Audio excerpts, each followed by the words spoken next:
Chapter 1. You can tell a woman's mood by watching her hands.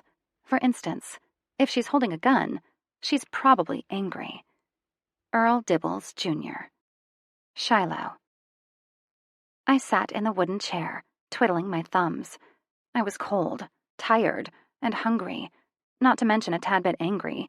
Glancing down at my watch and realizing I'd been here for nearly an hour and a half with still no sign of him, I finally gave up and stood to leave. Work came first, or I didn't pay my bills. Hesitantly, I started to leave. Except I didn't get too far. "Hold her," Winter said as she thrust the tiny little baby in my arms when she came barreling into the office. Winter was the wife of one of my brother's men, Jack. Jack and Winter got married when they were both young and were ripped apart after only being married for a month. She had a shock of red, curly hair, and she was a paramedic for the Kilgore Fire Department. Following the frazzled woman, I entered the office and stared. I had been in there earlier, but with no one answering, I felt uncomfortable about staying inside, and I sat on the chair that was propped outside the office instead. Once her hands were free, she started pacing like a caged, rabid porcupine ready to attack with the phone to her ear. If steam were anatomically possible to be produced in a human's body, it'd be coming out of all her orifices right about now. The sound of a big truck backing up filled my ears, and I glanced to the side and stilled. "Holy cow! What happened to that bike?" I asked. Winter's eyes flicked from the paper she was reading to the window, studying the tow truck that was bringing in the mangled hunk of metal. "I haven't the slightest idea. What the heck do they expect Free to do? They're mechanics, not miracle workers." Kat stirred in my arms at the sound of her mommy's voice, but with a little jiggling and bouncing, she slipped peacefully back into sleep once again. "I've got to go, Winter."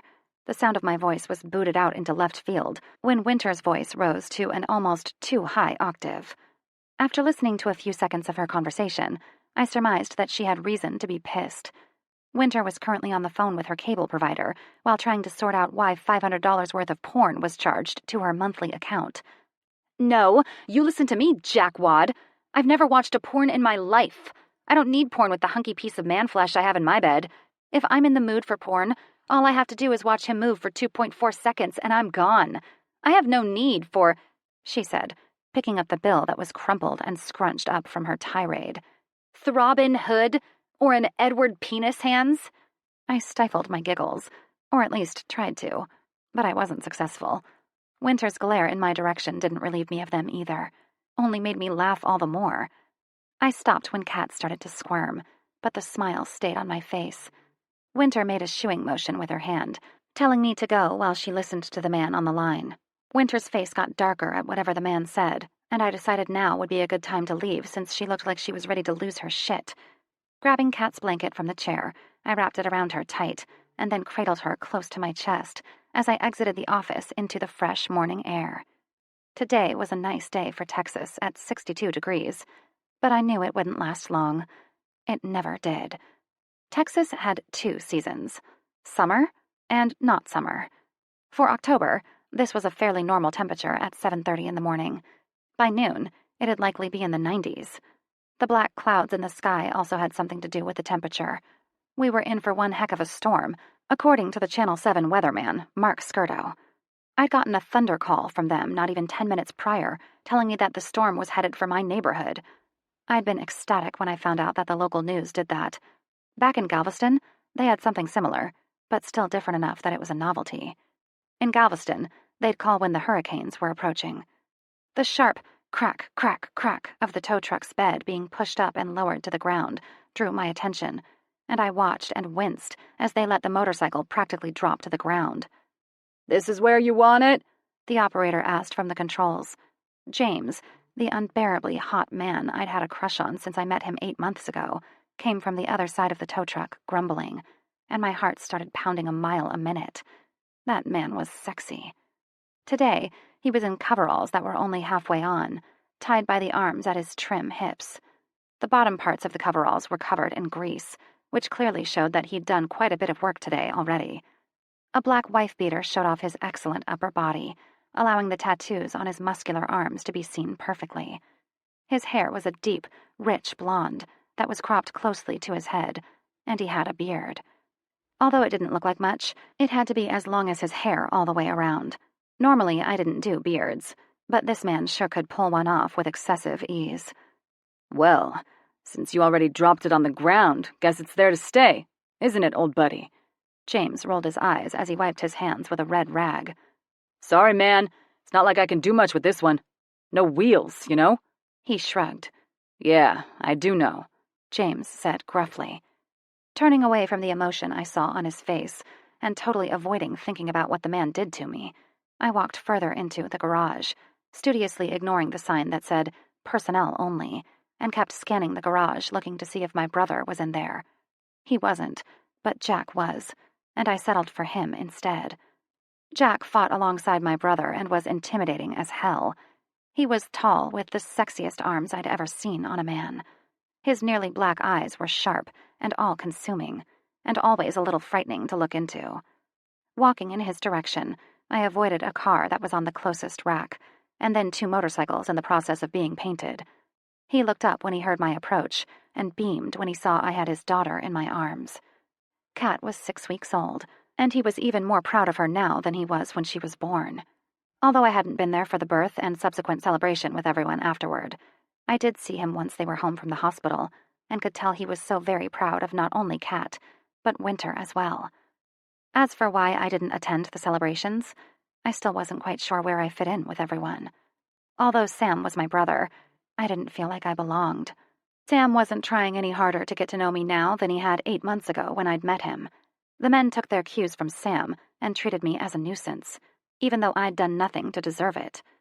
The wives were nice enough, but I felt so awkward around them that I avoided them like the plague. Winter was the only one who'd even said more than 2 words to me in the past month, which completely surprised me. Once I reached him, I glanced down at his dirty hands and sighed. I have to go, and Winter is yelling at someone in the office. She handed me Kat, and normally I wouldn't complain about holding a pretty little baby, such as yours, but I have to go to work in less than 20 minutes. His black eyes flicked to mine, and then went back down to his daughter, then his hands, and finally his clothes. Can you hold her for a few minutes and let me go change or something? I nodded, and he left, hurrying in the direction of the bathroom. I'd never been further than the bay doors. I knew that beyond them, there was a down room, but nothing more. The night I came home with Sam, he rented me a hotel room and dropped me and my shit off, and nothing more. Not a single word came out of his mouth, which wasn't surprising since he'd done the same the whole ride home. Once I realized that he didn't like me, I was careful not to say anything the rest of the way home. Normally, I didn't have a problem making friends, but Sam seemed to hate me just because he hated our father, which was so beyond unfair that I didn't even want to think about it. The day after I'd been dropped off in the hotel, I'd walked to a local diner to eat and ended up leaving with a job and, even better, an apartment above the diner. It took me nearly 5 months to earn the money for a car, but I did it, and was now the proud owner of a used Chevy Blazer. Yes, it was 20 years old, rusted, and had an exhaust leak, so I've been told. But I was super excited that I didn't have to walk 3 miles to the grocery store and back. Groceries were heavy little bastards when you had to hump it that far, even if they were only cereal, milk, bread, and peanut butter. I'd made an appointment with Sam to have my car tuned up, and he reluctantly set a time for 6:45 this morning. I should have known he wouldn't keep it. He'd spurned every single attempt at trying to get to know me. He didn't even want to talk to me. There was only so much that a person could take before she just didn't care anymore, even if it was her brother. A loud boom startled me from my reverie, and I jumped. Lightning danced across the sky, followed quickly after by another deep boom of thunder. Kat started wailing after the second one, and I started cooing and rocking her to calm her down. When nothing soothed her, I started singing, "You Are My Sunshine." I'd just finished the last few words in the song, looked up, and noticed boots clomping toward me. Jack was back with a soft smile on his face. Sorry about that. She doesn't like the thunder very much. You did well. Normally, I can't get her to stop crying when we have a big storm like this. That wasn't surprising with the sheer amount of storms we'd been having over the past 3 months. There'd been more rainfall in the past couple weeks than we'd seen all of last year, according to the weatherman. Handing the tiny little baby to Jack, I smiled. No problem. See ya. Turning on my heels, I hurried past the 2 motorcycles and ran hard to get to my truck before the rain soaked me. I wasn't successful. My white dress was now soaked all the way through. Cursing, I yanked open the door and jumped inside, slamming it hard behind me. Shivering, I stuck the key in the ignition and said a quick prayer that the beast would crank. It took so long to start that I started to get nervous. Finally, the engine caught, and I let out my held breath. "Phew," I said, feeling extremely relieved, and reached for the wipers. They didn't flip on, and my stomach sank. Beating on the dash, I yelled, "Come on, don't fail me now!" The most beautiful sight in the world appeared before me, making the swish-swish sound of water being squeegeed off the windshield. "Thank you!" I squealed and clapped my hands. I didn't want to be here anymore. I really just wanted to go home, crawl back into my bed, and cry. In fact, I wanted to do one better. I wanted to go home to Galveston, crawl into my bed, and cry. Except none of those things were going to happen because my dad royally fucked me over. My brother hating me was only the icing on the giant fuck me cake. But I'd survive, because that's just what I did. I didn't need anybody. I didn't need my no-show dad, nor my unstable mother. I didn't need anybody. I just needed myself. That was the only thing you could rely on anyway, because everyone let you down eventually. Even my other brother, Sebastian, had let me down. It had been months and months since I'd spoken to him, and if I didn't hear from him within the next week, he'd be on my shit list too. Chapter 2. After watching copious amounts of crime shows, I concluded that serial killers only target young, attractive women with matching panty and bra sets. I feel much safer now. Life lesson. James. I looked at the twisted steel and grimaced. I didn't want anything to do with this stupid hunk of metal, but I'd made a promise to an old friend and would do it, whether I wanted to or not. A flash of white brought my attention from the twisted hunk of junk to Shiloh as she left the office with Kat in her slender arms. She headed straight for Jack, bypassing me completely, which she seemed to do any time there was an option of me or another person. Today she was wearing a white dress that hugged her curves beautifully. The sandals on her feet displayed her cute toes. And they were cute. Her toenails were painted a bright pink with tiny little flowers interspersed all over. Her feet were tiny, just like her hands. A dragonfly tattoo on her left foot added to the cuteness with its bright, cheery colors. She wasn't tall for a woman, only 4 or 5 inches over 5 feet, but she used what she had well. Her breasts were perfect, large and plump. The sight of them made my mouth water, made me wish to have the tight peaks of her nipples in my mouth, devouring them as I pumped into her without abandon. And there my mind went with all the naughty images again. I'd been thinking these X-rated thoughts about the woman since I'd met her 8 months ago in San Antonio. We'd been gathering information on Jack's wife, Winter, when Shiloh made her appearance. Sam's father had pulled his favor, declaring that Sam was now responsible for Shiloh's well-being and left without another word. Sam had been shocked that he'd even had a sister. 8 months prior to meeting his sister for the first time, he'd met his brother, who was in the hospital on the brink of death. The brother was understandably hesitant to make any sort of connection with Sam, which was also the same case for Sam. Sam's parents had been married for 18 years after Sam's birth. It was extremely obvious that the other children had been conceived while both were still married. Sam, being the stubborn man he was, refused to talk about anything, which meant he was distant with his sister, refused to even speak with his father, and probably didn't have much of a relationship with the brother either. Sam was a closed-off person, and in this case he was a steel vault. I couldn't even get any goods out of my own sister about it. Shiloh charged out the door as if the fires of hell were on her tail. Her eyes were brimming with tears, and I felt something funny happen in my chest when I realized she was upset. Walking toward Jack, I stopped when I got close enough so he could hear me. The rain on the tin roof made it incredibly hard to hear, but I just raised my voice so he could make out my words. "What did you do to her?" I asked. His eyes were on Shiloh as she got into the blazer that had definitely seen better days. "Nothing. Just told her she did good with Kat. Normally she just screams until the loud noise stops, but she sang to her and got her to calm down." The blazer started turning over, but the engine wouldn't catch, and I started to think that she might need a ride. However, the engine finally caught, and the blazer rumbled to life. "Needs a tune-up. She's got an exhaust leak, too, Jack mumbled. Hey, where's Shiloh going? I thought she was here to get her truck fixed, Winter asked as she sidled up next to us. Well, if she was waiting here for a tune-up, why's she leaving? I asked Winter. Probably because her bastard brother didn't show like he was supposed to. You know this is his third time standing her up, Winter fumed. What? Jack and I asked at the same time. Yeah, she works at that diner down by that shithole motel off the interstate. I had to stop there the other day to pick up a passed-out drunk. I was just making idle conversation while I wrote my report when I found out that the piece of junk blazer the man had passed out next to was hers. She then started talking about it needing a tune-up, and that's when she told me that she'd tried to bring it in twice before, but no one was ever able to get to it. Come to think of it, I had seen it in here twice, but never with her. It's never been on the board. I didn't know it hadn't been worked on. Me neither. I just thought it was another project of Sam's, Jack concurred. Winter gave us both looks. It gets better. She had to walk to drop it off, and then walk to pick it back up. Twice. What? I asked, anger starting to roil in my gut. That's over 6 miles? Jack asked, confused. Why didn't she ask for a ride? From what I understand, she had to drop it off early before her shift that starts at 6 in the morning. She usually doesn't get off until later, Winter explained. And to do that, she'd have to get up really early to walk here and then be able to get back home. If she got off at 5, she'd still have to walk all the way here, and that'd put her at 6 getting here, and we're closed by 5 every day. What the fuck? I asked. What the fuck was Sam thinking? Walking alone in the bad parts of town wasn't safe for any woman, but definitely not a woman as pretty and petite as Shiloh. My sentiments exactly, she said.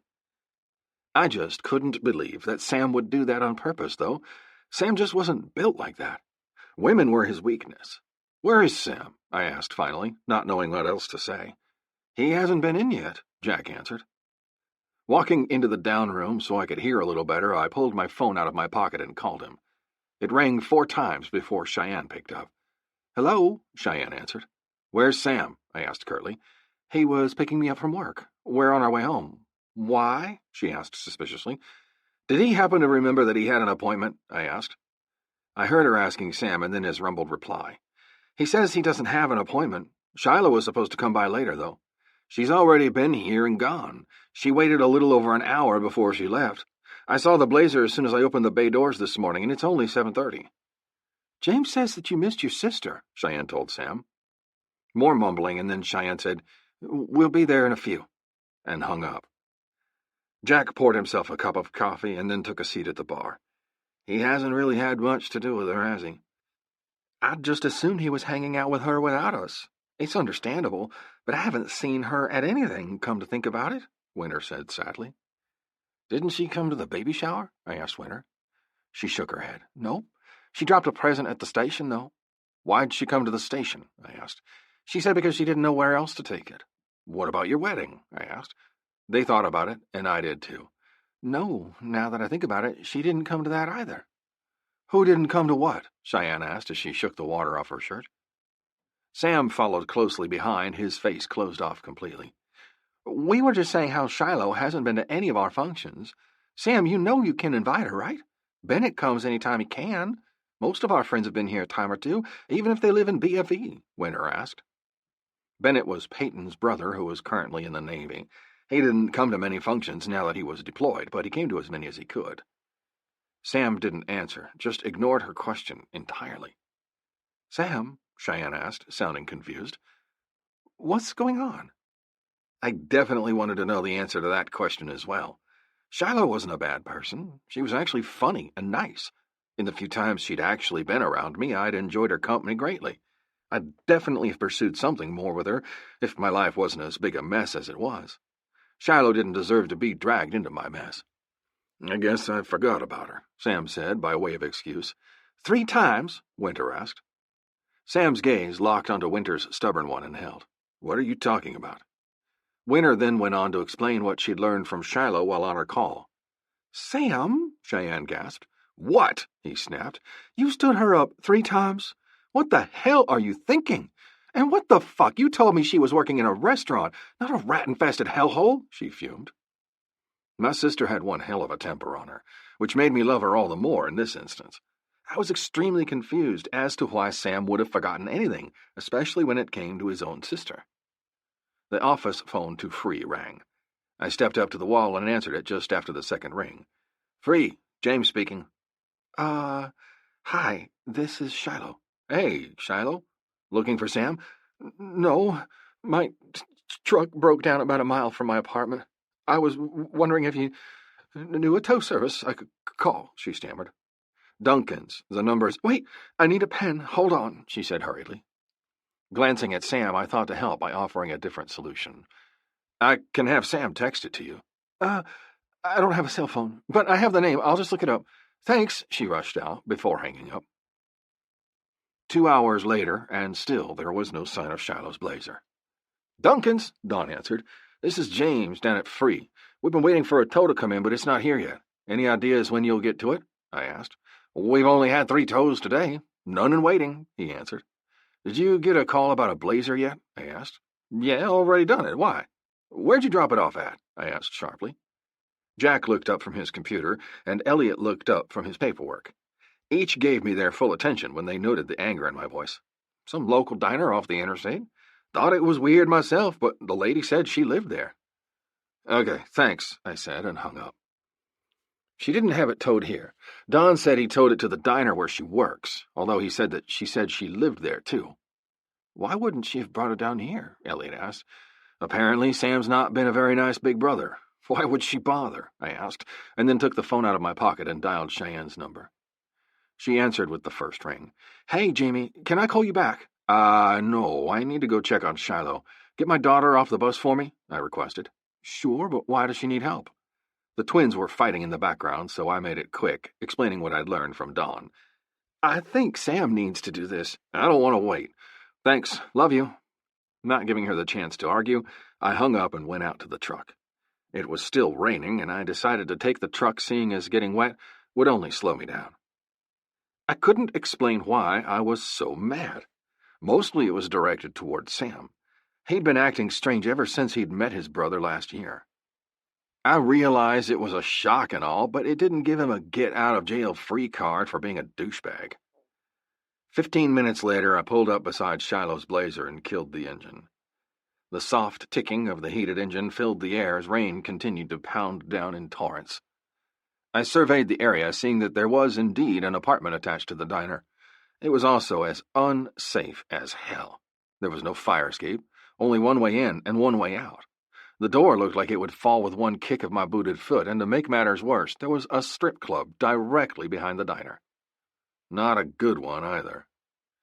Bailing out of the truck and running toward the diner, I ducked inside and stopped on the carpet so I didn't track water throughout the place. The young hostess, who was all of 15 at best, smiled brightly at me. "Can I help you, sir?" she asked. "I'm looking for Shiloh. She here today?" I asked. Her smile left her face, and a look of concern replaced it. "She got hurt on the way to work today. She called in, which is why I'm here." My heart started to beat a little harder in my chest. "Where is she?" She raised her hand and pointed at the ceiling. "Her place?" I gave her a nod of thanks and left. Rain poured down harder now than before. I tried to stay close to the building and let the edges of the roof shield me, but still ended up getting my whole right side drenched. Once I got to the stairs, my anger was being replaced with concern. Her stairs were a fucking joke. At least every other one was broken in some way, if not missing completely. Gingerly, I made my way up the stairs and stopped at her door. I knocked 4 times before I tried the door handle. Locked. Getting out a credit card from my wallet, I shimmied it in between the lock and the door jamb, popping it open with hilarious ease. I made a mental note to get her a deadbolt and a reinforced steel door as soon as possible. A woman as beautiful as Shiloh shouldn't be living in an area of town such as this. However, since she did, she needed to be prepared and safe. In fact, now that I thought about it, I planned to get her an alarm system as well. Stepping over the threshold, I sidestepped numerous pots that were catching the leaking water from the roof and came to a halt in the main part of the apartment. The area was an open floor plan, minus the bathroom that was off to the side with the door open. The kitchen was off to the far right corner, and in the closest left corner was a bed with cloud sheets. The place itself was spotless as could be. From the outside, you wouldn't even be able to tell that it would actually be nice inside, but surprisingly it was, except for the pots of water littering the floor. Scanning the room, I frowned when I didn't see her, which left only one other place she could be. "Shiloh, it's James," I called out. No answer. "Shiloh," I called out a little louder. Still no answer. Walking cautiously toward the bathroom door, I peeked inside and my heart nearly stopped. Shiloh was on her side, curled into a tight ball on the floor in front of the toilet, shivering. Her hand was cradled close to her chest, and her face and usually vibrant hair were wet with tears that were still leaking out of her closed eyes. She was wearing the same clothes as earlier, except now the dress was torn and scuffed in many places.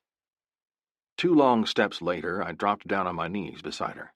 Placing my palm on her neck, I felt for her pulse. It was beating rapidly. Her face was flushed, and as I placed my palm over her cheeks, I could feel the heat emanating off her face from a fever. Running my hands down her cheek, I called her name. "Shiloh!" Her eyes opened, and the fever was apparent there, too. Her eyes were glassy and distant. She blinked multiple times before giving me a small smile. "Hi, James." "Hey, sweetheart, what happened?" "Fell." "Fell where?" I asked gently, stroking her long, wet mahogany hair. Her eyes opened wider, and I was treated to a smile that reached all the way up to her caramel-colored eyes. "A fox scared the crap out of me, and I dove into the ditch." I held my smile in check. "What hurts?" "I think I broke my hand or arm." "Why didn't you go to the ER?" I asked quietly, sitting her up to where she rested against the bathroom wall. "My truck broke," she said as tears welled into her eyes. "I remember, honey. I kept waiting for the tow truck to bring it in, and it never showed, so I decided to come to you." "That's sweet of you," she said, and tried to stand. Her breath hissed as I helped her to her feet, and the arm that was cradled to her chest was now clearly visible, and very clearly deformed. "I think we should take you to the hospital," I explained carefully. "I don't have any insurance." "That's okay, honey. We'll figure something out. Let's go. Do you have a jacket?" I asked. "No, I don't have any winter clothes. I just got a blanket last week," she explained. "What happened to all of your clothes that you came here with?" I asked, as I helped her out the door and down her stairs.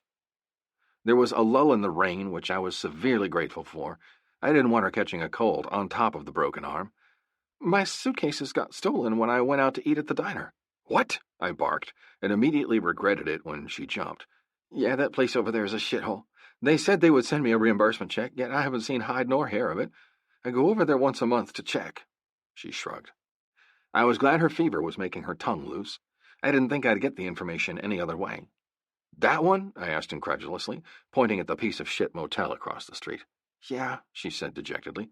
"Why'd you go to that one?" I asked as I opened the truck door for her. She looked up and then started to climb in. Not thinking that was the best idea for her hand, I grabbed her by the waist and hoisted her in, and then buckling her seatbelt once I got her settled. "That's the one Sam dropped me off at. I didn't want to go there, but it's kind of hard to tell anyone no when you don't know the area. Nor do you have any money." As I continued to speak to her about mundane things, my blood started boiling at the treatment Sam was giving his little sister.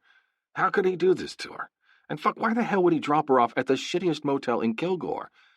God damn it, this was the one where hookers and drug dealers set up shop. 4 hours later, I bundled up Shiloh in my truck with a bright pink cast covering her arm and enough antibiotics and painkillers in her bloodstream to make her a very happy girl. "I don't think my brother likes me very much." "Which one?" I asked. "Either. Sam more so than Sebastian, though," she explained. I kept my attention on the road, but peered at her out of the corner of my eye. "What makes you say that?" "He doesn't talk to me. He doesn't allow me around his kids. Cheyenne never talks to me. He ignores my calls. He left me at a hotel in the shittiest part of town without any money, food, or a way to contact him. I had to look y'all up in a freaking phone book to call him the first time." I was speechless. Utterly speechless. With what she just described to me, I would think he hated her too. Still, I knew him better, and I didn't think that was the case. At least I hoped not. "I don't know, honey, but we'll find out." She didn't reply, and I glanced over to find her head resting against the glass, asleep. I pulled into the space in front of my place and turned the engine off.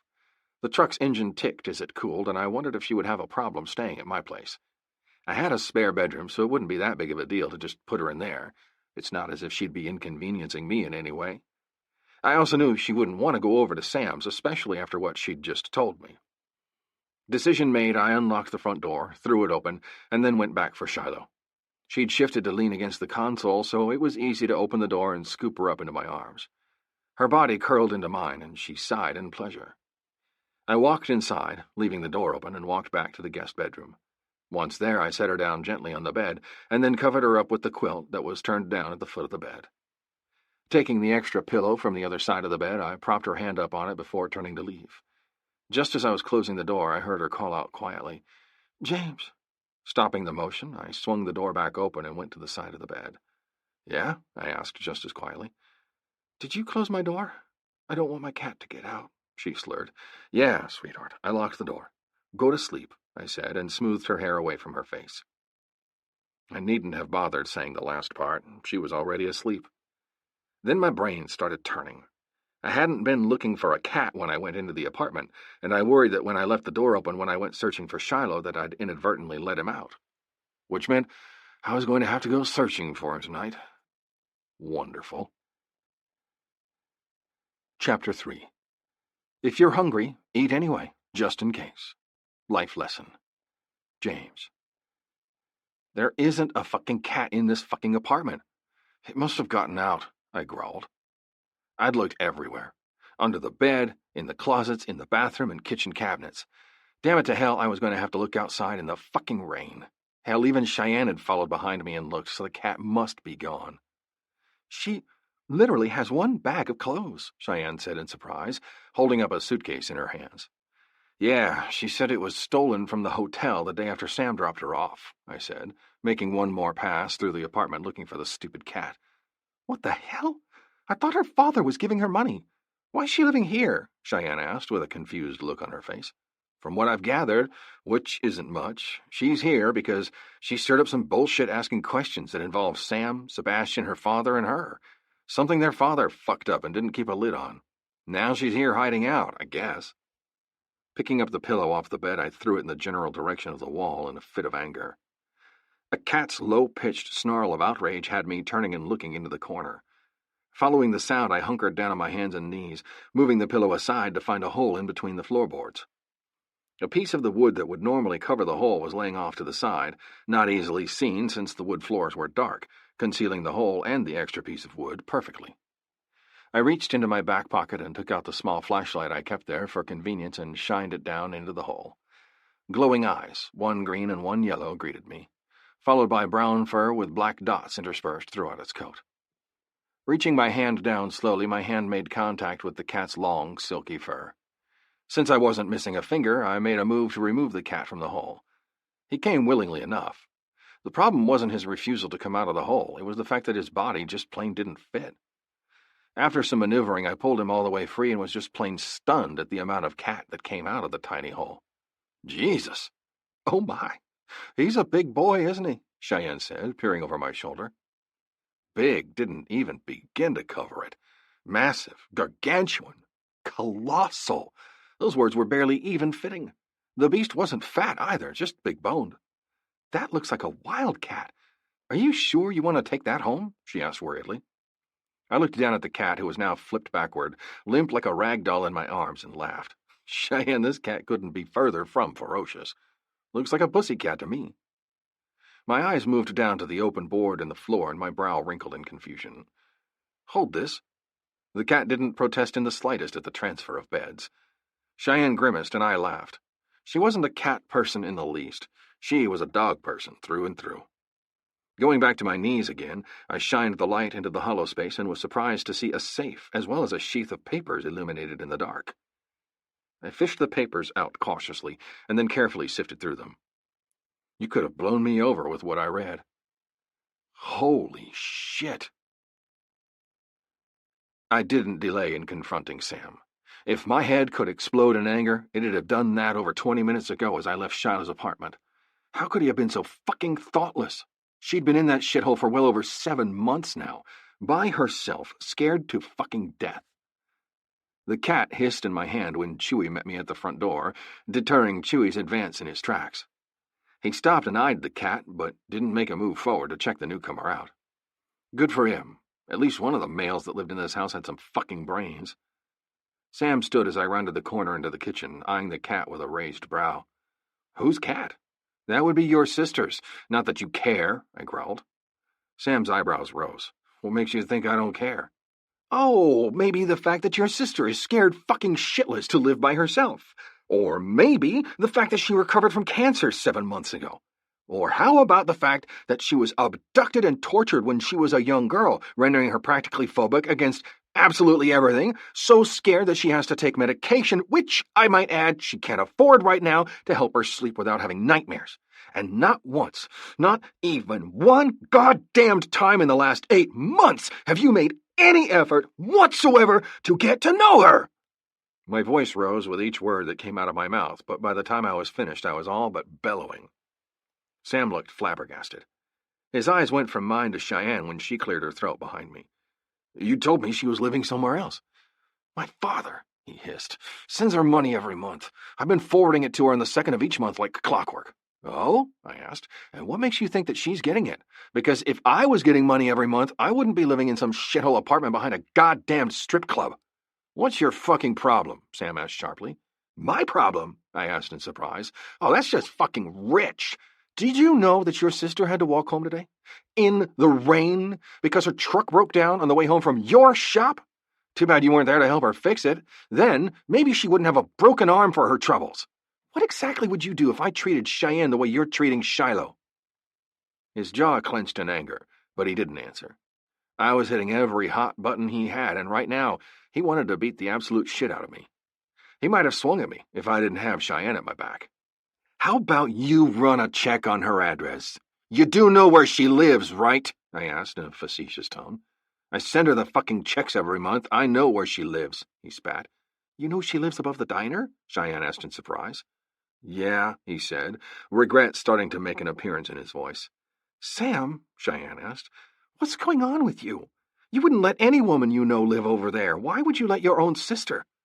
I went over there and did a drive-by. Seemed okay to me. The excuse was pitiful, and we both knew it. What? She hissed.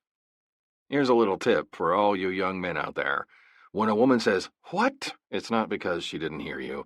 It's because she's giving you a chance to amend your answer. I didn't stay for the rest of the fight. I knew it was inevitable and about to get heated. Cheyenne had that tone in her voice that said she was about to lose control of her temper, and I had better things to do right now than listen to them go at it. I stopped first and looked in on Janie, who was sleeping on the top half of the bunk bed in Phoebe's room. She was sound asleep with her tiny body curled up into a little ball in the middle of the bed. Her hair was in a mess, covering most of her face as well as the pillow. Smoothing the hair away from her face, I gave her nose a soft kiss, then checked on Phoebe, who was asleep in her crib. Phoebe slept as Cheyenne used to, with her butt in the air and a stuffed animal clutched tightly to her chest.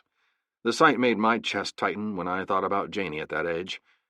What I'd missed when I'd been deployed or on missions. I missed her first steps, her first words, her first everything when she was still a small baby. I placed my palm on Phoebe's back, feeling the rise and fall of her chest before leaving, closing the door behind me.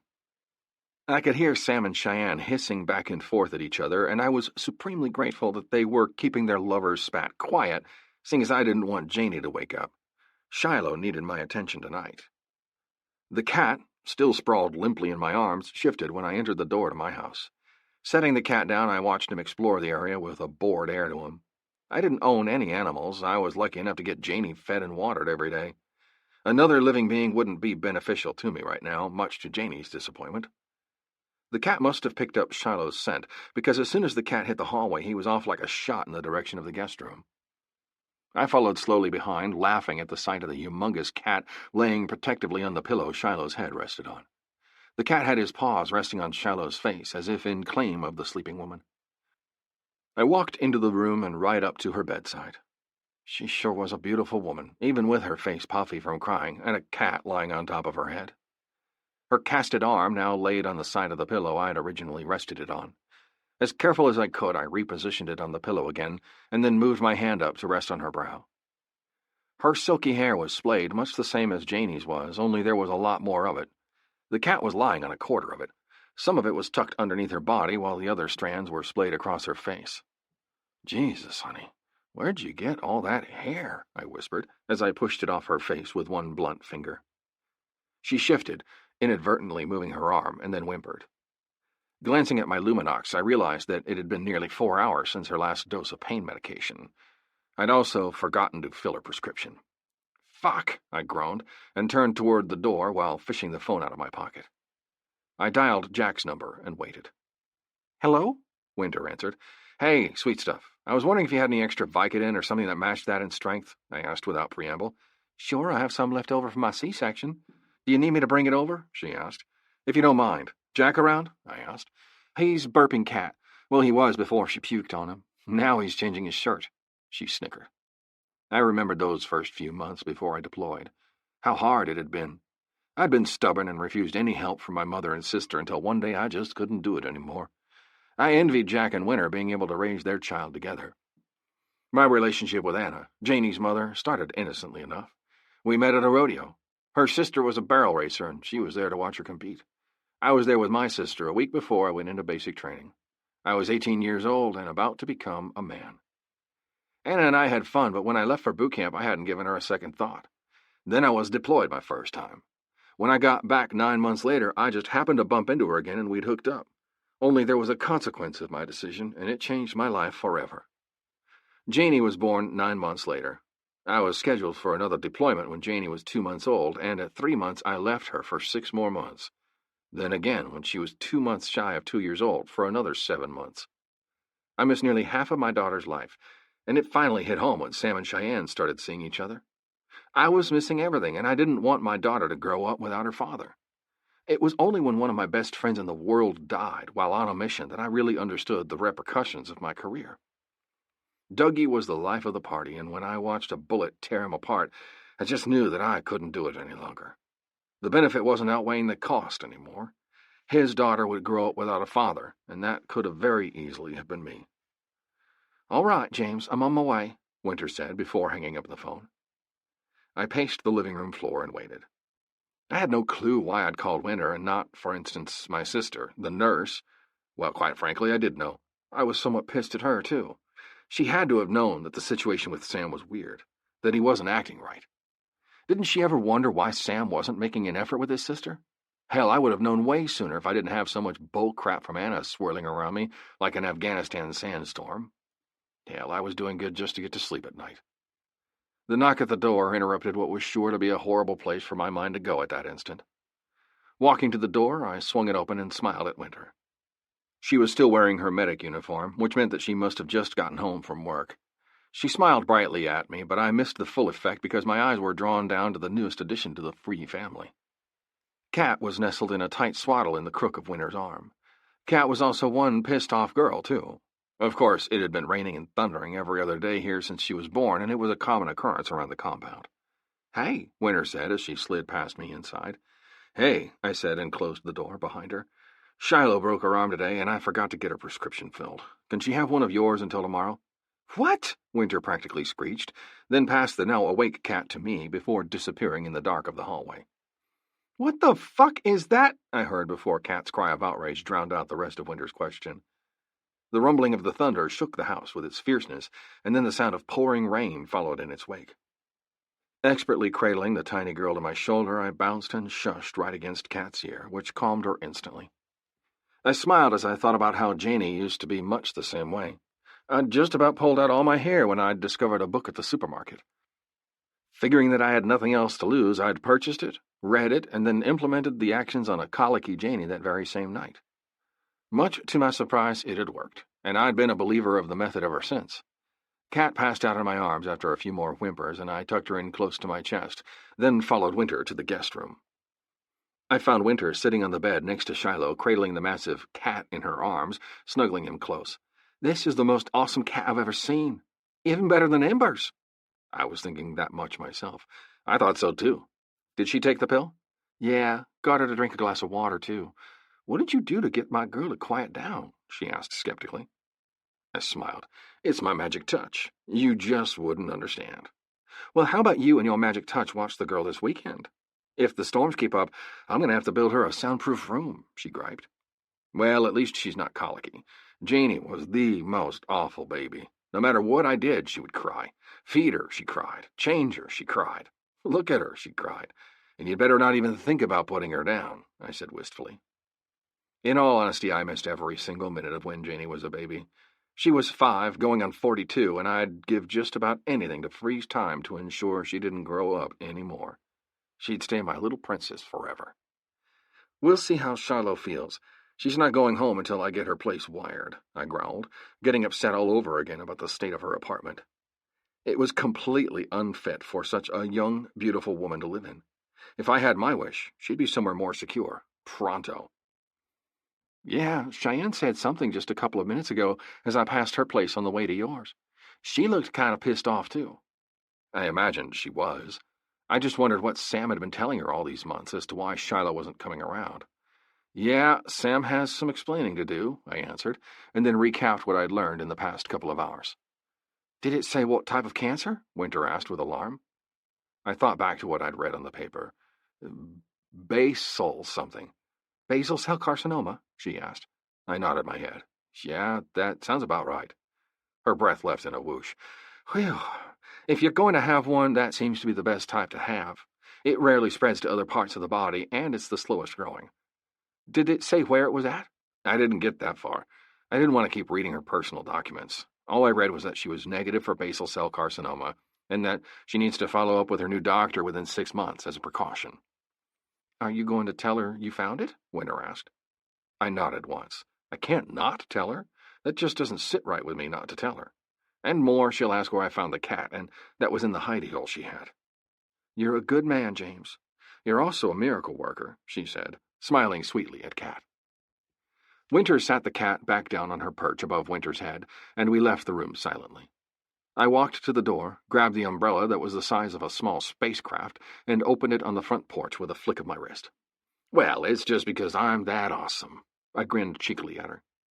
She snorted and stepped out under the umbrella I was holding up. We walked quickly, and Jack opened the front door before we were even halfway there, stepping out on his own porch, and waited as I walked his life back to him. Yeah, your awesomeness knows no bounds, she said dryly, taking a step onto the porch so she was under the awning before she held her hands out for Cat. I transferred her gently to Winter's arms and stepped back. Look up Happiest Baby on the Block on YouTube. You're welcome.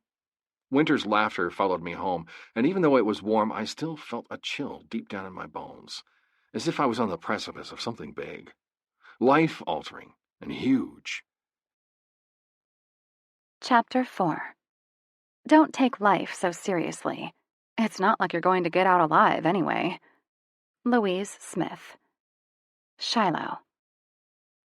My eyes peeled open, and my stomach rolled as the pain in my arm intensified tenfold as I took in my surroundings. I looked down, searching for the cause of my pain, and found my hand covered in a cast. Well, that explained it.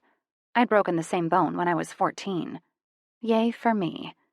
At least the color was cute. I loved bright pink and bright green. Really, anything that was neon-colored was my favorite. The cast would at least match my New Balance shoes I'd bought as a splurge a couple of days ago. Normally, I wouldn't risk spending any money due to my lack of a well-paying job, but I'd gotten the call from social services a few days ago asking me to come in for an interview, and I had a good feeling that I'd get it. I graduated with my degree in social services from Texas A&M at Galveston, and then immediately started working for the state of Texas as a social worker within weeks of graduating. My interview.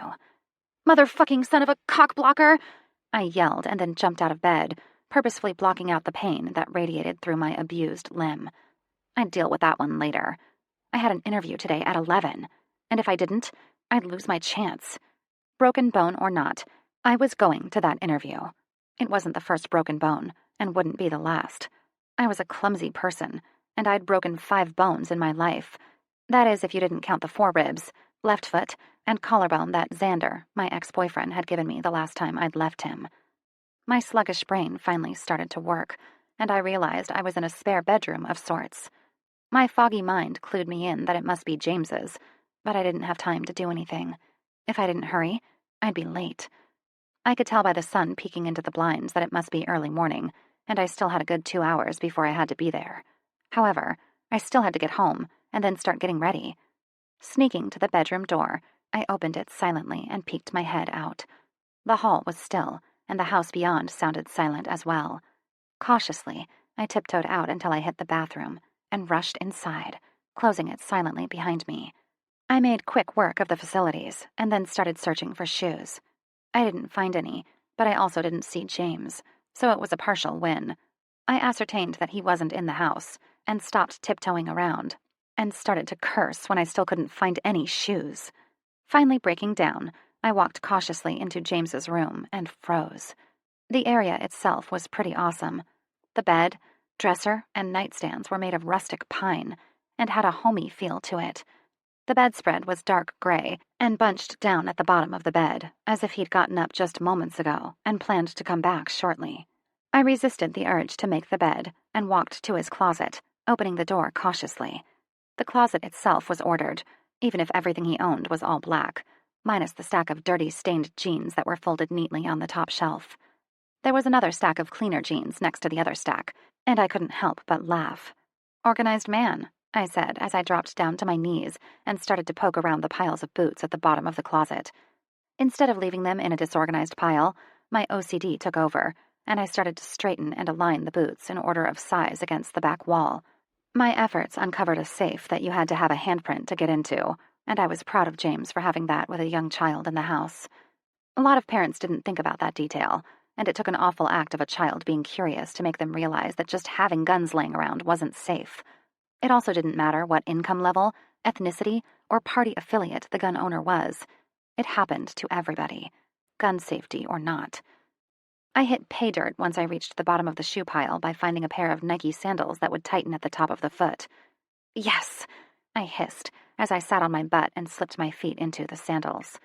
Yes, it'd be a clumsy walk, but I'd make it in no time with my determination. That, and it wasn't raining anymore. Getting to my feet, I shuffled out the bedroom door and walked up to the living room window. Seeing no sign of movement, I used my ninja skills and slunk out the back door and made my way around the side of the duplex, being careful to stay in the shadows that the morning sun cast. Once I made it to the side of the garage, I looked to make sure that no one was in the lot before walking sedately to the open front gate. I'd gotten to the road before my name was shouted. Whom it was shouted by, I didn't know, but I didn't stop. In fact, I turned on the turbo blast and took off like a shot. My adrenaline was pumping and only pushed me faster. I so did not want to talk to anyone right now, and least of all my prick of a brother. It had been in my first hour on the floor of the bathroom that I decided just to say, fuck it, and ignore him from now on. I was tired of putting forth all the effort with my family and getting nothing in return. My dad, my brother, brothers, mother. No more. I was done. Finished. "Fuck," a man grunted from a good distance behind me. I let the first smile break over my face in weeks. Did I mention that I was a sprinter as well as a long-distance runner? Yeah, I kicked ass in high school. I broke state records in the 100-meter dash and the 400 meters. Although my distance running was lacking compared to my sprinting, I still did good when I put my mind to it. Cross-country kept me in shape during the off-season, and I made myself stick with cross-country, even though I hated it with every fiber of my being. Sprinters weren't made to go the distance. Another curse sounded from behind me, and I let out a laugh this time. Spying my shortcut, which I rarely used lately due to the mud, I took it despite my reservations. I lost my sandals in the first mud puddle and had to stop to go back for them, although I didn't put them back on. I was in the forest now, and it was very unlikely there would be anything but twigs on the ground. Yelling sounded somewhere behind me, but I kept going. My lungs had that good burn going, and I felt exhilarated. Running was my therapy. Although I sucked balls at the distance, I kept doing it even though I hated it. "I'm gonna beat your ass when I catch you, you little shit," Sam yelled. I cackled. My ass he was going to catch me. I knew these woods like the back of my hand. I'd met with the owner, a lovely woman in her late 70s, and asked her if it would be all right. She'd readily agreed, saying I was a sweet child, and so I spent my days off exploring. That and hiding stashes of things in the woods, planned an escape route, and made maps of the woods for just in case. "Motherfucking son of a bitch. God damn it," Sam growled. Brother Bear has a potty mouth. 10 minutes passed before I found my opening in the woods that would lead me beside the old shitty hotel grounds. I'd just stepped foot on the compact gravel when an arm, attached to a beefy torso, snuck its way around my torso and stopped me in my tracks. The breath I'd just taken in gushed out of me, and I doubled over the arm as my feet left the ground. I knew instantly who it was. James, with his tight ass covered in tight, greasy blue jeans, tossed me over his shoulder just as I'd managed to get another breath. "Put me down, you big bastard!" I growled and started kicking. Not a chance, Speedy Gonzalez. James laughed and headed to his big mother of a bike. No, really, put me down. I started, and then stopped abruptly. What time is it? 9:15. He answered, but didn't stop walking. An hour and 45 minutes before I have to be at my job interview. Not to mention that I have to walk because my truck broke down. I ground out. Pushing up so my good arm rested on his back, I looked around for a possible escape route. And you didn't just ask one of us to drive you home because... Why? He asked. I did notice that he'd veered from the direction of his bike and started to cross the street to the diner and my apartment. Because I didn't want to see that big bonehead right there. I emphasized the insult with a finger pointed in my brother's direction as he finally made it out of the woods. He glared at me as James laughed when he saw whom I was pointing at. Yeah, I don't blame you. Let's get you dressed and I'll take you to your interview. Where's it at? I didn't know. I meant to look it up when I was at the library a few days ago, but I'd forgotten. The social services building? Okay, I know where that's at, he said as he started to climb the stairs. Thank you for taking care of me, I said to James's ass. You're welcome, Speedy, he said, and set me down on my feet in the living room of my apartment. I glared at him. When I found that my glare didn't affect him at all, I went to the dresser that I'd scored off the side of the road, grabbed the outfit I'd set out on top of it days ago, and searched through my closet for my second-hand knee-high boots. Sam entered shortly after I made my way to the bathroom with my clothes, and I wanted to beat my head against the wall when a thrill of happiness shot through me at the idea of my brother actually paying attention to me. I knew the first time I saw him that I'd totally forget every single thing I'd been telling myself for the past 7 months. I was so starved for a connection that I would take anything I could get. Surveying myself in the mirror, I grimaced at what I saw. My eyes had dark bags underneath them. The palm that I could see was scraped up and raw from my fall, and I had other scratches and bruises covering my arms. Grimacing at the sight, I walked to the shower and turned it on full blast. I stepped in without waiting for it to get warm, because, let's face it, I'm not paying enough in rent to get a hot shower. I washed my hair as best as I could with one hand, soaped up my body, skipped shaving my legs, and hopped back out within 5 minutes. I blow-dried my hair, thanking God that I had great hair that blow-dried straight and not frizzy, making it possible not to worry about a flat iron. My makeup was minimal at best. Each movement of my arm caused pain to shoot through me, and I was gritting my teeth and saying that the makeup was done with just mascara and a little concealer. I was dressed all the way up to the part where I had to zip, and then cursed myself. Fuck! What the hell am I supposed to do now? Doing the only thing I could, I opened the door a crack and peered out at the apartment. James was reclining in my recliner, with a dirty bathroom towel underneath him to keep the grease from transferring to the fabric. Sam was propped up against the wall, just as silent as James, glowering at the wall in front of him. Both men's eyes transferred to the door as it cracked open more and waited. I need someone to zip and button my pants, I said through the crack. Sam's eyes went toward the ceiling, and James chuckled as he got up and made his way to the bathroom. He pushed it open without waiting, and his hands found their way to the zipper. I sucked in the slight pudge of my belly and silently cursed myself for the fries I'd snacked on the day before yesterday. I'd never be skinny. I've always had a slight chunkiness to my build, no matter the amount of exercise I got in. I thanked the good Lord above that the pants zipped and buttoned without popping a seam, and sighed as he took a step away from me. The man was sex personified. He was so damn sexy that I wanted to throw myself at him. However, I'd learned better from my ex-boyfriend, Xander. The man had royally fucked me over, so when it came to men, I would forever hesitate to involve myself in another relationship. I'd always think twice before making myself vulnerable again. Not to mention that James's hands were nearly twice the size of Xander's, which only meant that he'd hit twice as hard. No, thank you. It didn't matter that I knew James would never hurt me. Push a man far enough and he'd retaliate. At least that's what I'd learned from past relationships. I'd had 2 abusive boyfriends in my life that I'd barely managed to get away from before anything too bad had happened. Then Sebastian had been hurt in a motorcycle wreck, and I'd lost my objectiveness. My head was so worried about Sebastian and his son Johnny's well-being that I'd failed to watch over my own self. By the time I'd figured it out, it was too late. I was already too deeply ensconced to get out, and Sebastian was too busy to be messed with. Who the hell knows where my father was? And who the hell cared? James snapped his fingers in front of my face, and I ripped myself from my thoughts, blushing as I realized that I'd been staring at his dick for the last who the heck knows how long. Sorry, I muttered. No problem, Speedy. Anything else? He asked. I held my foot up in answer, and he bent down to zip the side of my boots up. Make sure you get the pants tucked into the boots fairly well, or it'll look weird. I've been dressing a little girl for 5 years now. I think I can handle tucking your pants into your boots. At least you're not asking me to pull your wedgie out. I snickered. That girl of yours is a hoot. His smile lit up the room. Yeah, she is. I love the shit out of her. Now, I could do with a little less, Daddy, I've got snot in my hair, and a little more, Daddy, can we go watch a movie? The girl sure has me wrapped around her little finger, though. I smiled wistfully. I'd always wanted children. In fact, I wanted a house full. However, after the disaster that was Xander, I knew I probably would never have any.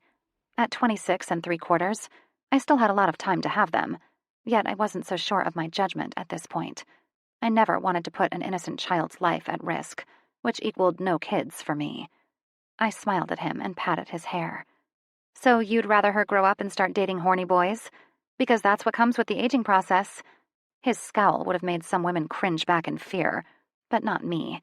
I may have been beaten, but I never stopped fighting. I wouldn't back down to anyone ever again, and I'd fight until my last breath. Not to mention that his anger didn't seem to be directed at me, but at the thought of his little girl growing up. It's okay. I know for a fact that daughters will always need their daddies. His scowl morphed into a cool, professional facade, which didn't surprise me much. My father was a taboo subject around them. Not that I could tell you why. From what little I knew of my father, he wasn't a bad man, only a free spirit who wouldn't settle down. Whatever, I said as I turned on my heel and exited the bathroom. About time. How long does it take to zip up a pair of pants? Sam said in exasperation. Well, first he had to help me put on a pair of panties and hook my bra. Then he had to help me get my wide hips into the pants. Then he zipped them. I smiled at him sweetly. His eyes narrowed, and I could have sworn he looked pissed. Then I thought better of it. What did he have to be pissed about? According to him, I was nothing. An inconsequential person in his life that wasn't worth his time. Sam's eyes went from my face to James's face as he exited the bathroom behind me. His hands went up in a "don't shoot me" gesture, and he returned to his perch on my recliner. Walking to the kitchen, I studied the clock for a few moments. It was 15 past 10, which meant I should leave shortly if I wanted to get there a little early. I have to go. Can either one of you tell me what's the best way to go? I asked, turning to face the two men again, edging as inconspicuously toward the door as I could. James didn't look like he noticed, but Sam came off the wall as soon as I made my first move in the direction of the door. What the hell is your problem? And why are you running from us? I froze, and then my temper exploded. What the fuck do you care, boyo? I don't owe you any explanation whatsoever. Now, if you'll please see yourself out, I said as I stomped toward the door, opened it, and stomped down the stairs. My broken arm throbbed, but I pushed it away and kept with my forward motion. Smooth, Sam. Is that how you picked my sister up? Do you use those skills on all the ladies? James chirped. I contained my smile, heading back toward town. I didn't make it far before the roar of a motorcycle growled to life, and James pulled up next to me on the street. You know, it's really not safe for you to be walking out here like this. Some man could snatch you off the road, and we'd never know. They could try, I muttered, stopped, and turned toward him. He smiled as he placed his giant clodhoppers onto the ground and waited for me to jump on. Handing me his helmet, I situated it over my head awkwardly, and then climbed on. It had been a while, but I managed to mount the bike with a fair amount of ease and scooted close to James, but not close enough that anything good was touching. You're gonna have to move closer to me if you don't want to fall off. He chuckled. Reluctantly, I moved forward until my crotch was snug to his backside, and then wrapped my good hand around his chest, resting my casted hand on his thigh. Good girl, he said right before he patted my thigh with his large hand, and then took off like a rocket. I squealed. His laughter didn't bother me. I was a real girl when it came to bikes. I don't know a thing about them, only that they go fast, they're big, and they're chick magnets. I'd only ridden on them with my brother and Xander, but you could see the long, lingering looks that women gave them. The wind whipped my hair every which way, and I wondered why I even bothered to blow-dry it. It would have saved me time if I'd just done it this way to begin with. I wouldn't have had to force myself to do it, which, in turn, wouldn't have made my arm hurt worse. The ride was fairly short. I knew from my many explorations through town that we were in the historical district, but it wasn't near the courthouse as I'd assumed. He stopped in front of a plain brick building with only a tinted glass door that had Child Services of Rusk County stamped on it with plain white letters. I reluctantly let my body slide from the bike and barely held back the moan. My face was a different story, because James must have read something on it if the smirk that tilted up his lips was any indication. "Thanks for the ride, James. I'll see you later," I said as I handed the helmet to him and turned my back on him. "I'll be waiting," he yelled just as I reached the front door. I turned to look over my shoulder. "Who says I'll need a ride?" Obviously, the opening I'd inadvertently given him was too good to pass up, because he smiled widely and said, "Oh, baby, you're more in need of a ride than anybody I know. Although, I'm not sure it has anything to do with a motorcycle." I'd barely contained the palm forehead slap I wanted to do after that line. Barely. However, I managed it as I opened the door to my possible future. My last thought was that I'd absolutely kill for a ride from him. In a heartbeat. Chapter 5. If his lips are going to be on something I made, I'd rather it be a duck call. Jace, Duck Dynasty. James. Cursing as the phone in my pocket stopped ringing before I could answer it, I glanced at the screen and groaned. 20 seconds later, it started up again. "Hello? Mr. Allen? This is Lillian McBride with Child Protective Services. Is this a good time to speak with you?" "No nonsense," Lillian asked. Gritting my teeth against the irony of being outside her very building while she was calling me, I managed a stark, "Yes." "We've had another report filed against you. We would like to come out sometime in the next week to evaluate the allegation," she said formally. No bullshitting with this one. The woman was a hardened shell of a woman, although I guess she would be. She'd seen it all in her 50-something years, and then some. The sad thing was that most of those things she'd seen were all about children. Poorly treated, abused children. "What is the report this time?" I asked with a frustrated sigh. I'd had social services, as well as the police, called on me at least once a month over Janie. My ex, Anna, decided that she wanted to be a part of Janie's life after all, and was using everything in her power to get access to her. What I hadn't figured out yet was why. A little over a year ago, Anna had tried to say that Janie wasn't mine. Luckily, after a DNA test, it was proven that I was Janie's father, no longer giving her a leg to stand on. Then the stupid woman tried to sue for custody of Janie, which didn't go well for me at all. The judge that presided over the case was a man-hating woman activist who hated me on principle. She didn't care that Anna had signed over her rights to Janie. All she cared about was doing what was best for women. The bile still burns when I think about the court hearing that day. 6 months ago. Stevens v. Allen, Family Court of Rusk County. "Miss Allen, can you tell me why you signed away your rights?" Anna's douche of a lawyer asked.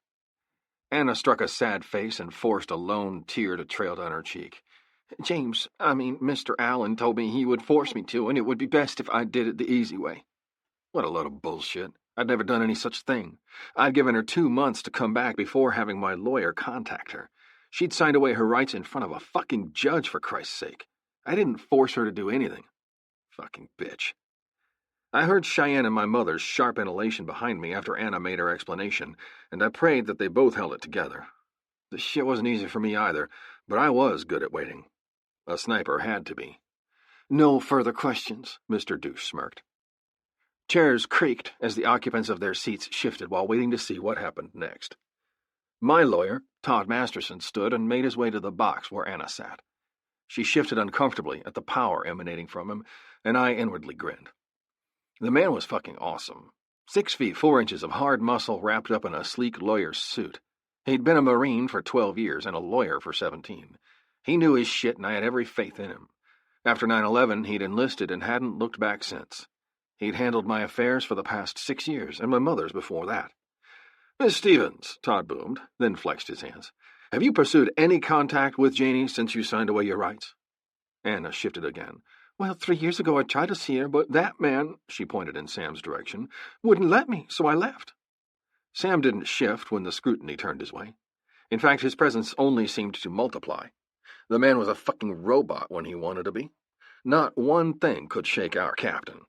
Oh, he could be angered or upset, but you'd never be able to tell. He'd just kill you first. He'd slit your throat, facial expression never changing. Well, from what I understand from my records, that was 4 years ago. What exactly have you been doing since then? She didn't have an answer right offhand, so she took a few seconds to think about it. Well, he told me that if I returned that I wouldn't like it. I felt my life was in danger, so I stayed away, she finally answered. What did he say that made you feel threatened? Objection, Mr. Douche yelled. Sustained. Mr. Masterson, please stay on topic. I was confused as to why that wasn't on topic, but with the way the judge kept glaring at me and Todd, I wasn't sure there was a reason. She was just that bad of a bitch. The woman was going to cost me custody of my daughter. I knew it. 20 minutes later, my fears were confirmed, at least partially. Ms. Stevens, I am granting you supervised visitation with a chance of partial custody after 5 months if the third-party supervisor confirms that you are worthy. Dismissed, the woman snapped, then banged the gavel. My stomach was at my feet.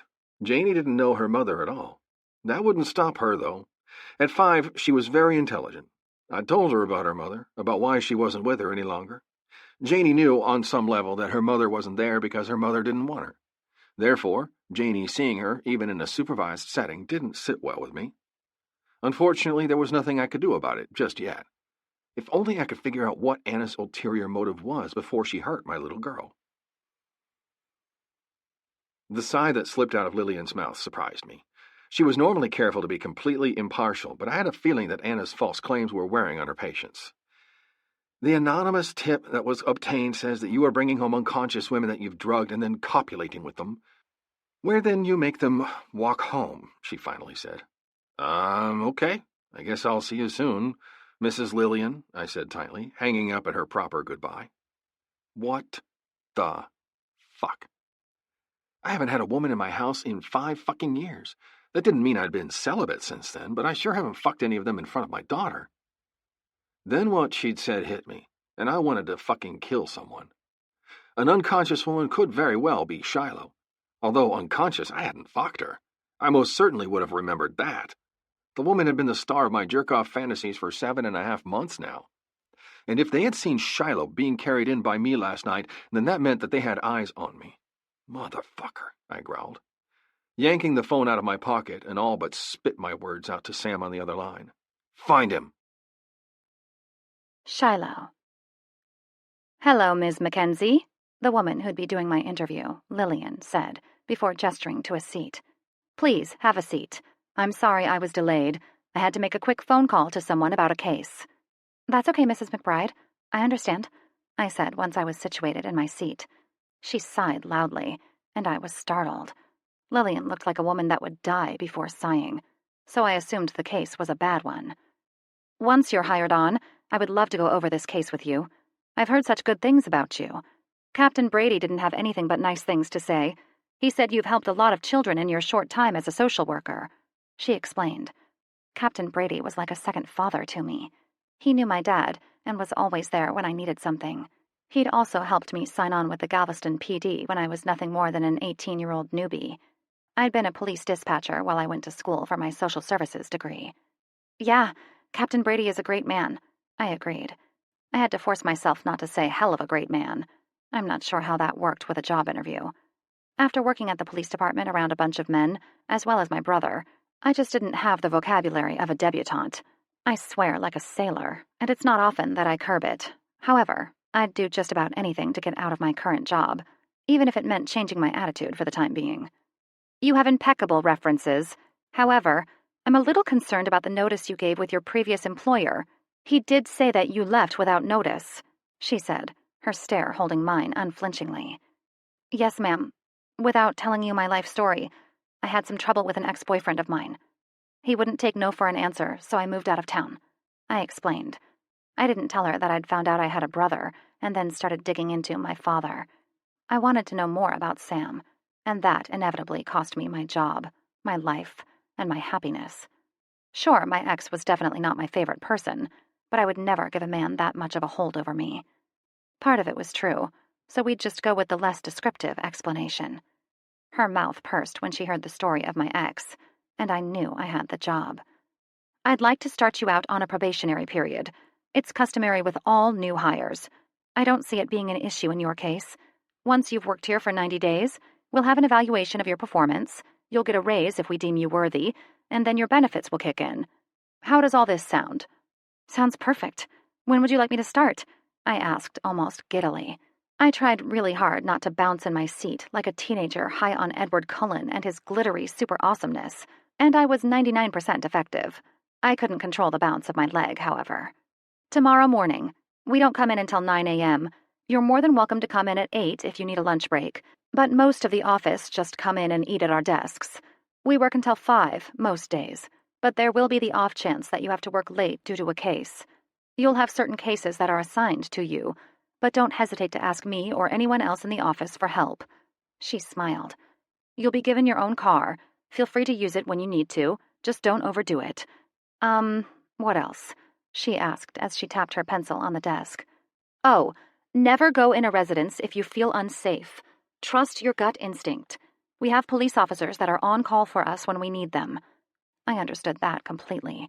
Many of the children that were in the system lived in a potentially dangerous environment. There was no way we could know if that same threat against the child was a danger to us as well. I understand, I whispered. Well, if that's all, we will see you in the morning. You'll get your car then as well, she said, standing and holding out her hand. I shook it, and she led me out into the main office again. Have a good rest of the day, dear. I'll see you bright and early. I nodded my head and smiled, then pushed the door open. I was momentarily blinded by the sunshine, and it took me a few minutes to adjust. James wasn't there, which really didn't surprise me much. Bum me, yes it did. Surprise me? No. I glanced up at the clouds that were moving by at what felt like the speed of light and looked further into the distance to see black clouds on the horizon. Then my broken arm started to throb, and I closed my eyes, willing the pain away. Great. Just fucking great. I growled and started down the sidewalk. What's great? James asked. Screeching like a banshee and jumping 4 feet in the air, I whirled and turned toward the alley that I was in the process of passing. James was straddling his bike, both elbows resting on the gas tank and crossed. He was staring at me with amusement on his face, and I wanted to punch him in the nose. My arm hurts, I snapped. His smile fell away instantly, and he stood, still straddling the bike, and fished out a bottle of pills from his pocket. Here, I got these filled for you while you were in your interview. I smiled warmly at him, feeling like a complete ass. Thank you. I really do appreciate it. He flipped the saddlebag on his right side open and pulled out a Coca-Cola, handing it to me after I had a pill in my hand. Shoving the pill bottle in my purse, I took the drink from him, grimacing inwardly. I hated Coke, but anything was better than my throbbing arm right about now. You don't like Coke? He asked, as he saw me make a disgusted face after I drank. No, I said, handing the offending drink back to him. Weird, he said, taking a swig. When I was younger, that used to be the only thing my mother would have on hand. It didn't take long for me to attribute starvation to the taste of Coke, I said without thinking. You were starved? He barked. I jumped at the bite of anger in his tone. Yeah, I guess you could say that. The only time we ate well was when Dad came for a visit. Things would get better for a while after that, but it didn't stay that way. Whether it was because she ran out of money or just plain didn't care what my father would do is beyond me. He didn't say anything, and I didn't want him to. I didn't want anybody's pity. Instead of allowing more questions, I started walking back down the sidewalk. James cursed behind me and started the bike up. The alley seemed to amplify the loud rumble of the motor, and I had to smile. It sounded like a monster. Said beast pulled up beside me on the sidewalk. Get on. I'll take you home. I can't. I have to go find some appropriate work clothes. Lucky for me, it's business casual. I'll take you wherever you would like to go. Come on. The rest of the afternoon was spent at the Goodwill and a few consignment shops. What most people don't realize is that there is actually good stuff at these places. Even before I was forcibly moved to Kilgore, I shopped at the Goodwill. I just didn't have it ingrained in me to pay full price for something that I could get nearly 25 times cheaper somewhere else. If you don't mind, I need to run home real quick to make sure I get Janie off the bus, and then I'll drop you off back at your place. He didn't wait for my acquiescence, though, just pointed the bike in the wrong direction and roared off. We actually caught Janie's bus when we were about a mile away from Free, and James and I laughed at the googly eyes that all the children were giving us. Janie waved frantically from her seat at the front of the bus, and James played the doting father, waving back to his baby, while still keeping a close watch on the road. Once we got to the bus stop, a very excited Janie, whose feet were moving faster than her mind, tumbled off the bus. James made a move to get up and help his baby up, who was now crying, but I gave him a pat, signaling that I would handle it. He was in an awkward position with my bags, and me all on the bike behind him, and I felt it prudent to help in any way I could. "You okay, sweetie?" I cooed as I dropped down next to Janie on the dust. The bus driver yelled a goodbye and pulled away, leaving us in silence, minus the soft crying coming from Janie. Yes? What happened, Pumpkinhead?" I asked, smoothing her blonde, wispy flyaway hairs back against her scalp. Tear tracks ran in straight lines down her cheeks, and she looked absolutely pitiful. The wound itself was fairly basic, scraped knees that everyone dreads, but overall she was in good health. "I fell off the fucking bus," she said in one of the sweetest voices I'd ever heard. "You sure did, Pumpkinhead. You know that's a bad word. You really shouldn't say that." I scolded gently as I helped her to her feet. "I know. I heard Uncle Max say it yesterday while he was working on the dyna we have in the shop," she said with absolutely no apology anywhere in sight. "Yeah, that's a boy thing. Girls shouldn't cuss. What kind of dyna was he working on?" Liar, liar, pants on fire. I was going to hell. My mouth could compete with a Marine's vocabulary with ease. "It was a 2002 Dyna Superglide. It's really pretty. Uncle Max was replacing the brakes because the dumbass who owns it doesn't know what the fuck he's doing. Says the Dyna was too much bike for a banker douche like him, but at least it wasn't one of those pocket rockets that guys with small dicks normally like to ride," she explained. Do not laugh. Do not laugh. My eyes raised from Janie's hazel ones to the identical ones of her father's, and I saw the mirth floating around in his eyes, trying just as hard as me not to laugh his ass off, too. Honey, what have I told you? What goes on in the garage stays in the garage. We don't repeat bad words anywhere else but there. Got it? He asked with a twinkle in his eye, and then stooped down to kiss her skinned knee. "Yes, Daddy. It feels all better. Can I have a beer now?" she asked with a pouty lip. "Sure thing, baby. I bet there's a few in the garage fridge. Why don't you go check?" he asked as he stood to his full height. Janie didn't wait another second. 1 second she was leaning into her father, and the next she was halfway up the drive. James turned from watching his daughter's retreat to studying my face. "I really don't give her beer." I laughed.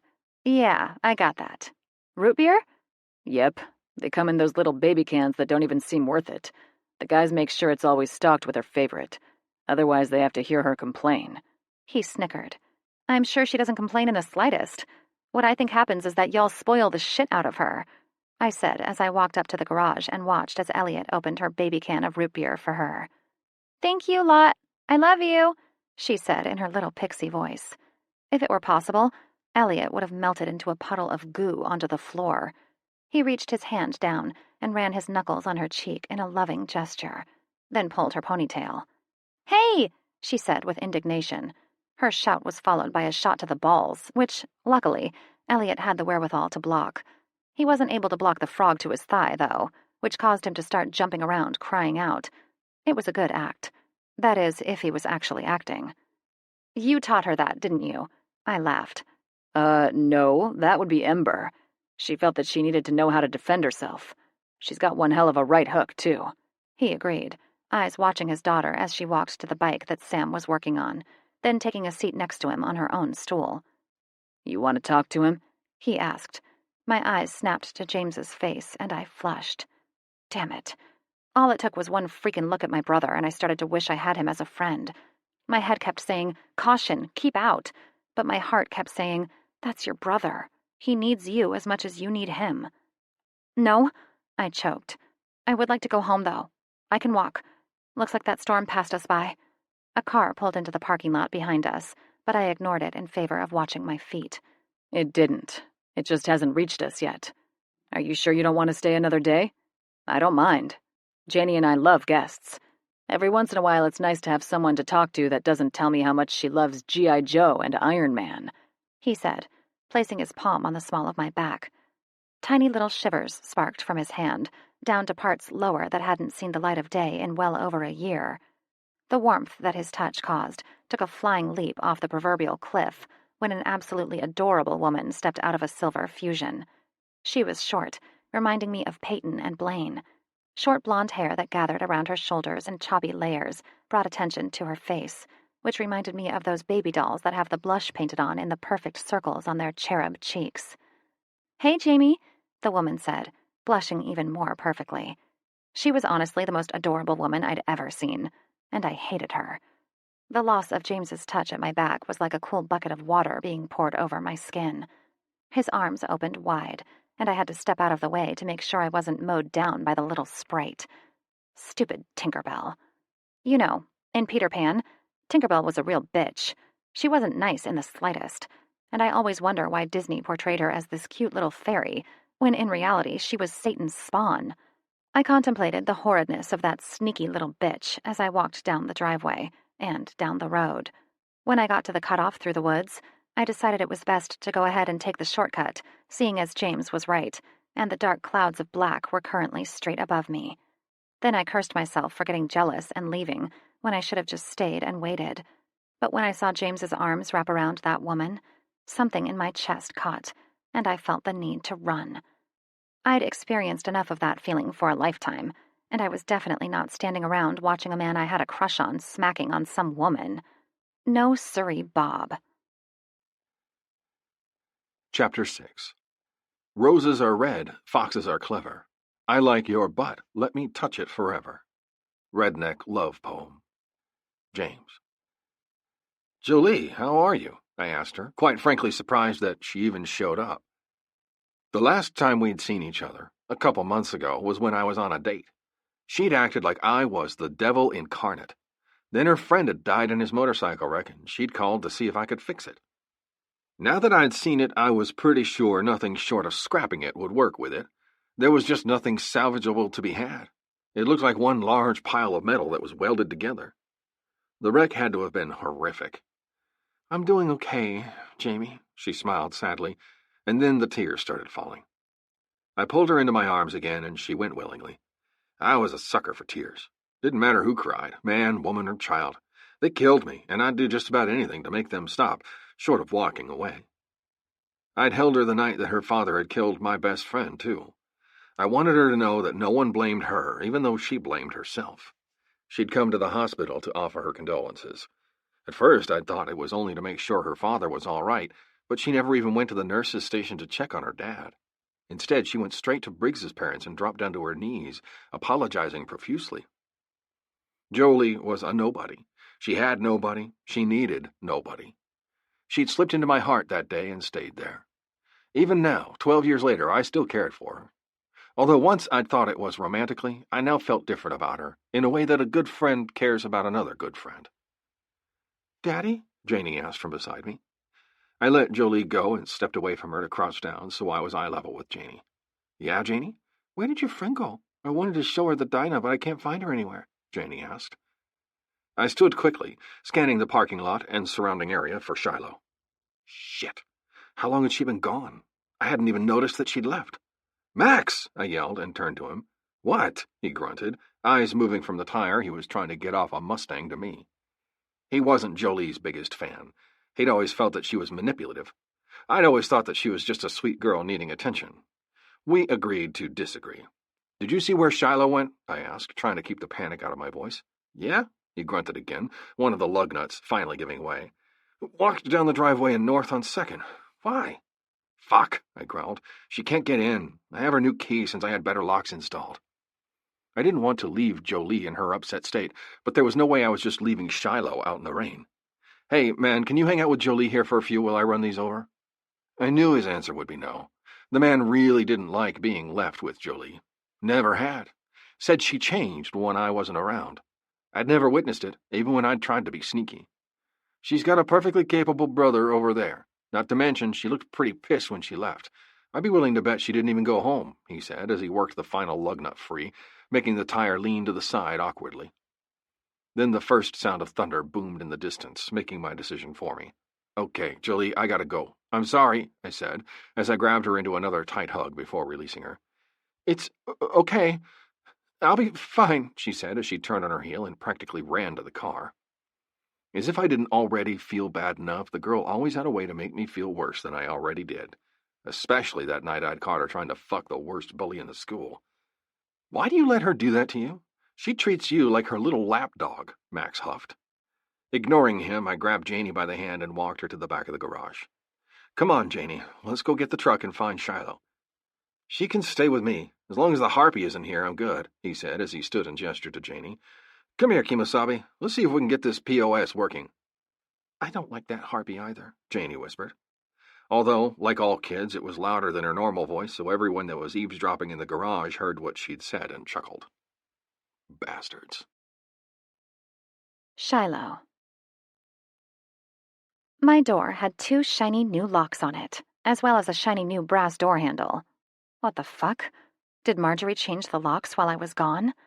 Sure, I was getting this place for a song, but that didn't mean she could just go and change the locks without telling me, or letting me get my things out first. She never struck me as the type to be vindictive, so what reason did she have to change them while I was gone? I planted my foot, spun on my heels, and just made it the first step down when the skies opened up. Fucking-gen. Shit, I hissed, trying to cover my arm with my body to reduce the chance of it getting sopping wet. By the time I made it into the diner, the majority of my body was drenched, and I cursed Marjorie for having my locks changed without telling me. Crazy old bat. Lizzie, a young mother of 3, glanced up from the coffee she was pouring at the bar when I scrambled inside. You look pretty awful, she mused. Thanks. Marjorie around? I asked. She was here early this morning, but I haven't seen her since, she said, putting the coffee pot on the warmer. I was trying to figure out why... I was explaining when the roundness of Lizzie's eyes went to the size of saucers. What? Her mouth worked like a fish, and I turned around very slowly to find a huge-ass gun aimed right at my face. The barrel of the gun looked massive, and I couldn't help but wonder what the bullet that came out of the gun would do to my face when it took me out. Fuck. My eyes traveled from the gun's excessively large barrel to the masked man that was holding it. His stance was twitchy and unsure, but the gun never wavered. Bring her out here, he roared. Who? I asked. The hitch in my breath made it apparent that he was scaring the absolute shit out of me. Marjorie, he roared. I flinched at the vehemence in his voice. God, but I just couldn't freaking win. My life was one huge clusterfuck to the 10th degree. Here I was, 26, going on 27, and I was about to die. Alone. Unloved. Hooray. Fuck it. If I was going to be shot, I damn sure won't be going out without trying to fight. James. Okay, where the fuck are you? I growled as I came back down the stairs of Shiloh's apartment. I rounded the corner to the diner, and my heart nearly stopped. Shiloh had her hands hanging down limply at her sides, standing next to the bar. A young woman, 22 at most, was behind the bar, mouth slack-jawed and her hands up by her ears, and a man in his late 60s who resembled a grizzly bear with his wild brown hair and large round body stood in front of them both with a .357 revolver pointed straight at Shiloh's face. My basic survival instincts, the ones that were honed to a razor-sharp point in the deserts of Iraq and Afghanistan, the ones that kept me and most of my brothers alive during the most brutal of times, took over. My vision sharpened, my hearing fine-tuned, my adrenaline coursed thickly through my veins. The rapid beat of my heart thumped an erratic tattoo against the wall of my chest. My eyes stayed locked on the man with the gun, even when Shiloh's scream ripped down my spine and settled deep in my gut. My hand tightened minutely on the gun that I had in my hand, even though I had no memory of pulling it. Nor did I have knowledge of aiming it. However, I found myself with one eye closed, staring down the length of the barrel. Tritium sights framing the large man's center mass, ready to pull the trigger. With one breath, I found my calm. The next, I pulled the trigger. Mr. Allen, can you please repeat what happened again one more time? Detective Pearson Howell asked, with condescension dripping like acid from his every word. Are you arresting me? I finally asked. No, I'm just trying to understand what happened here. Some things don't line up, he ground out. I've already explained the encounter in its entirety. I've explained what I saw happen. I explained that I couldn't afford to wait, that I felt like the situation would deteriorate very fast. Therefore, if I'm not under arrest, then I'll be leaving. I have a young daughter at home as well as an inconsolable woman to take care of. If you'll excuse me, detective. I snapped and turned. Detective Pearson didn't like the way I said detective, and I saw his hackles rise as soon as I said it. Yes, I've heard about the allegations that are being filed against you. Tell me, is it true? Do you rape your daughter? He droned from directly behind me. I froze, my hands clenched and my body tensed in anticipation. My eyes rose and my mouth opened, but Shiloh, who was standing to my right, erupted. I say erupted because there were no other words for what happened next. She simply exploded. "You have got to be kidding me!" she screeched. The men and women loitering, as well as the crime scene techs, male and female officers, and my buddies, froze and watched the explosion unfold. "This man," Shiloh gestured to me with her pointer finger, "this man saved my motherfucking life! That man was about to blow my head off! He had a fucking .357 pointed at my face. Do you know what a .357 does to a watermelon? It fucking explodes! Every fucking inch! There is no way you would ever be able to fit those pieces together again!" She got closer as her temper raged. The next thing I knew, she was in Pearson's face, finger millimeters from his chest. She knew better than to touch him, but that didn't stop her from rising on the tips of her toes and getting in his face. "And the nerve, the guts it takes to imply that this man," another finger pointed in my direction, "to say that this man rapes his child! You don't know their relationship. You don't see how he dotes on her, gives her everything she needs and wants, adores her. He would never, ever do anything so vile as to rape his daughter. To even imply that is so beyond the element of reason that it's practically hilarious. That man would castrate anyone that even thought about harming his daughter. He'd chop off their balls, open a gash in their belly, and make them bleed. You are a pathetic use for human flesh, and I will see your superior officer about this.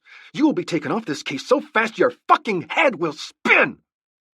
Snickers were the only thing that could be heard through the crowd. Shiloh stepped back from Pearson, but as she did, her foot hit an uneven spot on the ground, and she pitched forward into the detective. He took that opening as an attack on his person and moved. Shiloh went down hard onto the pavement. Her face smashed into the wet grass that lined the side of the parking lot.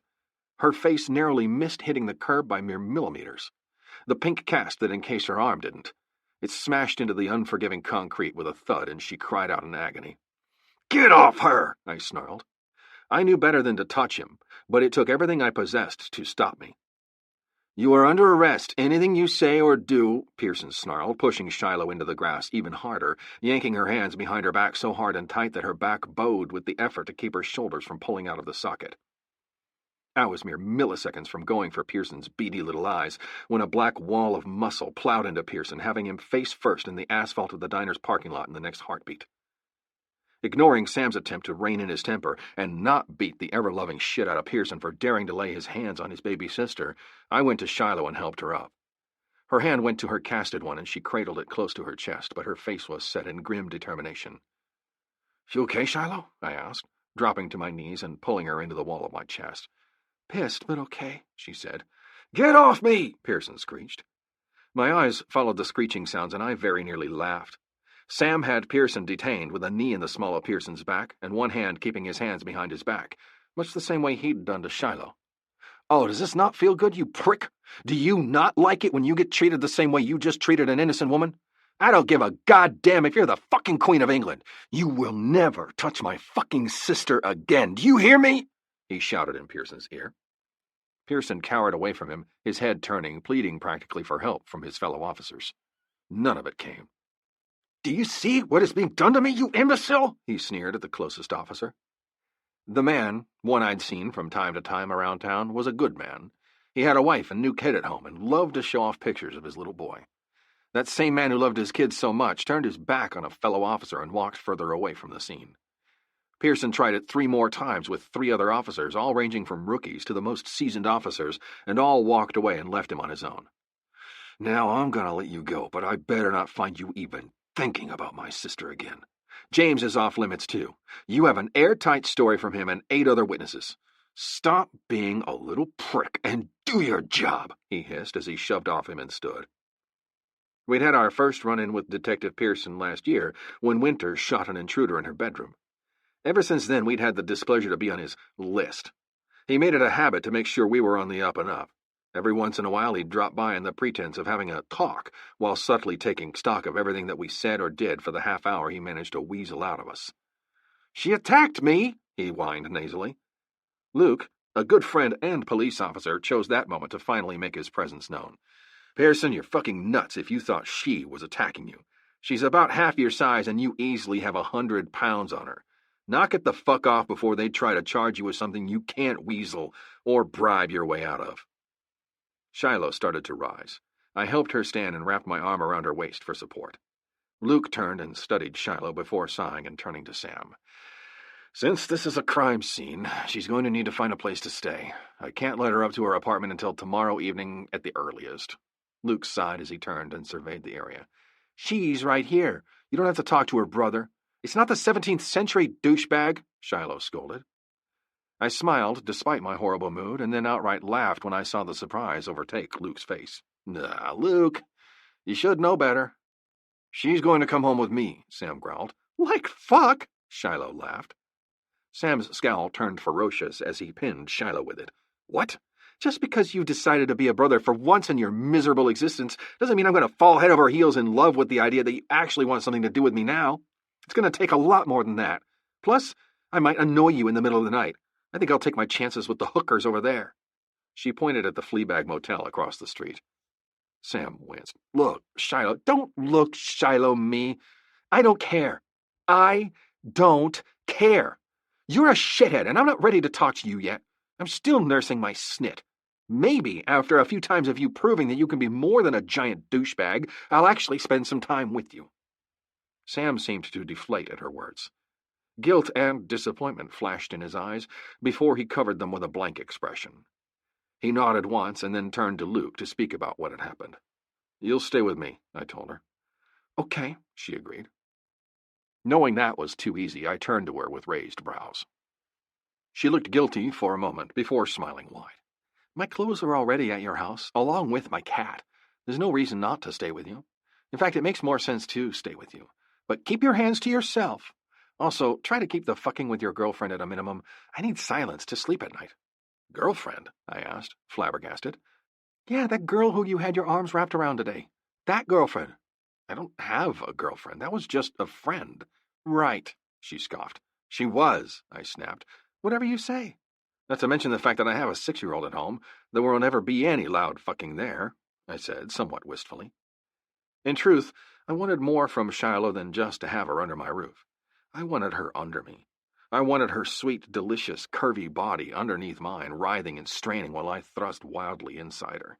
I wanted to fuck her so hard that she screamed. Yet that would never happen, now or later, no matter if Janie was there or not.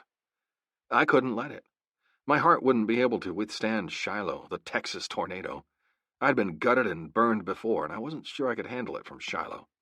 She was a force to be reckoned with. Chapter 7. Teach your girl to shoot, because a restraining order is just a piece of paper. Life lesson. Shiloh. Hey there, Boris, I said to my cat, who'd made himself at home in James's kitchen sink. You know, that's an industrial-sized sink, James supplied with a smile evident in his voice.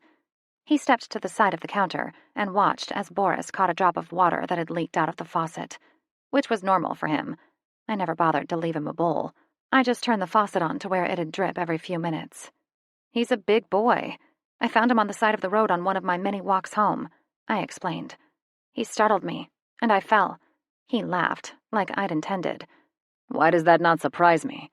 It shouldn't. I'm a very clumsy person, although the only accident I've ever been in was when I backed into my first boyfriend's car when I was 16. He smacked me, but then my brother kicked his ass and beat the shit out of his car with a sledgehammer. I smiled wistfully. James had a scowl the size of the Grand Canyon on his face. I'd have done the same. Yeah, well, Cheyenne is a pretty wonderful woman. I sure wish I'd have gotten a chance to get to know her. I agreed. Cheyenne wasn't who I was talking about, but I do agree with you. She's a pretty good sister. Why does it sound like you're leaving? he asked with another frown on his face. I ignored that question. I'd taken the job with social services, but it was a temporary position, pending availability for a job opening, while a woman took medical leave after she'd given birth. I didn't thank you yet, and I should. That was a pretty complicated shot, I observed. He nodded his head, a saddened look entering his eyes. I was a sniper in the army. It was an easy shot. Try over 3/4 of a mile away and then get back to me. What time do you have to be at work in the morning? Guess he didn't want to speak about blowing a guy's head up like a watermelon dropping onto concrete. At least he wasn't wearing the man's brain like I was. Speaking of which, I needed a damn shower in the worst way. 9. Can I use the shower? I asked, then headed in the direction of the bathroom I'd glanced at earlier. What would you do if I'd have said no? He asked drolly from behind me. Showered anyway, of course. I smiled and flipped the light on in the bathroom before coming to a standstill, mouth open in fascination. Wow, that's all that came to mind when I saw the bathroom. In a way, it was fucking awesome, but it was a little much to handle at first. Yeah, Janie got to choose the decorations. He laughed. Well, I have to say, that is definitely interesting. She's a little obsessed, though. I laughed with him. I couldn't say that at 6 I was any better. However, where I was obsessed with My Little Pony, Janie was obsessed with motorcycles, which I guess was to be expected. The bathroom was a plethora of Harley-Davidson, orange walls with black stripes. Motorcycle fatheads adorned the wall behind the bathroom door. Motorcycle toothbrush holder and soap pump. The hand towels were black. Everything matched perfectly. That is until you got to one thing. Why the white curtain and rug? It seems a little out of place, I said with a raised brow. He bellowed with laughter now. Oh, you'll see, he said cryptically. Towels are in the closet. Just shove all the toys to the side. I'll go take a shower, too. Then we can figure out something for dinner. With that comment, he left, shutting the door quietly behind him. The shower felt glorious. I scrubbed my skin until it turned a bright pink with a bar of soap that smelled like bubble gum. I washed my hair with Johnson's baby shampoo, secretly enjoying the baby fresh scent. Turning the shower off, I stepped out onto the white bath mat and then closed the shower curtain behind me. Then I burst out laughing. Oh my God! Janie's only 2 things that didn't match were the shower curtain and the rug. However, I could see why she'd bought them. I hadn't noticed in the shower, but now that I'd turned around and got a good look at the curtain, I couldn't miss the bloody handprint that showed up. Whether it was from the heat or the wetness, I didn't know. The bath mat was more of the same. Each drop of water showed up red, and you could clearly see 2 perfect prints of my feet from where I'd stepped on it when I got out of the shower. Each drip of water off my body only added to the effects. How cool. It wasn't until I was done admiring Janie's decorating skills, however, that I comprehended that I didn't have anything to wear other than blood-splattered clothes. Sneaking out into the hallway with a towel wrapped securely around my chest, I tiptoed into James's room in hopes of getting a t-shirt before he got out of his own bath. His bathroom door was cracked slightly, and I could hear the pound of water hitting tile and the sound of James moving around. It wasn't until I got to James's dresser that I realized that I could see through the crack in his door. What I saw made me gasp. Whether in appreciation or apprehension, I didn't know. At first, I didn't notice the man standing under the spray. I noticed the difference between his bathroom and Janie's bathroom. White walls, black towels, and practically boring decor that managed to draw the eye rather than bore it. There was no shower curtain in his, only a clear glass that went from ceiling to just about waist level, and from there the glass became frosted. James was standing there, water streaming from the faucet above his head, falling down his body in rivulets. Head hung. His muscular arms were up high above his head, holding onto the top of the glass with both hands. His chest was clear of any tattoos except for a lone crosshairs tattoo, centered over a skull right over his heart. I could also clearly see the peak of something black sneaking up over his shoulder from his back. He was wearing a pair of dog tags that fell to about pec level, drawing attention to his muscular chest and rock-hard abs. I followed the ridges of his stomach lower until my gaze was interrupted by the different-colored glass. Disappointment settled in my gut as I wished that the stupid frosted glass wasn't there. Then maybe I could see the other half of his body. Specifically, the cock I'd felt through his clothes earlier when he was holding me. While I was trying to will away the glass covering his lower half, One of his hands came down, rubbing down his chest, abs, and then lower. My eyes flew to his face, and I watched as his face went from blank to a picture of pleasure in the next second. He growled low in his throat, and I let my eyes devour his body. The motion of his hand behind the frosted glass could only be one thing.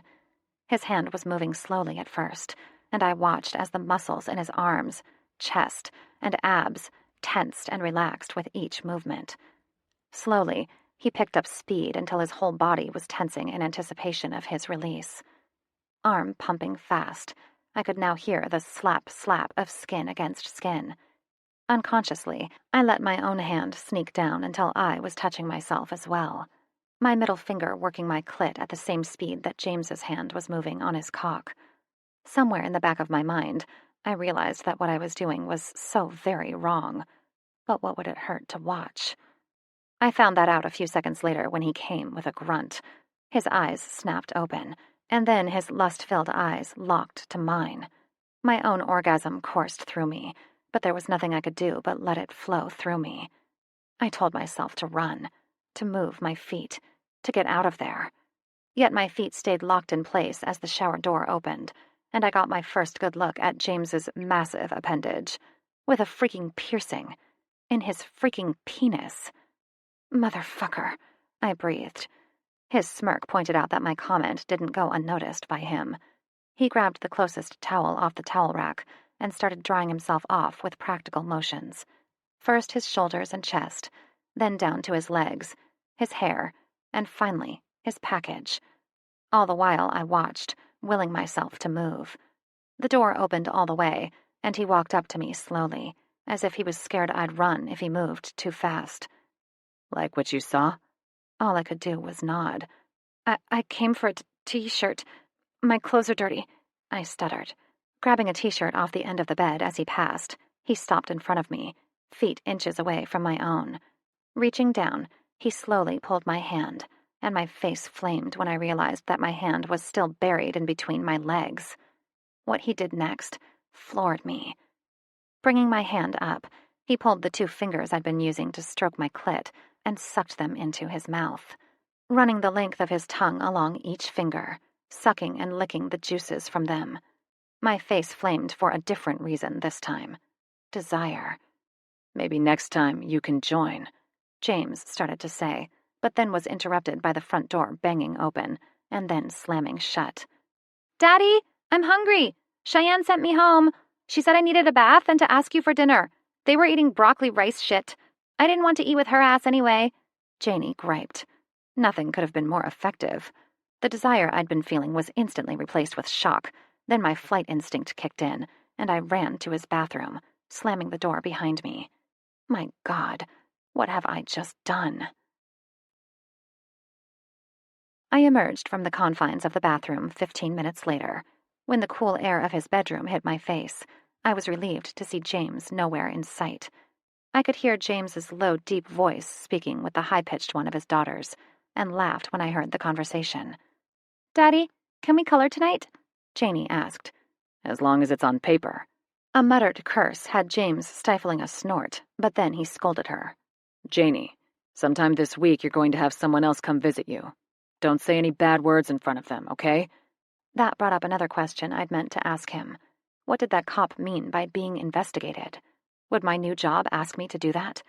I'd have to tell them no, and then they'd want to know why. It'd be a good idea to at least find out why before I'm brought into the middle of it. Slipping on the sweatpants that were so nicely laid out for me on the end of the bed, I walked out of the room and steeled myself for the embarrassment of seeing James again. I wasn't disappointed. The man looked at me as if I was sex on a stick, and his eyes devoured everything. From the way I wasn't wearing a bra, to the t-shirt that still smelled of him, all the way down to the sweatpants that hung low on my hips, and only stayed on because of the drawstring. Shiloh! Janie cheered. Daddy's ordering pizza. What kind do you like? Sausage and pepperoni, I answered immediately. Hey! Janie smiled wide. That's Daddy's favorite too. Perfect. By the time the pizza was devoured, I was in a much better mood. I'd let my guard down some, allowing Janie to entertain me with her cunning personality and wit. James was a good father. He didn't let Janie's constant need to question and badger him affect him in the slightest. I knew that whatever allegations against him were most definitely false, and I knew I'd be saying something to my supervisor, regardless of whether she brought it up or not. There were so many people in the world that deserved to have their children taken away for the way they treated them. James, however, was not one of them. He was patient and kind. He interacted with her. She obviously adored her father. It was the type of relationship I'd secretly wished that I had with my own father. The type where you knew that he'd do absolutely anything for you and would protect you always. I'd almost begun to think that I'd made too big of a deal of our sexual encounter earlier, that maybe the attraction was just one-sided, when Janie made an innocent statement about Boris, and then James went and ruined my lazy contentedness. "I love your cat, Shiloh," Janie said as she petted Boris, who was sprawled out indelicately in her lap. "Daddy, don't you love Shiloh's cat?" "Oh, yeah, I love Shiloh's cat," he said with a slight smile on his face. For some strange reason, I didn't think he was talking about Boris. Chapter 8. Our flag does not fly because the wind moves it. It flies with the last breath of each soldier who died protecting it. T-shirt. James. "Come in," I said to the straight-laced woman at my door. "My name is Lillian McBride, and I'll be conducting the interview today. May I sit?" she inquired. "Absolutely." I gestured toward the couch. I winced when I saw her have to shove one of Janie's many G.I. Joe dolls to the side. "I only show that you have Janie. Who do these belong to?" She laughed, then pulled an army man out from beneath her as she sat. "Sorry about that. Those are Janie's toys. She has a thing against pink and anything girl-related," I quipped. She smiled. "How funny. How are you doing today, Mr. Allen?" Bile was slowly rising in my throat, but I played her game. I wasn't sure if she even knew how nerve-wracking it was to be investigated by CPS, let alone be accused of something so nauseatingly horrific. "I'm well, thank you. And you?" "Well, also.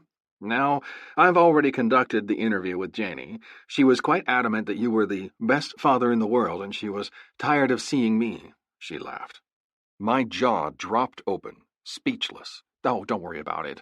It's nice to see a girl know what she wants. She was very vocal and told me exactly what she thought. I have no doubts that the claims against you were made under false pretenses. However, we still have to follow up in a few months. Do you have any questions?" "No, ma'am," I rasped. The interview went as expected. She asked me about my home life, about my job, what I did in my spare time, what I did to punish Janie, what happened when I left, who watched her while I was working. Overall, I felt that I'd answered the numerous questions efficiently. "My daughter is the most important thing in my life. I'd never do anything to harm her," I finally said, totally beside myself with worry by that point. She smiled warmly at me and then stood. "Now, don't think that these false reports aren't being investigated. They are. I give you my word that we aren't letting false allegations pass. If you have any questions, please don't hesitate to give me a call. Although, from what I understand, you've got a fine young lady staying with you that already knows quite a bit about what's going on." Her wink took me by surprise, and I walked behind her as she headed for the door. "Have a good day, Mr. Allen. Don't worry, this will all be resolved shortly," she proclaimed, before dropping into her red Honda Civic and pulling out. Just as she was moving toward the front of the building, my phone rang in my pocket. Digging it out, I put it to my ear and answered with a terse, "Hello?" "James," Shiloh said in her husky voice. "They released my apartment so I can move back in. Can you meet me there with the keys when you get a chance?" All the woman had to do was speak to me now, and I was instantly erect.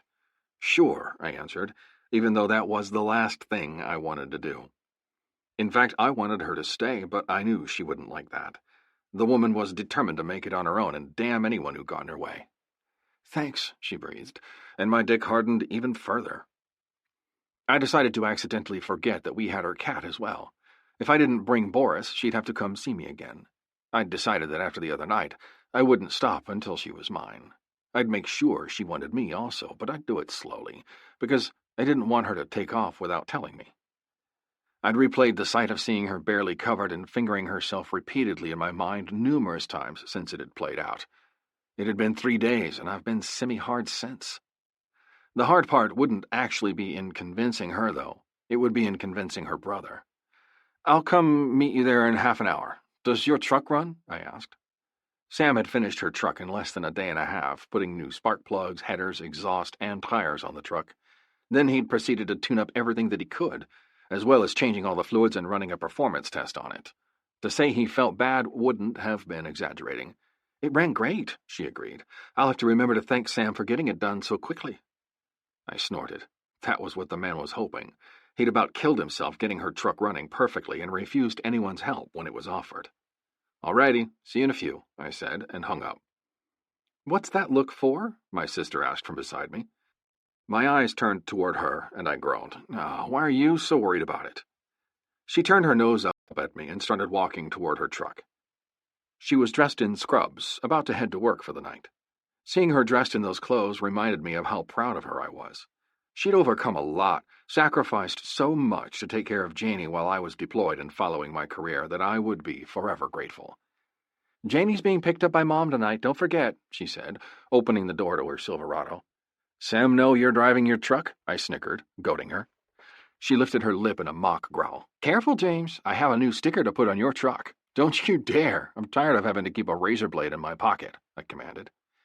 She smiled cryptically and then laughed. "Hey, make sure you ask Shiloh if she wants to go camping next weekend. We're going to Caddo Lake. Mom's watching the kids. No excuses." "Yes, ma'am. I'd planned on asking her tonight, although I thought that your husband might grow a pair and ask her," I joked. She rolled her eyes. "Got another dinner and movie night going on?" she asked as she threw her nursing bag into the floorboard. "No, not tonight. Shiloh's apartment was released as a crime scene, and she's going home," I answered, trying my best not to sound bummed.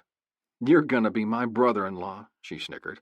"What?" Sam barked from behind us both, causing us both to whirl around, guilty looks on our faces. "I didn't do it," she screeched. Sam's scowl turned on her, and she jumped into her truck, slammed the door, started it with a roar, and took off in a spray of gravel. I tried to sneak away while his attention was otherwise occupied, but he sensed the movement and returned his attention to me. "What did she say before she left?" "To ask my brother-in-law if he wanted to go for a beer tomorrow," I said, covering for Cheyenne's big mouth. His eyes narrowed, but he didn't call me on it. "Okay, sounds good. How'd Shiloh's truck run?" "Good, from what she told me. But she only drove it about 3 miles to work, so I'm sure she hasn't figured out that you put a chip in it yet." I laughed. "It gets better gas mileage," Sam grumbled. "Yeah, I'm sure that's why you did it," I laughed. "Sam, why don't you just try to talk to her? Make an effort. She's a kind person. She wouldn't have stuck around this long and kept trying if she wasn't." "I fucked up. I was so hurt that I didn't realize what I was doing. Keeping her at a distance was to protect me, and I regret it with my every breath. I could have lost her the other day, and I never even knew her. What kind of a brother does that?" Sam sighed and hung his head. "A brother that was confused and overwhelmed. I think you'll find a companion in her. She didn't have the best of childhoods either. Seems to me like y'all could compare notes," I explained, before heading for my bike. Sam stood with his head down and didn't look up at me as I passed on my bike. I wasn't worried, though. Sam wasn't the type of man to let things fester. He was a fixer and a doer. He'd get this ironed out with Shiloh, and they'd have a relationship, which just added one more hold that kept her firmly ensconced in my own life in return. I felt my phone vibrate in my pocket as I pulled onto Shiloh Street. However, it wasn't until I ignored it for the 3rd time and pulled into Shiloh's apartment's lot that I was able to get to it. "Hello?" I greeted my lawyer cautiously. Normally, he just left a message if I didn't answer, and it alerted me of something wrong when he kept calling. "James," he greeted tersely. No bullshitting for him, which I liked. "I just received notice that Janie's visitation with Anna will start this weekend. She'll have 4 hours of supervised time starting at 10 in the morning Saturday." My breath hissed in between my teeth, and I squeezed my eyes shut tight. I heard Shiloh's truck pull into the spot next to me, but I didn't acknowledge her presence. Instead, staring at the speedometer on my bike, eyes locked to it like it was my lifeline. "Do I get to approve the supervisor that stays with my child?" I asked, pinching the bridge of my nose hard. "Actually, yes, you can. You have a few options in that department," he explained them to me. "So you're telling me if the person I choose is a certified social worker, I could have them supervise the visit?" I asked, once he explained the options to me. Looking up, I caught Shiloh's curious eyes on me, wondering where I was going with that line of conversation and what I was talking about in general. She was wearing blue jeans and a black polo shirt that was tucked into her pants. Her beautiful hair was down, pinned up halfway with a contraption that looked like a claw of some sort. Her jeans were molded to her body perfectly, and I quickly looked back down at my gauges to keep my mind in line. "Yes, we can speak with a few. Make sure we find someone that will keep Janie's best interest at heart," Todd confirmed. Actually, I have the perfect person in mind. She's also fiercely protective. I think she'll be perfect, I said as my eyes locked with Shiloh's. Clarity slowly took root in her eyes as I ironed out specifics, and she nodded her head in understanding and agreement before I'd even finished explaining the situation to her shortly after I'd hung up. I feel like a weight has been removed from my chest and I can breathe again. I've been dreading this day, going on 6 months now. They told her she needed to finish some sort of therapy session and then the visitation would start. I'd hoped that she would flunk out or something, but of course not. She was always so determined to do something when someone told her she couldn't. Now I know she'll be safe, and I can count on you to watch over her and protect her. I'll make sure that everything stays in Janie's best interest, James. Always. That movie was shitty, I declared as soon as the credits started to roll. It's the best movie ever. How could you say that? They died together. They'll never live without each other again, Shiloh cried. She also didn't remember him. How torturous is that? I would never wish that on the person that I loved, I grumbled, upset that the fucking movie upset me so much. If that person was truly in love with you, then it wouldn't matter. You'd remember, and that woman would be there waiting. That's what love is about. Sickness and health, she explained, wiping her eyes with the edge of the blanket that was covering her lap. We'd just finished watching The Notebook, and she'd cried for the last 20 minutes of it. I'd reluctantly agreed to watch yet another romance, and she'd given me this shit. At least the other two we'd watched were somewhat uplifting. I liked How to Lose a Guy in 10 Days better, I grumbled. She laughed at me. You would. Sweet Home Alabama was my favorite in high school. The other was a close second. This one always made me sad, so I didn't watch it much. Then why the hell did we watch it now? I asked. I wanted to see if you'd watch it. Tomorrow's Twilight. Fuck no. I'm not watching that shit. She turned on the couch and surveyed my expression. Please? Fuck me. Just like Janie. If she added a droopy lip, I was a goner. Jesus. Come on. What will it hurt? She asked, practically bouncing in her seat. My pride, I muttered. She leaned closer to me, putting her face inches away from my own. I could smell the sweet smell of her skin, something that smelled like tangerines. I could see the mirth shining in her dark, melted caramel look of her eyes that were boring into mine. Then she did the one thing that always got me, curled her lip down in a pout. My eyes zeroed in, begging me to taste her, but before I could make the move, she retreated to her side of the couch, although I noticed that she left the pout firmly in place. One condition, I demanded. What? She asked cautiously. You have to go on a date with me. Sunday. All day, I declared. She looked at me warily, but nodded her decision. Deal. As long as you let me choose what we do. Deal. Chapter 9. Never do a Texas girl wrong. Even if she doesn't have a gun, her daddy will. Tips on living in Texas. Shiloh. I love you, baby.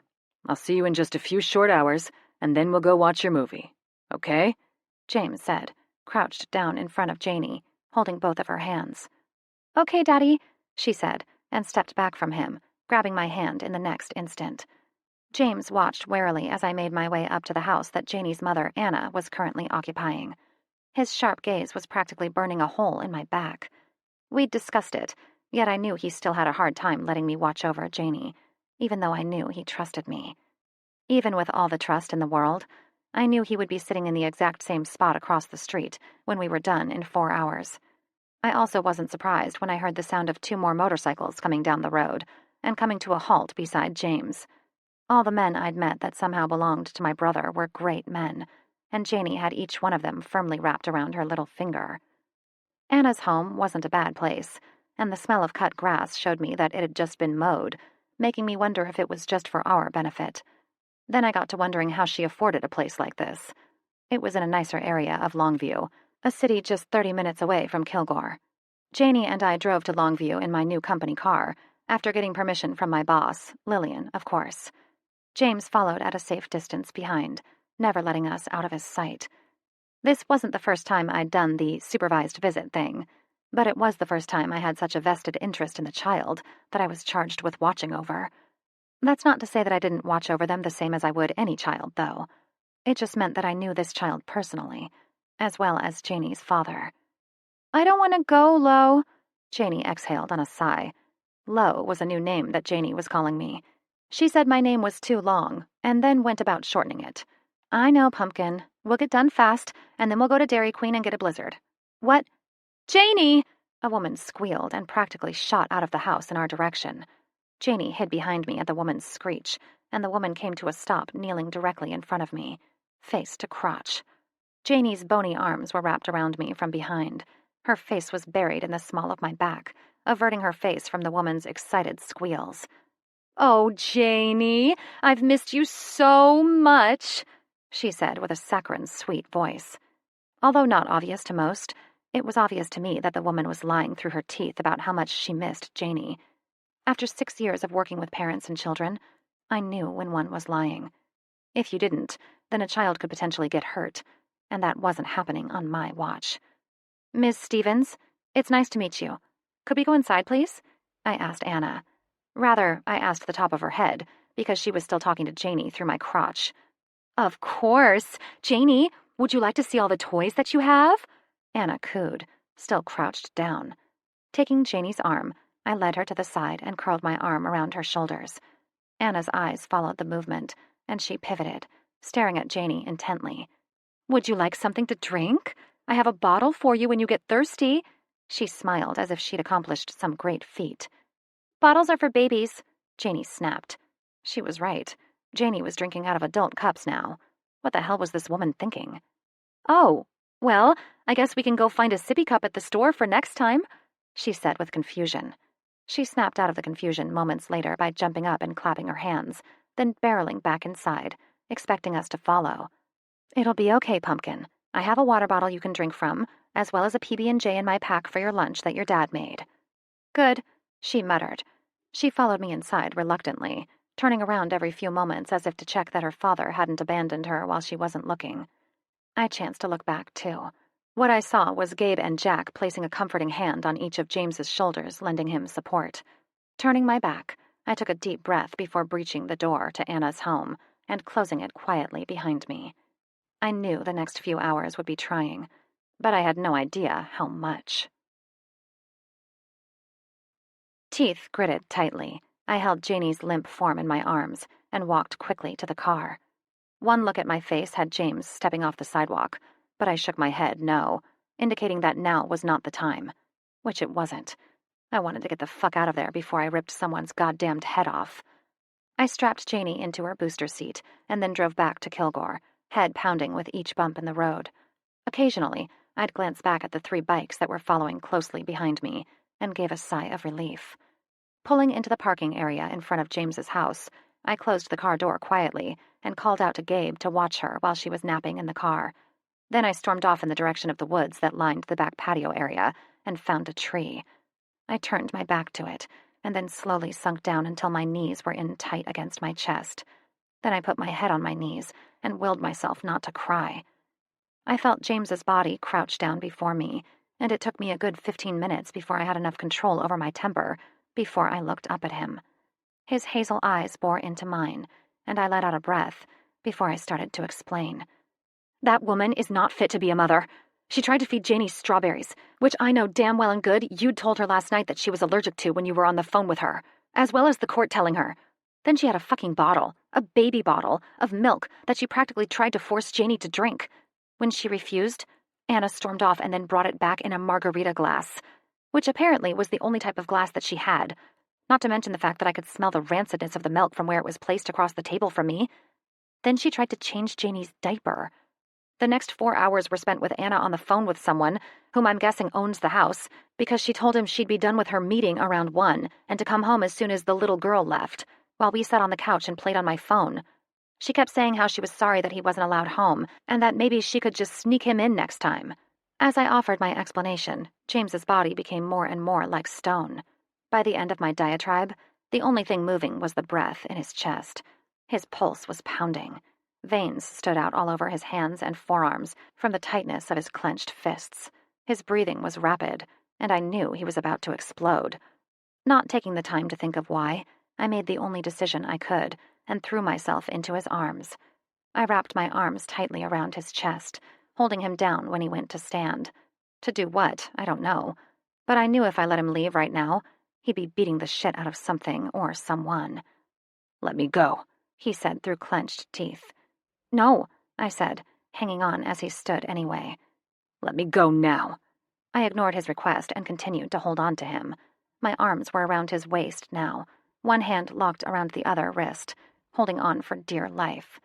He proved that my strength was no match for his in the next moment, effectively freeing himself from my grasp and marching toward his bike. I caught up with him seconds later, jumping on his back and curling my legs around his waist. James! From the corner of my eye, I saw Cheyenne carrying a sleeping Janie into her house and closing the door behind her. Sam watched the spectacle I was making, but didn't comment. Neither did Gabe, Elliot, Jack, or Max. Get off, he demanded. No, I snapped. Get off. No. Fine, he snapped and then mounted his bike. Me being on his back, I had no choice but to follow. Which is how I ended up riding like that on James's bike, going excessively fast and enjoying the absolute shit out of it. Once I realized he wasn't going to stop, I let my feet relax from around his waist, placed them on the pegs, and held on to James as he accelerated out of Free and onto the main road. 4 hours of riding, and 1 state later, James parked in front of a warehouse with what had to be 50 other bikes, as well as numerous cars parked in front of it. We'd passed the Louisiana border over 2 hours ago, and I had no clue where we were. He swung his legs over the side, and then stalked off into the direction of the front door. When I realized he wasn't even going to look back, I scrambled off the back of the bike and stumbled toward the door he'd disappeared into moments earlier. I stumbled because my ass was asleep from riding on the back of the bike for 4 hours, and don't even get me started on the state of my bladder. The door banged shut loudly behind me as I stepped through the door. Immediately, my senses were assaulted. Smoke hung heavily in the air, and the sounds of fists meeting flesh drew my eyes to the middle of the room, where there was a clearing that had a crowd gathered around. Cheers went up at the sound of a heavy body hitting the ground with a sickening thud. I couldn't see James in the mass of people, so I crept closer to the makeshift ring. All the while, my mind kept repeating, "The first rule is that you do not talk about Fight Club," which had me snickering. My mind reeled. Was this place legal? What the hell would happen if there were a fire in here? Where would the massive amount of people go? Would I be trampled to death? Oh my God. Are those two people having sex? Sure enough, they were. The woman looked a tad bit slutty with her blue jean skirt hiked up over her ass, and her red thong pushed to the side as she rode a leather-bound bearded grizzly bear of a man's tattooed cock. The man saw me watching and leered at me. You can have a ride next. James showed up at my side after that comment and glared at the man. The man's cock withered inside the woman at James's psycho stare, and it took everything in me not to laugh at the woman's growl of frustration. James took me by the hand and led me over to some metal bleachers. "Sit," he growled, and then left me again. A man's booming voice came over the loudspeaker as I continued to survey my surroundings. We've got a special treat for everyone tonight. Guess who's here? No guesses? Well, then I'm proud to say that it's the one and only Scope is in the house. He'll be fighting Jumper. The crowd of 300 roared, which made me wonder who this Scope character was, and if Jumper was a regular. I wasn't in suspense long when out of the corner of the room, a man who easily resembled a goddamn Mack truck entered the ring, followed shortly by a now shirtless James, with all his rippling, lickable muscles. Then they started beating the absolute crap out of each other. Round after round, punch after punch. For Jumper having at least 100 pounds on James the Scope Allen, he sure didn't act like it. My eyes were glued to James as his muscles rippled and contorted with each punch, jab, and dodge. I noticed that they didn't use their feet, which I thought was probably a good thing, much to the disappointment of the crowd. I was sickly fascinated with the entire thing, surprised, too. Never would I have thought that James was into a thing like this. He seemed like such a nice guy that it astonished me that he had all this bad underneath his good old boy exterior. All right, boys, 2 minutes left. If you don't have a KO, then it's a tie, the announcer bellowed. It did, indeed, end in a tie. Both men were pouring sweat and billowing air like freight trains. James's jeans were now soaked to at least mid-butt, all the way around, with sweat. Bruises were forming on his cheek, and he had a split lip that was seeping blood. He touched the cut with the tip of his tongue and winced. Then the girls surrounded the two men as they shook hands as if they didn't just try to beat the living crap out of each other, which, in turn, signaled my desire to leave, seeing as I didn't want to have to scalp the bitch who was pawing the man I wanted. Thinking now would be a good time to find a bathroom, I got up from the hard metal bleachers to search. I found it down a dimly lit hallway back beside the bar. When I went to the bathroom, I failed to notice the cracked door I had to pass on the way. It wasn't until I was done and walking back toward the bar that I heard a distinctly familiar voice that had my temper rising to the forefront. Stepping just outside the door, I stopped and listened. "Who's the bitch?" "Fuck you." "Why's she got your boy?" "She volunteered to watch over him for a few while I got my business taken care of." "Seems to me like she's more than that." "If she was more than that, she'd be getting more of me, mainly consisting of my dick, which she isn't. Who do we have here?" a man asked from behind me and then slammed me into the room and onto the floor, following me down shortly with his body straddling my back. Reacting on instinct, I twisted and turned, but found myself unable to release the hold the man had on me. He held me down effortlessly, heart pounding and opening my mouth to scream 1 second. The next, the man was ripped off my back and thrown across the room and toward the familiar voice. James's arms came around me and scooped me off the floor, pulling me back into his sweaty chest, and I nearly collapsed in relief. Then came the anger.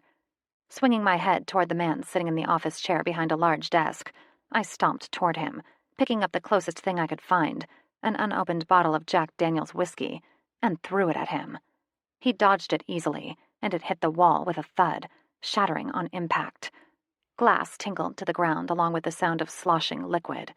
Coming to a stop directly in front of the desk, I vaulted it and catapulted myself over the edge, hitting the man with the full force of my body, and proceeded to beat the shit out of him. Or tried to. "Knock it off, you crazy shithead!" Sebastian bellowed while dodging a blow to the groin. "You fuckhead! That man was on top of me, and all you're gonna do is stare at me?" I kept windmilling my fists at his face. He held me off with a hand planted in my chest. "Chill the fuck out. You surprised me. I didn't even know it was you." "Yeah? Well, fuck you," I said, finally landing a kick to Sebastian's groin. Then I was pulled off by James and held in a firm grip. Not that it stopped me from trying to go for Sebastian's face still. "What the fuck are you even doing here?" Sebastian roared. "She's with Scope, boss." The man that Scope tossed across the room gritted out as he made a move to stand. "Stay down," James snarled. The man stopped trying to get up instantly and went down, holding his hands in a placating gesture. "What the fuck are you doing with Scope?" Sebastian, my evil brother who hadn't called me in months, snarled right back. My arms started throbbing, and I was near tears when I replied, "What the fuck do you care?" Sebastian's demeanor changed in a flash, and he was up and leaning over the desk in concern when he noticed me cradling the cast to my chest. "Why are you in a cast?" he asked. I ignored him to turn around and bury my face against James's bare chest. Sweat slicked against my cheek, but I figured it didn't really matter, since my tears were now mingling with his sweat. My shoulders shook with each sob that was released from my body, making James gather me closer to him and start whispering into my hair. "Stop crying. You're breaking my heart," he murmured. "My arm hurts," I groaned. "You got any Tylenol?" James rumbled. I assumed someone handed him something, because he moved his arm from around my shoulders, making the muscles in his chest bunch and relax. The sound of pills being tapped out of a bottle had me turning and raising my hand to take the medication. Dropping them into my hand, I threw them into my mouth and swallowed them dry, gagging only once. Disgusting. "I'm waiting," Sebastian grated. My eyes turned to him and went down his body, cataloging what I was seeing. His hair was the normal black that I was used to, but now it was a bit longer, not the usual military shortness he was so anal about. His t-shirt was the usual black, jeans the usual faded, and boots the usual motorcycle ones. The only thing different? That would be the leather vest he was wearing. A cut. Although he'd worn it before, it was never with me, and never in eyesight. I'd seen him and Dad wearing theirs, but never when they could help it. When I did see it, it was because I was snooping, or peeking, or sneaking around somewhere I wasn't supposed to be. 9 months ago, when I'd found out about Sam from Sebastian, I'd started to really pay more attention. Things that had only been a passing thought now turned into more than nagging curiosity. The one and only time I'd been able to get an up-close and personal look at his vest, no, his cut, was when Sebastian had gone skinny dipping with Lily Rose Tanner 2 years ago. I'd been at my mother's house, taking care of her while she had the flu, and had just come over to Sebastian's to see if I could borrow a humidifier that I'd left at his place. Seeing that he was otherwise occupied, I pawed through his clothes that were laying on the picnic table, and saw it laying there. Curiosity being the bane of my existence, I picked it up, studying it and trying to figure out why he never let me see it. I knew he had it on. Most of the time he'd cover it up with a sweatshirt or a flannel long-sleeved shirt. "What are you staring at?" Sebastian growled. James's body tensed at the tone Sebastian had just used, and I reacted quickly, trying to defuse the situation before my brother got his ass kicked. "What do you care what I look at?" Sebastian's scowl went from who I now realized was James to me. "I wasn't talking to you. Why the attitude, June?" I gritted my teeth at the use of my middle name. My dad and he were the only ones who ever called me that, and it drove me fucking nuts. "Well, if I have to tell you, then it obviously won't matter to you what I have to say, because it's apparent to me you don't really care." If that wasn't a woman answer, I don't know what was. However, I couldn't help it. That's the way I felt. He hadn't answered any of my calls, texts, emails, or even my mail I'd sent the snail mail route. I was hurt and sad. I'd needed him, and he wasn't there. "You know I love you, June. Don't act like that." He sighed. "Act like what? That I'm hurt? I haven't heard from you. I haven't seen my nephew in over 8 months. You just dropped me like a hot potato when Dad dropped me off. I've needed you, and you weren't there. You've always been there, and then suddenly you're just gone. No explanations. No nothing." I hadn't realized I was crying until James wiped the tears from my eyes with the palm of his hand and wrapped me up tighter. The door to the room closed quietly behind us, and I noticed that we were alone now, the 3 of us. Sebastian had stood but wasn't coming any closer, although that might have had something to do with the glare James was throwing him. "Fuck," James growled. "You Mackenzie brothers sure know how to hurt your sister." "What?" Sebastian barked. "Wait, what?" James asked with a raised brow. "What are you talking about? What did Cash do to hurt June?" Sebastian asked, tension radiating from his pores. "Cash is Sam, in case you're wondering. June is me. They call everyone by their middle names. Except for Sebastian. He won't go by his middle name," I said, smiling with glee. "Why?" James asked, obviously intrigued by the smile that had erased the tears from my face. "Don't you dare, June." Sebastian growled. I eyed him and thought about how hurt I was. Still was. I knew he wouldn't be happy with me, and probably wouldn't speak to me for weeks. However, I figured, so what? The man hasn't spoken to me in 7 months. What were 3 weeks? "Do what?" I asked, fluttering my eyes at my big brother. "Tell James that your middle name is Sue?" Sebastian reached out for me in the next instant, but James suddenly thrust his body in between Sebastian's and my own, barricading Sebastian from me by using his own body. "What the hell? Your parents in love with Johnny Cash or something?" James asked after Sebastian backed off and returned to the other side of the desk. I watched the calculation in Sebastian's eyes, how his eyes flicked from me to James, wondering what the connection was and why he was protecting me. Honestly, I'd like to know the last one myself. "My father is, what you could say, a fan," Sebastian explained reluctantly. "Daddy goes by his middle name too," I supplied. James's eyes focused on mine, and a smile turned up the corner of his lips, before it disappeared when he focused on something toward the side of my face. His hand rose, and the pad of his thumb traced the apple of my cheek, and I winced. "Fuck! What the hell?" I asked, raising my hand up to cup my cheek. "Bruised," he explained, and then his glare turned from the swelling on my cheek to Sebastian. "What the fuck were you thinking letting that happen to your sister?" Sebastian held his hands up. "I didn't know my sister was here, nor did I know what was happening until it had already happened. My man was just watching over my back," he explained. He hated explaining. The tick in his jaw highlighted that fact, and I had a feeling that James somehow knew it. "Well, maybe if you paid attention to your sister a little more instead of going out of your way to ignore her, you'd know more. That Or pick better people to watch your back. She was a defenseless woman.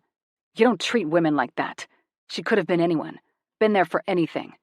Look, I have one more fight tonight.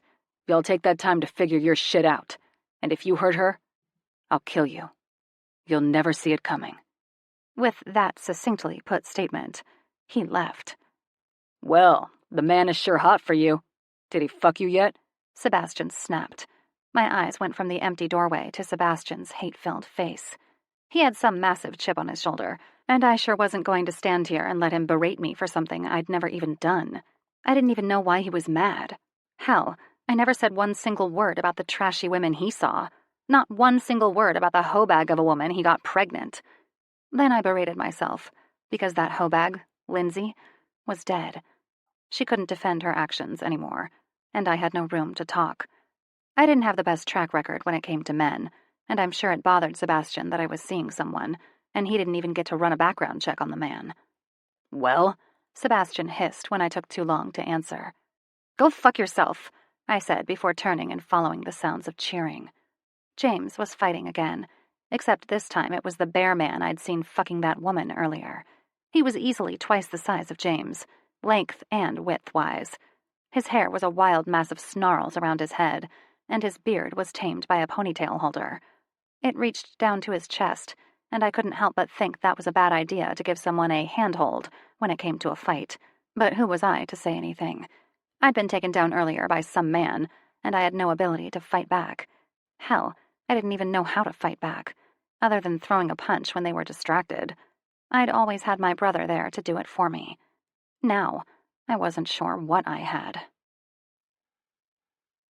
Chapter 10. Are you going to do something? Or just stand there and bleed? Tombstone. James. Peter's portal to the crowd fist flew past my head like a fucking wrecking ball, and I pivoted, narrowly dodging his other fist by millimeters. Motherfucker, he was quick. Even quicker than the last time we'd fought. The kid was really learning how to fight. Not that he'd win. I'd been doing this since I was 15. When I was a kid, I had a lot of pent-up aggression. With no father to tell me how to channel it, I started punching an old punching bag that Max's father had in his tool shed. Not one to be outdone, Max had started too. Then the fights started happening. Briggs, my other best friend, discovered an underground fight club of sorts one weekend when he'd gone to Shreveport, Louisiana to visit his grandparents. It wasn't until after Briggs's death, however, that I finally worked up the courage to start fighting. Briggs, Max, and I met in middle school during JV football tryouts. We bonded so well because all of us fucking sucked at playing football. We never saw the point of it. We all had a problem with authority, and having football coaches screaming at you because you dropped the football wasn't something that had interested us at the time. So we became fast friends, doing anything and everything together. That all ended one night when Briggs was in a drunk driving accident. On our way home from mudding in the Tally Bottoms, Briggs had just pulled onto Highway 31 when a drunk driver hit him head-on. The man had been driving in the wrong direction. Being that Highway 31 was a large highway, Briggs probably never thought to look the other way as he merged into traffic. That was the biggest mistake of his life. Max and I were behind him in another truck and had watched in horror as the two cars collided. The drunk went from 80 miles an hour to nothing in just a few short, horror-filled seconds. Briggs's car folded like a motherfucking accordion, much the way my face was about to if I didn't start paying attention to the fight. Shaking off any residual wraiths, I faked a right jab and swung my left in an uppercut. My fist met Peter's jaw on a brutal upward swing, and he dropped to the floor like a stone. Not even panting, I backed away from the fallen man and stopped just at the edge of the ring, waiting. The unofficial referee dropped to his knee beside Peter and did the count, declaring me the winner by knockout. My rage somewhat appeased by the two fights, I turned my head to check on Shiloh. Much the same as earlier, I couldn't find her. However, this time I wasn't scared shitless. I knew her brother wouldn't let anything happen to her now that he knew she was there. I hadn't realized that ownership of Fields of Punishment had transferred hands, which was very sloppy of me. Sloppy got people killed, and I had a girl that depended on me to live. I would never let her down. "Who's ready for Shiva?" the announcer roared, snapping me out of my mental assault of my dumbness. The announcer reached his desired effect, and the crowd roared at the name. A small snort came from my opposite side, and I turned and looked down to see Shiloh sitting on a folding metal chair just behind where I was standing. What? I semi-yelled at her. Before she could reply, I finally heard the whispers. Oh my God, Shiva's fighting? Holy crap, Shiva never fights. Shiva's fucking hot. I can't believe the VP of the Dixie Wardens MC is fighting. Scope's gonna get his ass kicked. The whispers continued, and I finally looked to Shiva. Who the fuck is Shiva? I asked. That, she laughed, would be my big brother. I started to sing Joy to the World in my head. Why? I don't know. I sing Christmas songs when I'm happy, and right then I was over the fucking moon. I've wanted to kick that little fucker's ass for over 2 weeks now. Sam wasn't the only brother she'd been upset with, and anyone that made a woman like Shiloh cry was cruising for a bruisin', like my lovely sister always says. Rubbing my hands together in glee, I stepped back into the ring. Sebastian made his appearance moments later, in jeans only, just like me. No lower body, Sebastian declared. Okay, I agreed outwardly. However, inwardly I said, yeah, right. You fucked her yet? Sebastian growled. I didn't reply, nor did I move, which would have been what he wanted. For some reason, I'd pissed him off, and what better way to retaliate than a fight in his own establishment? Fuck me up, get his revenge against something I'd done, and make himself look good in front of his club. Win-win for everybody. Except me, however. Not yet. Soon, though. Maybe tonight. He didn't react either, but the telltale twitch at the corner of his left eye gave away his irritation. My sister sucks at picking out men. She has a track record a mile long of assholes that I had to take care of. Figure I'll just get rid of you now and save myself the trouble later. That right? I asked him. Where have you been for the last 7 months if you protect her so much? Busy, he snarled. Oopsie, must have hit a nerve with that one. We started circling each other, neither one willing to make the first move. The crowd was chanting Shiva's name, urging him to kill that motherfucker and don't hurt the pretty boy's face. Is that so? I laughed. You and your brother have a lot in common. Sam decided that he didn't want to have anything to do with her either. Sebastian came to a stunned stop, and I took advantage of his temporary lack of attention and struck. My fist met his face with a satisfying crunch, and his nose sprayed an arc of blood over the concrete floor. Not one to be outdone, Sebastian struck out moments later with a right hook to my face, but I deflected it enough that it only grazed my jaw. We traded punches like that for 10 more minutes, and finally, the rage that had been present since finding out that Anna would be seeing my daughter and continuing on today's visit started to fade. With each punch, hook, jab, and block, I started to think beyond my rage. That's when the real fight began. You have a baby. In a bar, I joked. Shiloh's eyes regarded me with annoyance before she turned and did another circuit in front of the bar in her brother's office. The boy sleeping in her arms was much larger than the tiny little infant that we'd seen 2 years ago. Don't use Sweet Home Alabama quotes on me. They won't work, she growled. I was in a good mood for the first time in what felt like 2 weeks.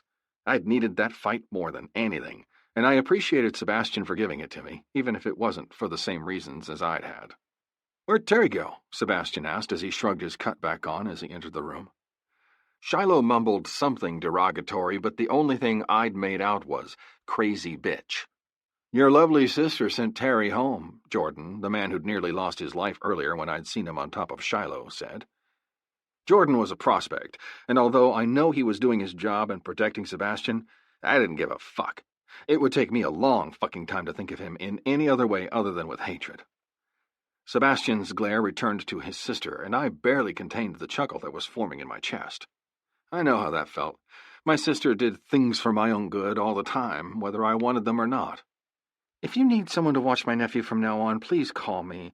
I don't think it's good to have the sitter giving a blowjob to some burly man drunk on God knows what while my nephew is in the same room, especially when the man is saying, yeah, baby, suck my fat cock, get up here and sheathe that hot cunt over my throbbing pork meat.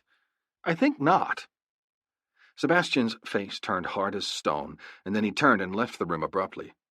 Seconds of silence followed, and then the sound of a large-bodied person being dragged kicking at the floor and the walls. Screaming could be heard. Then said man was unceremoniously dumped inside the office. You're telling me you fucked the help while my kid was in the goddamned room? Sebastian bellowed. My eyes went to Shiloh and the young toddler in her arms, wondering if the sound of his father's bellow would wake him, but it didn't, which made me wonder what the boy had witnessed in his young life to not even flinch at such a commotion. Ah, man, Johnny was sound asleep. The man sporting a broken nose, and most likely a broken rib or two, whined. Johnny's my goddamned kid, not yours. I decide what is and isn't good for him. If he's fucking sleeping, then you leave him the fuck alone. Go find someone else to fuck, and make sure it's not the fucking babysitter either. I trusted you to watch over him. What the fuck would have happened if someone had come in while you were fucking the help? What could you have done with your dick in someone, Torin? Torin's face went red with embarrassment at his lack of attention. Oh, he found that out firsthand when your sister yanked Terry off his cock and threw her out the back door naked, then came back for Johnny, all the while giving poor Torin the lecture of his life. Get out of my sight, Sebastian growled. Shiloh started for the exit when Sebastian sighed, superbly exasperated. Not you, June. Torin, get the fuck out and don't show yourself for a couple of days. Yes, sir. Torin nodded and left. Take a seat, James. Shiloh. Sebastian gestured to the couches across the room. I sat down on the love seat, leaving Shiloh the recliner, but she surprised me by taking a seat next to me, scooting close. Leaving me no choice, I raised my arm, and she cuddled into my side before laying her head down and, quite literally, falling asleep. Sebastian sat down across from us with a disgusted look on his face. Do you have to get that close to my sister? Hey, I said, shrugging, this is all her. He nodded, watching his sister and son sleep for a few minutes before looking up at me. Tell me what's been going on. I decided to ignore the demand in his voice and gave him a recap of the last 8 months. God damn it. I told my father this wouldn't work. What? I asked, trying to sit forward and forgetting that Shiloh was using me as a bed.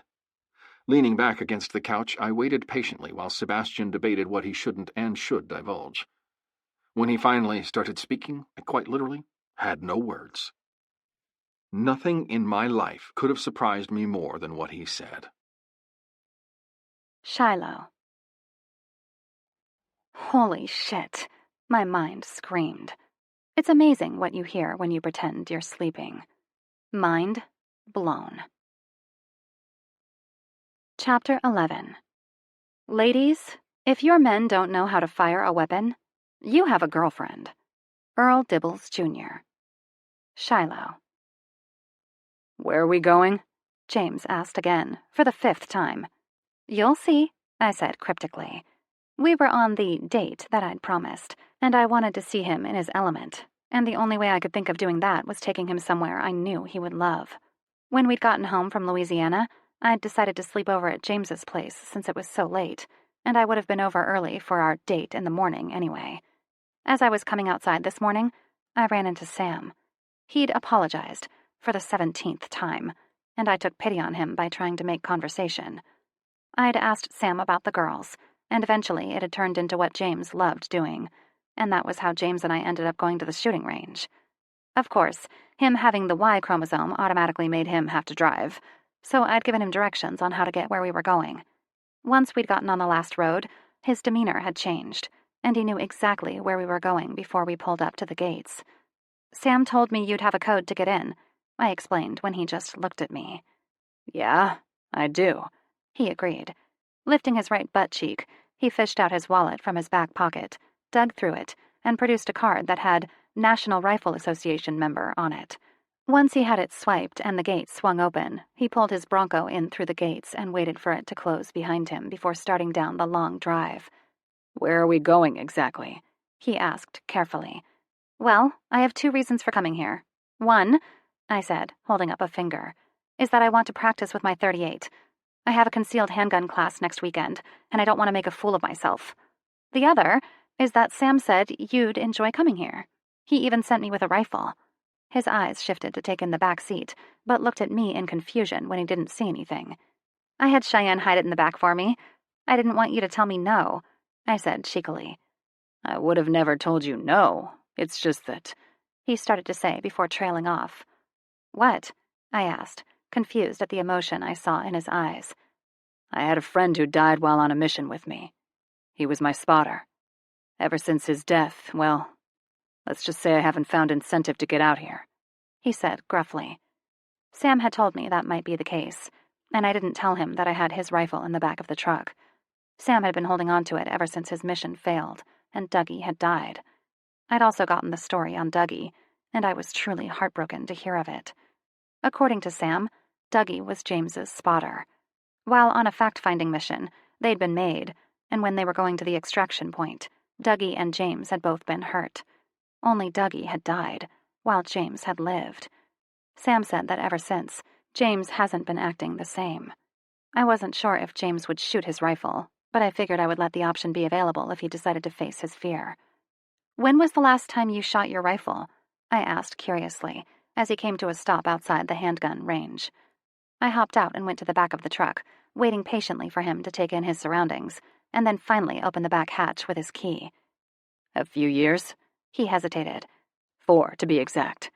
4 years ago was when Dougie had died, and that broke my heart a little bit. "Well, don't laugh at my target shooting skills," I said lightly, very aware that his mood was taking him down a dark path that I very much didn't want him down. "I'll help you, honey." He laughed lightly.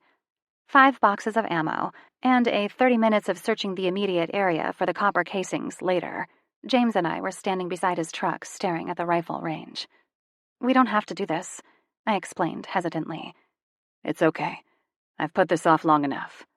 With that bold statement, he grabbed the case to his rifle and walked up to the area where he could set up. He did so with swift, adept movements. First came removing the rifle from the case. Then he checked the chamber, the safety, the scope's mount, and finally set up the bipod to where the rifle rested on the table.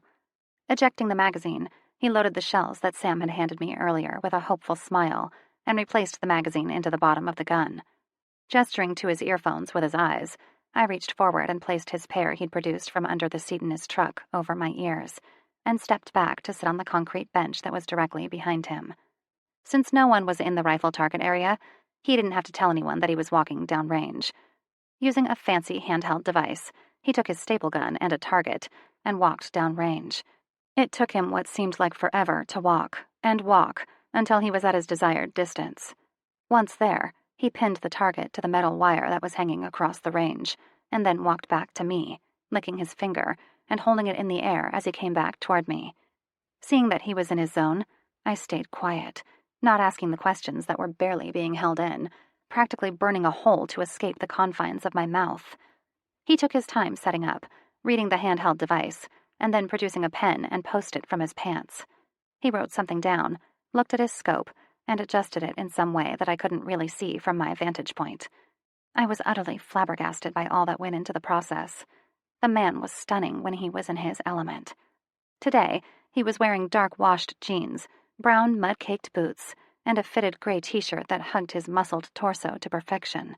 He had on a pair of blue Oakleys that covered his expressive hazel eyes, and his beard, that just yesterday resembled a 5 o'clock shadow, now covered the lower half of his face, with a scruffiness that only added to his sexiness. Now, with his cheek snug against the stock of the rifle, his eye close to the scope, and his muscled shoulder cradling the butt of the massive gun expertly, I was sure I'd never seen anything sexier in this world. The man was the picture-perfect example of a sexy, hot guy. His hand flicked up in a gesture of ready, and I held my breath, waiting for him to finally break through the barrier that he'd put up 4 long years ago. Crack! The sound of the rifle shot echoed through the tall pine trees, and I let out the breath I'd been holding. "That's some damn fine shooting there, son." My heart leapt in my chest, and I turned sharply to find my father standing behind us. Although muffled, James's curse didn't escape my awareness.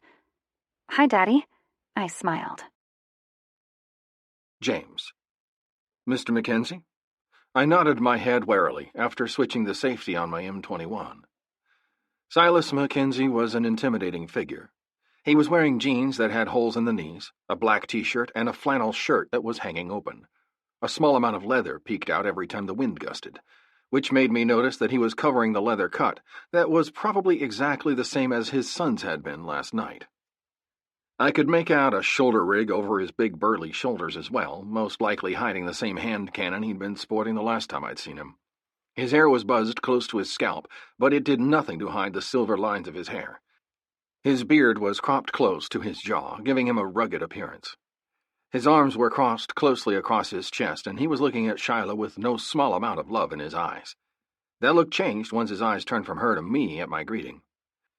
"I see you finally got back out here, boy. It's good to know you haven't lost the touch," he said, nodding toward the range. How he knew that I'd gotten a good shot, I didn't know. From my naked eye, I could barely make out the bullet hole that ripped through the middle of the target, directly in the center of the zero at center mass.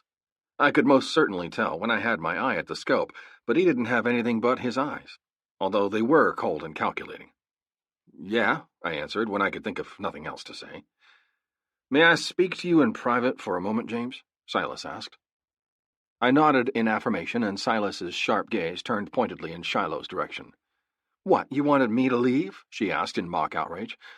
"No, we'll go," Silas said with exasperation before turning to leave.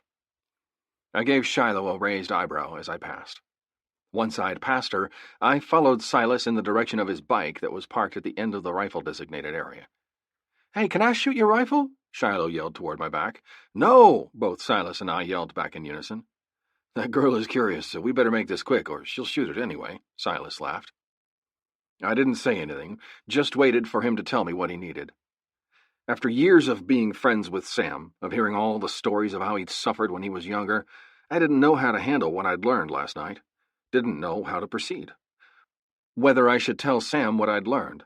Whether I should tell Shiloh. "Sebastian told me he informed you of some information about me last night. I need to make sure you keep that shit quiet, or a lot more than just my life will be at stake." "I understand, although I'm not sure it's conducive with having a life with your children," I said carefully. "You don't think I don't know that?" "Why do you think I've alienated myself from them? I've made sure that they're not in my life for their safety, not mine. Do you think it doesn't kill me?" "Fuck," he hissed. I winced at the despair I heard in his voice. As an outsider to this, I can tell you that they're grown adults, and they deserve to know. Silas's fingers crossed and linked behind his head as he paced back and forth. They already hate me. There's no reason to make it known to them. Understanding the truth won't change the fact that I ignored them their entire lives. Protected them, yes, but been there for them when they needed me? No. It's too late. It's not too late for your grandchildren. Prue, Piper, and Phoebe are young.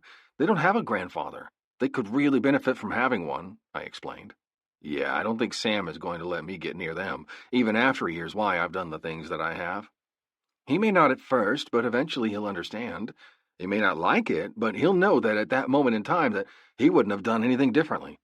Maybe. He hesitated.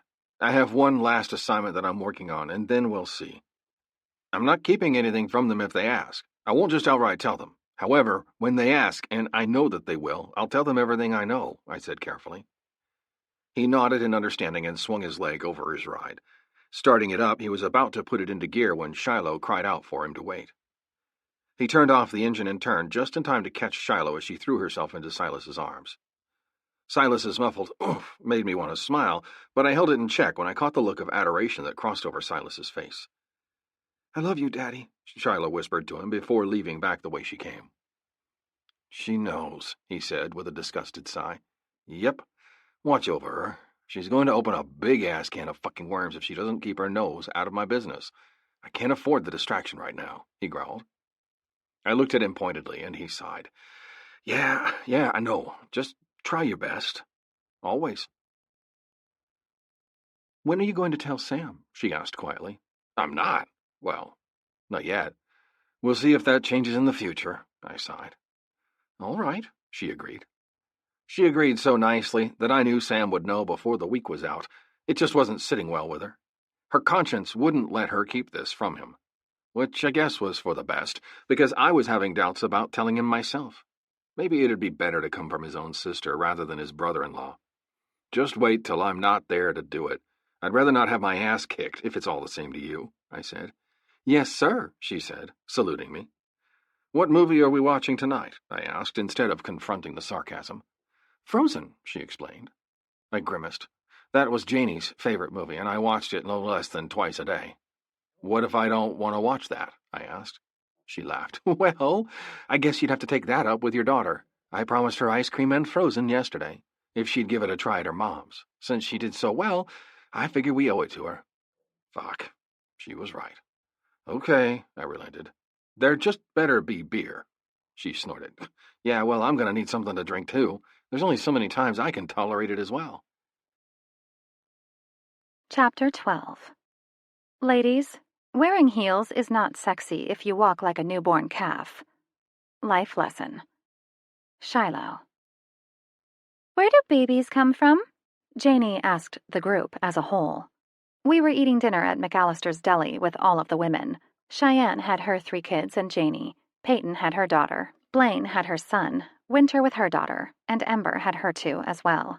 Cheyenne had called a meeting of the minds, and since this was the most kid-friendly, we decided it was as good of a place as any. Why do you ask, sweetie? I asked into the shocked silence. Daddy was talking about missing his baby this morning when he was holding Kat. He kept rubbing his beard along her hair and telling Jack how much he missed his baby, Janie said around a mouthful of macaroni. My mind went down the dark road, and I kept thinking about what he could do with that beard. How it would feel with his bearded mouth running along the sensitive insides of my thighs. How it would feel to have his mouth on me, down there. Beards, sweetheart. Amazing beards, I said wistfully. It wasn't until I heard the women all out laughing that I realized I'd said it aloud. Whoops, didn't mean to tell you that. Aunt Shay, Uncle Sam doesn't have a beard. How do you have 3 babies with no beard? Janie demanded. Well, honey, she choked. Uncle Sam has a beard every morning before he shaves it. Trust me on this.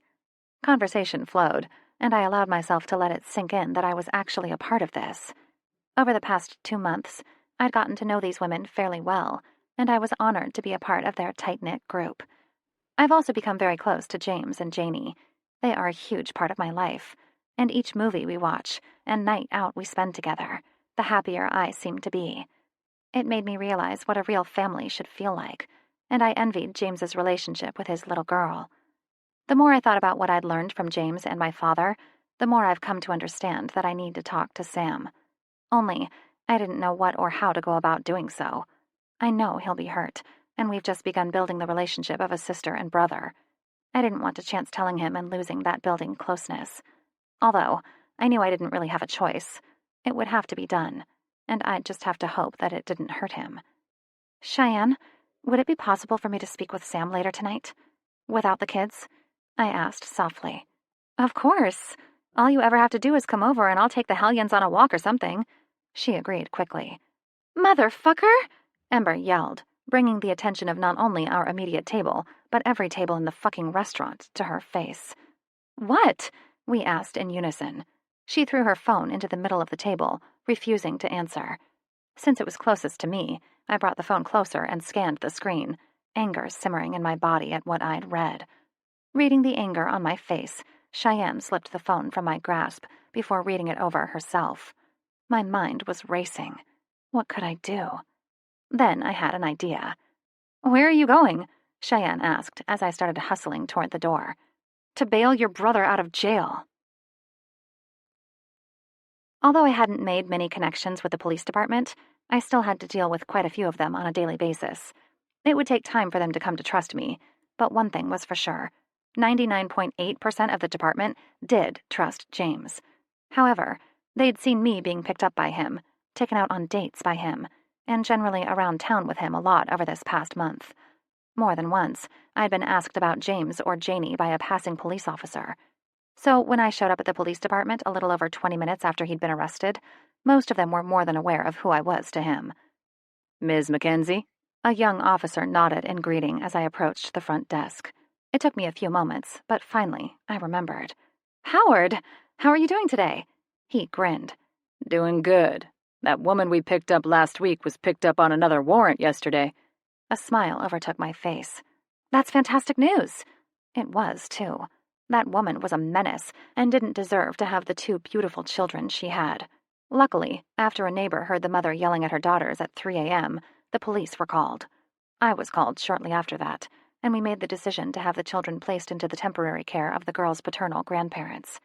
They had found drugs and other paraphernalia in the home, as well as a half-assed porn shoot going on in the back of the house, all while the girls were cordoned off to a small laundry room. One of the girls, the 2-year-old, had wandered out of her cubbyhole and walked into the middle of the filming. After enduring tons of yelling, the neighbor had finally called the cops, fed up with the horrible language. The cops had been flabbergasted at what they'd seen, and Howard, in particular, had helped me straighten out the fiasco. Are you here to bail James out? His disgust at the mere thought was very apparent. Yes, I said hesitantly. I think that's the biggest crock of bull I've ever heard. I can't believe he was arrested on those charges. He growled. Can you tell me what they were? I asked cautiously. He looked into my eyes for a few moments, searching them with cool cop eyes. Then, as if coming to a decision, he leaned forward over the desk and spoke. Detective Howell brought James in this afternoon. I'm not even sure how you heard about it yet, seeing as we've not released the information. Anyway, supposedly he caught him attempting to assault his ex-girlfriend. The girlfriend pressed charges, saying that James tried to rape her last night. That fucking bitch. Take me to him. Is his lawyer in there with him? Apparently he asked not to have his lawyer. I looked at him pointedly. Seriously?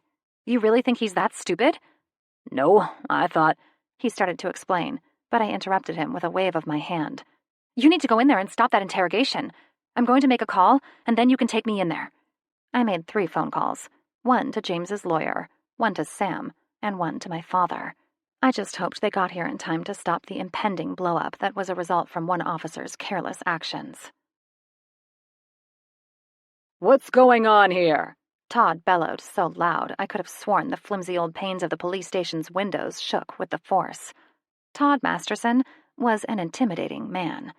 From what I've learned of him from James, he was a hard ass with a capital H and a capital A. A Marine during the first year after 9/11, he'd taken his fair share of shit, and it looked like he was plain out of patience. Even now, in jeans and a t-shirt, the man oozed authority. When he stormed past me as I sat in the old rickety chairs in the front office, I just smiled and waited. This should be fun. You've had him here for well over 4 hours. He's repeatedly asked for a lawyer, I'm sure. He's told you that he was with someone all night last night. Instead of verifying his whereabouts, you've decided to continue questioning him? Tell me something.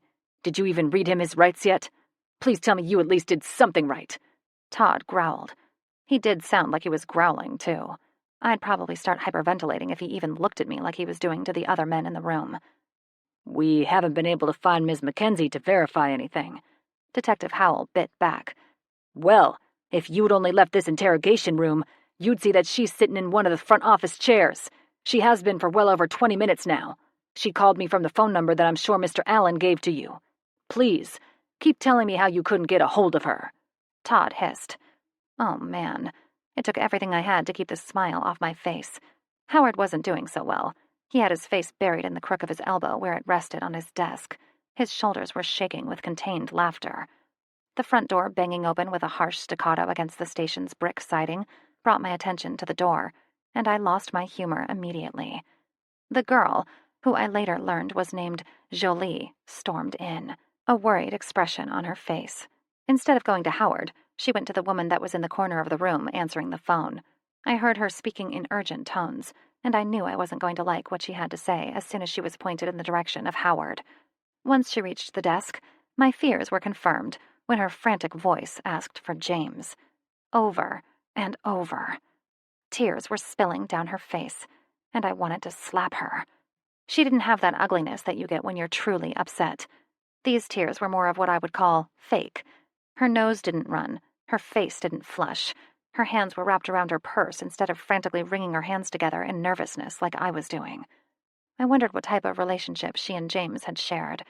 He'd only told me of them being friends in high school, and it never progressed beyond that, which I was eternally grateful for. After 2 months, I was really sure that I wanted to move to the next level with James. Although he'd been a gentleman since that first night he'd caught me watching him masturbate in the shower, I longed for him to just pick me up, throw me on the bed, and fuck the living daylights out of me. However, he'd told me he was giving me time, and if I was truthful, I needed that time. I'd always jumped feet first into all my relationships, and even though I've only dated 3 people seriously, I complicated the relationship by getting physical too early on. I didn't wait to build the relationship first, as I was doing now with James. Now, I was extremely sure of what type of man James was, and I knew he would never hurt me. At least, not intentionally. I needed for him to prove to me that he wouldn't hurt me, and that he could be different from everyone else. However, there was still a small part of me that felt like if I let him in all the way, he'd leave me alone and hurting just like everyone else I loved in my life did. And there was no question of loving him. I'd fallen into lust with him when I'd first laid eyes on him, and slowly, over the past few months, I've come to realize that what I'd originally felt for him had burrowed deeper, and I was well and truly on the road to love. Jolie, the manipulator, managed to get a more comfortable computer chair to sit in, and I had to tamp down my irritation. She'd placed herself smack dab in front of the doorway, so when James came out, he'd see her first, which is what happened.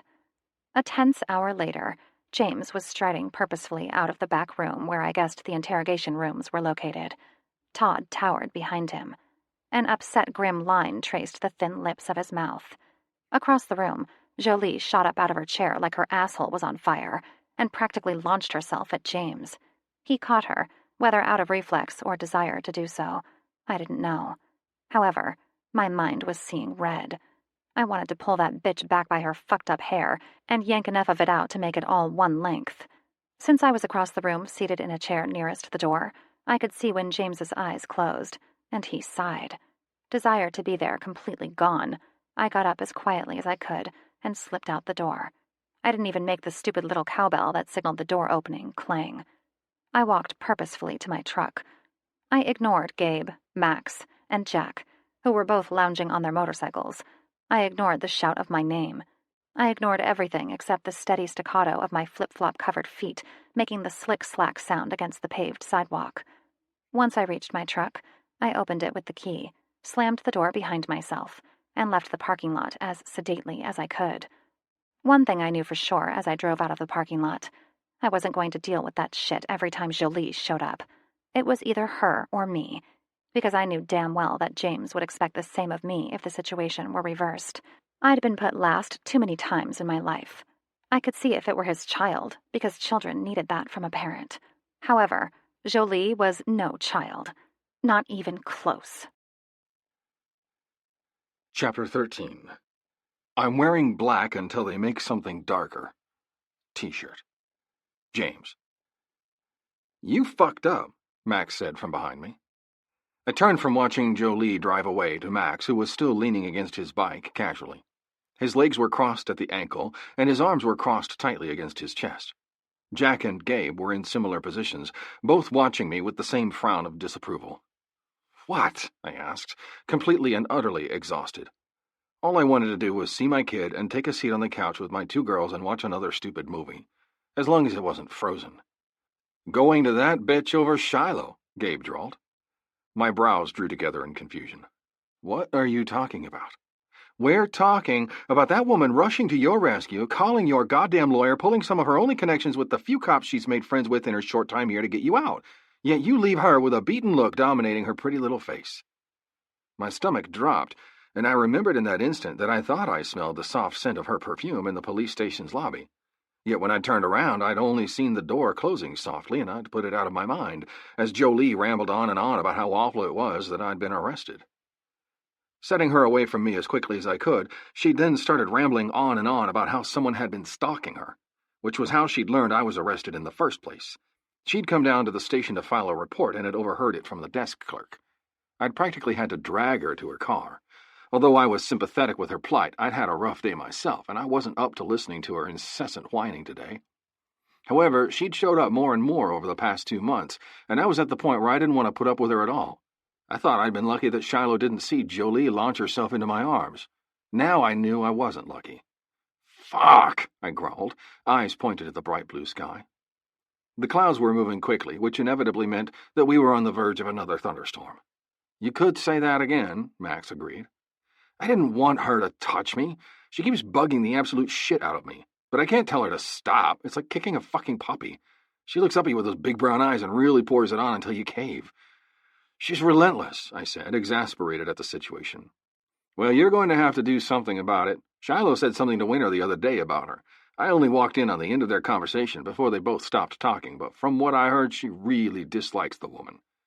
Amen, Max growled, looking away. Thinking she needed some time to calm down, I decided to go check on my girl, and then I'd go searching for Shiloh. Were you able to get my bike? I asked my friends that were currently avoiding eye contact. No, you're more than welcome to ride bitch, though, Jack rasped. I eyed him for a few moments, but decided it wasn't worth it. Fuck it. It was only about 2.5 miles from the gym. I was still in my gym clothes anyhow. Talk about embarrassing. I was in the process of benching 250 when 3 cops poured into the weight area. I'd known immediately that I wasn't going to like what they'd have to say, so I'd re-racked the weights and then followed the cops out of the building, where they'd proceeded to cuff me and stuff me into the back of the unmarked police car. Without realizing I'd done so, I started jogging. It wasn't until the gym and my bike came into view that I realized I'd made the 10-minute jog to my bike without even saying goodbye to the friends that always had my back. I knew they'd understand and didn't dwell on the fact that they were probably concerned about me. Straddling my bike, I pulled the key from around my neck and started the bike up. The low, throaty roar soothed some of the frustration that was coursing through my veins, as it usually did. When I'd gotten back from my rack, the only thing that had calmed the nightmares enough was the roar of the bike and the feel of the wind in my face.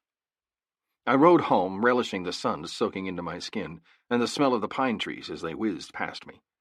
Dark clouds gathered in the distance as I rode. My mind wasn't the riot of emotions that it had been when I'd left the police station, but I kept feeling a sense of unease, as if something was about to happen that I wasn't ready for. "Hello," I answered my phone. I'd been on the line trying to find Shiloh for the last 2 hours, yet I couldn't find her. The women didn't know where she was, her boss didn't know where she was, and her house was empty. I'd even called her brother. Well, the brother that doesn't live 2 doors down from me. Sebastian had said that he didn't know where she was, and if he did know where she was, he wouldn't tell me because I'd obviously fucked up if I couldn't find her. After a frustrating 5-minute conversation with the man, I hung up the phone and watched Frozen with Janie. Again. It wasn't until I was carrying Janie over to Cheyenne's house that I heard the high, feminine cackling coming from the direction of Jack's place that was all the way across the compound's grounds. Repositioning Janie's sleeping form on my shoulder, I carried her forward until I could see what was going on. What I saw made my jaw clench tightly. Every single one of the motherfuckers were there. They knew I'd been looking for her. I knew for certain that at least Gabe and Elliot knew, since I'd reached them first in the attempt to speak with their wives. "Ember! Truth or dare?" Shiloh half-yelled, slurred. "Truth," Ember slurred. "If you were home alone at night and you heard a fart, would you laugh or be scared?" Snorts from the men and piercing laughter from the women followed that statement. "Honestly, I'm pretty sure I'd laugh. Then I'd probably freak," Ember groaned. Barely reining in my temper, and most definitely not in a laughing mood, I turned and left the gathering. After 2 hours of being worried sick, I just didn't have it in me anymore. I was tired, exhausted, and ready for all this bullshit to be over. Once I got to my place, I laid Janie down in her bed before locking all the doors, windows, and arming the alarm. I brushed my teeth and then fell into bed with exhaustion that seeped deep into my bones. I rubbed my eyes with my fists and contemplated shutting off my AM alarm when the knocking started. I almost ignored the thumping at the door, but thought better of it when it started to pick up decibel levels. Really needing Janie to stay asleep, I rose out of bed. My bones cracked as I made my way to the door. I stabbed the keypad's buttons with the blunt tip of my finger with brutal force. Then I started snapping the locks out of place and then yanked the door open. I wasn't surprised to see Sam at the door, and I also wasn't in the fucking mood, which I told him. "What the fuck do you want?" I demanded. His eyebrows rose at the tone of my voice, but I couldn't help it. I was mad, and if I wanted to be truthful with myself, a little hurt. "Got a problem?" he asked with a calmness that made me want to punch the fucker in the face. "No, I'm fucking tired. You made me get out of bed, and I wanted to sleep," I answered. All truthful answers, however, not the total truth. He knew I was purposefully not telling him everything, but the fucker wasn't my captain anymore. He could suck my dick. "Gabe said he saw you walking back to your place. Must not have been that tired." I pinched the bridge of my nose in between 2 fingers and promised to donate my porn collection to a local youth shelter if God could make my headache go away. I've got a fucking headache. My body aches from sitting in a straight-back metal chair for 4 hours, and I'm tired. What do you want? He studied my face for a few moments before uncrossing his arms from his chest and taking a casual pose against the side of the stucco wall that lined the outside of my house. "I'm not sure I want my sister mixed up in your shit." "My shit?" I asked, completely amazed that he'd brought that up to me. "Yeah, your shit. I don't want her hurt. You got all this shit swirling around your life right now, and I really don't want that to affect my sister," he confirmed. I wanted to hurl his own shit back at him. What about all the shit he'd brought on my sister? What about his old man, who was more of a goddamn danger than anything that I could bring to his sister's life? I stared at him for a few moments before making the hardest decision of my life. "Okay." I nodded and then stepped back, closed the door, and rearmed the system. It wasn't until I was in bed and listening to the storm that had been threatening the entire day pound at the glass of my window that I finally let the pain of his words roll through me. Pushing the rioting emotions back down, I contemplated what my next step would be. I knew for sure I couldn't leave the county. The court, for one, wouldn't allow me to. I also wasn't sure I wanted to leave the place I'd grown up in, to take Janie out of school in the middle of the school year. That didn't mean that I had to stay here, where Shiloh would be a constant reminder of what I wasn't allowed to have. I also didn't have to stay working at Free. I'd had dozens of job offers since I'd been discharged from the Army. I could take the one with the police department easily, which, if I was being honest, I'd been contemplating more and more lately. Decision made, I fell into a fitful sleep, only to awake a little over 2 hours later with my heart damn near pounding out of my chest and the still warm sensation of my good friend's blood running hot over my skin. "God damn it, Dougie. God damn you," I said into the darkness. "What's going on, Daddy?" Janie asked me as I carted a few duffel bags into my mother's house. Janie was used to staying here whenever my mother wasn't working. What was not normal was having me moving my shit in, taking over Cheyenne's old room. "We're going to stay here for a little while, Pickle-Lily," I answered. She beamed at me, completely unaware of the sadness that wavered my voice for a split second before I masked it. "That's awesome, Daddy. Grammy got me a trampoline," she squealed. That didn't surprise me either. The woman couldn't say no when it came to her grandchildren, especially Janie. What had my brows rising was the fact that I hadn't put the trampoline together, and I damn well knew those fuckers didn't come fully assembled. "Who put it together?" I asked her. "Granddad Todd," she said before running toward the backyard and scrambling through the net that surrounded the trampoline. As if she didn't just drop a fucking bomb and take off. Granddad Todd and Grammy have some splaining to do. Chapter 14. If you can still hear your fears, shift a gear. Biker Truth. James. 2 weeks later. I saw her as soon as she walked through the door. Of course I did. It's like my body was fine-tuned to hers, because in the next instant, her gaze met mine across the expanse of the room. I was sitting in a meeting with the rest of the SWAT team, listening to the captain harp on and on about teamwork. We were having the monthly meeting at the back porch. We'd rented the back half of the restaurant for the next 4 hours. I was told that we'd go over our weekly schedules, hand out updates on anything and everything that had changed over the past month. Luke also told me he'd introduced the new guy, which was me. I'd contacted Luke the day after I moved back to my mom's place. He'd laughed and told me to come fill out the employment forms, and I could start work the next day. Therefore, while Janie was off at school, I was filling out form after form of paperwork, handing in my living will, setting up a retirement account, and all that other fun first-day-on-the-job stuff. Shiloh stopped short of crossing the invisible barrier that seemed to cordon off the part we'd rented out and the rest of the restaurant. She watched me, and I watched her right back. My heart ached heavily in my chest, and I cursed Sam for the 1,000th time since he'd left me that night with his parting words, "Stay away from my sister." Finally coming to some sort of decision, she turned on her heel and walked to the front of the restaurant. Speaking with the cashier, she handed over her money. Moments later, the cashier handed her a small to-go bag and a receipt. When the cashier tried to hand her another smaller bag, Shiloh shook her head and said something else. Both sets of their eyes turned and locked on me, and I had to wonder what was going on. The answer came shortly after Shiloh's departure, when the same cashier brought the small bag over to me and set it down quietly before turning to leave. Luke and Downey gave me raised brows, but I ignored them and opened the bag. My heart warmed at the piece of chocolate cake dominating the bottom of the bag.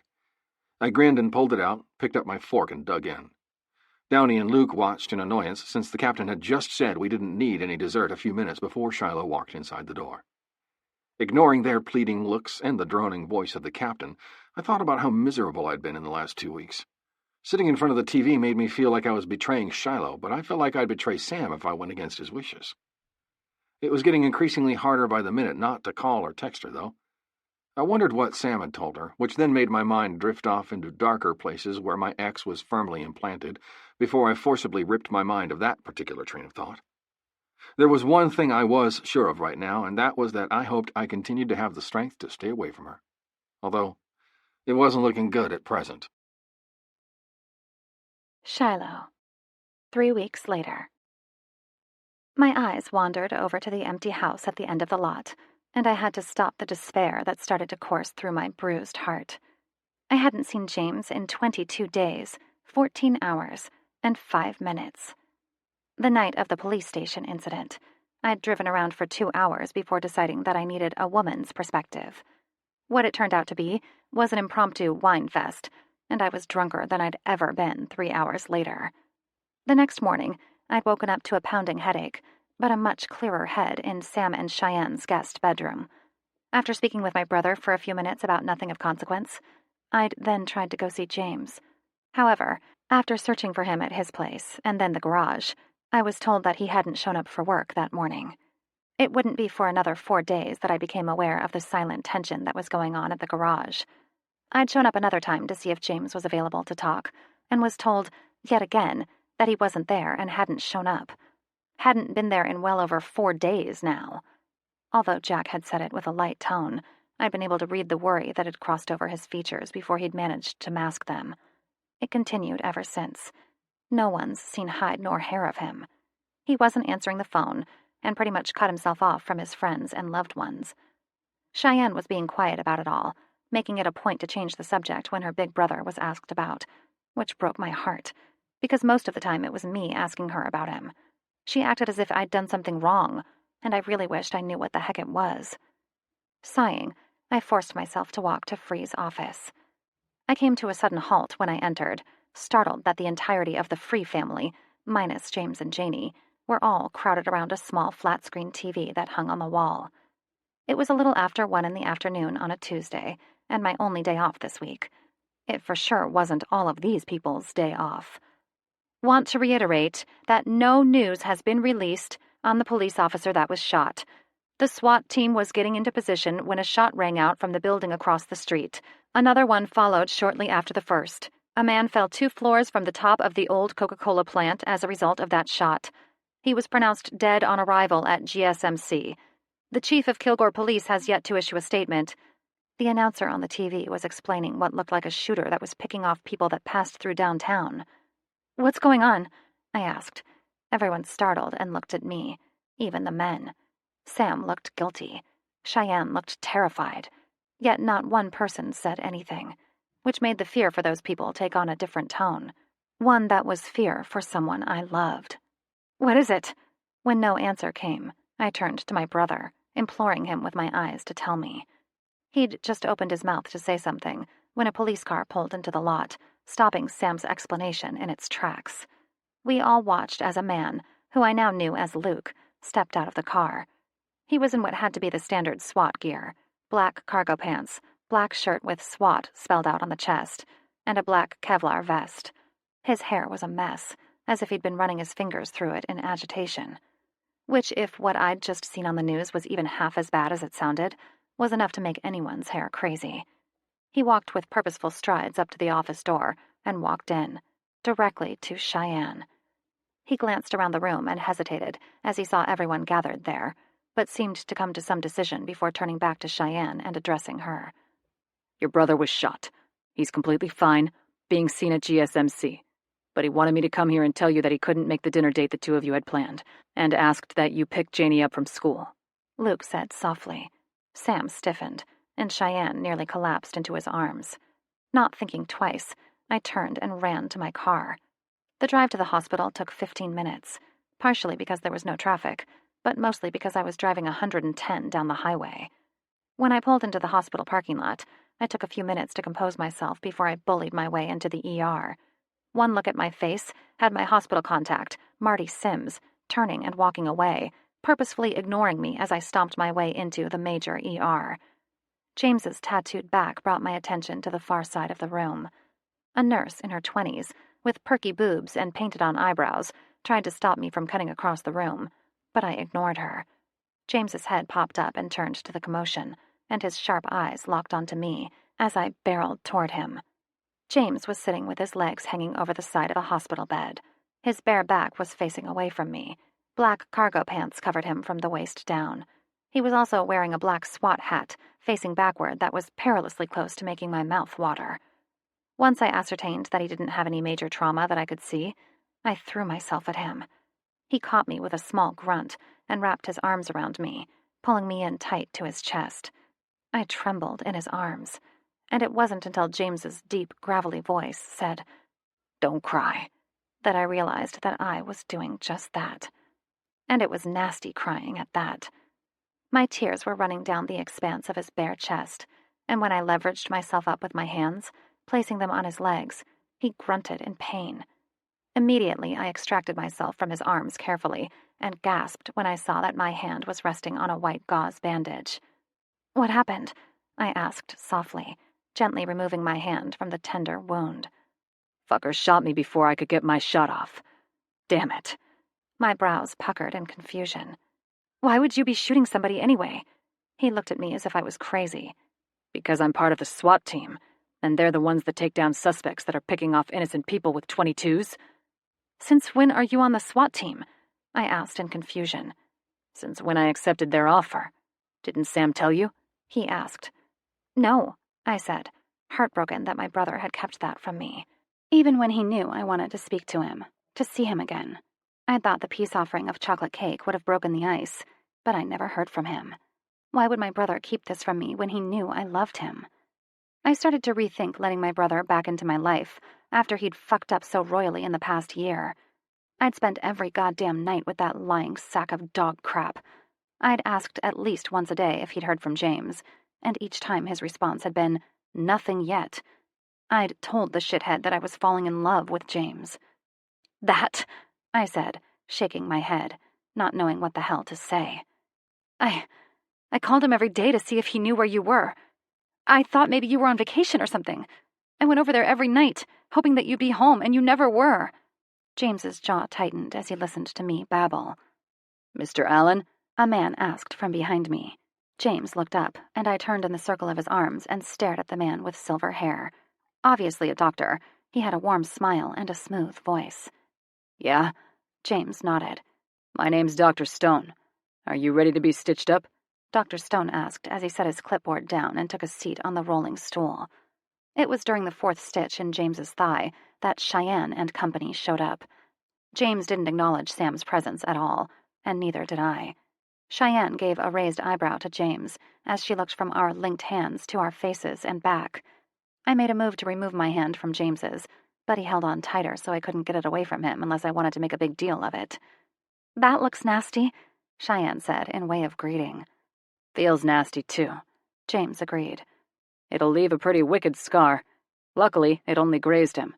Could have been a fuck of a lot worse," the doctor muttered, and then apologized. "Sorry. I was a combat doctor in the Army for 20 years. I don't have control of my mouth at times." "That's okay," I laughed as the doctor did another stitch. "James would be swearing right along with you right now if it wasn't for me." James squeezed my hand tight before slapping his sister's hands off the side of his face. "Fuck, I said I was fine. Get off me," he snapped. His sister slinked away into Sam's arms, which made me finally look at Sam's face. He did not look pleased.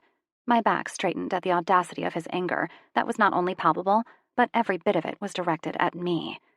I gave him my best stink eye, and then turned back toward the doctor that was just finishing the final stitches in James's leg. "You know the routine, I'm sure. Ice, keep it clean. Take the stitches out in a week. Antibiotics need to be taken twice a day for 10 days. I'm assuming you don't want pain meds?" Dr. Stone asked. "No," James confirmed. "All right. I'll send Jennifer in with your discharge papers. Hope you feel better soon. It was a good thing you did," Dr. Stone said as he left the curtained-off area. Silence commenced as we waited for Nurse Jennifer to come discharge James. Sam's face was hard and closed off, emotions wrapped tightly so I couldn't read him at all. With a look of disapproval at me, he started speaking to James, completely ignoring me in the process. He asked him about his job on the SWAT team, whether he was happy or not, what happened today when he got shot, how often they trained. The shop talk persisted through Jennifer handing over James's discharge papers, and then continued on until we reached Sam's bike. Both men stopped and turned to study me. I felt the need to get the heck out of there, but I wasn't leaving until I could talk to James, make him see that we would be good together. To let him know that Jolie didn't bother me anymore. Well, not that much, anyway. Sam opened his mouth to say something. What, I didn't know, because I interrupted him before he could get the first word out. "Can I take you home?" I asked James, completely ignoring my brother. "Yeah, I'd like that," he agreed. "Where are you parked?" "I parked at the back of the lot and ran in. I gestured toward where my truck was parked and started to walk forward. Sam's voice sounded from behind me. Shiloh, he started. I turned like a whirlwind and was in his face in the next second. You know, right now, I'm very upset. I'm mad that I gave you so much of my trust only for you to break it. I'm mad that you knew I was aching to see him, and you didn't tell me what was going on. He could have died today. And where would that have left me? You want to know where? I'd be devastated. Over the past month, I've thought of little else other than seeing him again. Even during Janie's visits with her mother, someone else brings Janie to her house. He makes me happy, and I deserve that. I was crying again, and the heartache on Sam's face gave me a moment of doubt, but I pushed it viciously away. Starting to turn back to James, Cheyenne's voice stopped me. That decision was all me. I didn't think he needed to have the distraction in his life right now. He's so caught up with trying to get custody of his daughter, having that piece of trash lying about anything and everything she can think of. I just didn't want him to be used right now. I asked Sam to not tell you anything, and then I had him play the sister card with James. I never meant for it to hurt, Cheyenne explained. That wasn't your choice to make. Did I step in when you jumped in the sack that first night you met Sam? No. Did I say anything at all about how fast you moved? No. I didn't interfere in your life choices, even though it went against everything that was ingrained in me to do so. Have the same courtesy for me. James snapped, taking my hand and leading me away. We didn't speak while we walked to my truck. I handed James the keys like I'd done so many other times before. He opened the passenger door for me and helped me inside. Then he grabbed the seatbelt, leaned over my lap, and snapped it into place. Slamming the door, he walked stiffly to the driver's side and hopped inside like the movement didn't pain him, even though I knew it did. We sat quietly in the parking lot for a few tense minutes. I could tell there was something that James wanted to say, but something was stopping him from doing it. After about 4 minutes of just sitting there, I broke. For the love of all that's holy, spit it out! I boomed. I hadn't meant to yell quite so loud, but in the cab of the truck, it echoed off all the corners and made it much louder than I'd intended. James's head turned, and my breath started coming in pants when I saw the raw emotion and heat in his eyes. 5 fucking weeks. It's been fucking torture. The only good thing about all of this was the job I got with the PD. I didn't realize how much I missed being a useful person. That doesn't mean that it didn't hurt every fucking second to ignore your calls, your emails, your texts. The only thing making it bearable was Janie. Then Janie would tell me how much she missed you, and I'd be thinking about you all over again. I pursed my lips because I was unsure of what he wanted me to say. I'd done those things, and he hadn't called me back once.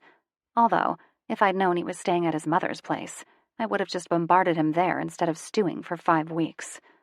With my non-response hanging in the thick air, he started my truck and drove it out of the hospital parking lot. He didn't acknowledge Sam's wrist flick, and neither did I.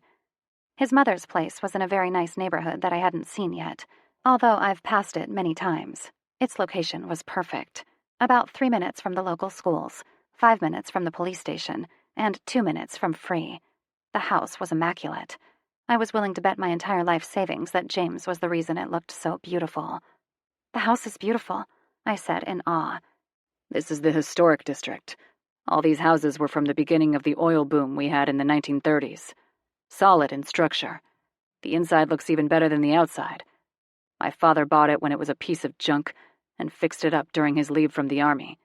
When he died, it started to deteriorate. Old houses need constant upkeep. Shit breaks and you have to replace it. Then something else breaks the next week. My mom wasn't much of a handyman and couldn't afford much in the way of extra fees. When I started working, I used my money for the upkeep on the house. I learned a lot of shit just from having to fix everything myself. James explained. He sounded a tad nervous, and he was speaking much more than he usually did, which I found quite cute. Can I see the inside? Of course. He nodded and opened the door. When I went to open my own, his voice froze me in my tracks. Wait for me. I'll get it. I waited, because it wasn't often when you found a man that would open the car door for you. James was that old-fashioned type of man that did it without thought. Never once had I managed to open my own door, and I loved it. I probably resembled the biggest bitch on the planet when I watched him hobble around the truck to my door instead of just getting out myself.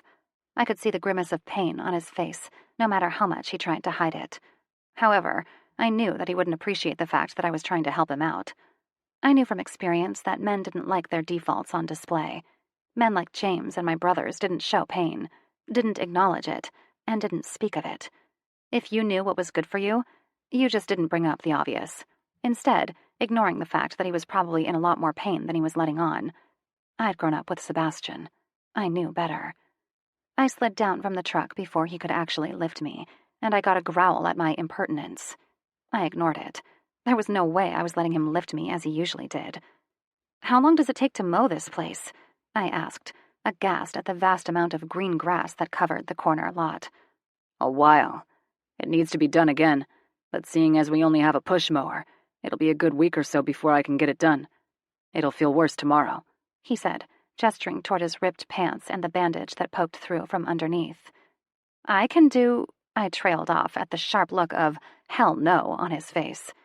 I smiled and started walking toward the front door, stepping over the bike that lay down across the walk, but then turning back to move it out of the way so James didn't have to do the same.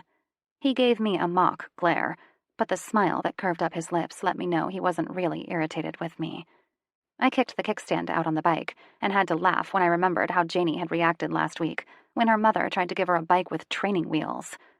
You should have seen how Janie reacted when her mother pulled out this pink sparkly bike with streamers on the handles. Oh my God, I thought she was going to explode. "I saw. It didn't make me happy. Janie's been riding a bike without training wheels for 2 years now. It was too small, and she hates pink," James said with exasperation. "You were there?" I gasped. I'd continued to take Janie over to see her mother 1 day a month. I should have known he wouldn't be far behind on those days. He didn't trust Anna in the slightest. Hell, each subsequent visit we had with her made my evaluation of her as an unfit parent even more and more concrete. James's grin was blinding when he turned around from opening the front door. "Oh, I was there. I watched as you held Janie when that bitch went to put her arms around her. I watched when Janie left 2 hours later attached to your back. I watched you drop her off at Cheyenne's. I watched you walk inside your apartment and forget to set your alarm." The last part was growled. Come to think of it, I did remember not arming it. I also remember my brother calling to tell me that it wasn't armed, and wondering how he even knew that little tidbit of information. I gave him an accusing look, but he looked unrepentant. So that's how Sam knew. His only explanation was, "Do you think I'm stupid?" "Yeah, I should have known something was up then when he wasn't upset that I'd followed you home and knew that you didn't arm your alarm. He was happy that I'd called, and that I was watching out for you. My fucking sister," he snarled. After I closed the door, I put my hand on his shoulder. "Hey, this wasn't your fault. I'm sure Cheyenne had a really good reason." "You know, she probably didn't have a good reason at all, but I'll let her explain it to me in a few days. Maybe then I won't be so pissed off. These 5 weeks have really been sheer hell." I watched him lift his fingers and scratch his beard like he was contemplating saying something else, and when it continued on for another minute or so, I decided to give him some time and explore. The first room I came to was a formal dining room. However, there was a Lego Wonderland dominating the 8-foot glass table that gave it a lived-in feel instead of a don't spill a goddamn thing feel. Hell, the chandelier over the table had a string of army men hanging from the crystals. "Yeah, my mom would have a fucking cow if she saw this right now. However, she informed me last week that the house was mine, and that she planned on moving in with Todd Masterson when she got home from her next assignment." I gasped and spun around. "Your mom is fucking your lawyer?" His eyes squeezed shut as if he was in pain. "Yeah, from what I can tell. They got close during my first trial for custody of Janie 10 months ago. They've taken it slow since they lost their significant others, whom they loved like crazy." "Aw," I cooed. "How sweet." He glared at me, took my hand, and showed me the rest of the house. You could definitely tell that it was a family home. Kids' toys were laying everywhere. James's socks and boots in the kitchen under the table, dirty dishes in the sink, cereal boxes out on the counters, toothpaste cap off the tubes. They needed a house cleaner. Although, every bit of it is what you would expect in a home. What I didn't expect was to walk into a dream room when I came to the door in the kitchen. "Most houses in the South don't have basements due to flooding and the Texas red clay making it nearly impossible to dig. I'm not sure why this house has one. All I know is I'm glad it does. I've made this into a hell of a down room. I hadn't realized how much I missed it until I moved back here." When I walked down the stainless steel steps, I stepped out into the ultimate man cave. There was a bar in the far corner made to look like a traditional Irish pub. The ground was concrete. However, it was unique in that it was painted a deep black. The walls matched the Irish theme of the bar and had a wooden look to them. A massive sectional sofa sat against the far wall and faced an even more massive TV. Neon beer signs and metal stars lined the walls. The front wall behind the bar held a map of the United States made out of license plates. Pictures of the free crew were interspersed here and there. I was even more surprised to see one of me. Everything fit what ultimately defines man cave, except one thing. "Is that a hammock?" I asked, walking toward it. "Yeah," James answered from directly behind me. It was connected directly to the ceiling by chains. "Why?" He laughed. "I get asked that a lot. Normally I say it's a sex swing because it annoys Cheyenne, but since she's not here to enjoy my taunting, I'll tell you the truth." "And?" I asked with raised eyebrows as I sat back carefully into the hammock. "I just wanted it. It gets fucking hot in the summer. And when we were in Iraq and Afghanistan, we slept in them. Sometimes when I can't find sleep, I come down here. I can find it instantly in a hammock." "Oh," I said, somewhat disappointed that there wasn't a better reason. "I like the sex swing explanation. It sounds better." His eyes darkened as he watched me throw my hands up above my head, which in turn exposed some of my belly. Goosebumps trailed over my body at the look in his eyes. Liquid heat pooled in my nether regions, but I didn't rub them together. That would only bring more attention to my plight. He leaned down and placed his hand at the top edge. "Scoot over so I can lay down." With a little maneuvering, I scooted over to the edge as he rolled into place beside me. His legs seemed to buckle, though, because instead of easing down onto the hammock, he collapsed. The momentum of the shift in weight had me rolling so I was all but lying on top of him, my chest in his face, my left leg straddling his firm stomach, and my arms grabbing onto the ropes above his head. His hands gripped my waist tightly, and it was all I could do not to rub my nipples against his face. "Fuck," I hissed, and looked down into his eyes. His mouth was level with my right nipple that was only shielded by a thin camisole. His eyes were dark and focused intently on my cleavage that was practically spilling out of my shirt. From there, I'm not sure what happened first. It could have been me leaning down, or it might have been James leaning forward, but my nipple somehow ended up in James's mouth. The fabric of my knit skirt slithered up my backside as James's hand made its way up my thigh. His hot mouth transferred to the other nipple, and my hands found their way into his hair, giving it a good yank when his seeking hand found my cotton-covered core. Scratch that. There was no longer a cotton-covered anything when James's hand fisted the flimsy fabric and wrenched them from my body. I jolted at the surprise and reared up. My nipple escaped his mouth, and I looked down at him in astonishment. "You just tore my favorite pair of panties!" His smile was definitely non-repentant. "I'll buy you another pair," he said, just before fisting my hair, looping the ends around his fist, and pulling me carefully forward. "My first boyfriend got me those panties! They have sentimental value," I said in mock outrage. I wasn't really. I'd gotten them at the dollar store the first week I was in Kilgore. He didn't need to know that, though. "Good riddance," James murmured right before his mouth settled on mine. I've had 3 sexual encounters in my life. Once with my high school boyfriend of 5 months, once with a one-night stand, and then there was Xander, who was the most selfish person on the face of the planet, so I never counted his sex.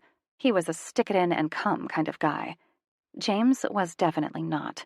Just from one simple kiss, I was so very close to tipping over the edge into an orgasm that I pulled away. My hips, however, did not stop their grinding, and I saw stars.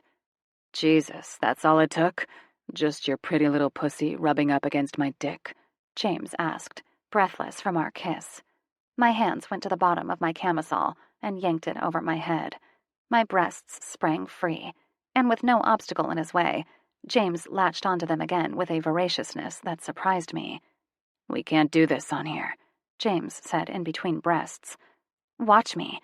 Although it took some doing, I finally maneuvered myself to where my feet were planted firmly on the floor on either side of James's body. Lifting up, I started fiddling with his belt to get it off. After 3 failed attempts to get the belt free, I finally glared at James. He tried to wipe the smile off his face, but didn't quite manage it in time. When I started to get off him, He reared up and wrapped his hands around my hips again. Relax, it's a police belt. It's not meant to come off easily. With deft movements, he used his one free hand to work the belt loose of the loop. The clinging signaled he'd worked it free, then his hips lifted as he ripped the belt out from under his body. It hit the floor with a dull thud, and he lifted his arms so his fingers were gripping the wooden slat at the very top. Be gentle with me, he rasped. Oh, this won't hurt your leg in the least. Now that dick of yours. I trailed off, as I saw the dick under question. Jesus, I exclaimed. I'm not really sure how this works. How what works? You've never had sex before? James asked, looking quite alarmed. Of course I've had sex, I practically yelled. What I haven't had sex with, though, is a man with a piece of metal in his junk. It's the same concept, sweetheart. Just ease onto my cock. The piercing does its own work. It'd help if you got it nice and wet with your mouth first, however. I looked into his eyes to see if he was joking, but only need shined through. Shuffling back on my feet, I bent down and gave his cockhead an experimental lick before fisting his hard length in my hand. My fingers encountered the piercing that had a starring role in my fantasies over the past few months, and I ran one finger around the top bead of the piercing. The metal, warmed by his skin, was smooth. Doesn't this affect how you pee? I asked, just as I let my mouth sink down on his fat cock. His strangled reply amused me.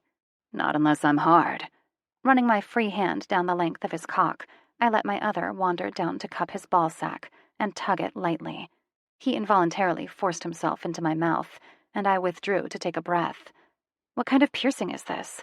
I asked on my next lick that went down the length of his shaft. Reverse Prince Albert, he gasped as I took his cock back into my mouth.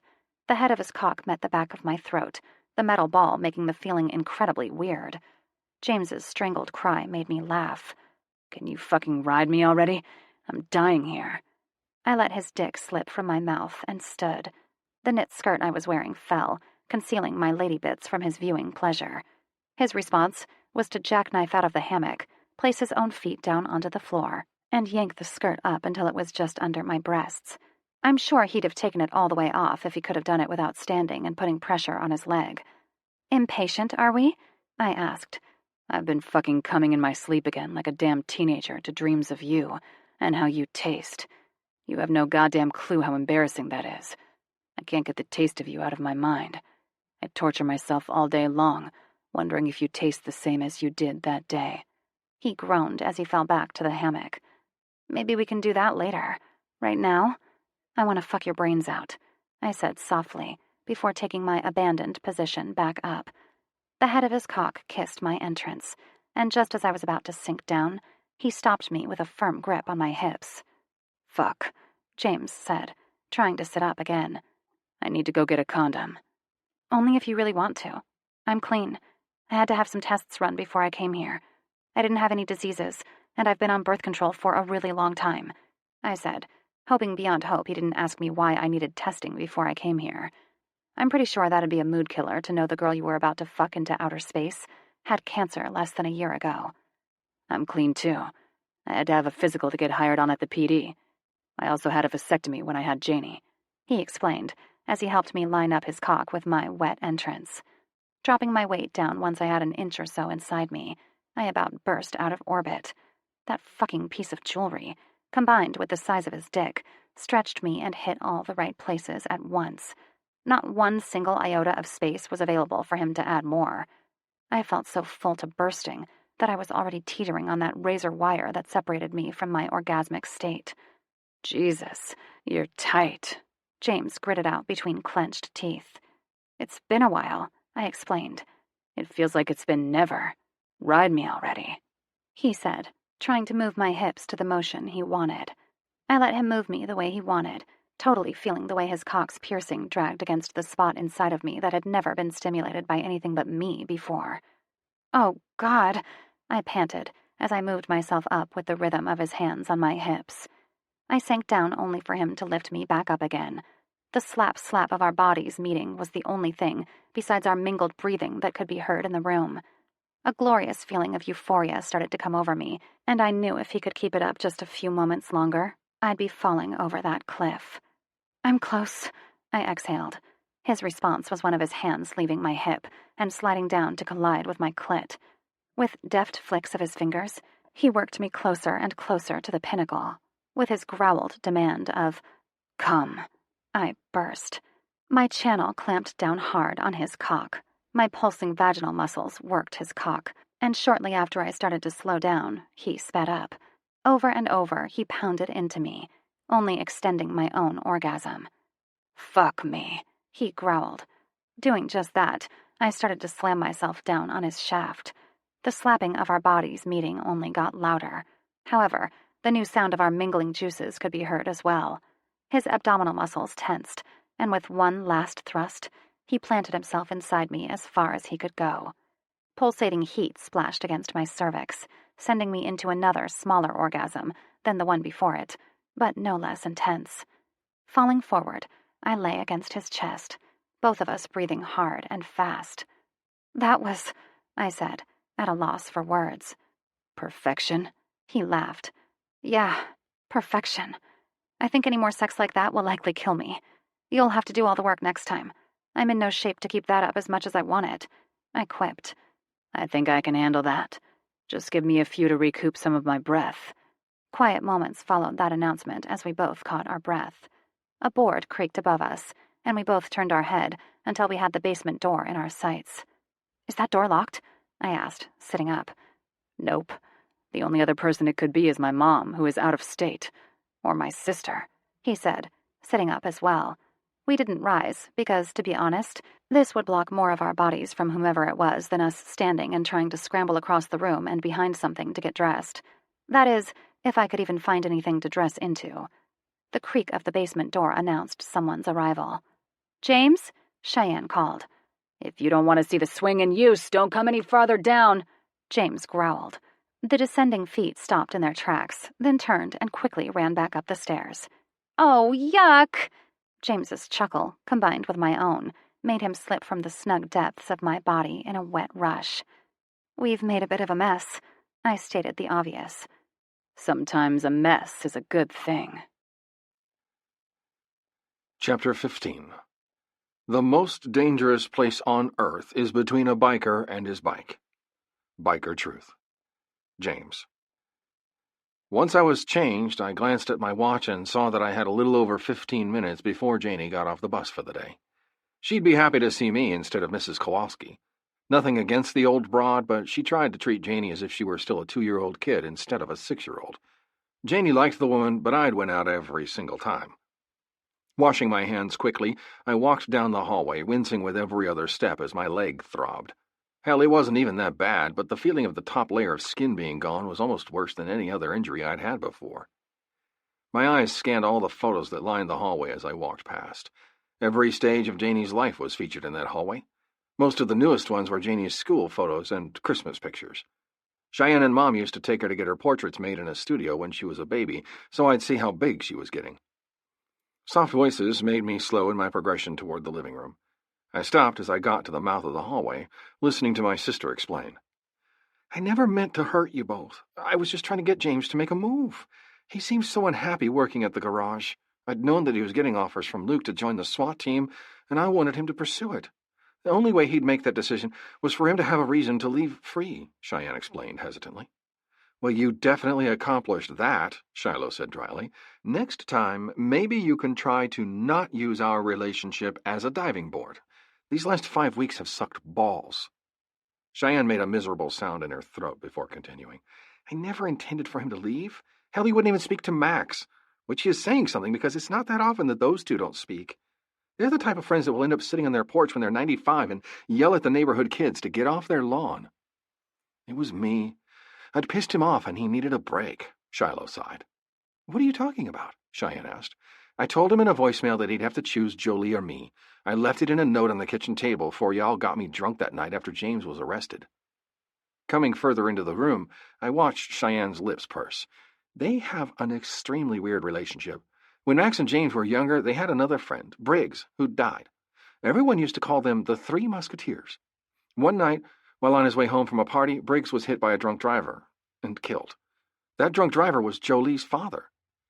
James hated how the school treated Jolie, and he befriended her. I'd always thought that Max felt the same until recently. Max doesn't like her at all either. He says she's manipulative and uses James any way she can. I could definitely see that.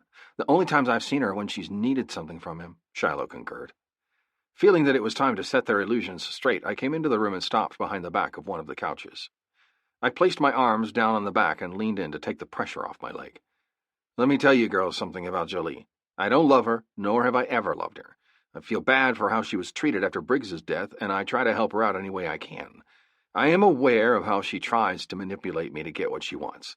However, when I look at Jolie, I see a stray beaten dog who hasn't been treated nicely in a long fucking time. She's manipulative because she doesn't know any other way to be. If she's not that way, she's treated like a stray dog again. I have never been nor will ever be in love with her. I'm in love with you, Shiloh. There's a large difference between the way I am with her and the way I am with you. My eyes were on Shiloh as I said the last few statements, and I watched as her eyes lit with happiness. James, Shiloh started to say, before I interrupted her. As for you, I said, turning my gaze to Cheyenne, I am your older brother. I have 4 years on you. I am 31 damn years old. I do not need you interfering with my love life. You could have cost me something great, something that meant the world to me. How easy is it to find someone that fits well in your life when you have a kid to think about? To add on to the fact that you brought one of my greatest friends into it is even worse. I've trusted Sam's judgment for many years. If I wouldn't have, I'd have been dead. I think next time you need to think about the consequences of your actions before implementing those actions. You put a strain on a relationship that was nearly 12 years in the making. I've always trusted him to be straight with me, and it really hurt to know that he didn't approve of me and Shiloh being together. It's killed me the last month not to be around her, but I only did so out of respect of the man I trust most in the world. The sound of Janie's bus stopping outside of the house stopped me from any further explanation, so I hobbled to the door and opened it with a wide smile on my face. I waved to Mrs. Kowalski, who was watering her petunias. Again. I forced myself not to limp so I didn't alarm Janie, and I waited with my arms crossed against my chest for her to notice I was home. It didn't take long. She'd just gotten to the bottom step of the school bus when she spotted me standing next to her bike. "Daddy!" she shrieked and launched herself off the bus and sprinted across the yard. Only she didn't come to me. She veered off at the last possible second and shrieked, "Shiloh!" I could only laugh. I was happy she liked Shiloh because she was going to be seeing a lot of her. Shiloh started to head inside with Janie wrapped up in her arms when we heard the distinct sound of pipes pulling onto our street. Shiloh froze, as did I, as we watched Silas pull into our driveway and shut off the bike.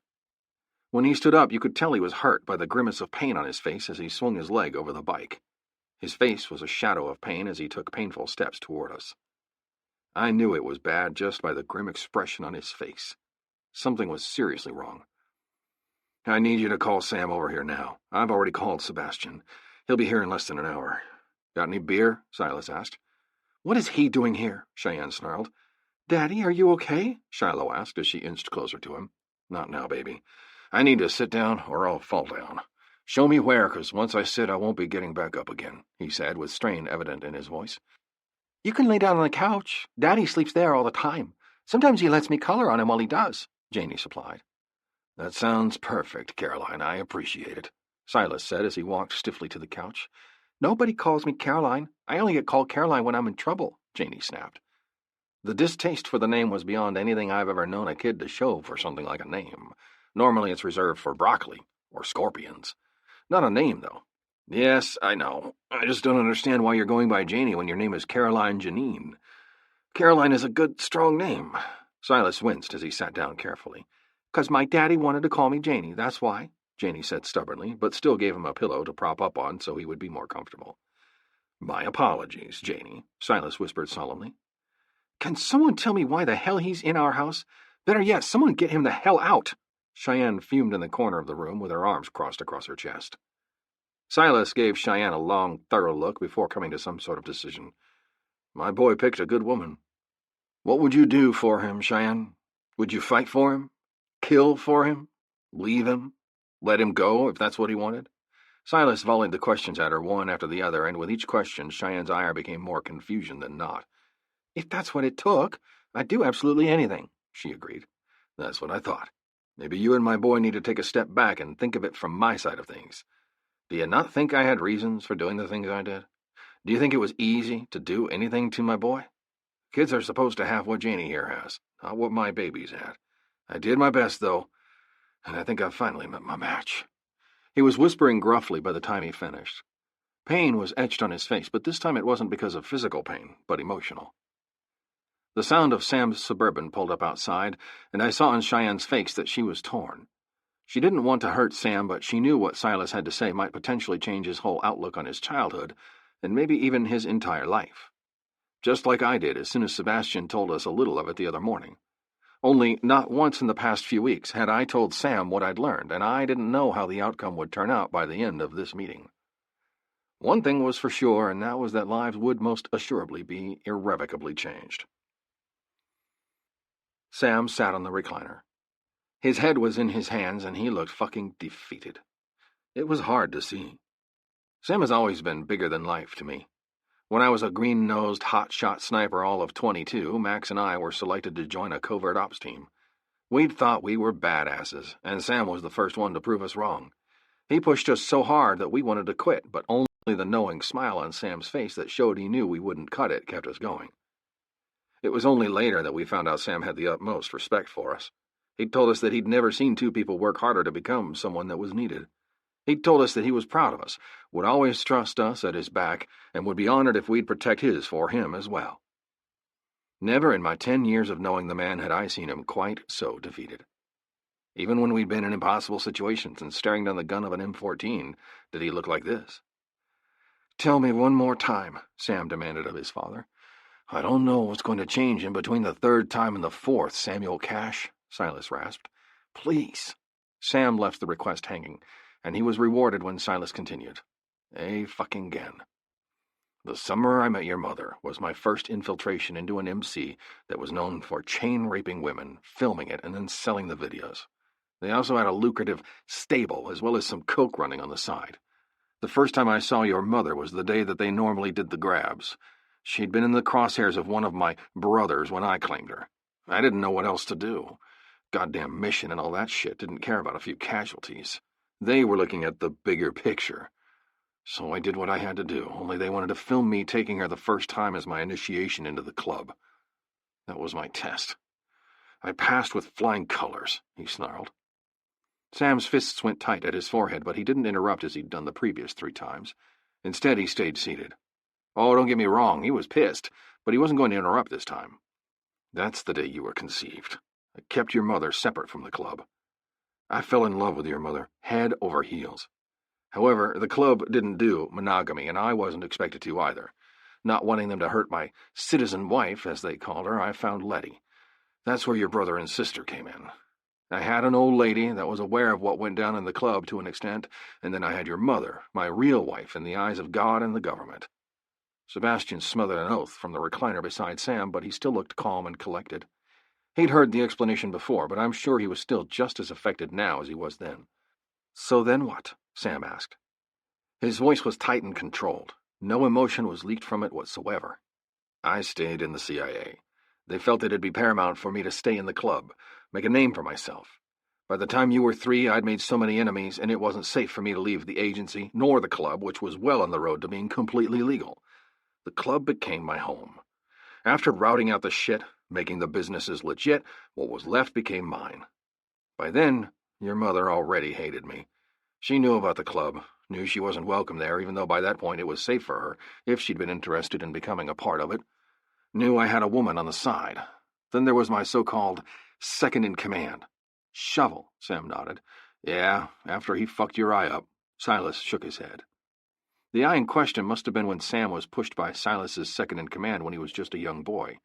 The man had pushed him so hard that he'd fallen and cut his eye open on a motorcycle's chrome wheels, barely missing his eyeball by a matter of millimeters.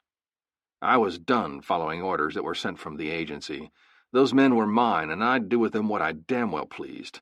The club was very important to me, but you more so. Shovel was the last boy left over that wanted everything to go back to the old ways. We weren't making the same money, but it was also nothing to sneeze at either. He was pissed at everything I represented. It was the worst mistake of his life, taking his anger out for me on you. Your mom left the last time, and I decided it was probably for the best that she stay gone. Maybe she'd get a better life without my fucked-upness leaking over onto her. Letty didn't last much longer either. I didn't have to keep up appearances any longer, and she didn't like the new me, Silas told him, eyes closed. You still love her, Sam stated the obvious. Burns every day, Silas answered simply. You beat her, Sam accused. Silas's eyes snapped open and he was off the couch before anyone could even blink. The man was quick. Even hurt, he had the speed of a striking snake. Sam stayed seated, but barely when Silas crowded his space, which was hard for Sam to do, but he managed it. Never. Silas emphasized that with a pointed finger in Sam's face. Never did I beat that woman. She used to have bruises, rope burns, marks.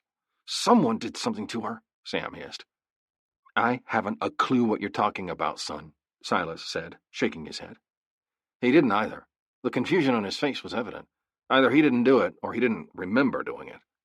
It only happened the times you brought her back home after she ran with me. You'd punish her, and the next day she'd be fucked up again, planning the next time for us to leave. A small smile came over Silas's face before he covered it with the blank mask. I don't know that I need to get into logistics with you about your mother, but answer me this. Tell me it's never crossed your mind to tie your woman to your bed, to spank her, to let her know she's yours and nobody else's, to let everybody else know, too. You may not have expressed it, but I bet it's crossed your mind before, hasn't it? I, for one, knew that feeling. It had been growing a lot over the past few months, but ever since this afternoon with Shiloh, I had this raw need inside of me to make sure she knew she was mine, to make sure that everyone else knew it, too. It was a burning need that I'd never experienced before. Cheyenne snickered from the corner before she smothered it with her hand over her mouth. Her eyes were wide and filled with mirth. I just knew that if Ember were here, they'd be going at it like little girls, giggling and carrying on. Sam's eyebrows pinched together in thought and then spread wide as realization dawned. That's just fucking sick. Well, it was all consensual. I loved that woman with everything I possessed. You could have shown it better, Sam muttered. If I'd have shown you better, or her better, you'd be fucking dead. I gave up everything I loved so everyone could have a better home. I don't know a single one of my kids as I should. Have you ever tried treating someone you love with every single cell in your body as if they meant nothing to you? To see the betrayal? To know that you'll never know your goddamn grandchildren? It eats my guts every day to know I let you slip through my fingers.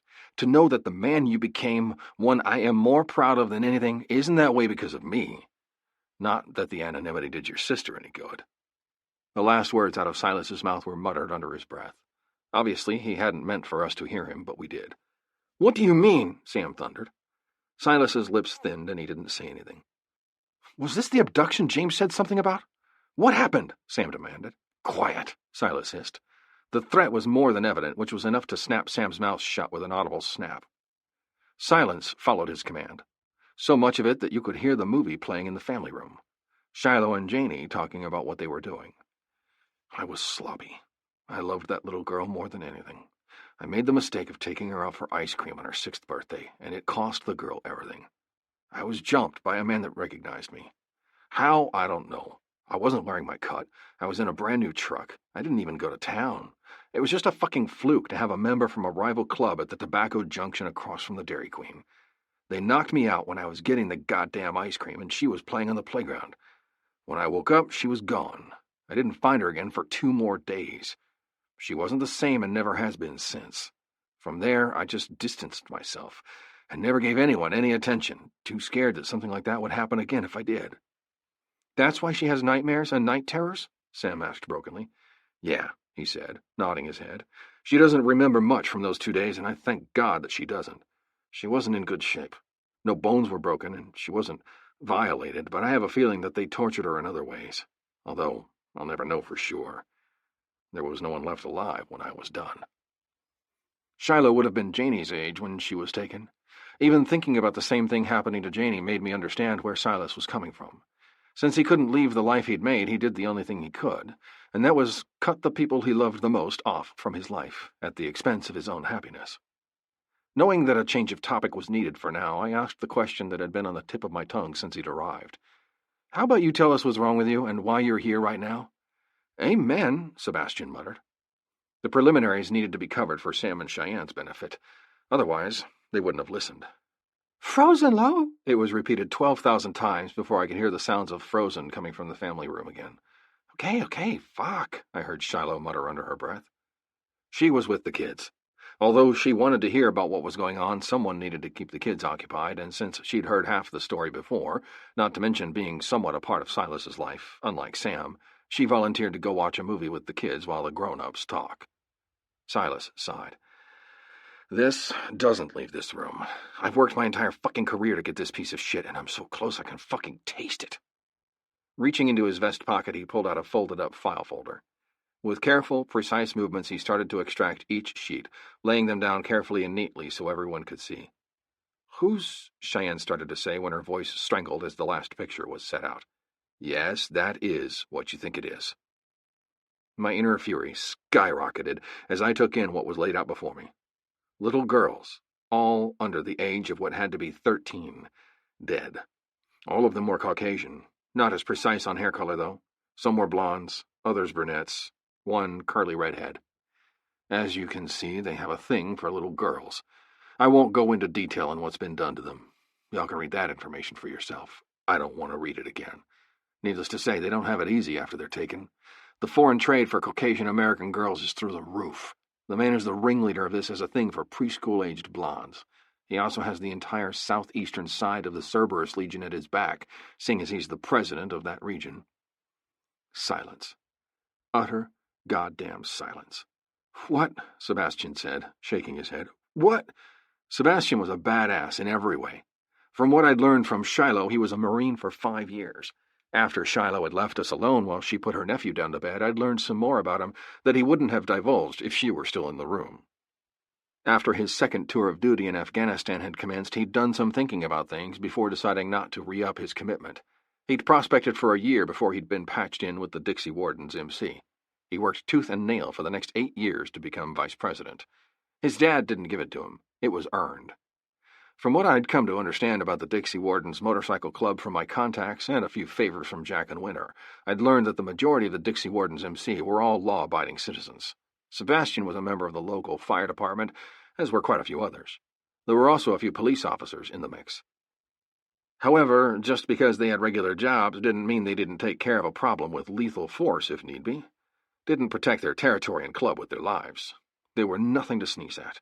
A solid 4-state spread with 3 separate charters, they demanded respect. They dominated Louisiana, Arkansas, and Alabama. In those 3 states, they were the ones you thought about when you heard someone talking about a motorcycle club.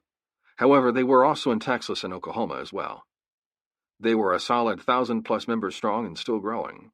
For Sebastian to have a reaction such as the one he was having now, he had to believe that it was bad. I'd only heard about the Cerberus Legion from the media and paper. Since they weren't in the area, I'd had no reason to be concerned before. However, now it was different. Something was happening here, and it was big. The agency isn't sure where to go from here. My cover was blown 2 nights ago when we had a meeting. They'd contacted me for alliances in my states. They wanted a way into the southern portions of the U.S. so they could find a way to smuggle their cargo into Mexico, which is how it was supposed to go since we'd been feeding them the information on us for nearly a year. I'd done pretty good just coming off as a president of an MC. Then your fucking shithead of a sister started asking questions about you and everything went to shit. I told him I didn't have any children. No wife, no old lady. Then your sister went and did background checks and started hunting for birth certificates, asking questions. Found your mother's name. The birth certificate has me listed as your father. I was selfish. I needed that connection to you, although I thought I'd done a good job in hiding it from my enemies. Left no ties or connections. Not for my own goddamn daughter, though. It was sloppy of me, but the man had a thing for princesses, and I didn't want him to think he could have my daughter, so our alliance would be more solid. It all just added up. Things worked against me. His man found Sebastian first, and the other 2 later, Silas explained, with his face in his hands. The club doesn't know that Sebastian's yours? I asked, bewildered. No, I didn't want them treating me differently if they knew I was his kid. Never came up again. They knew we were close, but they probably only contributed it to the fact that I was VP, Sebastian explained. You didn't bring him around when he was a kid? Sam asked with surprise. He was there some when he was a baby, but from then on only sparingly and never after the age of 9. Letty moved 2 towns over and took them with her, refusing to bring them back. I went to them when I wanted to see them, Silas explained. Footsteps from the hallway had me turning my head. The others didn't hear it, didn't know the house like I did. Didn't know the creaks each step on the old hardwood floor made. I did. which is why I was able to see Shiloh's devastated face as she came into the room. Shiloh. Hello, I answered my ringing phone. Hi, Shiloh. How are you doing? Melissa asked. Melissa was the team leader for our division of CPS. She was a hard woman, but with over 28 years in the Child Protective Services, who wouldn't be? I liked her and respected her. Not once in my 4 months of working there had she had anything but hardness in her voice. That changed with this phone call. She sounded utterly defeated. I'm okay, I answered hesitantly. What's going on? She sounded very close to tears. Lyle Jennings and his mother's house burned to the ground last night. The mother perished in the fire. Lyle is in the butterfly room in Dallas. My stomach sank.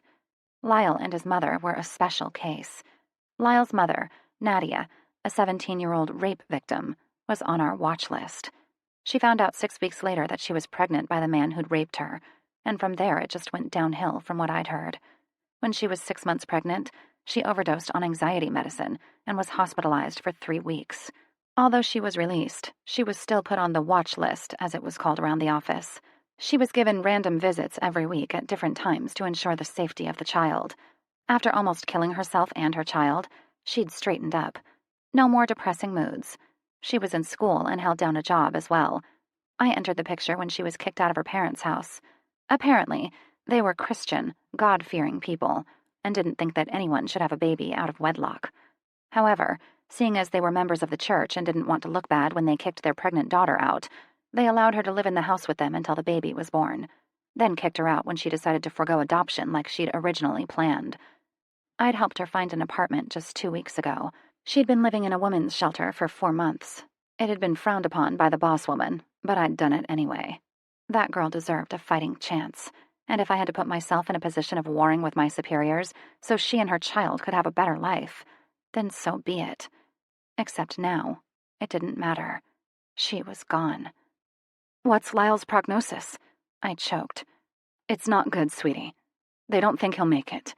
When they got to him, he'd inhaled a large amount of smoke. They say his lungs are most likely beyond repair. They moved him to the butterfly room so his family and friends could say goodbye. Nadia's parents didn't sound like they would make it. I'm sorry, Shiloh. I know this family meant a lot to you. I'm going to need the next few days off so I can be with him. He shouldn't be alone, I told her. Take it. I'll let Lillian know, Melissa said softly. We hung up shortly after. I sat on the edge of the couch watching Frozen with Cheyenne's girls asleep on various pieces of furniture, and Janie leaned up against the base of the couch on the floor. She was staring at me with a concerned stare. I smiled sadly at her. I've got to talk to your father for a few minutes. Can you watch the girls for a little while? Yes, I can, she agreed softly. I got up and moved to the living room where the meeting was being held. I heard my father speaking. Heard him blame me for starting everything into motion. Didn't care. Shuffling into the room, I went to the one person that I knew would never put me second, would always make sure I was okay, wouldn't let me hurt if it could be helped.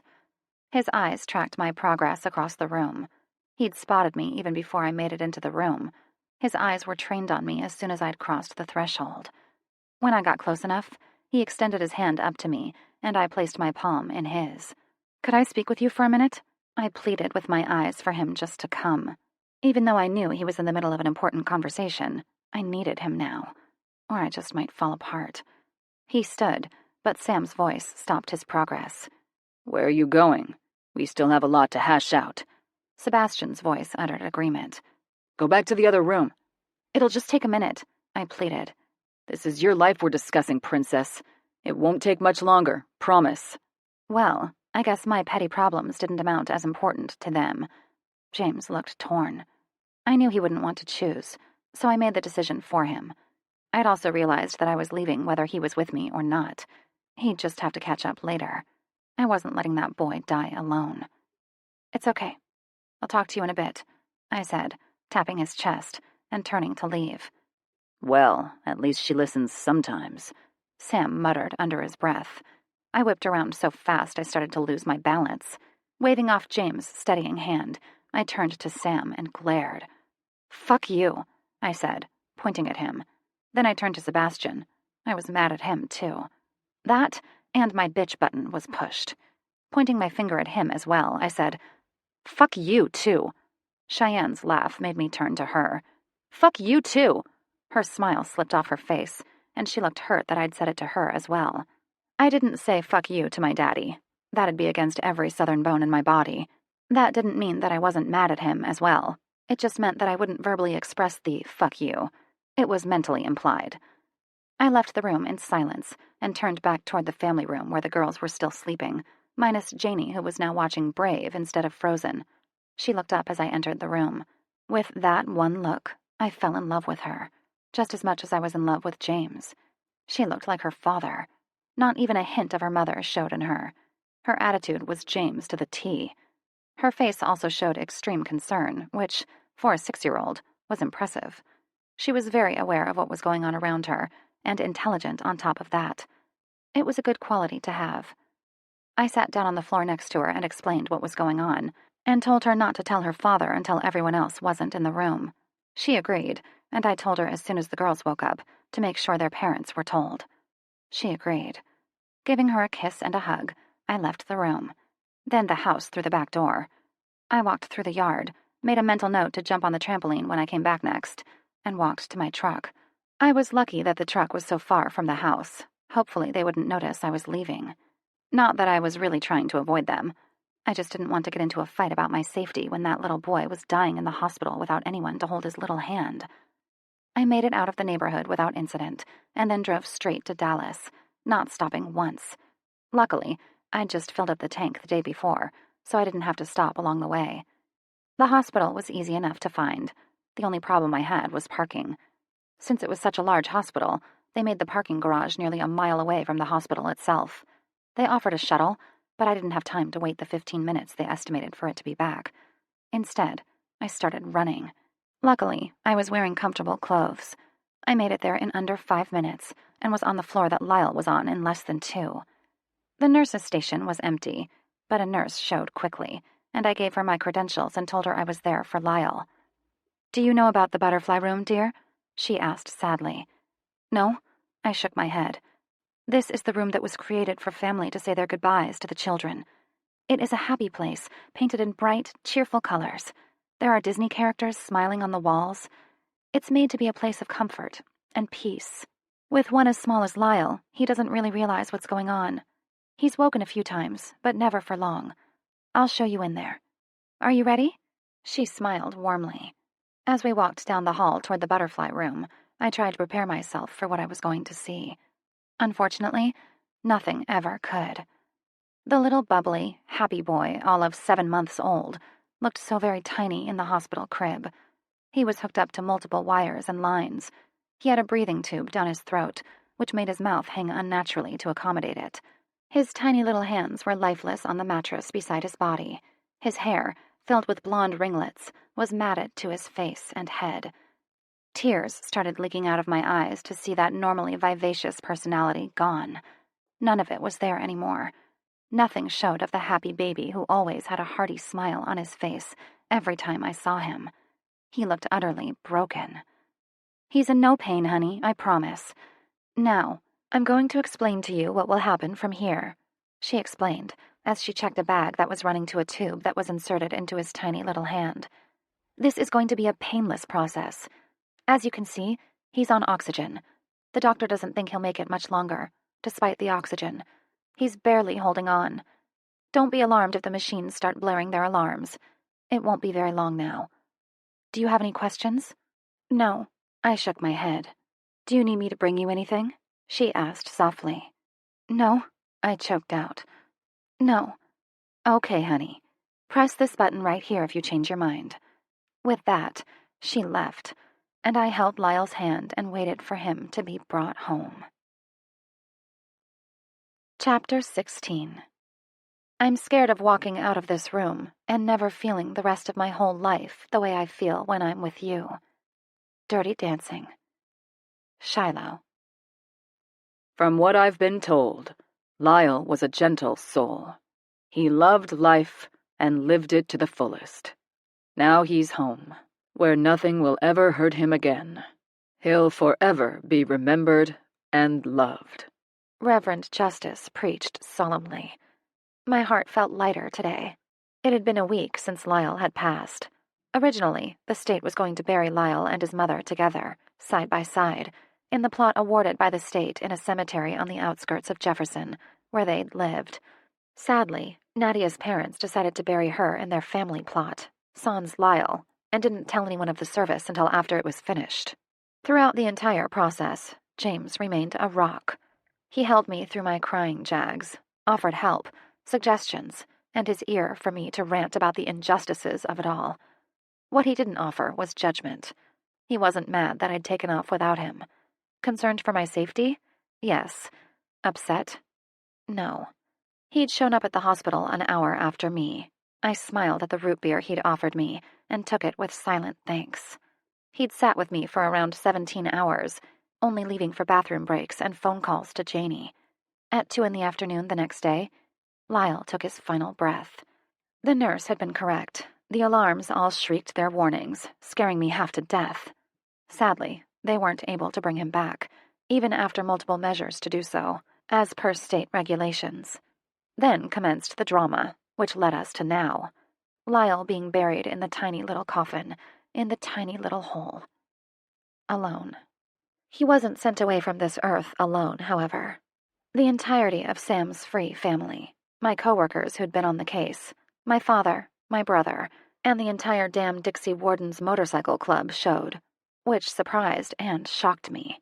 I'd never been a part of the Dixie Warden's motorcycle club. Although they were aware of me, they didn't know my relation to my father and Sebastian. Well, they didn't used to know. They did now. They also treated me like gold, like I was someone precious to them, even though I'd met them all of 3 times before this last week. My father had given me a little more insight into the whys and hows of his life. I'd had so many of the questions answered that have always lurked in the back of my mind that it made me admire him all the more for doing what he'd done. After seeing child abuse at its finest, I respected a man that could forego a relationship with his children in deference to their safety. Many parents I've come to see in my years on the job hadn't, and those children had suffered all the more for it. Lillian walked up to me as the last shovelful of dirt was placed in the hole. She was dressed in a black calf-length dress, with pearls in her ears and around her neck. Her hair was in a beautiful updo that showed she'd really put some effort into looking her best. For Lyle. Which made me unbelievably happy to know that people cared. He had quite a gathering show to send him off. "I'm pleased," she said with a fond smile sent my way. No condemnation about the 60 bikers dressed in leather vests. Each vest had a wraith-like woman dominating the back of each with flaming eyes, which, quite frankly, surprised the crap out of me. The woman came off as a proper, prim, older woman. Never would I have thought she'd be accepting. However, she'd been gracious and kind to each and every one of them. She laughed when she saw the confusion on my face at that comment. "I could give you a lesson in biker culture if you'd like. I was married to the love of my life, Jeffrey, for 30 years before he died. And each one of those years, he belonged to a motorcycle club, very similar to your own. I loved every minute of it, too." The only intelligent thing that came out of my mouth was, "Wow." She smiled and then turned to examine the grave. There was no headstone yet, but the office had started a fund and would be providing one for Lyle soon. "Try to have a good rest of the weekend, dear. We'll be seeing you soon, James." She smiled warmly at the man who'd just wrapped an arm around my stomach before turning on her heel and walking to her Buick. "Did you hear what she just said?" I asked. "About the motorcycle club?" James queried. "Yeah," I nodded. "I've come across quite a few bikers in my life. The ones that belong to clubs are all normal people. I know that they come in all shapes and sizes, all walks of life, even ones that drive Buicks when they're 70 and help kids get out of dangerous situations," he supplied. "Let's go. Janie's with my dad, and I don't want her to learn any new bad language," I admonished. "Hey," he said, holding up his hands. "I don't mean for her to learn those words. She doesn't hear them from me. I know better." "But," I said, trying to change James, my dad, Sam, and Sebastian's mind, "I don't need to be babysat. I want to sleep in my own bed, not on the couch." My father was currently residing at the Allen homestead, as was Sebastian and Johnny. The only room that was open was James's mother's room, and I sure as hell wasn't sleeping in there. That's just weird. Shiloh June Mackenzie, stop arguing. There are some fucked up men in this world, and I sure as fuck don't want them getting their sick, sadistic hands on you. It'd kill me. Please stop arguing and sleep on the couch. My father, the traitorous bastard, pleaded. He knew I'd listen to him. In my 27 years of life, I can count on 2 hands the number of times I'd been told what to do from my dad. Each one of those times, my life was in danger. This last time was with Xander. He'd told me to stop seeing him, that he wasn't a good man, and I hadn't listened. Having experienced my father's intuition, I knew he wasn't just telling me this for no reason, which was why he was the one to tell me to stop arguing. If Sebastian had done it, he knew what I would have said. It begins with a fuck and ends with an off. Fine. Don't expect me to be happy about it, though. When have you ever done something you didn't like in 26 years? Sebastian muttered under his breath. 27! I stomped my foot for emphasis. Sebastian looked startled, and then remorseful. Yeah, that's right. Sebastian, the one person who never forgets anything, forgot my birthday. He looked incredibly remorseful. I'm sorry, Lo. I can't believe I forgot. That's okay, I shrugged. Everyone else in the room wore a guilty expression as well. James, Cheyenne, and Sam all sat on the couch watching the show, waiting for the inevitable to happen, which it did, and now I was on that couch for the 4th night in a row. Hooray. I was currently standing in the middle of the room while everybody else had seats. Sebastian and I had been arguing about bodyguards. Then it had degraded down to, "You're not staying in that piece of shit place by yourself." Not to mention that they still weren't happy that I'd left when someone was trying to kill my father, and would use anyone and anything to make that happen. Have a seat, Shiloh. We need to go over some things before you start work on Monday, my father asked. Left with no other choice, because if I tried to run, they'd probably tackle me to the ground before I even cleared the landing. I did as ordered. Turning on my heels, I stalked toward James's side of the couch and plopped down in the gap between him and Sam. Both men grunted at the force of my body hitting them, but I wiggled until I was snugly between each of them. Please, let me move over, Sam said dryly. Thanks, I smiled at him. James's arm went around my shoulder and pulled me closer into his body. Sam's eyes went hard for a few seconds, but it was gone quickly. I looked away from Sam's face to my father and raised my eyebrows. Xander. I tensed at the mention of his name. What did you tell him when you were together? My lips thinned, and I pinned them between my upper and lower teeth to keep in the expletive that wanted to pour out of my mouth about him. I would have sounded like I had Tourette's if I'd let it slip. However, I composed myself before asking him to clarify the question. I told him a lot of things. How about you give me an example of what you think I told him? I asked. What I was hoping was that they didn't ask me about that night. I'd managed to keep the details from everyone, even Sebastian, the almighty know-it-all. They already thought I was a fucked up mess. There was no reason to confirm it. Anything significant? Anything about your brothers or me? My father explained. I'm not sure what you wanted me to tell them. I didn't even know about Sam. But Xander was my boyfriend, and I did tell him things. Like the fact that I could possibly have another brother. I would never intentionally share anything that would put anyone in danger if I could help it, though, I said, completely confused. Why would what I told him matter? I couldn't explain the relationship I had with my father. My brother was a soldier. That's what I always told everyone, because there wasn't anything else to tell. There wasn't anything to tell about Sam, because I'd never even met him before at that moment in time. Just tell her, Cheyenne exclaimed from the other side of Sam. My father sighed. Around the time you started digging about Sam, I was in the middle of a deal with one of the largest motorcycle clubs in the country. Glenn Larson, the president, mentioned a brother, but it wasn't until last night at a meeting of the minds that it finally clicked on who the brother was. Well, who the hell was it? I sighed exasperatingly.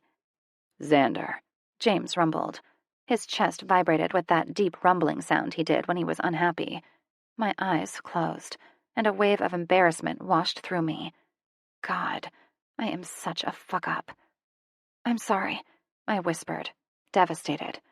He got past all our defenses, Sebastian said soothingly.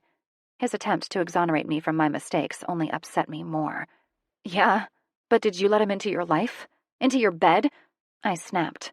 No, but you also aren't the one involved in dangerous shit like Dad and I am. It's not your job to worry about whether someone will use you to get back at us. That's our job, since we're the reasons they're doing it in the first fucking place." Sebastian snapped back.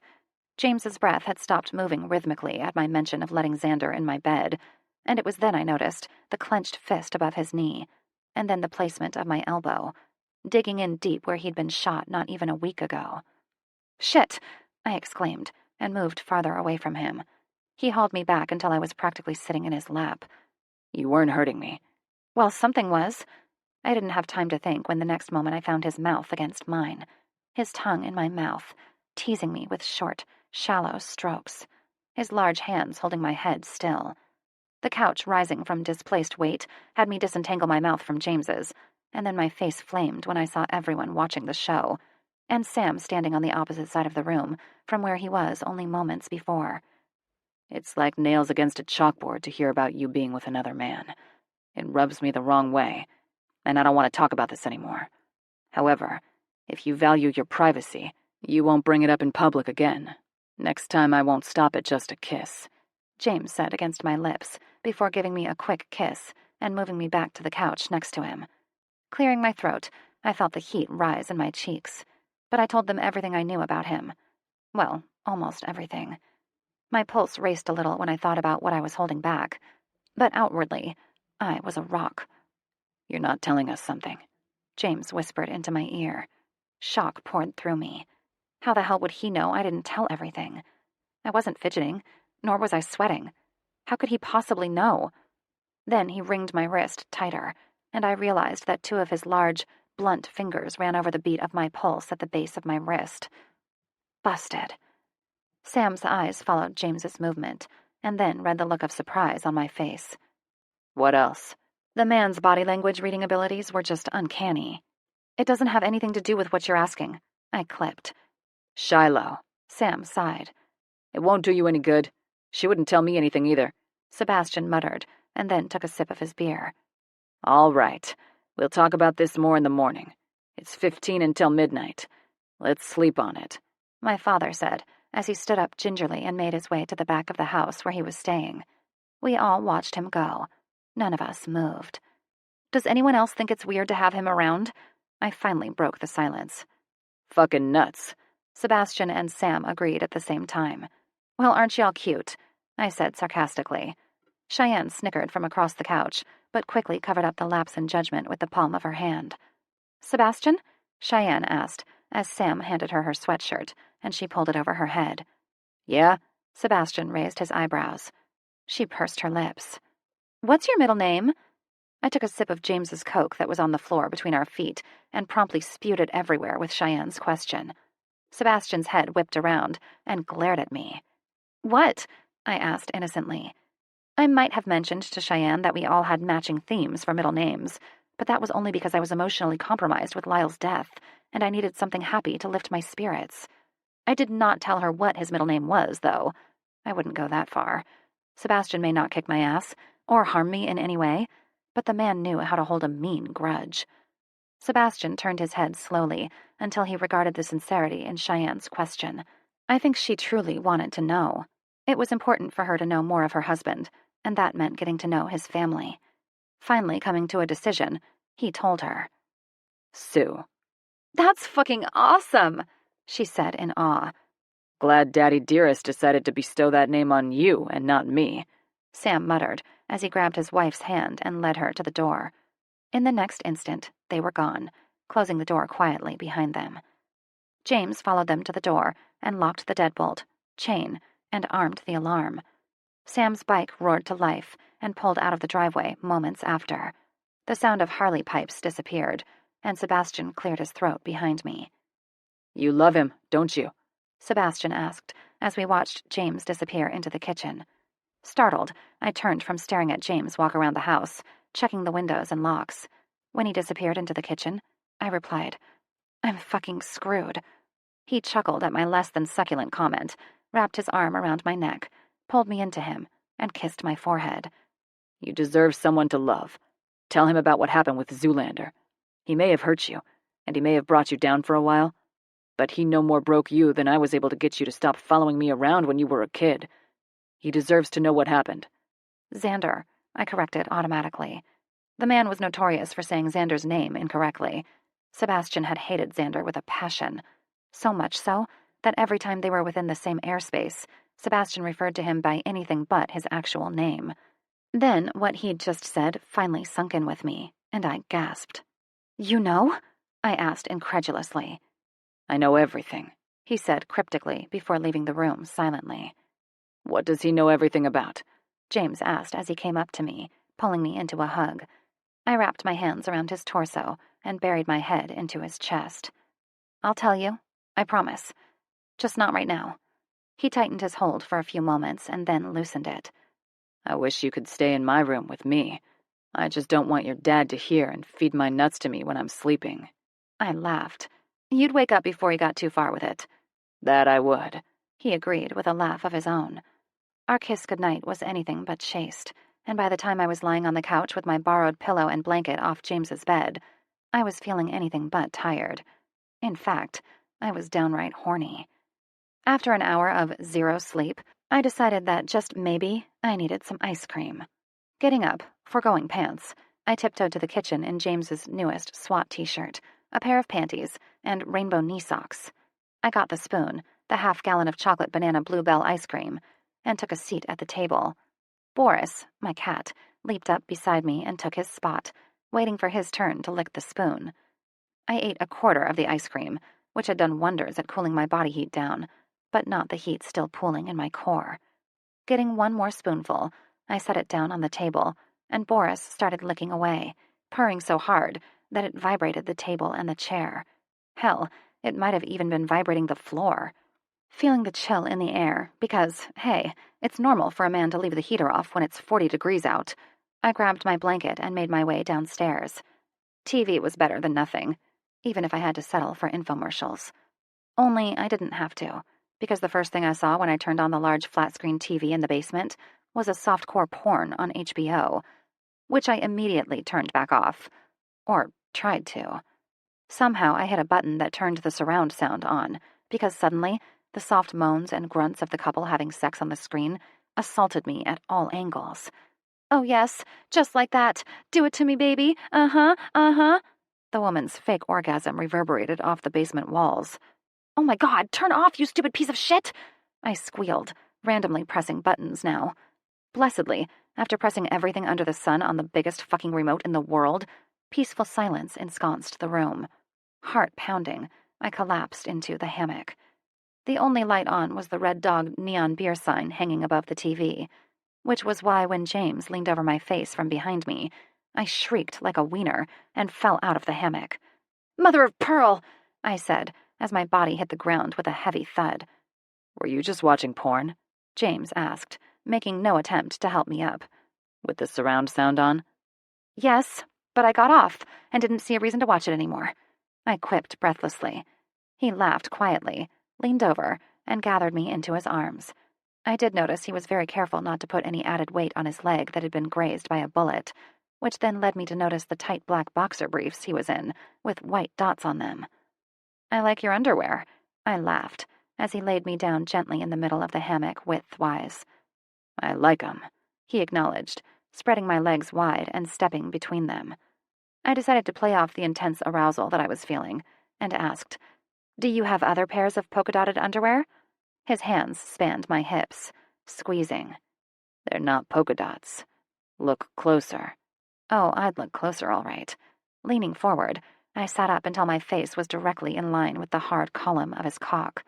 The dots were now skulls up close, and then I noticed the waistband. "Does your underwear say The Punisher on them?" I snickered. Lifting my hand, I ran a lone finger along the elastic around his waistband. His stomach tensed, and I smiled. Good. If I had to be horny, so did he. His hands went to the bun in my hair, pulling me until my mouth was millimeters from the hard ridge of his dick. If I stuck my tongue out, I could lick him. Easily. "Yeah. Now, are you going to suck my cock, or do I need to just get down to business?" he asked gruffly. My panting breath fanned his rock-hard cock, and I knew he could feel the heat of my mouth. I also knew he was anticipating it. I wished the lights were on so I could see what I was doing somewhat better, but I just used my sense of touch. Are you sure you can handle standing? Do you want to lay down instead? I asked, just before I ran my tongue along the waistband of his briefs.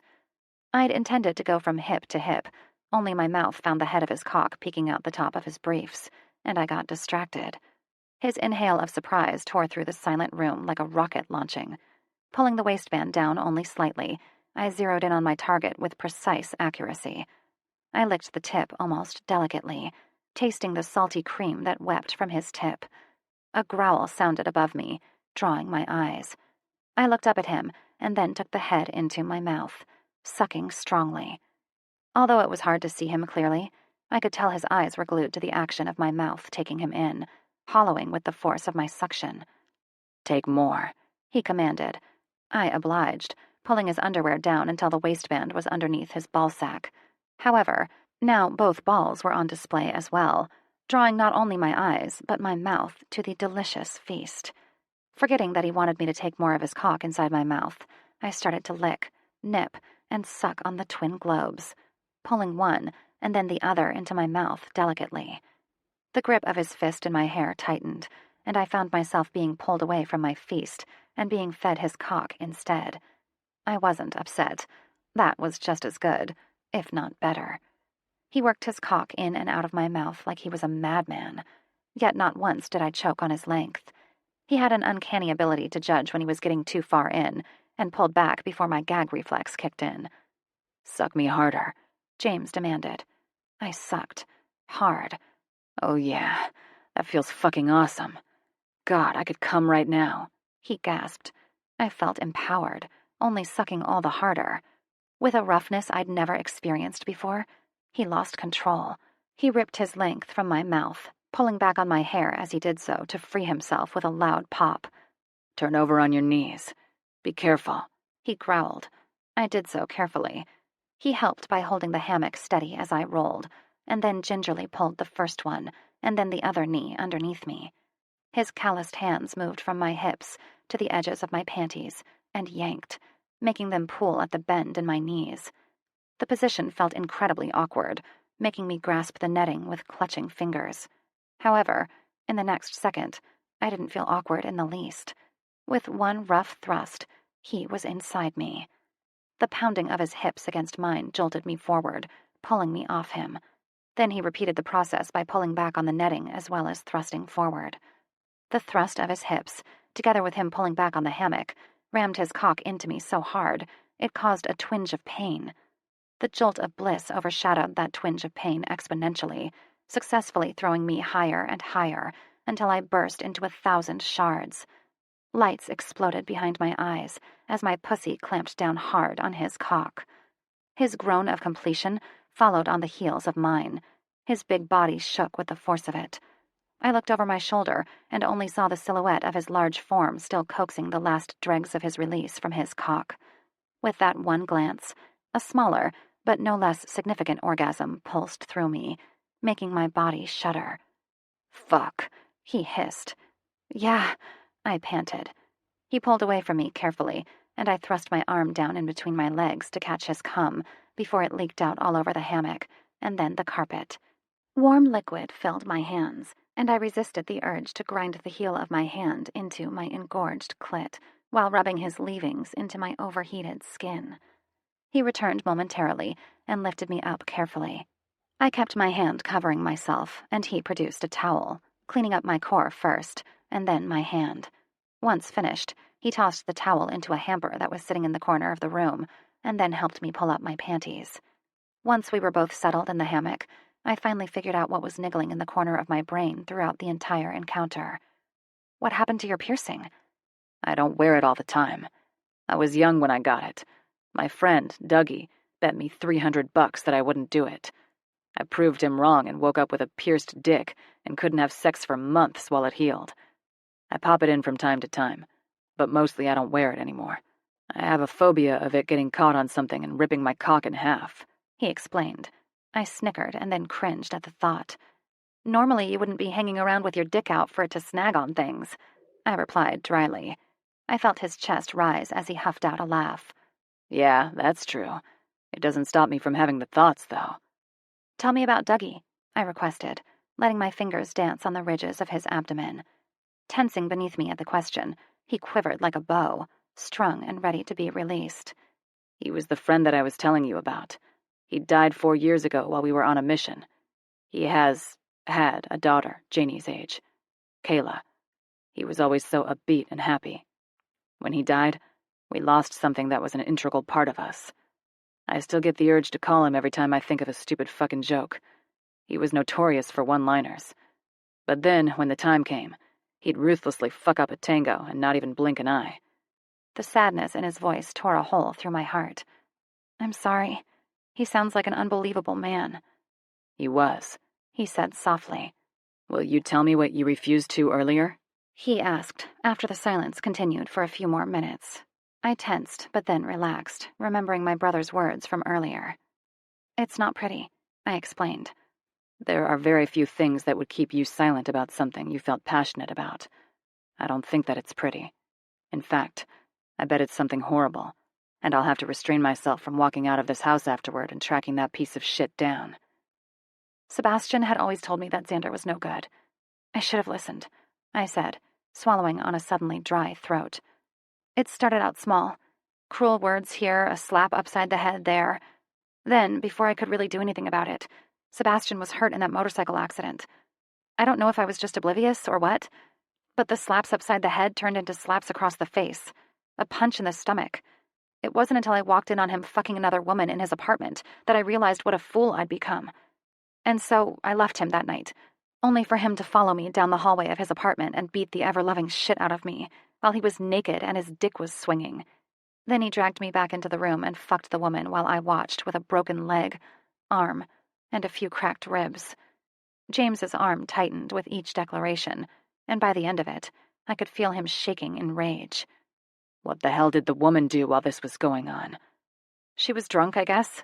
When Xander was done fucking her, he tossed me outside the door of his apartment, and I crawled down the stairs into the street before I was found and taken to the hospital. I filed charges on him, but he got that woman to corroborate that he didn't do anything, I said with disgust. Do you know what the bullet of a .50 caliber does to a man's head at a mile away? He asked casually. I had a feeling I knew where this was going, and stood. He grunted when I used his stomach to push myself up and asked, Where are you going? To bed, stud. You've got an early doctor appointment, and I have to do some laundry, I answered as I made my way to the stairs. He grunted but followed me up the stairs and to the living room where I laid down. He covered me with the blanket he'd remembered to grab from the basement floor and covered me. Night, Shiloh June. Night, James Jonathan Allen. I sighed. Sleep came swiftly after that. Sated and sleepy, I slept until the next morning when the smell of bacon wafted through the house and woke me from a dead sleep. Chapter 17. It's good to have beardless friends when you go out. People will assume you're their leader. Bearded fact. Shiloh. When I walked into the kitchen, stumbling and rubbing my eyes, I was surprised to see an older woman standing at the stove. She was dressed in distressed jeans and a stylish t-shirt. Her feet, however, were covered in tennis shoes that reminded me of kids' high tops. But who was I to judge? I still wore my Doc Martens from back in high school. I said a silent prayer of thanks that I'd remembered to slip on pants before coming into the kitchen. If what I guessed was true, this was James's mother. I was proven right in the next moment when she turned. Staring at me was an older version of Cheyenne. She had the exact same features that Cheyenne had, only her hair silver-streaked in with the golden blonde. Her smile lit up the room, and she held out her hand to me. Moving forward, I placed my hand in hers, and she yanked me into a hug every bit as exuberant as the ones I received from Janie. You must be the infamous Lo I keep hearing about. She smiled. I laughed. You must be Dana. Yeah, that's me. My brother used to call me that when we were younger. When Janie started calling me that was the first time I had heard it in nearly 10 years. A blast from the past, for sure. Yeah, that's my girl. At least you're not called Big Grandma like I am. She laughed and then cursed when the smoke alarm started going off. I grabbed a magazine off the kitchen table and then walked to the shrieking alarm and started fanning it. I'm an old pro at this. I cook, but I'm also forgetful. It's hit or miss with me. You've got me pegged as well. She laughed. I'm afraid you're the last one up. Janie's visiting with Kayla. James went off to his doctor's appointment. Your father and brother disappeared around a half hour ago and didn't enlighten me on where they were going," she explained. She reminded me of a peppy blonde cheerleader, only about 30 years older. She was very beautiful. I could see how the powerful and magnetic Todd Masterson had snagged her up. She was everything I could hope to look like 30 years down the road. "They do that," I said, as I walked toward the refrigerator and grabbed the milk. "They also do this secret crap and whisper like little girls. Only now, James and Sam do it too. So it's like the boys' club. No girls allowed." "Yeah, Max and James have always done that. Then the other boys came, and I haven't been able to walk into a room without it silencing like a whore just entered a Catholic church since," she agreed. I smiled at her comparison. "James mentioned something about needing to hire someone to mow the lawn. I was wondering if you had a lawnmower. If you do, I'll do it myself." She set a plate of eggs and bacon down in front of me, then grabbed me the ketchup, a fork, a napkin, and the pepper. "James told you what I liked before he left, didn't he?" She laughed. "That boy of mine is very efficient." "Thank you," I said before digging in, just managing to ignore the little remembrance of last night and his very thorough efficiency. She sat down with her own breakfast. When I glanced at it, I understood how she was able to look fucking awesome. It was a half of a grapefruit, 2 pieces of whole wheat toast, and a cup of coffee. She must have seen me eyeing her food with a disgusted look on my face, because she explained, "This isn't my ideal breakfast, but once I hit 40, my metabolism took a nosedive. I've learned to eat healthy to make up for it. As for the lawnmower, it's in the shed out back. Although, I want to warn you, it's a long job. It took me over 2 hours to mow it when I was still doing it. I haven't done it in 4 years, but the yard hasn't gotten any smaller." "That's okay. I've been needing exercise anyway. I haven't been able to run for a while. I got my cast off 2 weeks ago and haven't worked up the courage to get back to the gym. Although it looks like your son won't let that one slip much longer. He wants me to learn some self-defense," I said. She nodded. "Gas is in the back of the shed. Careful of all my fabric. It's a bit of a mess in there." The next 20 minutes was spent talking about Dana's newest embroidery machine and how expensive of an endeavor it was to pursue. She'd contemplated doing her crafts full-time now that she was eligible for retirement, but was waiting until her next 3 contracts were up before she made any permanent moves. Once breakfast was finished, she laughed happily when I gave my plate to Boris. "You've got a mini dishwasher." "Yeah, he's just like a dog, I swear. He'll even fetch. I haven't had any pets here since Cheyenne's dog moved out. I can't tell you how hard it is to have to scrub food off of dishes when you've had your own pre-washer to take care of that little chore for you for the last 5 years." After a few more minutes of gabbing about my fat cat, I went to James's room to get dressed. I stripped off the clothes that I'd worn to sleep and tossed them on the foot of the bed. James's bed wasn't made, so I did that quickly before digging through the bag at the bottom of the closet for a thong and sports bra. Once I was clothed in some tight-fitting short shorts and a yellow racerback tank top, I made my way out to the backyard shed. The mower was easy to find, and even easier to start up. It was obviously well taken care of, and rumbled to life after only the second pull. It put my own lawnmower to shame. I was an hour into mowing the front yard when James's bike pulled up, and he surged off it in a huff. I had to let the engine die before I heard what he was yelling over the loud mower. "What the fuck are you doing?" he roared. I raised my eyebrows at his foul mood, cocked my hip, and stared at him.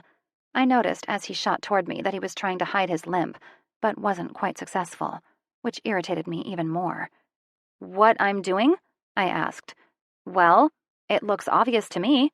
My gesture toward the lawnmower and the grass only served to darken his mood even further. His eyes blazed. When he finally made it to within a few feet of me, he grasped me by the waist, tossed me over his shoulder, and stomped toward the side of the house. "Hey!" I barked. "I wasn't done!"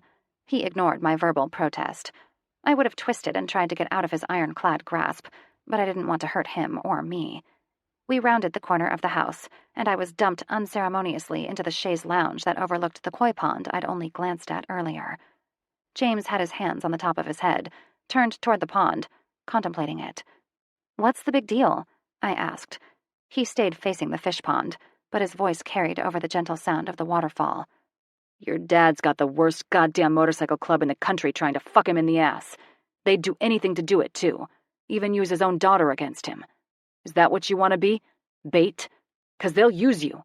They won't leave you whole afterward either." The venom of his anger startled me. I'd known he would be annoyed that I was mowing. However, it had never occurred to me that it would be unsafe. If I'd known, I would have never done it. I wasn't a badass. I was a fucking social worker. How was I supposed to know that I couldn't mow the fucking lawn? My anger took a fever pitch, and I stood up, locking my knees and getting right up against his back. I used my pointer finger to poke him sharply in the back. "Listen here, you big hairy bastard," I said, poking him again. "I know how to take direction. All you need to do is tell me the things I can or can't do, and I'll be sure to follow those directions to the letter. Do you understand me?" Each word was emphasized with another poke. With the last poke, his own temper seemed to give way. Whirling around, he towered over me, the finger of his own hand poking me between the breasts. I could see the emotion rolling across his face, and I backed up. He followed me, stalking me like a panther. "I did fucking tell you. Last fucking night." I didn't remember any such conversation, but I decided it was in my best interest to agree to disagree. That is, until he got in my face. I noted that the beard covering the lower half of his face was shaggier than normal, as if he hadn't had time to keep it trimmed as he usually did. Over the past week, it had only gotten longer, and it looked hot. The look suited him. The patch that covered his chin started to shine shimmery silver, as if it was prematurely going gray. On some men, a scruffy beard just didn't look good. On James, it only seemed to accentuate his hotness factor. The alpha male in him somehow was magnetized. Nothing said, "I'm no one's bitch," like a badass beard. I longed to feel his bristly chin chafing against my cheeks, my sensitive nipples, and the tender flesh of my thigh. Then his condescending comment plowed through my perusal like a hot knife through butter. "Maybe if you pulled that pretty little head out of that tight little ass, you would have known that you shouldn't be out strutting that hot fucking ass in public." My spine went taut, and I stood up until our bodies touched. My breasts were rubbing along his chest. His cock, which might I add was harder than a steel pole, hit me at tummy level, and my eyes were level with his chin. Tilting my head up, I ran my sweaty palm up the side of his arm, passing over the distended veins, past the bulging muscles of his biceps, over the soft cotton of his t-shirt, up his neck, until my fingers came to rest on the scruffy hair that covered his chin. Then I fisted what little I could and yanked his face down to mine. There wasn't much hair, but there was enough. His face came down close to mine until I could feel his hot, panting breath against my overheated skin. My fucking pretty little head is not up my tight ass. In fact, my ass has never had anything up it. Not that you'll ever fucking know. You're officially cut off. Letting go of his face, I started to slide to the side, only to find my ass against the cushion of the lounger, and James's body following me down. James's mouth crashed down against mine, and after a short amount of protest, I gave in to the assault. Twining my arms around his broad shoulders, I thrust my tongue into his mouth. Our tongues rubbed sensually against each other, and my back arched unintentionally, rubbing my distended nipples against his rock-hard chest. James pushed hard with his hips, and my legs spread wider to make room for his. "God, you look so fucking hot. Your ass jiggles when you walk, and your boobs bounce. I watched you for 5 minutes before I finally came back to reality. I can't believe you mowed the lawn in this. You probably gave the neighbors across the street heart attacks. Mr. Winfrey's probably dying a happy man right now." He never stopped nipping, sucking, and rubbing his scruffy beard against my sensitive skin. I was doing my best just to stay conscious during his sensuous assault. Each brush of his bearded face against my sensitive skin, and the grinding of his hips against my pulsating clit, had me hurtling toward an orgasm that was sure to send me into oblivion. Needing to feel more, I ripped my tank top down until my breasts spilled over the top of it, exposing the turgid points of my nipples to the midday sun. "Suck them." I didn't have to ask, though, because his mouth was already pulling one of the tips into the slick heat of his mouth. He sucked hard, pulling back roughly until my nipple burst free of his mouth with a loud pop. He wasted no time in giving my other nipple the same treatment, and I ground myself into the rigid length of him even harder. A loud barking from the neighbor's dog next door and the hiss of a cat brought me out of my ecstasy-induced fog. But then James's mouth descended, and I found myself divested of shorts and panties, even though my tennis shoes remained firmly in place. The tip of James's tongue ran down my rib cage, past my belly button, and down into the thatch of hair that covered my sex. You smell like sex. I tried to tell him something. Really, I did. But as soon as his tongue found the hard butt of my clit, I couldn't even remember my own fucking name, let alone tell him what I wanted. Jay's good. You can call me Jay from now on. Nobody else calls me that, he said, and then went to town on my pussy. He devoured me. There was no other word for what he was doing to me. He sucked the juices that were leaking from my core, swallowing them down as fast as I produced them. The thumb on his right hand thrummed my clit with expert precision, and the thumb of his other hand massaged my perineum. It wasn't long before I was so caught up in the feeling of his hands and tongue that an orgasm blindsided me. Completely off balance, I found myself pulling on his beard again, holding him in place so he wouldn't stop doing what he was doing. Somewhere in the back of my mind, I remembered that we were outside, in broad damn daylight. Fucking loudly. But I didn't care. I was so far gone that he could have been doing me in front of the whole damn town, and I wouldn't care. Just as I started to come down from my mind-blowing orgasm, I found myself impaled on his cock. Then he was rutting, in and out of me, over and over. His cock slammed into me so hard that now I wasn't laying on the flat part of the lounger. I was moving up the incline, and he was pressing me down. The angle was absolutely delicious. The head of his fat cock worked me perfectly. He hit that spot, the one I'd only read about in magazines. His gaze held mine prisoner, and he watched my eyes as he fucked me into the chair. Frustration started to become apparent on his face, because within moments, I found myself nearly folded in two as he brought my legs up to his shoulders, and he leaned in. Oh yeah, that's what I wanted. This position allowed him to go deeper, and there was nothing I could do about it. Not that I would want to. The tip of his leaking cock kissed the entrance to my womb, and with each thrust of his length into me, I took him deeper and deeper. His gaze left mine as he bent his head. He watched my breasts jiggle up and down with each of his thrusts.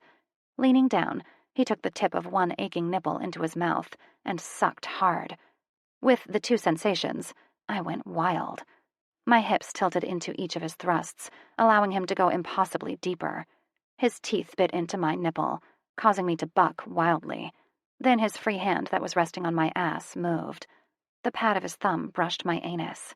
The move was startling, but he didn't stay at the puckered hole for long. Shortly, he moved to the pad of tissue that lay in between and massaged it with his thumb. He switched breasts, sucking hard once more, and I exploded. I gritted my teeth against the urge to scream and squeezed my eyes so tightly shut that I could have sworn they would bruise. His thick cock continued to pound into my oversensitive tissues, but it wasn't long before he couldn't stop his own climax. His deep growl against the side of my breast warned me of his impending orgasm, and I squeezed my vaginal muscles tight and worked his pulsating dick with my inner tissues. After a few more short, jerky strokes, he froze. My eyes opened to see his own on mine, and I couldn't help but laugh. "Jesus, you've got me folded like an accordion." He looked down at the position of my body and laughed, pulling out carefully. There was no stopping the flow of cum that leaked from me, and I made a mental note to clean it up as soon as I got my clothes. Oh, and found the ability to support my own weight. "Yeah, I guess I do. You make me crazy." He laughed as he pushed his semi-hard cock back into his jeans, adjusted himself accordingly, zipped up his jeans, and righted his shirt. I found my legs able to move, and pulled my bike shorts back up my legs, forgoing the panties, seeing as they were ripped in 4 places. How he'd managed to do that, I don't know, but I was nowhere near complaining. "Your mom probably saw us naked," I grimaced. He disagreed with a shake of his head. "She went to bed nearly an hour ago. That's why I'm here instead of at Free working. I didn't want you left alone." I smiled.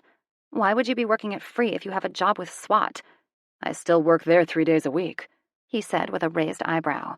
"When?" I demanded. "How come I never saw you?" "I didn't want you to," he explained. Once I situated myself, I walked with him in through the back door. He sat down at the table, and I went to my bag, grabbed a new pair of panties and clean shorts, and then changed. He was still sitting in the same spot, however now he was scowling at something he was reading in the newspaper. "What?" I asked, as the scowl on his face turned deadly. Not saying a word, He handed the paper over and then tapped his finger at the article that was part of the front page. My own mood plummeted, and I swore savagely. Then I turned around, slammed into the bedroom, grabbed my laptop, plunked down on the bed, and wrote the best letter I've ever written in my life. I'd even managed to be professional, withholding every single curse word and bad name I had in my vocabulary. I could feel James's eyes on me as I typed, but I was so furious that if I didn't get it all out and write it all down, that I might just tear someone a new one. 20 minutes and a 5-page letter to the editor later. I was exhausted and near tears. How could someone write something so awful? You okay? James rumbled from across the room. I looked up and lost it. I was enfolded into his arms shortly after, and he held me while I cried. How could someone say something so awful? He didn't answer. She didn't ask for that. She had such a hard life, and she really turned herself around. She would have never purposefully set fire to her apartment and killed herself. I sobbed. He still didn't say anything, and I didn't expect him to. He knew Lyle and Nadia's story. He knew just as well as I did what had happened to her, how traumatized she was. And to think that some reporter thought that just because she'd lived in a halfway house and was out in a dark alley the night she was raped, that she was asking for it, sickened me. Steeling myself, I stiffened my spine, pulled away from James's safe arms, and dashed the remnants of my tears away from my face. I'm going to get that reporter fired. She'll be lucky to work as a freaking janitor by the time I get through with her. James's smile was quick and hard. I like the way you think. God, I could kill her with my own bare hands. I fumed as I stood and paced, contemplating the way my Doc Marten boots would look against the woman's face. How about we head to Free? Work off some of that pissed-off energy. James offered. I like how you think, Jay. I smiled brightly at him. His answering smile warmed me to the tip of my toes. Chapter 18. How to tell a woman is mad at you. 1. She's silent. 2. She's yelling. 3. She said, whatever. 4. She acts the same. 5. She acts different. 6. She murdered you. Men's Guide to Women. James. I winced as Sam dropped Shiloh back to the ground, for the 4th time. You're not listening. I told you not to drop your shoulder. When you drop it, you lose that extra push that will let you throw your elbow back out. Go out, not down, Sam explained patiently. I'd tried to tell her that myself more than once, but she was stubborn. Even worse than my sister, in fact. I'd given up the instructing to Sam's impeccable patience and waited for the fireworks to start. If you weren't so godforsaken big, I wouldn't have to worry about dropping my shoulder. You'd be lying at my feet crying about the loss of your future children. Instead, my elbow just hits a granite slab you call abs and hurts me instead of you. Shiloh stomped her foot for emphasis. You think that they'll go easy on you? Let me tell you a secret. They won't, Sam snapped. Shiloh's face darkened and she made a come-on gesture with her hands. Sam's eyes narrowed and the tick in his cheek gave away his annoyance with his baby sister. I, however, found it hilarious. It was nice to see the big man off his game. It wasn't often that you got to see the almighty captain lose it in front of everyone. Again, Sam snapped. Shiloh did as instructed and even managed to initiate the original move, but Sam's bulk overpowered her once again. What's the damn point of this move again? Shiloh growled from the ground, lying flat on her back. The door to the room clicked open, and my eyes drew from the blue mats toward the seats in the corner of the room. Everyone was there, watching the show. You're being a baby. You're lucky I'm such a good man. I'm going easy on you, Sam said as he offered her his hand. Shut up. You'll never be the man your mother is. Taking a sip of my Gatorade, I promptly spewed the contents onto the ground in front of me. The bellow of laughter that threatened to burst free from me was smothered when Sam threw Shiloh to the mat yet again. She hit the hard floor with a thump, and she groaned. Once Sam helped her up, she shuffled over to me and snatched the drink out of my hand. She gulped down the contents of the drink and then thrust the empty bottle back into my hands before turning and staring at her brother with her hands on her hips. Sidling up to Shiloh, I gave her a sharp smack on the ass and then walked toward Sam. She's pretty good if she could get over the anger. He nodded in agreement, checked his watch, and then grimaced. I have to go get Cheyenne from work. I'll see you at your place for dinner. With that, he left, and Shiloh glared at him the entire way. Let's go, Speedy, I called to her and gestured with my finger to where I wanted her. She came slowly, only wincing every other step. I'd used her hard right before we came here, and I felt sorry that I made her do this now. If you're too sore, we can leave, I offered. Her eyes narrowed. Did I say I was too sore? I shook my head. No. Then show me how to defend myself, she harumphed. 30 exhausting minutes later, we were still in the same place we were earlier, only I was the one losing my patience. Shiloh was sitting on her ass, glaring at me. We'd long ago lost our audience, since Shiloh's attitude only went from bad to horrid. After the third snicker from the peanut gallery, I'd kicked them out. What's the problem, Shiloh? I asked, exasperated. She pursed her lips, but at my pointed look, she finally explained. I don't want to hurt you.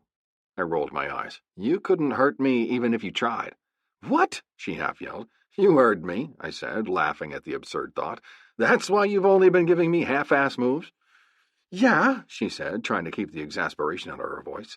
I really could hurt you, you know. You could try. What, you don't think that a woman could bring you down? She asked. I think that you have a chance to get away, not to completely subdue me. You sure would try.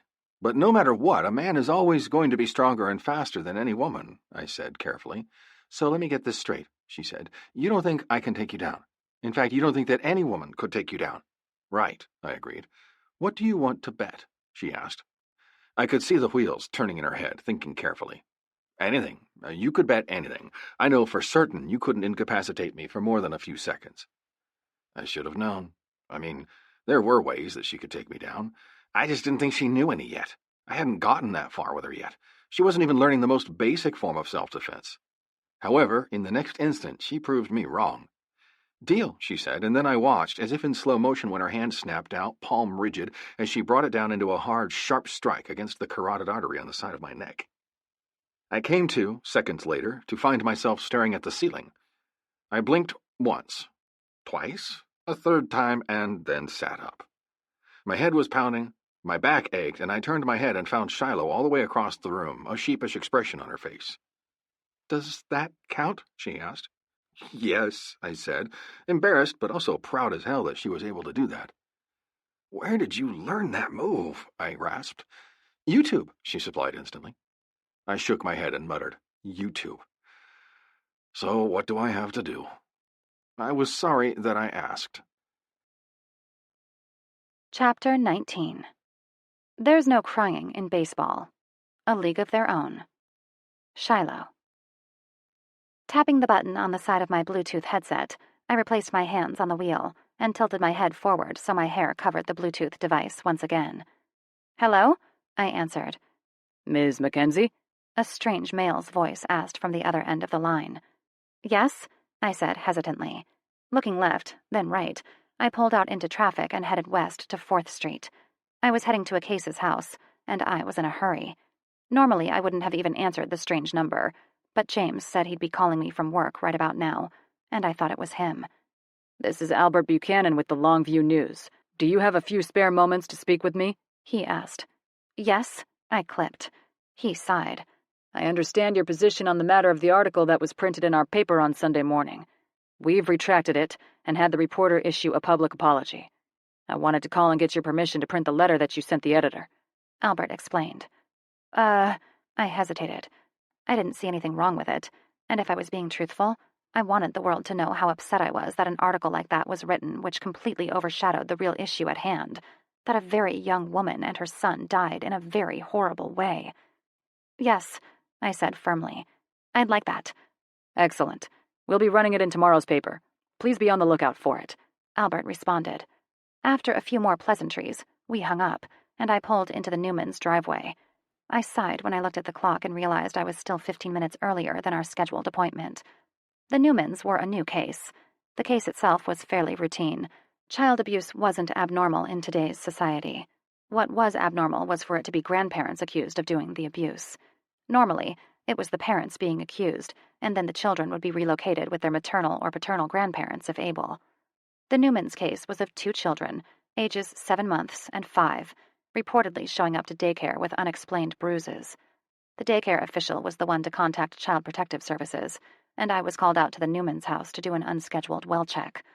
Forgetting that I was waiting for James's call, I got out of the car, grabbing my briefcase on the way, and walked swiftly to the front walk. After several knocks, the door was cracked open, and a grisly voice emerged. What you want? The man asked. Hello, I said to the door. I'm Shiloh Mackenzie with Child Protective Services. May I come in? I asked authoritatively. No, he snapped, and then slammed the door in my face. I sighed. Normally, right about now, I would call the police to ask for assistance. But for some reason, my inner warning meter had taken a detour, and I didn't use the opportunity to call for assistance like I should have. Instead, I knocked again. When the door opened this time, I got a face full of shotgun. Get inside. Now, the old man demanded as he flung the door open wide. Not knowing what else to do, I woodenly followed his instructions. When I crossed the threshold, the first thing I saw was the massive amount of firearms spaced sporadically throughout the house. In Texas, it's normal for people to have firearms. What's not normal is for them to have that many. I counted over 60 guns in crevices, on the couch, hanging on the walls, propped up in corners, laying over every available surface, and stuffed in between couch cushions. And those were just the ones I could see. Then there were the bullets, and shotgun shells, all shapes, sizes, and colors. I wasn't a gun expert by any means, but I knew that this wasn't normal. For someone with this type of collection, I would think that they would have them in a safe, or up high, out of the reach of small children. Then horror struck me as I saw the baby in the corner. She was sleeping curled up in a ball, chained to the goddamn wall like an animal. My brain raced as I came up with, then immediately omitted, ways of how to extract myself from this situation alive. I knew one thing for sure. There was no way in hell I was leaving the children here on their own. They were coming with me, no matter what. Sit down in the corner by the baby, Mr. Newman, I assumed, ordered. I followed his directions and maneuvered myself to where the baby was behind my body, just in case. Frank! An older woman's voice screeched from the room beyond this one. Who was at the door? CPS, bitch, he yelled back. What? She screeched again. CPS, bitch, he yelled back again. What did she want? She continued. Nothing, he answered. Okay, she confirmed. What'd you want for supper? Got any of that sausage shit? Yeah? That. Okay. The yelling finally stopped when a child's voice yelled from the same direction. Graham, I gotta pee! Let me out! Frank! The name was a demand, and the old man studied me before yelling back. I'm busy. Get off, you fat ass, and open the closet yourself. Oh my God. The 5-year-old was in a closet? What kind of fucked up place was this? My mind circled around scenario after scenario, and not one single idea came to mind. That is, until the phone in my pocket started pulsating like a heartbeat, indicating that James was calling. Discreetly lifting my hand up to the hands-free device on my ear, I pressed the button and let my hands fall back into my lap. Frank didn't move, nor show any suspicion, so I continued to stay still and listened. Shiloh? James asked. Waiting a few beats, he tried again. Hello? Shiloh? Are you there? He asked, anxiousness becoming quite apparent in his voice. With still no answer, he pulled the phone away from him, if the sound of static and fumbling movements were anything to go by. She not there? A man asked on the other end. It took me a few moments, but I finally placed the owner of the voice. Downey. James must be at work. Good. It says I'm connected. Hang on, he requested. Mr. Newman, what are you going to do to me? I asked, trying my hardest to hide the quiver of fear in my voice. James. Who are you calling? Downey asked from the desk next to mine. It was my first day back at work in 2 weeks, and it showed. My eyes were heavy from what little sleep I managed to catch before being called out for a SWAT run at 3 a.m. My leg throbbed when I moved quickly, but I was happy to be back. In the short time I'd worked with Luke and Downey, I realized how much I missed the team camaraderie. Sure, I had the same team aspect while working at Free, but I didn't get that adrenaline rush when working on a bike that I got when I was running a call. When my body was behind that scope, when my finger pulled the trigger, Free would forever be my home, but I had another team now that I trusted almost as much as my old team. Shiloh, I need her to go pick up Janie for her doctor's appointment this afternoon, I said while punching in the numbers on my desk phone. The phone rang once before she picked up, but she never said hello. Hello? I said into the phone. No answer. Hello, Shiloh? Are you there? I tried again. Still no answer. She's not there? Downey asked. Moving the phone away from my face, I looked at the handset to make sure the cord was connected. It was. It says it's connected, I said. Apprehension and a lifetime of training started making me aware of the odd nuances, like the fact that if I listened really close, I could just make out the sound of a clock ticking in the background of the phone, the ding-ding of a game show on a television. That was when I heard Shiloh speak. "Mr. Newman, what are you going to do to me?" Her voice quivered in fear. "Anything I want to, girl. Now shut up and let me think. Don't even think about moving either, or I'll blow that pretty little face of yours off," a man growled. My hands were moving before I even contemplated my actions. Downey watched as I signaled to him that there was an unknown hostage situation. He confirmed he understood with a nod and started making the appropriate calls. The next 10 minutes sailed by in a flurry of action. In less than 4 minutes, the entire SWAT team was in my office. Gear on, guns loaded. The phone was now on speakerphone, and we listened as Shiloh gave everything she could think of to us.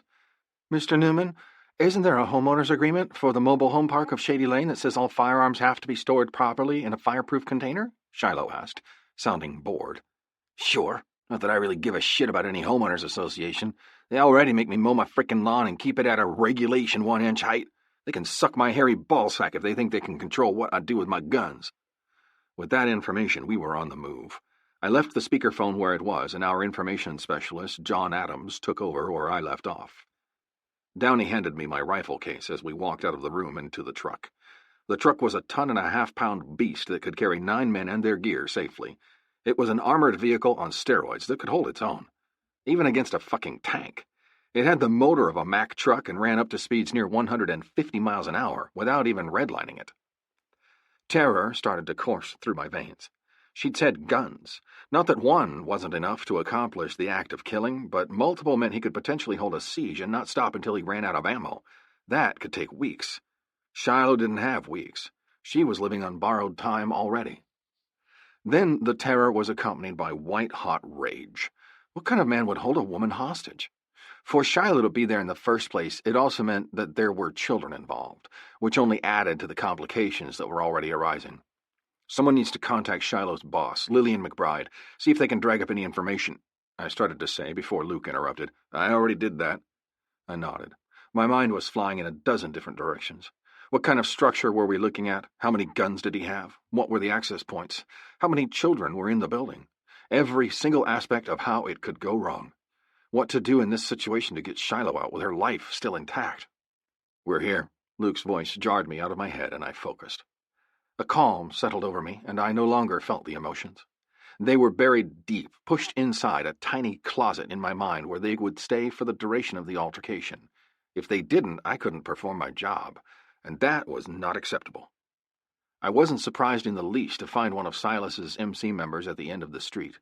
He was surprised to see the armored truck, though, which meant he'd been following Shiloh, watching the surroundings, but was completely unaware of what was going on inside the house itself.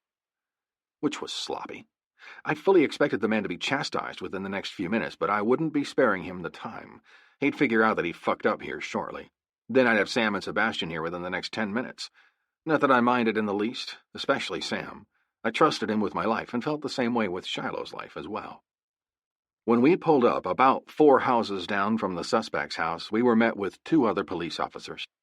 None other than Detective Pearson Howell and his junior detective that couldn't kiss any more ass even if he tried were lead on the scene. Oh, joy! They were both standing, leaning against their unmarked, dressed in wrinkled button-down shirts, wrinkled khaki slacks, and ugly ties that had long since been loosened from their necks. They could have been twins if you didn't count the age difference between the two. Both had short, stylish brown hair, the same scrawny build, and dark brown eyes. As we pulled up alongside them, they straightened and scowled. "Guess we get Tweedledee and Tweedledum for first-ons. Joy to the world," Luke drawled sarcastically. First-ons were known as first to arrive on scene. How they managed to finagle that, I didn't know. Normally they were trying to ruin innocent people's lives who worked hard for a living. Why they were here when any other uniform in a police car would have sufficed was beyond me. We all made our way out of the armored truck and stood to the side, surveying the scene. Luke, who was now head of the SWAT department, stopped to speak with Detective Howell. "Anybody come in or out since you arrived?" Luke asked Howell. I ignored the conversation and scoured the nearby area for the best place to set up my rifle. Normally, when choosing a spot to use your sniper rifle, you'd choose a place that was high up with a basic amount of cover. There was nothing of the sort here, only rows and rows of mobile homes. Not even a damn tree in sight. Looks like you'll be on a roof, Downey said from my left. I nodded, but didn't say anything else, still surveying. My eyes caught on Shiloh's company vehicle. The door that was slammed shut on my emotions threatened to burst open, but my strength won out, and I was able to keep it firmly closed. Good thing, too. I didn't want to be responsible for the death of my girlfriend. That's why I wasn't taking the lead on this op. My emotions were too close to the surface. I would never be able to make a hard decision that could potentially harm Shiloh. Luke! Michael, another member of the SWAT team, called from the side of the truck. Lillian McBride is on the phone. She says there are 2 children in the household. 7 months and 5 years, both boys, Michael said. Who has the blueprints? Luke called back. I do, Detective Howell said mildly, as if he had all the time in the world to just relax and wait. My eyes turned hard when Luke held out his hand for them, and the detective shook his head. No, I think you better tell me what you're doing here first, then I'll show you the blueprints. Detective? Luke growled. I can't tell you a goddamn thing if I don't know the layout of the house. It has a lot to do with what's chosen and how we go about doing our job. Knowing that he had it under control, I made my way across the street, climbed up the scrawny bush closest to the house on the corner lot, and pulled myself gingerly onto the roof of the mobile home. From there, I laid out my rifle case, popped the sides loose, and started to assemble my rifle. Even if it was department-issued, it was one hell of a rifle. I'd sighted the bolt-action M24 the day I'd been issued it. It's checked for precision twice a week and cleaned after each use. Although it didn't have the same specs as my own rifle, it suited the job that it was designed for and was an incredibly reliable weapon. Lying down flat on the roof, I brought the scope up to my face and reviewed the area with a practiced hand. Wind speed is 10 miles an hour to the southeast. Distance is 54.86 meters. Temperature is 78 degrees, Michael said from beside me. Making the necessary adjustments on my scope, I continued to watch. The blinds were drawn, but I could just make out a man crossing back and forth from one side of the living room to the other through a part in the pulled blinds. Subject 1 in the living room. I can tell it's a man, but that's it, I called into my mic. Clear shot, Luke rasped. Affirmative, I confirmed. Stand by. Downey's voice came over the line. Movement in the backyard. It's the boy, Diablo, another member of the team, confirmed. Can you get him? Luke asked. Affirmative. Stand by, Diablo acquiesced. Moments turned into a minute. A minute turned into minutes, and just as we all started to get anxious, Diablo came back on the line. Got him. I let out a breath. 1 down, 2 to go. The distant sound of loud pipes coming closer and closer confirmed that Sam did indeed get appraised of the situation, and by the sound of it, the rest of the team were with him as well. Once the sound died about half a mile away, I waited, eyes never wavering for the next set of instructions. The negotiator is 25 out, Luke said. Fuck. My thought was seconded by nearly the entire team, minus Luke, which wasn't surprising. We depended on the nearest town, Longview's hostage negotiator. Our town was just too small to warrant such an expense. When Luke had come on 4 years ago, he'd started working on the captain to start a SWAT team of his own instead of relying on Longview's SWAT team as well. He'd agreed, but some things, such as a negotiator of our own, just cost too much for such a small city. Guess we're in for a wait, boys, Luke commanded. Shiloh. I've got her here, sir, Frank said into the telephone at his ear. The baby behind me was still just as silent as he'd been when I was secreted to the corner over 30 minutes ago. I could tell by placing my hand on the child's chest that he was breathing, and I wondered if he'd been given something to make him sleep. It wasn't normal for a child to sleep this much in the middle of the day, nor was it normal for the child not to stir when I'd purposefully tried to wake him when Frank had left the room only moments before. No, sir, she's alone, Frank said, nodding his head. He drew up to the window and drew one of the blinds down. Not being able to get a good view, he pulled on the cord and raised the blinds up to their highest height. Once he looked around, he withdrew from the window, leaving the blinds open as he went. "Frank! The boy went outside!" Mrs. Newman rasped from the front room. My nose was itching, and I could smell the distinct smell of pot wafting from the direction of the voice. Just wonderful. That's exactly what I needed. A stoned old woman in the back room, and a psychotic old man in the front. What the fuck? Leave him. He's feeding that mutt in the backyard like he was told to do on his next shitter break, Frank bellowed back before returning to his phone conversation. Good. I knew that meant that the boy would be in safe hands. I knew that James was out there. The man that was now on the other end of the line was relaying what was going on to me, talking to me, reassuring me, which meant a whole lot. I'd be a nervous wreck right now without him.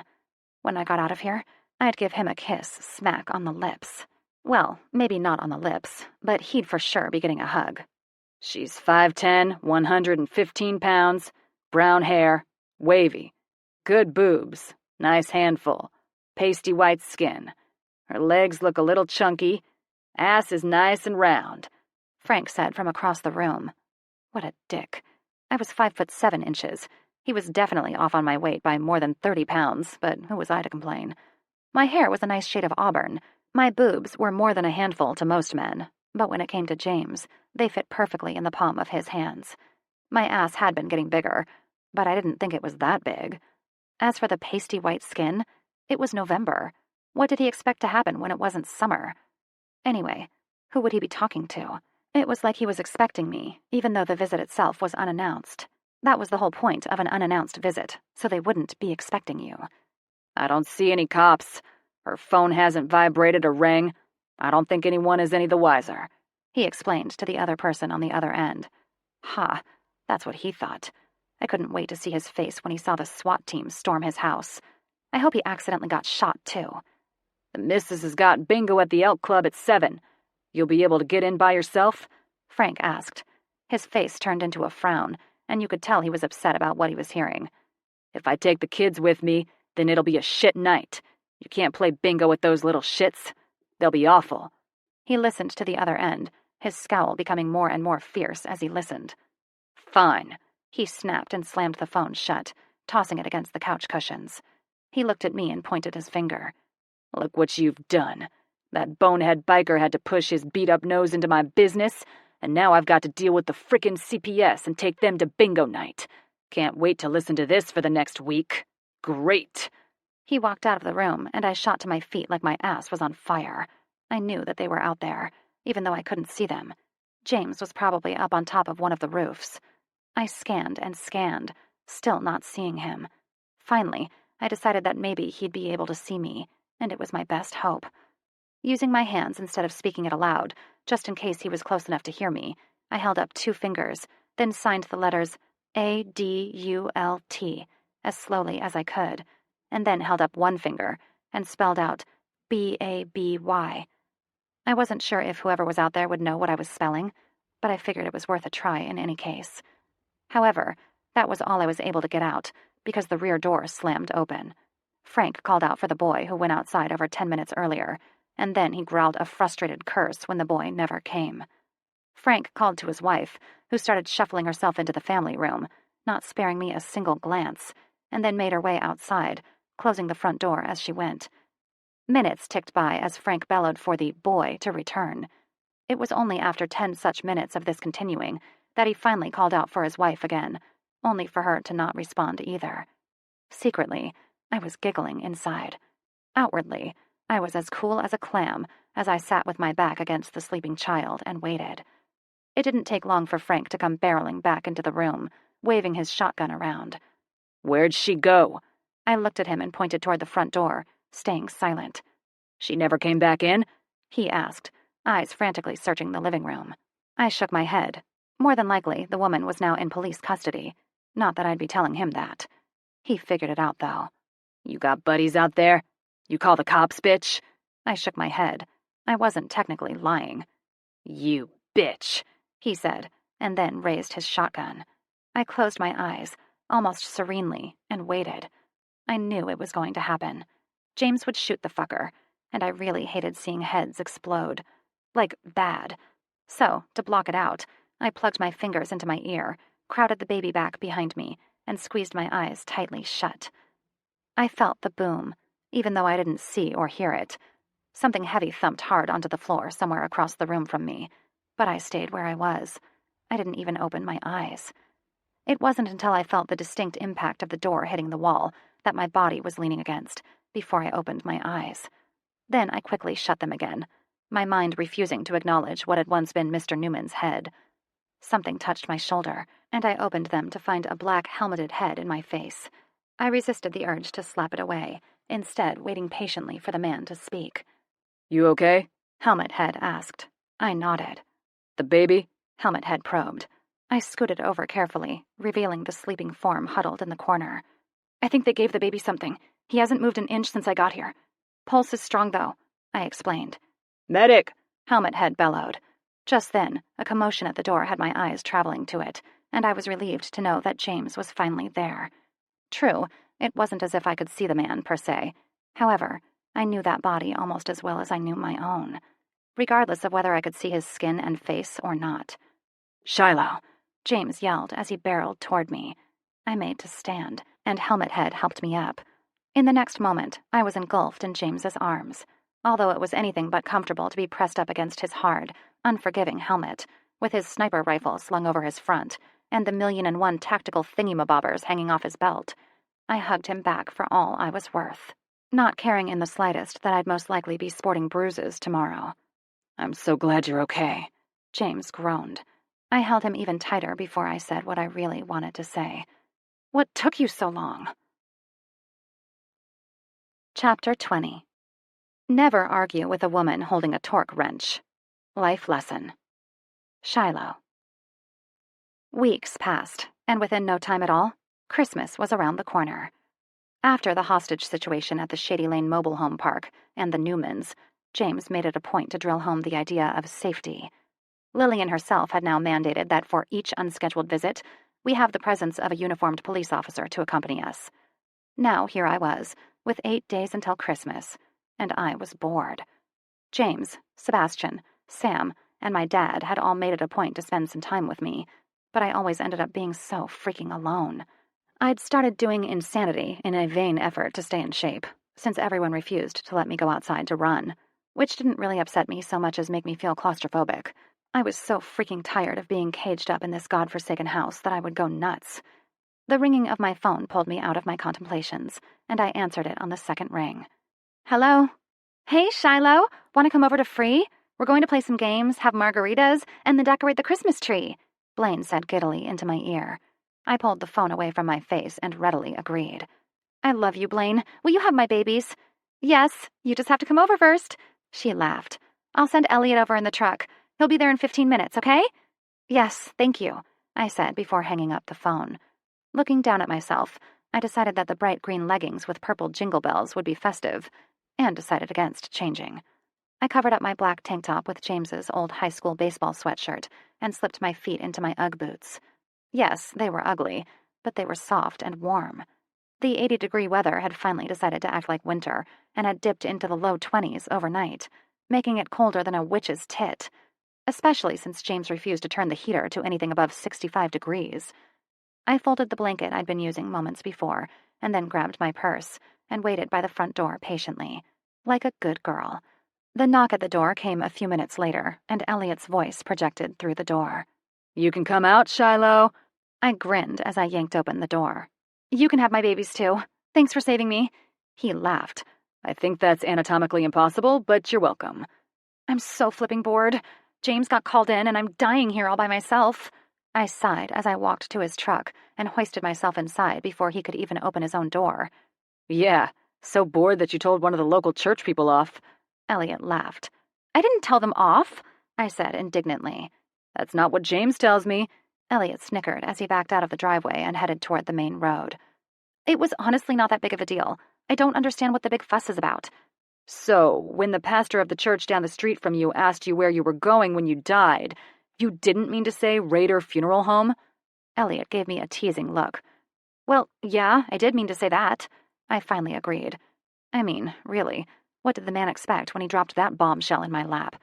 Yes, I did believe in God, but I didn't want it thrown in my face that I was a sinner. Nor did I want him to tell me I was going to hell because I didn't make church every other Sunday. "Everyone got a real kick out of that at the shop when James told us," he explained as he pulled onto the street that Free was located on. Up ahead of us, a log truck pulled onto the road, and I gave an involuntary shudder. I hate those things. Ever since I saw Final Destination, every time I see one of those, I think about the chains breaking and the logs skewering me through the front glass.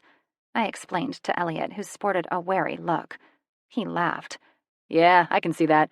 I feel the same way when I see them on the interstate." Pulling into Free, he parked his vehicle around the back and walked with me to the side door that led to the activity room in the back of the garage. All the women were gathered there, margaritas already in hand. "Hey, y'all started without me?" I yelled as I made my way into the room. "Of course not. We just heard you pull in and we picked up our glasses." Ember said guiltily. Liars. Ember's was nearly half gone. Blaine was on the verge of empty. Another empty glass was next to my full one that Ember had just gestured to. Liars. I laughed and went to my drink, taking a large swallow before turning to take a seat at the table.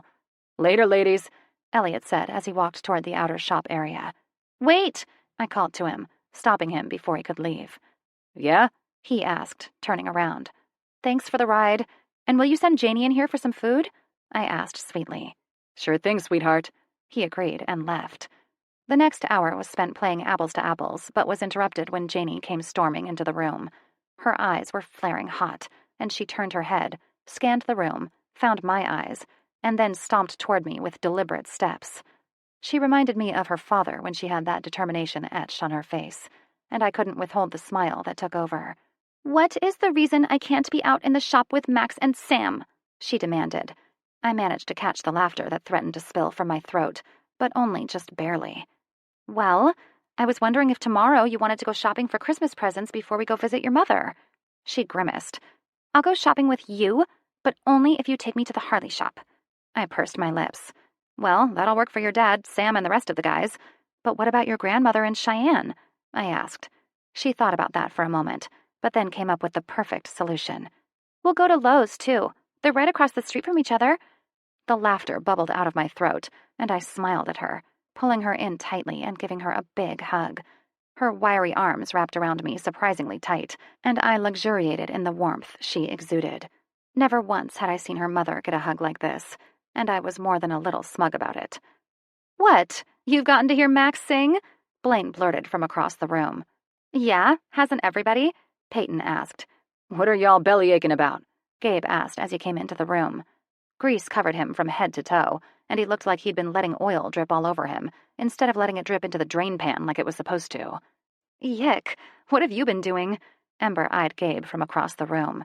Gabe's smile lit the room. What, do I look that bad? Yeah. Ember wasted no time in telling it how it was. He laughed, went to the fridge, and grabbed a beer. What's the big deal about hearing Max sing? You've heard him sing? Blaine breathed, hanging on Gabe's every word. Well, yeah, but he was drunk, so I'm not sure it counted. So have you, now that I'm thinking about it. He laughed and left the room, beer in hand. Peyton, go ask him to sing so we can hear. I rolled my eyes. Yeah, right. Even I knew that wouldn't work. The man was very private. Although quick to lend a hand and laugh, he never volunteered any information about himself. In the year or so that I'd known him, I could count on one hand the number of things that I'd learned about him from his own mouth. He wouldn't do it. Peyton sighed wistfully. He doesn't do it very often, and when he does, it's only 'cause he thinks he's alone. I thought you'd all heard him sing before, I questioned. So Max says. I was drunk. I don't remember a thing that happened that night. Blaine pouted. I bet I could get him to do it, Janie said from beside me. Every eye turned toward her. You know, that'd probably work. The girl's got every man here wrapped around her little finger, Cheyenne teased. Which was why, 5 minutes later, all 5 of us were pressed to the side of an old El Camino, watching as Janie pleaded with Max to sing to her. Janie, he whined. Please, Uncle Max. Come on, please, she said, giving the pouty lip for extra incentive. Sighing, he turned toward the motorcycle he was replacing the exhaust on and started singing, tightening bolts as he did. We were all dying by the time he'd finished the last verse. Cowboys and Angels definitely would be a must-buy song for me in the very near future. Max could have easily made a career out of singing. It just showed the type of man he was that he'd decided to protect our country instead. That good, Pumpkinhead? Max asked Janie. Will you sing Frozen? Janie tried the lip pout again. I draw the line at country. I'll sing any time you want, but it's gotta be country. Give me some George Strait or Garth Brooks any time over that Disney crap. Janie contemplated what Max had just said, absently leaned over and grabbed the next bolt to hand it over to Max, and finally arrived at what she'd been thinking. Daddy says that Johnny Cash and George Jones are the best. I'm inclined to agree with him. Well, not that your daddy is wrong, but there are other people that sing country that are worth listening to. Max laughed. Daddy says that country music is about life, that no other music can even compete, Janie continued. That's true, Max agreed. Daddy told me I couldn't sing I'm in love with a stripper anymore. That's how I know. He said the country was the way of life, and I had to live in the North before I could sing anything else. Janie told him solemnly. The girl could talk a mile a minute, but the things that came out of her mouth were just amazing. That's not a good song for a girl like you to sing. Max nodded, his hands deep inside the belly of the bike. Then, out of the deep blue seas of Janie's head, she rocked our worlds. My mommy makes me sad. Max froze and turned to Janie. His hands were covered in grease, but he gathered Janie up to him and gave her a hug. She didn't care about the grease in the slightest. Why does she make you sad, Pumpkin? She makes me talk to some man when Shiloh has to go to the bathroom. She measures me for dresses and never gives them to me. She told me last week that she had a surprise for me in a couple more weeks, but she won't give that to me either. Time seemed to freeze. Although we'd thought we were being inconspicuous, we were proven wrong when Max called to Peyton. Peyton, baby, will you bring me a beer? He called, concern etched tightly over his handsome face. Peyton stayed frozen, just as I had. We both, as well as Blaine, Ember, and Cheyenne, knew something more was going on. We just didn't know what. What are y'all doing? James asked from behind me. I jumped 6.5 feet in the air and spun around, hand clutching at my heart. Jesus, did you have to do that? I gasped. What are y'all doing with my kid? He asked suspiciously. Max, having heard James's question, stood up to his full height, Janie in hand, and came straight toward us. Reaching my hands out, I took Janie from him and left Max and James to talk in private. Hours passed. Sebastian arrived to take us back to James's house, sans James. Janie and I spent a few hours coloring, making dinner, and getting ready for bed. Not once in those few hours did she mention to me what she'd said to Max, which made me aware of the bond those two had, and how I'd need to work harder to get in there. Sebastian hadn't stayed, which didn't surprise me. The two of them stayed over every night, until after I went to bed most nights, and were gone before I woke up most mornings. Dana was with Todd, according to the note on the table, and I stifled a laugh at the reaction that would raise out of James.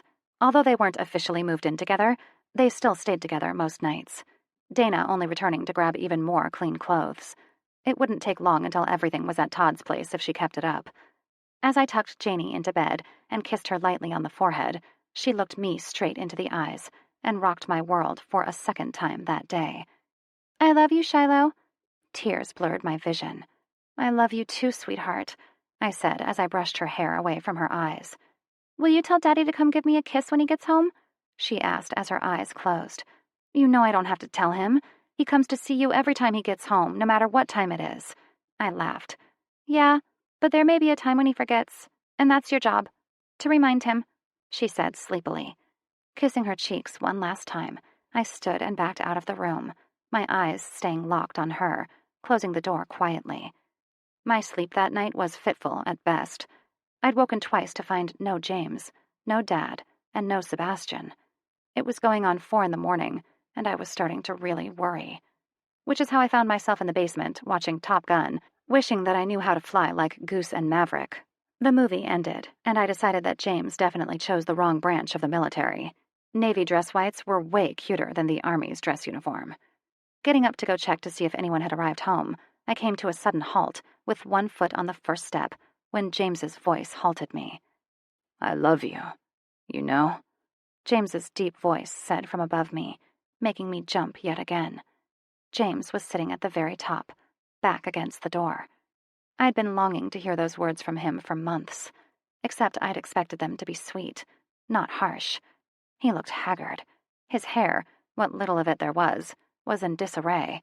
His eyes were bloodshot, with half circles making his eyes look bruised. His skin was flushed. His knuckles were bloody and raw. I love you too, I told him. I know. You've shown it. His voice sounded dead.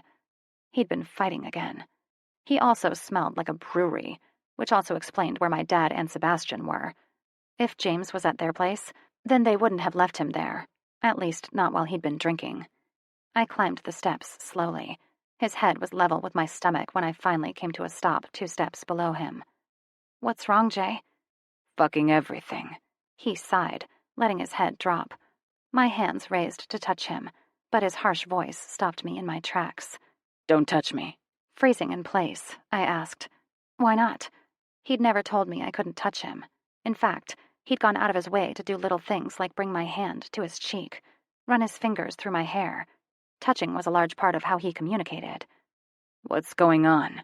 He laughed darkly. My daughter's sick fuck of a mother's been letting strange guys talk to her, while I've sat around with my thumb up my ass. I knew she was acting strange. Not once in 4 years has she tried to get Janie, and then all of a fucking sudden, she wants to be a part of her life again. Where's she getting the money to fight for custody? How's she able to live in the richest goddamn neighborhood in Longview? Those houses cost a mint. All these questions have been rolling around in my brain, but I let it slide. Tried to fight her with the letter of the law on my side. Well, fuck that. Not anymore.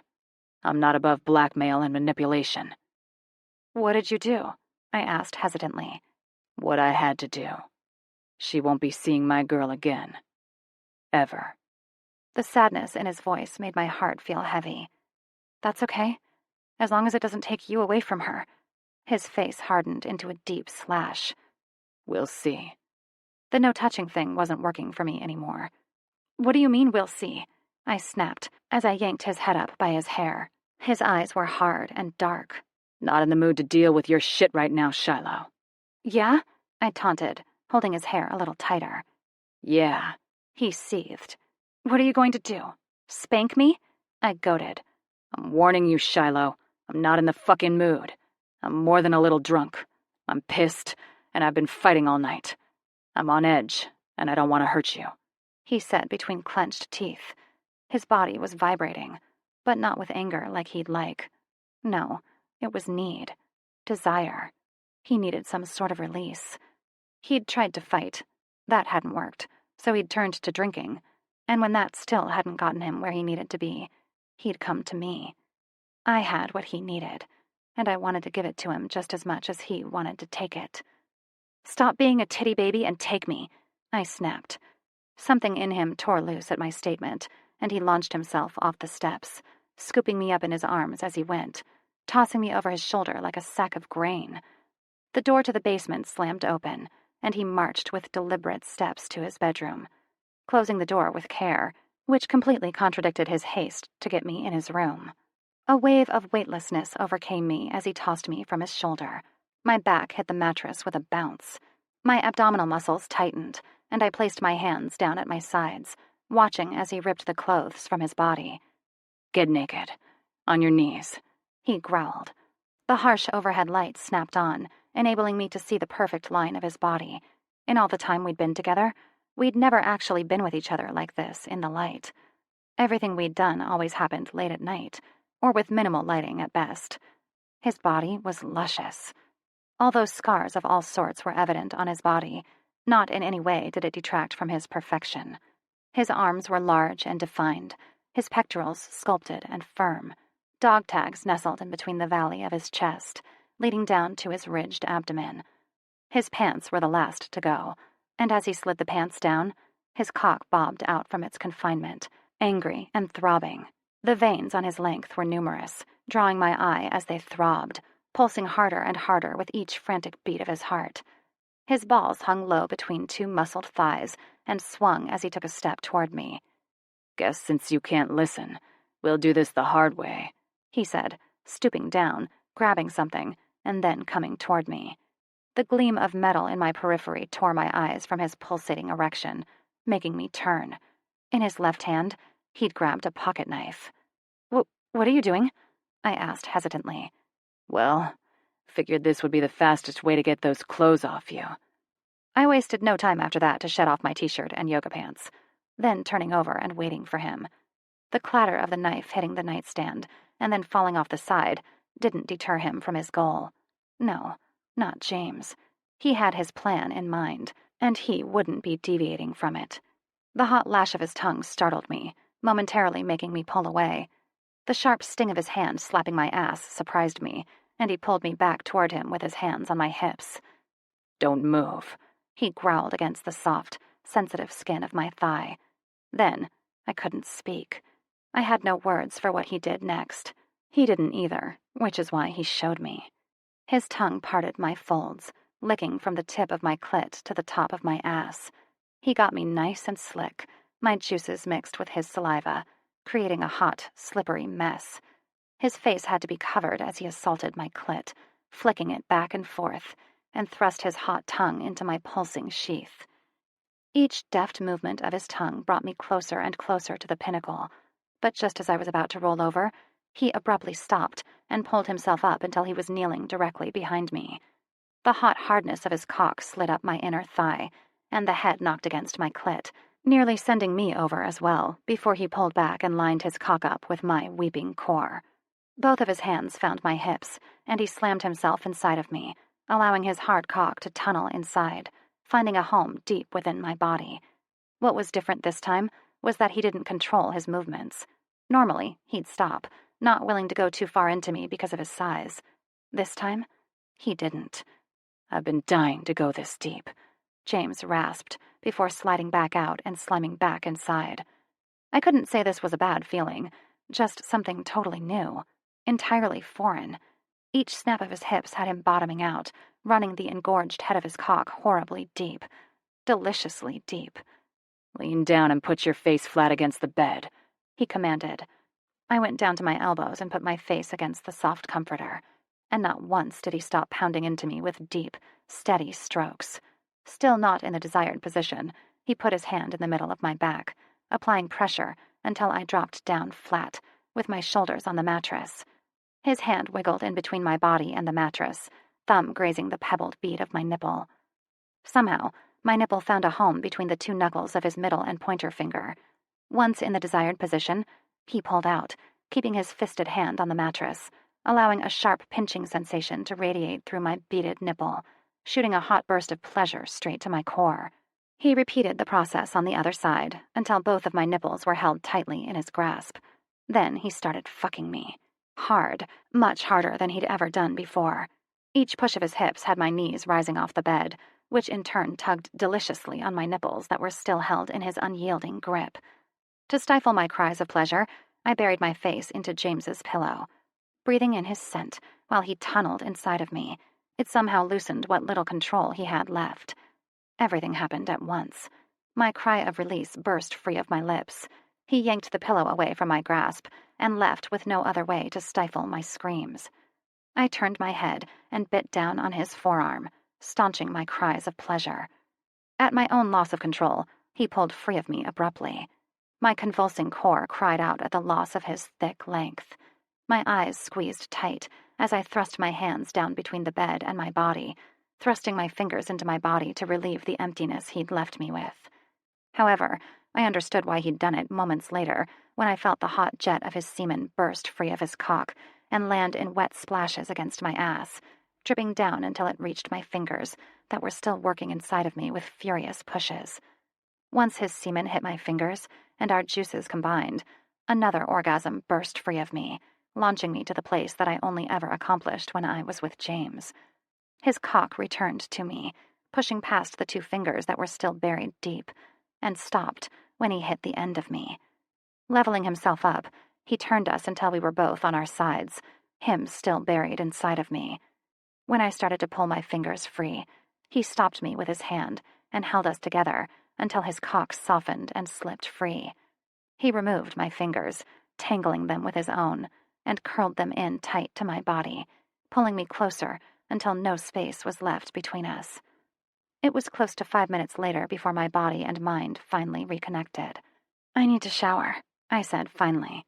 In the morning, he said in a sleep-tinged voice. "It is the morning," I argued. Shiloh, he sighed.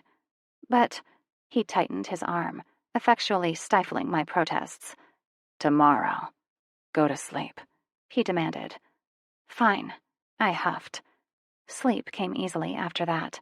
My body was exhausted, and with the one glance at the clock before I nodded off, it didn't really surprise me.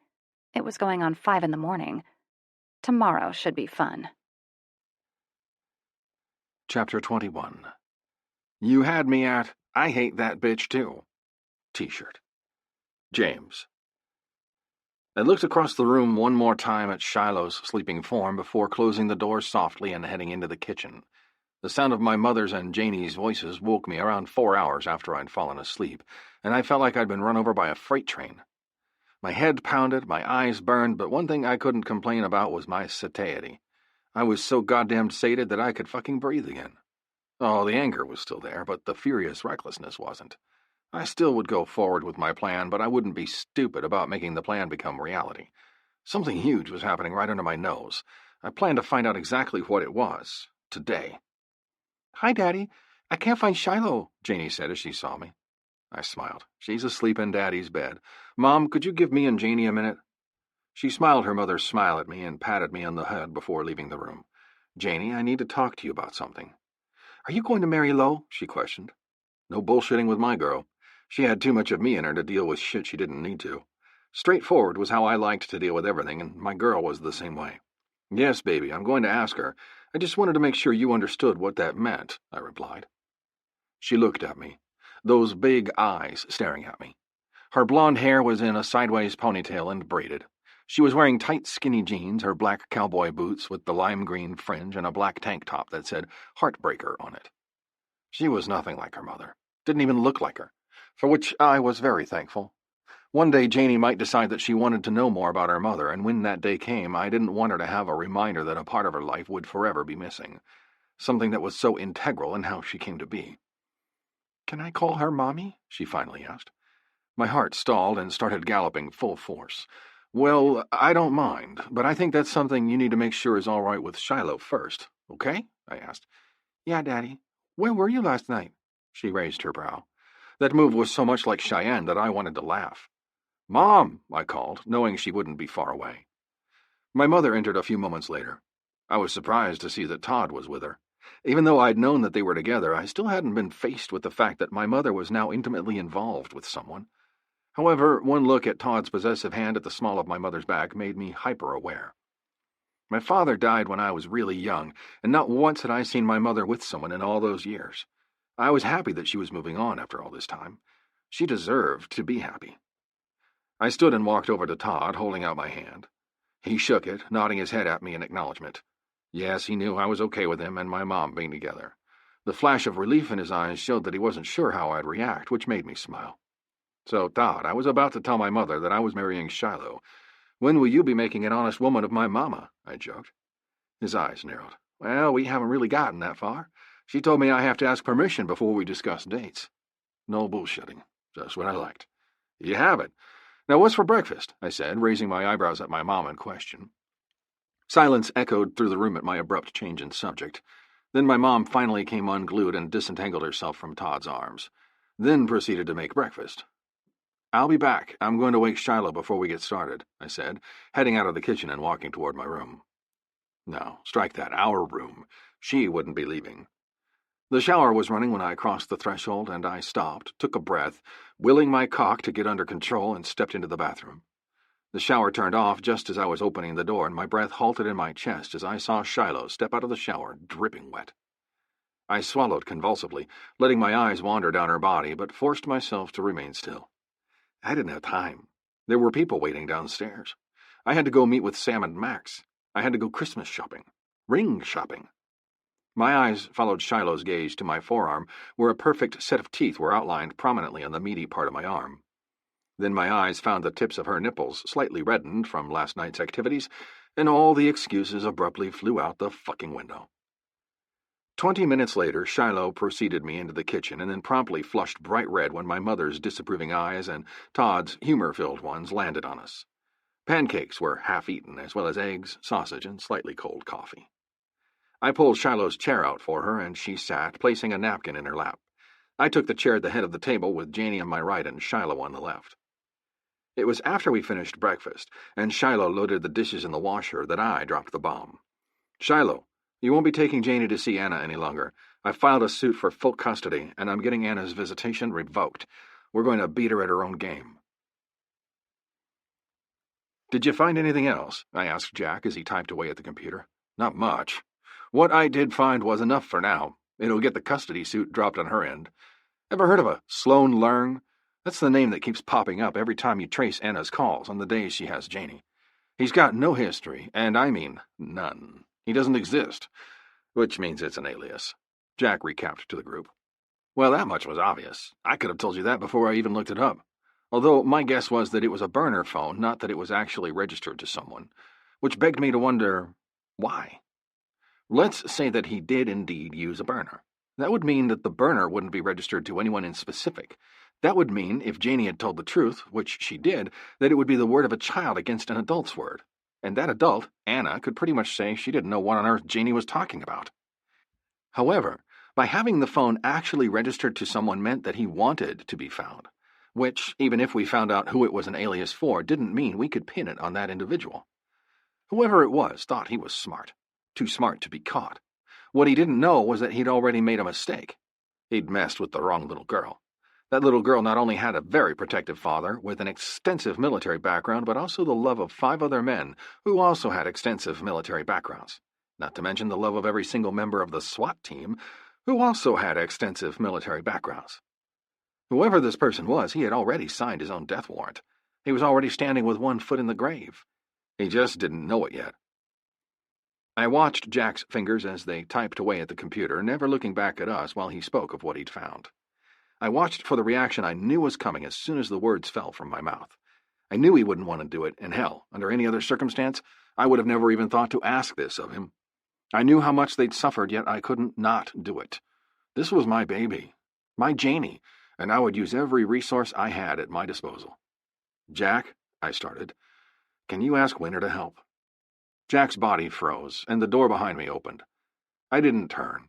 I watched Jack as the muscles in his shoulders, forearms, and back flexed and then relaxed, as if he was fighting an inner demon. "Oh, Jamie," Winter's voice said from behind me, "the man loves you. Of course he would ask his beautiful, intelligent wife to help. He loves Janie, as do we all." Winter's tone was light and breezy, but I could tell that she'd meant every word by the sincerity that was very much evident in her voice. Turning, I found Winter standing just inside the office door, Cat cocooned in a soft-looking blanket in the crook of her arm. She smiled warmly as she walked up to me, went up to her tippy toes, and kissed my chin. "Now you take Cat," she said, gently placing the sleeping little girl into my arms, "while Jack shows me what he's got." I looked down at the bundle in my arms and smiled. A little pang of sadness went through me as I stared at her sleeping face. Hair jet black like her father, with the same porcelain skin as her mother, she looked like a sleeping doll. I'd never even contemplated having another child. Until recently. I loved Janie with everything I had. When a man had a child, there was nothing to explain it. The entire focus of your life shifts. You live your life, but you live it for a different reason. Where before you worked a job so you could have nice things, after a child, you work a job so your child can have nice shoes, or toys, or My Little Fucking Ponies. The entire earth shifted the first time I laid eyes on my girl. No longer was I confident in the world around me, which helped make the decision for me to pursue a career as an Army Ranger, to protect my child the best way I knew how, by making sure the country she lived in was safe and protected. The only bad thing about that decision was not being able to see her, to smell her, to hear her whisper in my ear about pink spiders crawling over me as she tickled me with her little hand, and the invisible bug I needed to kill before she could go to sleep. I was here now, though. Janie had me now, and what had caused me to be absent with Janie wouldn't be an issue with any future children. Anna and Shiloh couldn't have been any more different from each other. Where Shiloh was warm and caring, Anna was hard and indifferent. Where Anna didn't have a direction, Shiloh had become a social worker in 3 years instead of the usual 4. Becoming a licensed professional at the young age of 21. Shiloh would be an exceptional mother. Hell, for all intents and purposes, she already was. To Janie. "Deep thoughts?" Sam's voice pulled me out of my Hallmark moment. My eyes raised to his. "Yeah, I was just thinking about having another kid. You can borrow the girls. They'll clear that up right quick," Sam quipped. I laughed, as he'd intended. "Anagram," Jack mumbled. Sam and I turned to him to see Winter hunched over her keyboard, typing faster than a cyclone. Her curly red hair was in a curly mass, falling over her shoulders and obstructing her face from view. Jack was leaning over the back of her chair, watching over her shoulder as she typed. "God damn it, why didn't I think to do that?" Jack asked, standing and running his rough hands through his hair, making it stick up on end.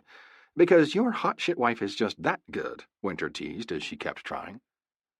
The phone in my pocket rang, so I walked toward Jack and handed the baby off. He took her gratefully, pulling the baby close to his chest before turning back to watch the computer monitor. Shoving my hand into my pocket, I finally got it loose just as the phone stopped ringing. It started ringing immediately after, making my heart start beating triple time when I saw it was Shiloh. "Hello?" I answered urgently. Shiloh hesitated. You've gotten 2 calls from the dish company. Normally I wouldn't pry, but they left a message. Twice. Anyway, they say you've been ordering a lot of porn in the last hour, and they want to make sure the charges aren't happening by accident. I've been here all morning, and Janie's playing with Kayla outside on the trampoline. No one's in the house to order porn. When you think of things people are calling to tell you, not even once had the thought of someone illegally ordering porn through my account registered. Hell, it hadn't even been on the fucking radar. I said, perplexed. I haven't been ordering porn either. Winter's head snapped in my direction, and she stood quickly, walking over to me with her hand extended. Hey, Junebug, Winter wants to talk to you. Hold on a minute, okay? I asked. When she affirmed, I handed the phone over to Winter, who'd immediately hit speakerphone and then sat back down. All right, Chica, tell me the details. Shiloh went over what she'd heard on the messages and then waited while Winter went to work. In the meantime, I pulled up my mobile banking, and sure enough, I'd had over 19 charges for pay-per-view charged to my account. What the heck? After a few minutes of speed clicking and typing, Winter hooted, jumped to her feet, and fist-pumped her arm in the air. Score 1 for Team Stoker! Jesus, your mother's a fucking nut. Poor girl, you're going to have the nutty gene too, Jack murmured to his now-awake daughter. Hey, she said indignantly. What did you find? Sam asked, to try to stem the fight he could see brewing. Well, this crazy girl finally figured it out, she said, sticking out her tongue toward Jack. He chuckled. Figured what out? The sound of a commotion coming from the phone stopped Winter before she could explain, and my blood ran cold at the voice that I heard above the sound of breaking glass and furniture. Give me my fucking kid! Anna screeched. Go fuck yourself, Shiloh hissed. Go to the safe room, Janie. Go to the goddamn safe room. I hadn't realized I'd been yelling it aloud until Shiloh repeated my plea, screaming it to the girls in the background. The girls' cries faded until I could hear nothing else but the struggles of Shiloh and the screams of Anna. Call Sebastian, find out who he has on Shiloh, and get him fucking in there, I shouted as I made my way out the door. Sam was already on his feet, as was Jack, and they were following close on my heels. Winter stayed with my phone and was on her phone with someone too. I just hoped it wasn't the police. I had shit to say to Anna, and that wasn't conducive with her being in police custody.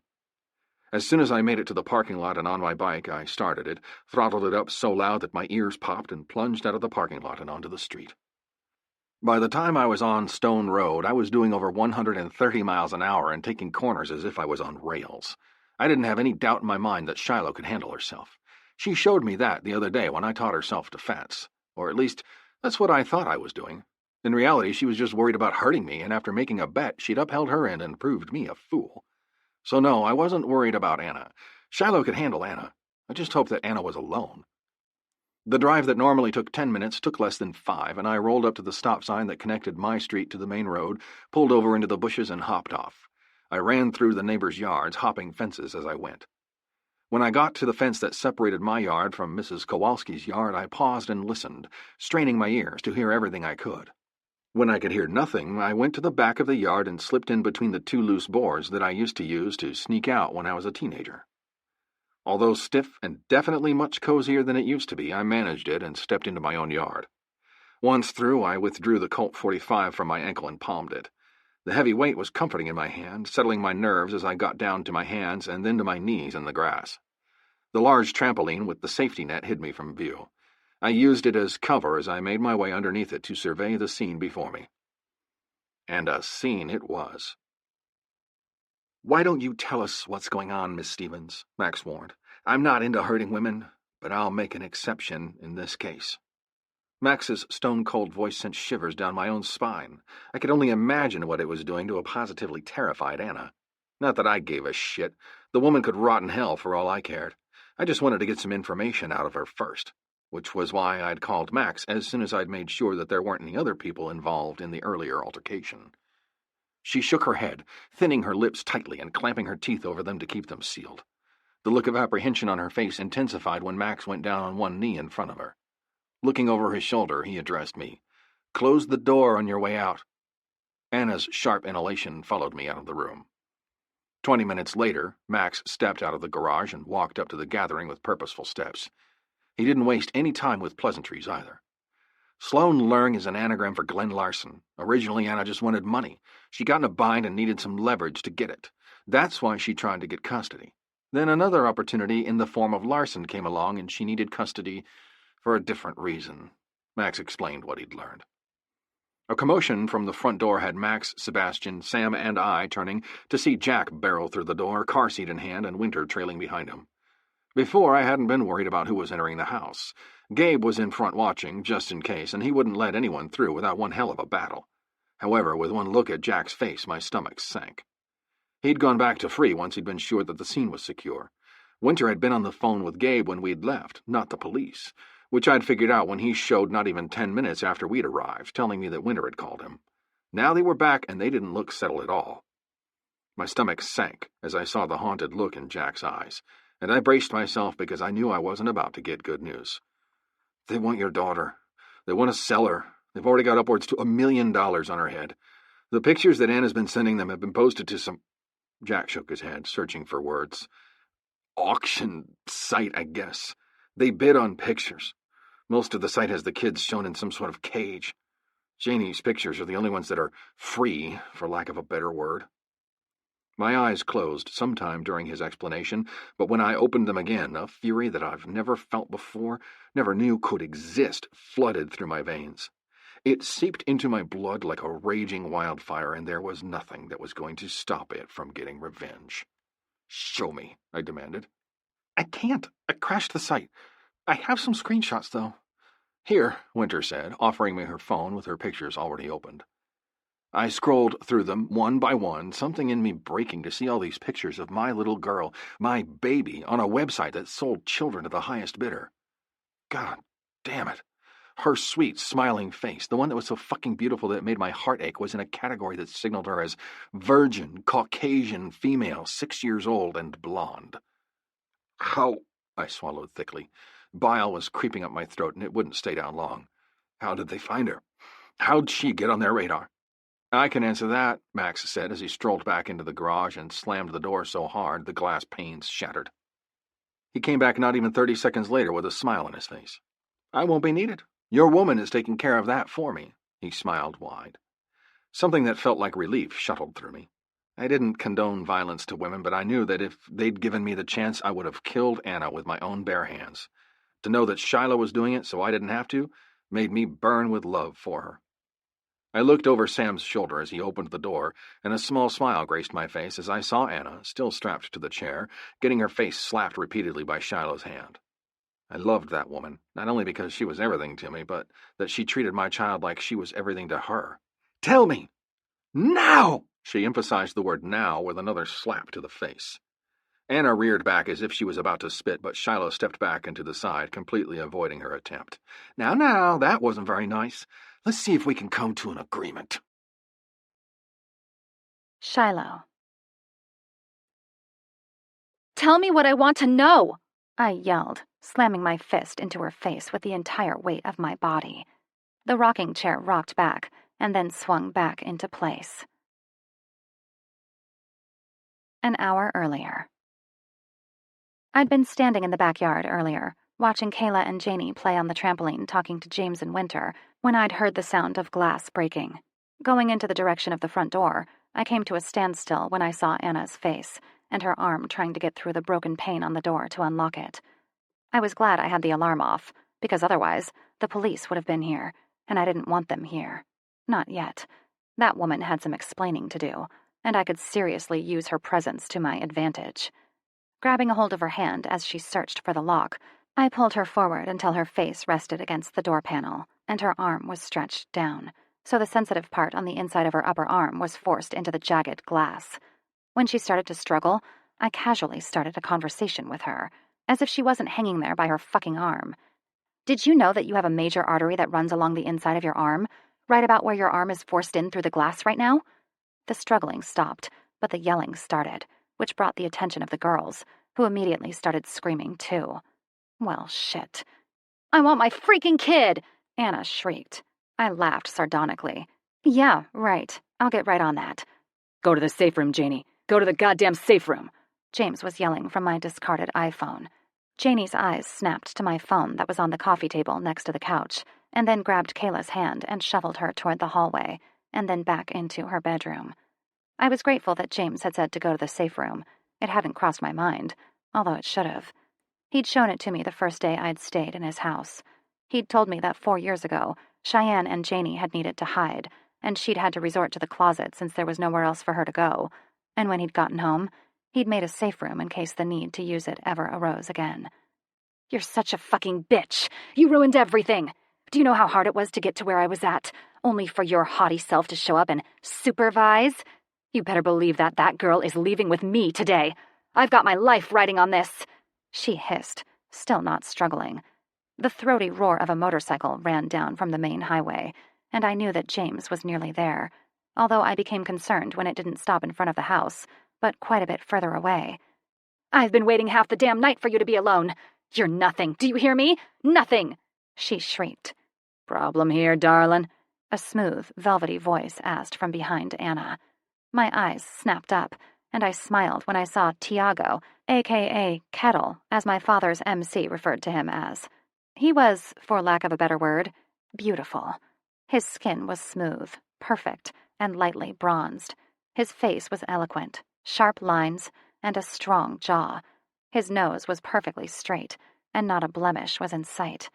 Other than the leather vest, the only thing that would keep him from being too perfect was the mohawk that was on top of his head, the sides shaved clean down to the scalp, so the inch of brown hair left on his head stood straight up. I'd asked my brother after I'd met Tiago what the name Kettle meant, and he told me that one second, Tiago would be just fine, completely calm, and the next he would just snap, like the whistle of a tea kettle. I'd shivered thinking about that man snapping and having to witness his change, but the only thing I'd seen from Tiago was politeness. Yeah, this is James's ex-girlfriend. We're just going to talk for a few minutes if you don't mind, I clarified. Okay, just yell if you need me, he said, turning and walking back down the walkway and then across the street to lean against a tree and wait. I snickered. Now, where were we? When I'd heard Jack's voice, I'd made my way to the hallway from James's room after having changed into different clothes, since mine happened to have a smidgen of blood on them, which proved to be fruitless when I heard what Jack had to say, which led me to now, when I was beating the absolute shit out of Anna after overhearing, and coming to the conclusion that Anna probably had more to say, and knowing that I had the incentive, in the form of my right and left fist. You know, when I was 12, my daddy showed me how to throw a punch. You see, the secret is to make sure not to tuck your thumb into your hand and use your body's momentum, I explained, and then demonstrated. Her head snapped back, hitting the back of the rocking chair before she righted it to glare at me. We know about the website, about the plan to auction Janie off. Now we need to know the details. Let's face it, you're not going to win here. In fact, you're probably going to jail for the rest of your life, if you're lucky. I'll make sure James doesn't get you a cell shared by an Amazon with a steel pole fetish. And in return, you'll tell us everything. Understand? Her eyes had widened at my mention of knowing about the auction, and the realization that this was the end had finally sunk in. I lost money, and they told me I owed them $50,000 by the end of the year, or they'd use my body as payment. I'd come here originally to ask for money from James, but when his stupid bitch of a sister refused to even let me see him, I had to use other means. Then I met some biker at the park while I was watching Janie and that other little shit play. From there, I was just supposed to get Janie for him, and he'd pay off my loans. That's all you know? I asked, sickened. Yeah? What else is there? She snapped. I studied her and believed that she was telling the truth. She didn't know anything else. Do you know what they were going to do, precisely, with your daughter? Her mouth tightened, but she nodded once, confirming that she knew they were selling her to some random person with the wallet to do God knows what to her. The next few moments were filled with my questions and her answers. How do you reach him? Cell phone. What was his name? Sloan Luring. Did you ever speak to anybody else? No. Where were you to deliver her once you had her? Off the interstate, near an abandoned hotel. How do you feel about being raped? James asked emotionlessly from behind me. My heart stalled, and I whipped around to stare at him. What kind of a question was that? Anna's eyes widened, and she started to weep, the first time she'd done so since she got over an hour ago. You don't like the idea of rape? Don't worry, I'm not that type of man. But the person that you were going to sell our daughter to is. How do you think a 6-year-old would handle that, She'd be damaged for life, not just physically, but emotionally as well. Jesus Christ, I I can't even stand to look at you," he said before turning and leaving the room. "He's right, you know. You are a piece of shit. I hope you like closed spaces," I said before following behind James, sidestepping Jack, Winter, Sam, and Sebastian as I went.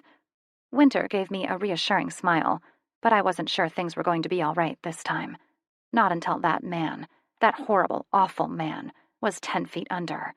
Only then would everything be all right. I woke up to find James gone and the light rhythmic thumping of my cat playing in the living room.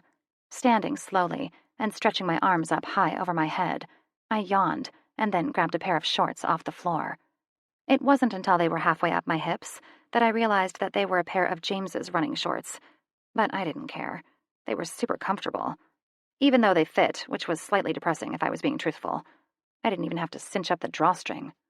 The loud thumping, and then the scrabble of claws across the hardwood floor sounded again, and I couldn't help but laugh to myself. The damn cat sounded like he was climbing the walls. He'd been known to do that every once in a while when he saw a bug.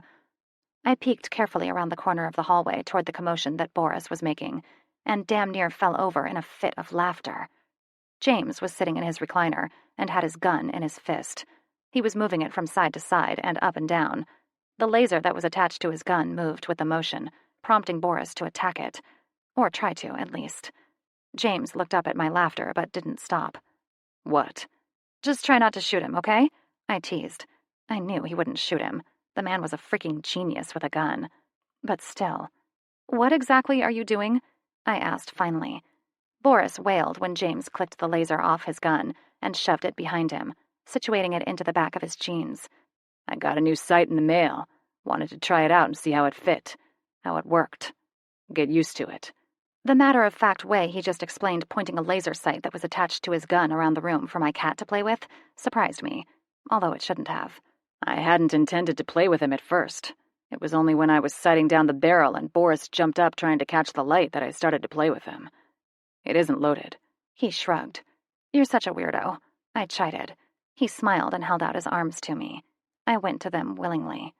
His arm wrapped around my shoulder as I dropped into his lap, and his large calloused palm found a home on my thigh, and I wriggled in his lap trying to get comfortable. "Jesus, please stop rubbing your ass on my dick. There's only so much control left in me."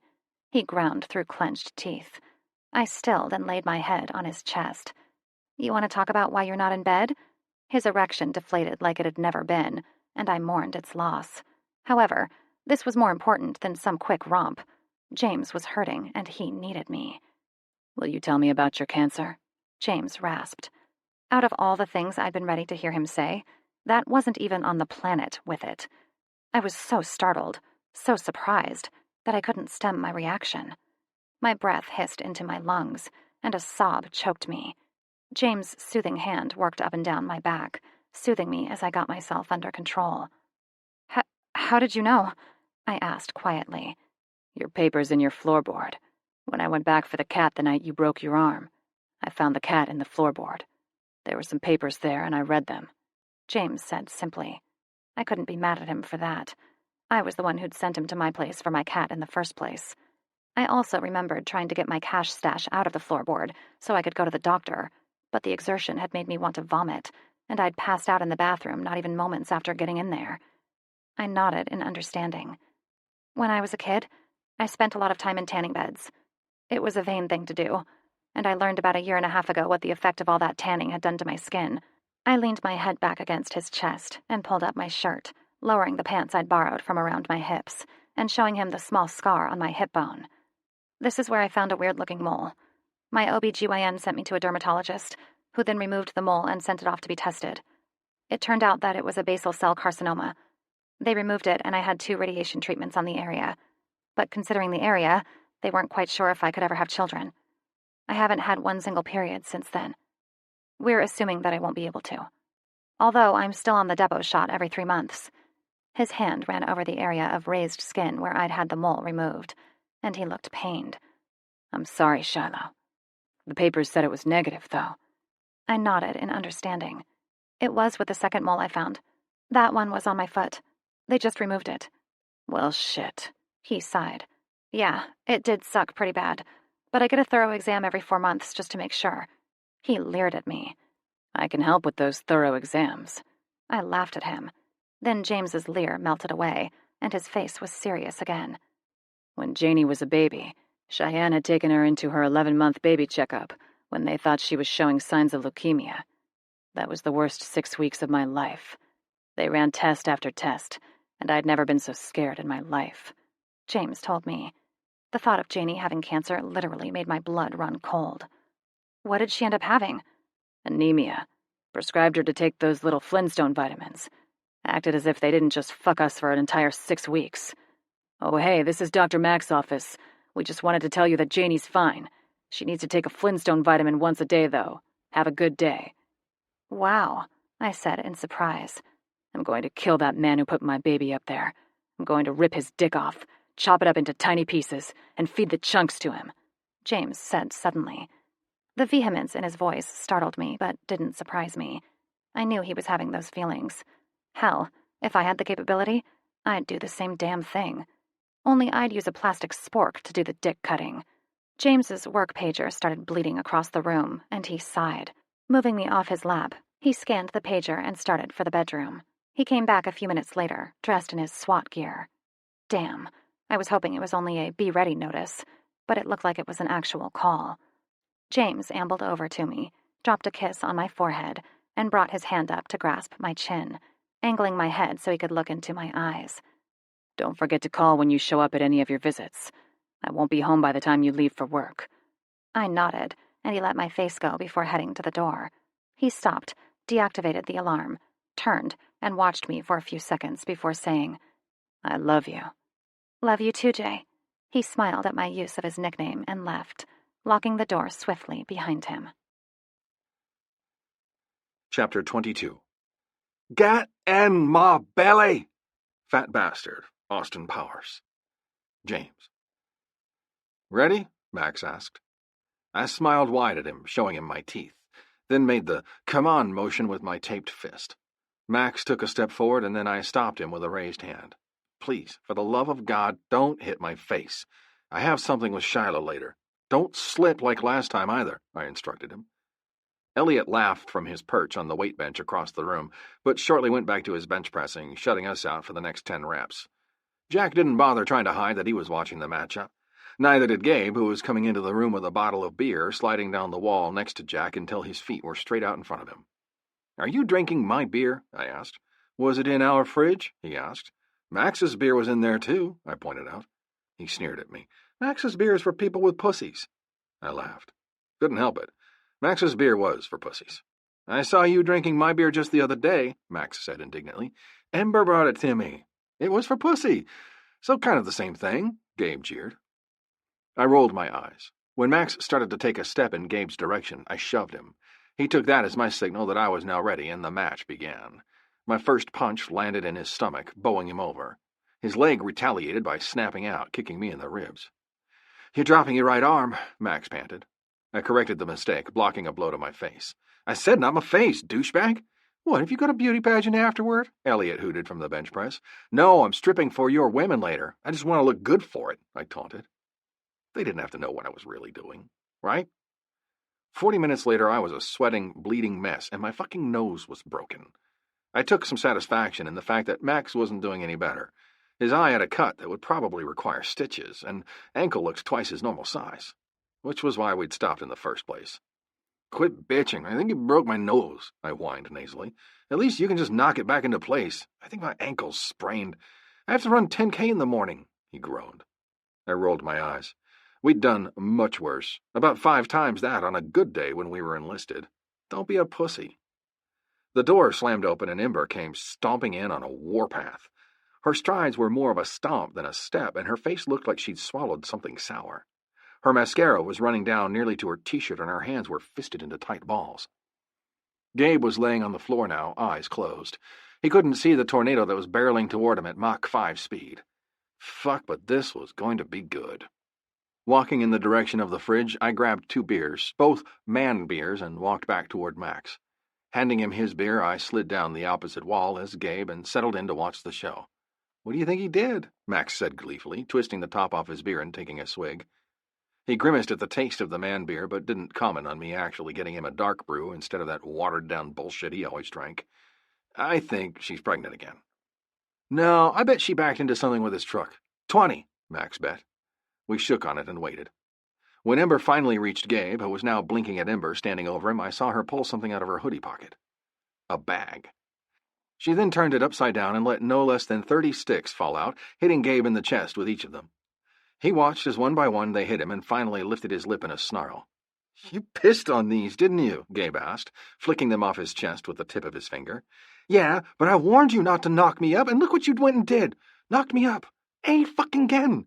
Do you realize that this last week was the first time since Luca was born that I've had a full night's rest? She yelled. Not waiting for an answer, she stomped toward the door again, but stopped before she reached it.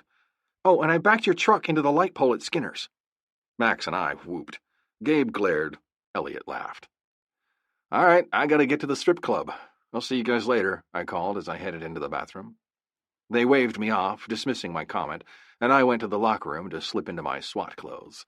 The more clothing I got to wear, the better. I just hoped no one recognized me.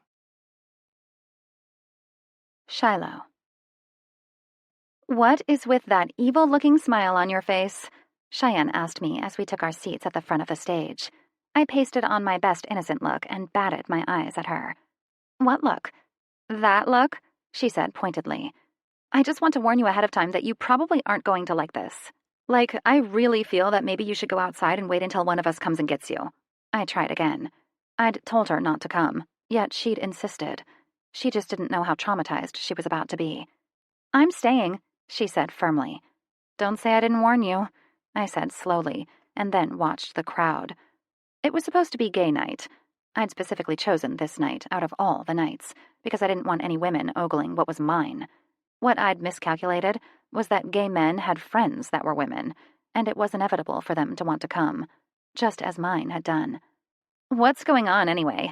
I'm not sure gay night was the night to come, Peyton supplied, just before she took a healthy sip of her Texas-sized margarita. It really was Texas-sized, too. It was in a fucking bucket, for Christ's sake. Not that she let the size stop her. She held it in her lap and had an extra long straw. Well, 3 normal-sized straws taped together with medical tape. She was sucking with. The girl was adaptable, if nothing else. If I tell you, it'll ruin the surprise. Let's just say we had a bet, I replied cryptically. The alcohol was well and truly flowing by the time the first dancer made it to the stage. This is nothing like Magic Mike, Ember said in awe. Her complexion was a tad pale, but she looked excited to be there, so I didn't question her. She'd waved off the offer of a margarita, claiming her stomach was bothering her, which would certainly explain her complexion. I had a feeling it was her husband not wanting her to come, nor wanting her to get drunk. She'd compromised by coming, but not drinking. At least, that's what I would have done. The man that was on the stage was jacked. There were no other words for it. He was just absolutely massive.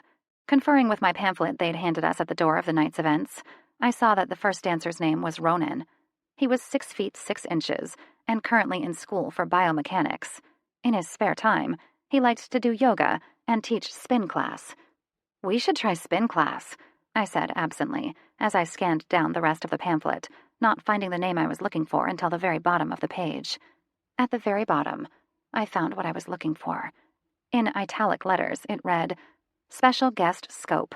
Interests are working on motorcycles, shooting firearms, spending time with his significant other. Shiloh June. Will you marry me? I started hyperventilating. The crowd around me roared when Ronan ripped his pants off, exposing his grenade-filled banana hammock.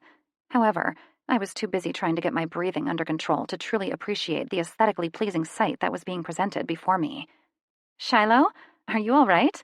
Blaine asked from across the table. I answered intelligently. Holy shit. Maybe you should slow down on the drinks, she supplied helpfully. Maybe so, I confirmed with a nod of my head, and then looked down at my own empty bucket that used to hold my margarita. Ladies and gentlemen, we have a special treat for your eyes tonight. With a one-hit wonder type of performance, we present you with Scope! The DJ yelled over the roaring of the crowd. My eyes flew to the stage, and what little breath I was able to catch was gone in an audible whoosh. Tainted Love started thumping through the strip club's sound system, and I finally took a breath. The object of every single one of my fantasies made his way on stage. He looked freaking amazing. Well, what I could see of him anyway. He was wearing his KPD SWAT getup. Black cargo pants tucked into black boots that went up to the bottom of his calf. The trademark black SWAT shirt and black Kevlar vest. The only thing different was the helmet that covered his face from the crowd. I didn't know if that was cheating on our bargain or not, but I decided I'd rather him remain anonymous if possible. I didn't want all these ladies, and men, knowing where to find him, because damn if the man wasn't sexy as sin. A wolf whistle sounded from beside me, making me break my eye contact with the beautiful specimen of a man in front of me. My eyes moved to the next chair over, and I saw Winter on her stool, singing along with the song with 2 fingers in her mouth. As I watched, she took a deep breath and let out another whistle. A smile broke out on my face as I returned my attention to the stage, and the show started.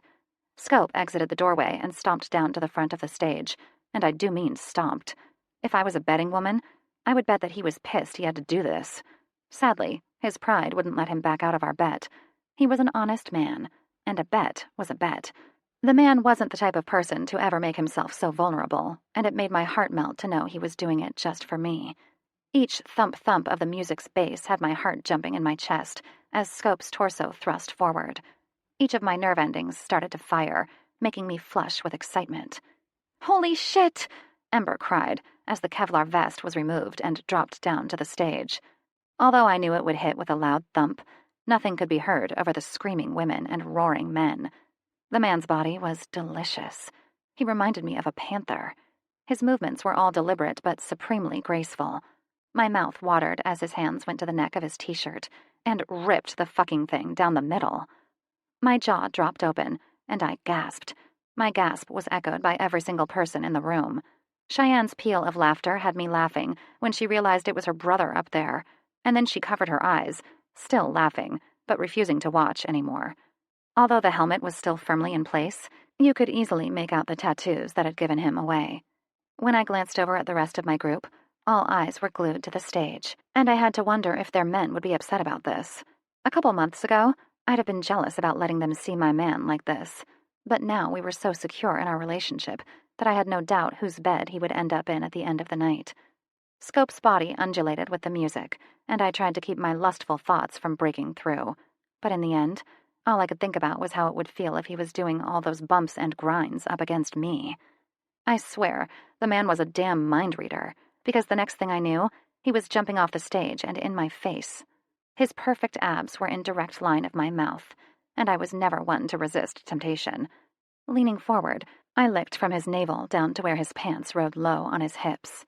My hands settled on his gyrating hips, and I thought maybe I'd died and gone to heaven. The man was fucking hot. He'd rubbed some sort of baby oil on his chest or something, because it was slick and shiny. His dog tags dropped into my line of vision, and I gasped at the massive rock that hung directly beside one of his tags. Snatching the chain and yanking him down toward me, I pulled the chain over his head and practically broke it in my quest to get the ring off. He laughed at my enthusiasm and yanked the tags and ring away from me before I could extract the ring. Yet, in the next moment, he slid the cool hard band with the oval-cut diamond on my ring finger, replaced the tags on his neck, and turned around. That made me gasp again when I saw the newest tattoo that was on his back. The only one in color, it drew the eye like a moth to a flame. Taking up his upper right shoulder was a beautiful mermaid, bold colors and strong lines, and underneath the tattoo itself said, "Always." I hadn't realized I was crying until the song ended and I was enfolded into strong arms, and James's rough voice spoke softly to me. "I take these as good tears?" he rasped close to my ear. "The best kind of tears. I love you," I whispered into his chest. His body locked at the sound of my words, and he hugged me tighter. "I love you too." "Couldn't y'all have found a better place to express your dirty love for each other than a strip club?" Cheyenne groaned, still covering her eyes. "I'm not naked, Cheyenne." James laughed. Cheyenne peeked between 2 fingers and then covered them back again. "Underwear is naked, James." I pulled myself away from him and looked down. Sure enough, he was in his underwear. How had I missed that? Did those say... "Does your underwear say it won't suck itself?" I asked with a small laugh. He grinned and winked. Put your pants on, stripper boy, Cheyenne said as she tossed a piece of ice at him and then turned her back to him. He smiled and then started looking around for the pants that he'd kicked off stage during his performance. He found them in the clutches of a drunk woman who was wearing bride across a sash that bisected her chest. Seeing his reluctance to go over there, I went for him, smiling at the young woman that looked like she should have stopped on the Texas margaritas about 2 buckets ago. Hi, congratulations on the pending marriage. Can I have my fiancé's pants? I had to chuckle at myself with that one. No, he warned she was have too, she slurred. What the fuck was that supposed to mean? I mean, I was a tad on the blitzed side myself, but I still formed coherent sentences. Her friends sitting next to her started cackling, and I immediately pictured a group of hyenas laughing. The sound grated on my ears, but I stayed calm. Please? I smiled sweetly. Nuh-uh, the bride said as she hugged them to her chest, knocking over her half-full margarita in the process. Look what you do, she shrieked, staunching the flow with James's pants. Mother? Fucker. Give me the goddamn pants before I shove that pail up your ass, I yelled, reaching forward to grab the pants before they soaked up any more of her margarita. She struggled for all of 5 seconds before letting go. I gave a triumphant grin and turned to head back to James when a sailing dick nailed me. The 2-foot dildo was made of rubber and looked like a real, honest-to-God penis. It had veins and was the color of flesh. Staring at it, and then at the guffawing bridesmaids, I decided to be the bigger person and walk away. I did make sure to pick up the big dick off the floor, though. Those bitches weren't getting that back. It was a war prize. James watched me approach him with a large smile on his face, shaking his head when his eyes found the huge dick in my hand. The circumference of it was massive, at least a foot around. I could only get my hand around a third of it. Once I reached him, I handed him his soaked pants. Sorry, they're a little wet. Not the good kind of wet, either. He laughed. It's all right. I can handle a margarita. Just glad it's not something worse. All right, everyone, hold hands so we don't lose anyone, Ember instructed as if we were all children. You aren't drunks enough, Embers. Wise is that? Blaine slurred slightly, holding on to a tipsy Cheyenne for support. Someone had to drive you drunkards home, didn't they? She answered quickly. Too quickly, in my opinion. She had a secret. Looking over at James's smiling face and the sweet way he looked at Ember, I had my suspicion confirmed. You're pregnant, aren't you? You weren't drinking when we were decorating the Christmas tree either, I shouted before my brain could stop me. They were virgins. You weren't supposed to notice. She mock-scowled at me. Choruses of congratulations were hurled at her, and she was enfolded into James's arms, hugging her tight against his chest before releasing her. We made it to the parking lot, making sure a drunk Peyton and sloshed Blaine got into Gabe's truck okay, before walking to our own vehicle. It happened before I could even comprehend what happened. 1 second we were on our way to James's truck, and the next I was down on the ground with a man on top of me. Not the right man, either. This man was one I remembered well, but not in a good way. Hello there, sweetie pie, Xander's hot breath said into my neck. His body pressed mine against the concrete with excessive force. I could hear flesh hitting flesh, and grunts of exertion and groans of pain coming from my side, but Xander's hands held my face steady, so I couldn't look away. I knew I should fight, but with his body pinning mine down, there wasn't much place for me to go. He'd left my hands free, though, and around the time I noticed that, he lifted up from me, grinning that sick smile at me that told me he was about to say something mean. When he was about a foot away from my face, I thrust the dick in the air like a goddamn sword and brought it down across his face, smacking him so hard in the face that he literally fell backward, back hitting the ground like a ton of bricks. I didn't waste time staring at him, though. I wielded my 2-foot dick like the Rock in Walking Tall and started beating the absolute shit out of him. I stayed with his face until I was sure he passed out, and then started on the rest of him. The sound of the dick hitting his flesh sounded about like one would think, skin hitting skin. Each thwack of the dildo striking his body sent a surge of exhilaration through me, a sense of justice. Take that, motherfucker! Remember all those times you did the same thing to me? Yeah? Well, payback's a bitch. James's amused voice flowed over me like a caress in the night. You can stop now, June. The man's down, and his pride will forever be broken. Oh, yeah, it will. I got that shit on video. We're going to put this on YouTube, Ember drawled. I looked up to find Gabe's lifted Chevy angled sideways through the parking spots, half her body hanging out the window as she wielded her iPhone in her hand, no doubt recording it just as she'd said she'd been doing. My mouth twisted into a smile. "That's Xander. My ex," I said, pointing with the dick to the dick laying on the ground. We figured that when you started saying that you were going to show him what a thorough fucking felt like. You'd make it last more than 30 seconds, though," James drawled. My face blushed, and I suppressed a manic giggle that threatened to spill from my mouth. "I'm sorry." "It's all right, sweet cheeks.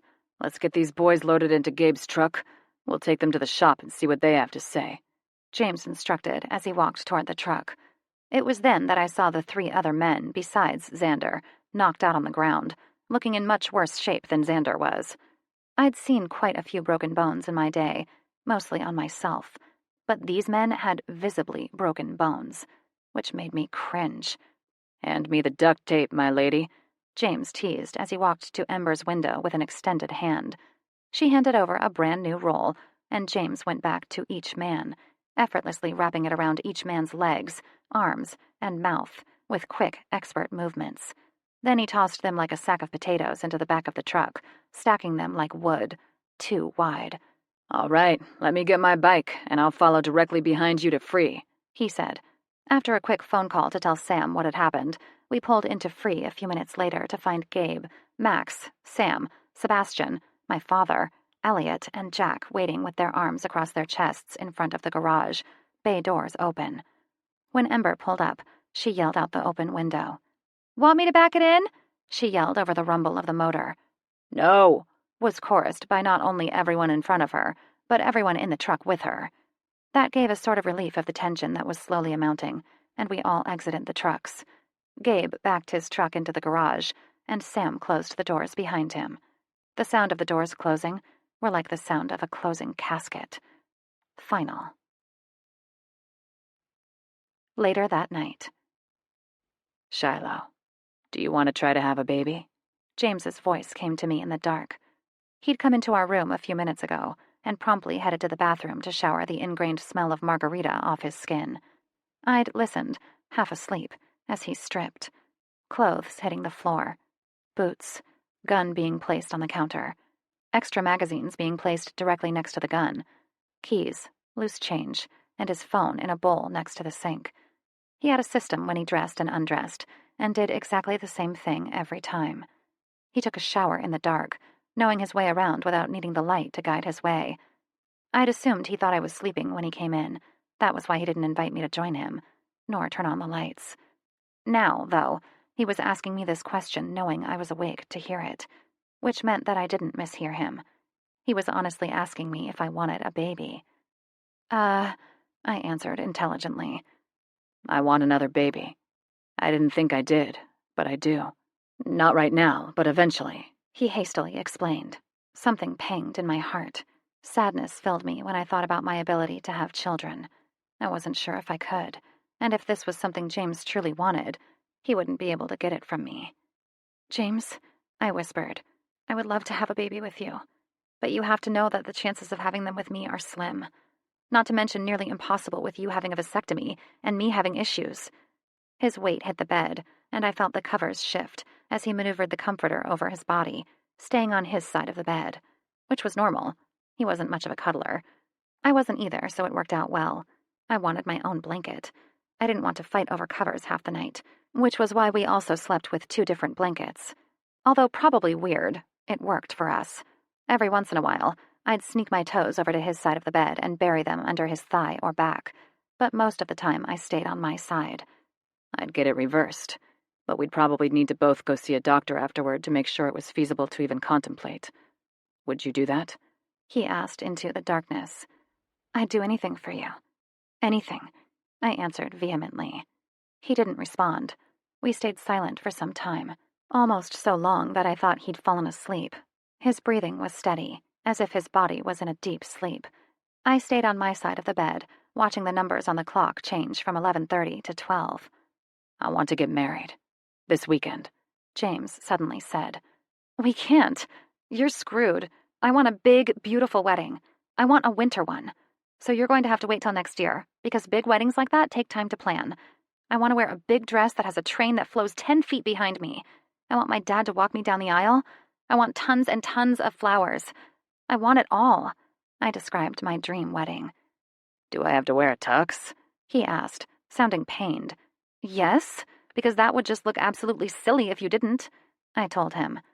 Fuck me, he growled. I smiled and felt myself slip into sleep. Chapter 23. If you think 7 years of bad luck is too much for breaking a mirror, try breaking a condom. E-card. James. Is it possible? I asked my sister. Well, not by this weekend, that's for sure. She can't make anything easy, can she? She grumbled as she started sending texts on her phone. I don't know who else she'd want to invite, but do your best. Maybe ask her brother? He'd know, I instructed her. She glared at me. I'm perfectly capable of this. Did she say what kind of dress she would want? I nodded and explained what Shiloh had told me last night about the train. She didn't say much else about that. Okay, you're free to go, she said, flicking her hand in a shooing motion. I did just that, leaving Cheyenne's place and following the sounds of kids playing toward the side of the garage. There I found Gabe, Max, and Jack sitting on the benches while the kids played on the jungle gym we'd built during the summer. Then I saw what Gabe was doing and laughed. What the hell are you doing? He smiled brightly at me, took a sip of his beer, and tugged on the length of the rope in his hand. The rope itself was about 100 feet in length, connected to a swing that had his son Luca sitting in it, hunched forward, sleeping. Ember needed a nap, and Luca here wasn't cooperating. Works every time. He nodded at the swing. Why are you tugging on it with the rope? I asked curiously. If I stop pushing him, he wakes back up. I was tired of standing, he said simply. I nodded in understanding. We'd all been there. Who was I to judge? Hell, I remembered when Janie was a tiny baby, all of 3 weeks old, and she'd wake up in the middle of the night for the 40th time. I'd prop the bottle on my chest and snuggle her in close, falling asleep while she ate as slow as a tortoise. Max stood when Harley started to scream in the baby swing behind us and popped her pacifier back in before coming and sitting back down. Xander was a bucket of information last night. He's currently in police custody. Luke loved the video, by the way. Max grinned. Oh, yeah. It was something to see, all right. I was scared shitless for her, then turned around to see her beating the man to death with that huge dildo. It was the highlight of my life, aside from having Janie, that is. I laughed. Where'd she get it? Jack asked. My eyes flicked to his, noting that he looked much more relaxed, much more happy than I'd ever seen him. Some chick threw it at Shiloh and she yanked my pants away from her. I was wondering why she'd kept it, but I'm glad she did. Silence. So you really stripped? It was a bet. You know I don't go back on my word. Sadly, we do. Just don't let it happen again. I don't want my wife seeing you in your tighty-whities again, Max murmured. Where's Kat? I asked Jack as I took a seat beside him. I had about 5 minutes before I needed to leave, and I decided to take a load off. My body was exhausted. I'd had a tough 2 months, and it didn't look like it was going to get any better any time soon. My brother has her. He took her to the fire station for a show and tell, Jack grumbled, sucking down another swallow of beer. What? Was echoed by Gabe and myself.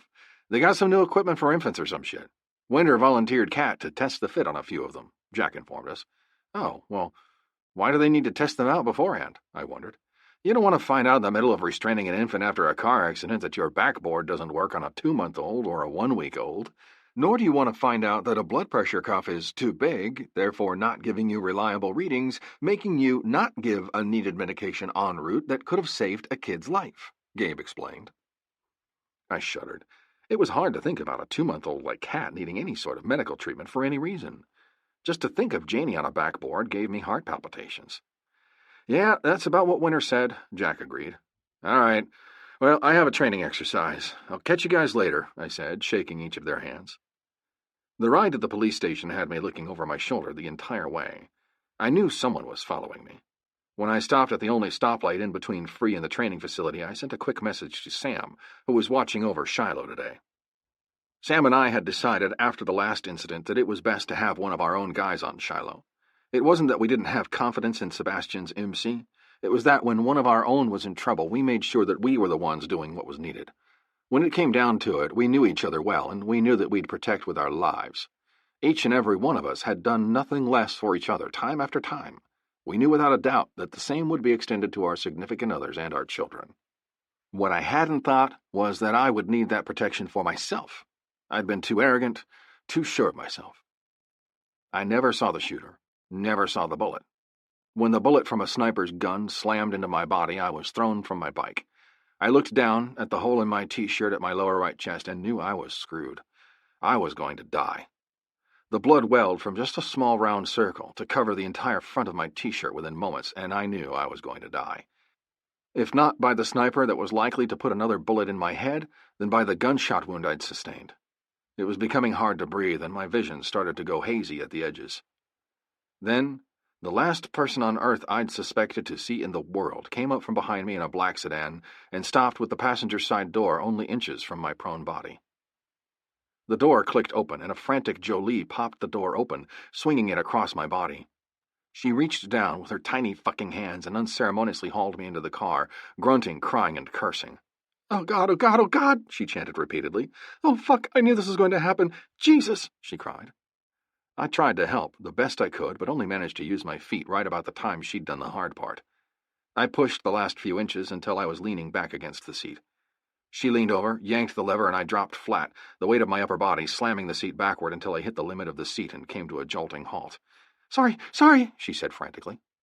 Then she leaned over me, pulled the door closed, threw it into gear, and slammed the gas down to the floorboard. A ping in the back glass had her jumping, but not once did she slow down. She blew through stop signs and stoplights alike. Feeling my brain going fuzzy, I lifted my hand opposite my bullet wound and plugged the hole that was steadily leaking blood.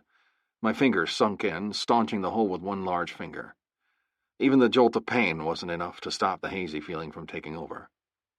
After the third near collision, I passed out, knowing that one thing was true. I'd failed. Shiloh. "What kind of cookies does your daddy like best?" I asked Janie. We were waiting for Sam to get back from the store with the flour and sugar for our cookies. I'd managed to get James to purchase all the ingredients I'd need.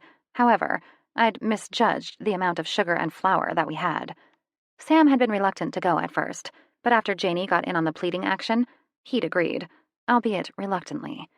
I was in the process of melting chocolate in the saucepan for the peanut butter balls, while Janie scoured over the recipes, deciding which ones she wanted to do next.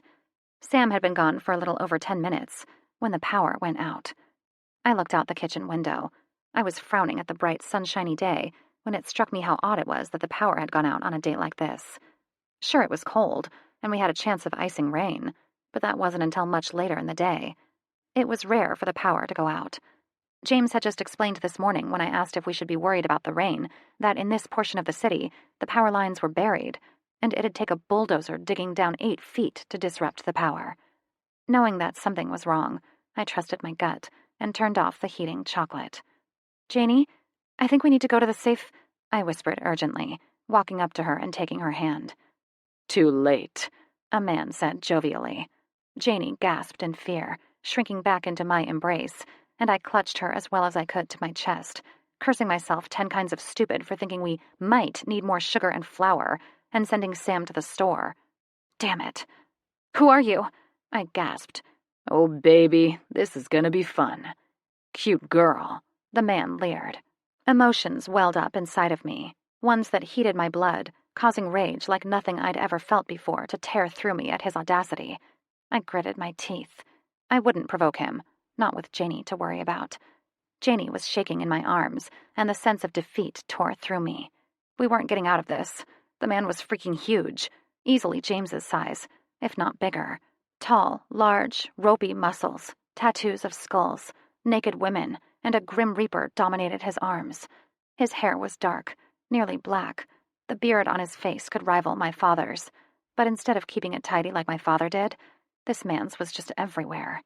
I swear his nose hair literally grew into the beard as well. He was hairy, to say the least. His eyes were the color of emerald jewels, exactly like Xander's eyes. So this must be the brother, Glenn. Damn, but I could sure pick them. "Are you going to come on your own, or do I need to knock you out?" he asked, taking a step toward me. My eyes watched his feet as he got closer to me, and widened when I saw the knife that was sticking out of his boot at the base. 4 inches long, at least. All it would take was one kick, and I'd be dead. God. "I'll come peacefully. I'll come. Please don't hurt us," I pleaded. "Walk out the door. Go to the van. My men are outside, so don't think you can do anything funny and get away with it." He guided me, one hand on my lower back, to the door. I held Janie protectively against me, but found my arms empty in the next moment. Janie was tossed on the floor like a piece of trash. We're leaving the girl here as an incentive. A show of good faith, if you want to call it that. Don't worry, though. You're still going to come. He snickered. Then he turned and regarded the whimpering Janie, holding onto my arm now, gripping it so tightly that I couldn't cover up the wince. You stay here. Tell that old man that we've got something he wants. It's us making the call now. The man, Glenn, instructed Janie. Relief poured through me at knowing that he was leaving Janie here. Thank God, he only wanted me. The door opened and he all but shoved me out of it. The only thing keeping me upright was his rough grip on my arm. Janie's squeal of alarm brought my attention back to her as she started to come toward me, wanting only to help. Janie, baby, it's okay. You stay here. Talk to Silas for me. Tell him what this man told you, okay? Sweetie? I pleaded with her, hoping that she'd stop her advancement. Luckily, she listened, and the door closed behind us, cutting off my view of her. Get to the truck. Don't fuck around. No sudden moves or the girl's going with us, too. When I was in the van, Glenn followed me in, shutting the doors behind him. When he turned, I was too slow to react, and found his face close to mine. I shrunk as far into the side of the van that I could, but there was just nowhere for me to go. I was stuck. Xander tells me you have a hot pussy. I think I'll try it out later. He jeered, running his rough hands down the side of my face, and then down lower, in between my breasts, and down my stomach. I puked. Everywhere. Boy, did I puke, too. It wasn't one of those dainty throw-ups where you bend over and it comes out. No, this one was projectile. It went from the bottom of my stomach, out my mouth, covering Glenn, past Glenn, and then covering the wall behind him. I'd eaten a ton of cookie dough, bacon, eggs, and pancakes in the hours since I'd woken that day. There was a lot to throw up. Eventually, though, it stopped, and silence poured through the van. The men in the front seat looked on in horror, and I cringed back, praying his retaliation wouldn't hurt too badly. But it did. His fist snapped out, landing along my jaw, snapping it like a piece of kindling with his massive fist. The blow sent my head into the back of the van, hitting it so hard that the glass cracked on the window behind me. My vision swam, and I prayed that I'd wake up and still have my clothes intact, still be living. I lost the fight with consciousness in the next moment, staying awake long enough to feel the next blow that landed on my chest, stealing the oxygen from my lungs before I passed out completely. Chapter 24. Welcome to the party, pal. Die Hard. James. How long is this going to take, Peyton? A muffled voice whispered. My eyes felt heavy, like I'd been sleeping really hard, kind of like when I took NyQuil for a cold. My eyelids didn't want to open, and it took me a long time to finally pry them apart, but everything was fuzzy. His eyes are opening now. Oh, Jesus, I'm going to get fired. I'm going to lose my license, Peyton whispered sadly. Oh, shut up. You just gave him the meds. You didn't steal them from the Pyxis like I did, Cheyenne groaned.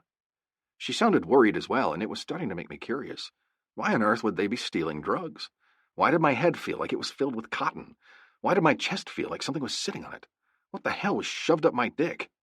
James? Winter asked. I blinked my eyes furiously, trying to clear the sleep from them. It took a couple of minutes, but I finally made out Winter's bright red hair, as well as Peyton's pink and Cheyenne's, Blaine's, and Ember's blonde. What the hell? I croaked. Another face leaned in and surveyed my face. Sebastian. He looked haggard. Bags resided under his eyes, making it look like he hadn't slept in well past the normal amount of time. His beard nearly looked unkempt, which was a rarity for him. He was a neat freak marine. They didn't allow their hair to get unruly. Then a thought hit me. Although I saw Winter, Cheyenne, and the rest of the girls, I didn't see Janie and I didn't see Shiloh. Where are my girls? I grated out. It felt like I'd deep-throated a mace.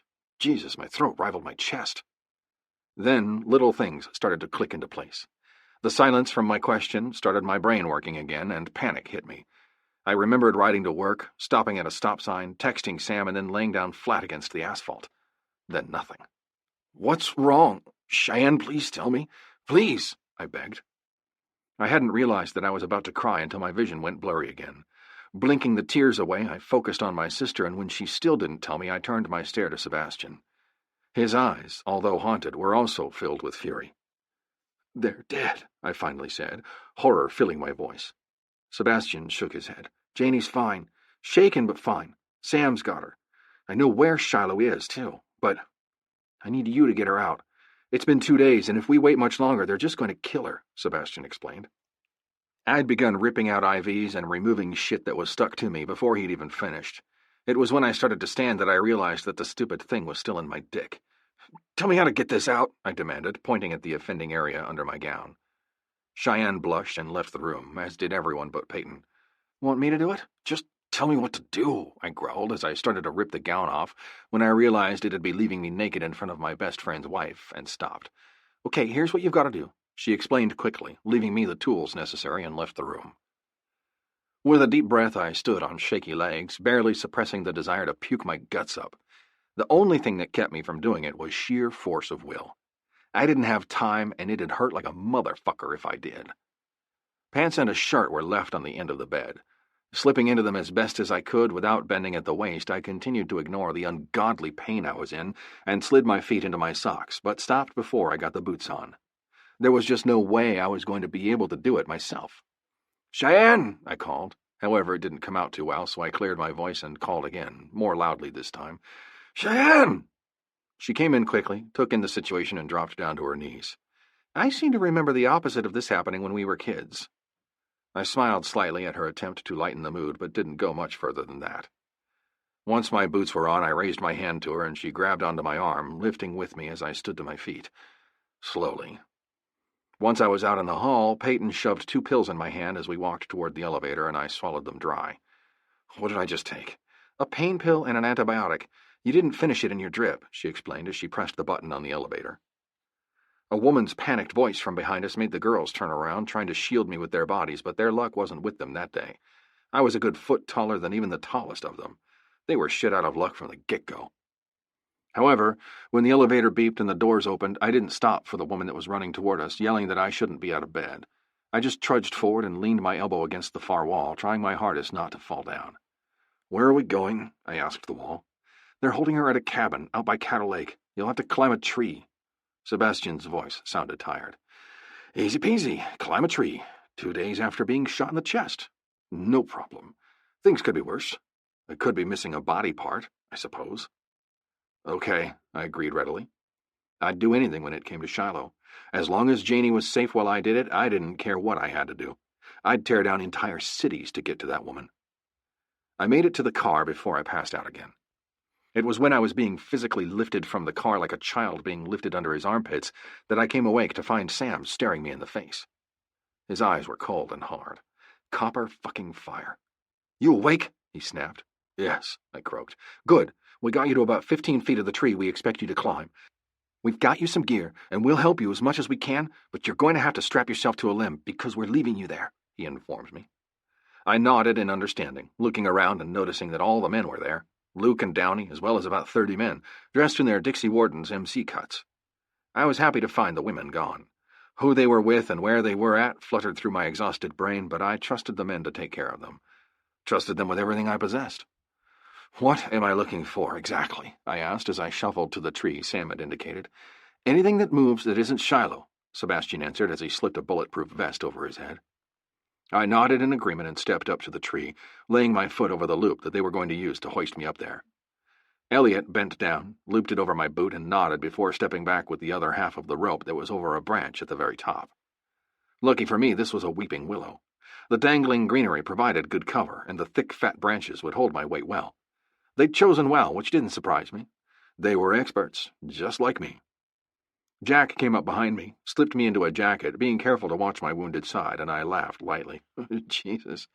Can y'all hold my dick so I can take a piss, too? Chuckles sounded, but I didn't move much more. I couldn't. I was so freaking tired I could barely breathe. Sorry, man, I draw the line at putting makeup on you, Jack quipped as he started rubbing in the camouflage paint that would hide the pale complexion of my face as well as my arms. I noted that he himself was decked out in much the same attire, but didn't put any further thought into it. Sam handed me my rifle and an earbud once Jack was done. I threw the strap over my shoulder, stuck the earpiece in my ear, and braced myself before giving Elliot a thumbs up. Then I was moving.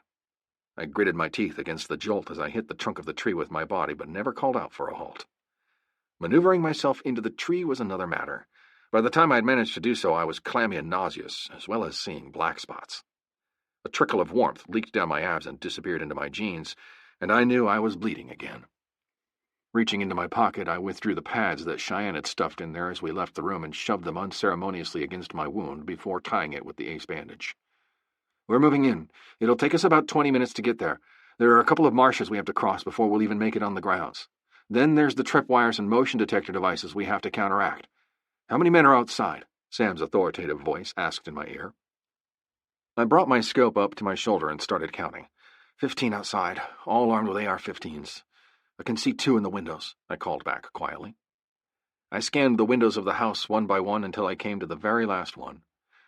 I don't know if it was instinct or just basic knowledge that she would be in that room, but with everything that was in me, I knew she was behind that wall.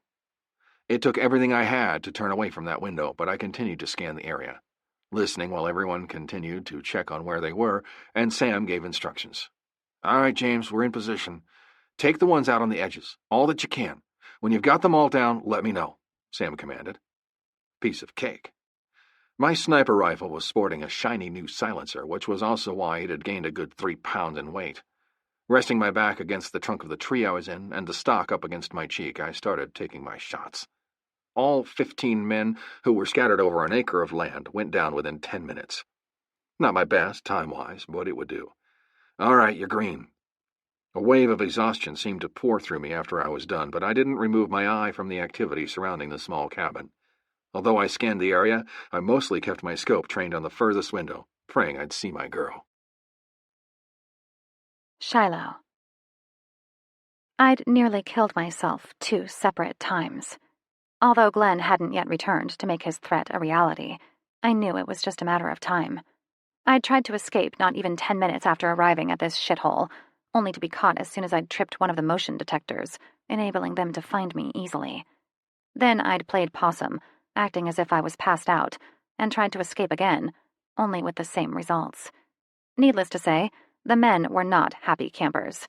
They didn't like that a woman had given them the slip, and were more than happy to show me their displeasure. My escape attempts had only earned me another broken arm, the same one that had just healed only a few short months ago, a broken leg, and a broken nose. My jaw was still just as broken as it had been in the van, and I passed out every time I tried to push even the minutest amount of bread that they'd provided me with into my mouth. Thus, I'd stopped trying to eat, only drinking the water from the tap with a straw that they'd been nice enough to provide me. Every time I looked at my broken arm, the bile would rush up my esophagus, and I'd have to choke it back down or risk suffocating on my own vomit, since I couldn't open my mouth enough for the vomit to escape. I hadn't seen Glenn since the van incident, and prayed to all that was holy that I wouldn't. There was just no way on earth I'd be able to keep him away from me.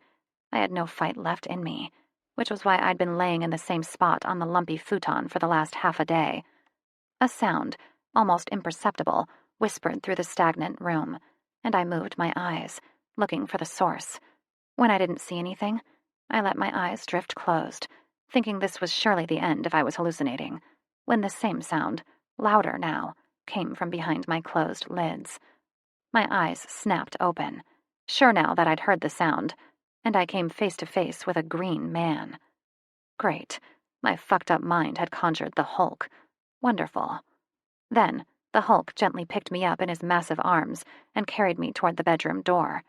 I was like a rag doll in the Hulk's arms, limp and in pain, with no recourse but to lie there and go wherever the Hulk wanted me to go. "Got her," the Hulk said. My eyes closed on their own accord, staying closed as the sway of my body being moved at a high rate of speed caused my broken bones to jolt with each pounding step. Bile rose in my throat again, and I swallowed convulsively to keep it down. Then, blessedly, I passed out again. Sam. "James? Copy?" I called quietly. No answer. "James!" I snapped. No answer. "Sebastian, I need whoever you left behind to check on him. Make sure he doesn't fall out of the tree," I called into my mic. "Copy," Sebastian answered. Shiloh was curled into my arms like a Cabbage Patch doll. I noted that her nose and jaw were well beyond swollen, as was the arm she'd broken a couple of months prior.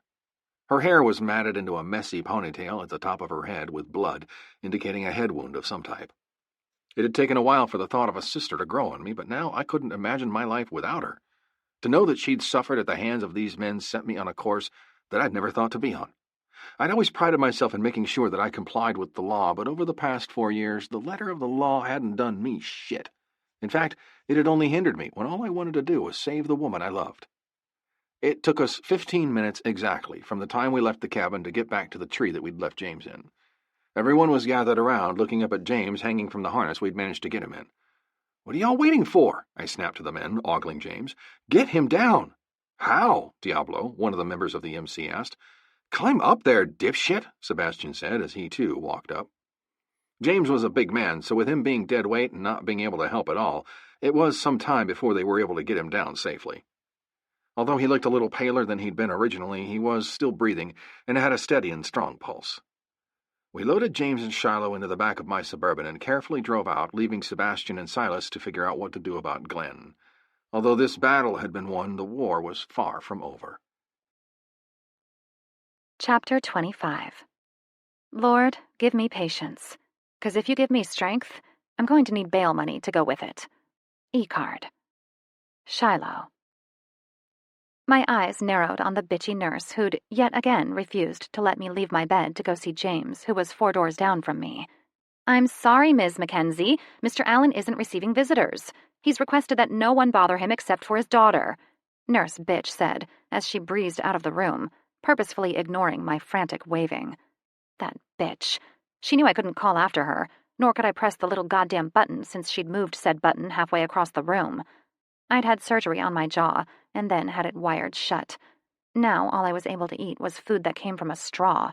Let me tell you, that's something that sucks. Why, you ask? Because the hospital doesn't take the time to blend each individual food separately. They pile it all into one heaping pile, toss it into the mixer, and then blend it into one big pile of shit. It tastes even worse. Therefore, I'm starving because I could only stomach a quarter of the food, which would have been my next question had she stayed longer than the required time it took for her to replace my IV line, which I'd purposefully pulled out to get someone in here. Aside from the broken jaw, I also had a broken tibia, as well as a broken ulna in my left arm. Therefore, getting around was not the easiest thing to do. At all. Nevertheless, I'd have to go for it if I wanted to survive.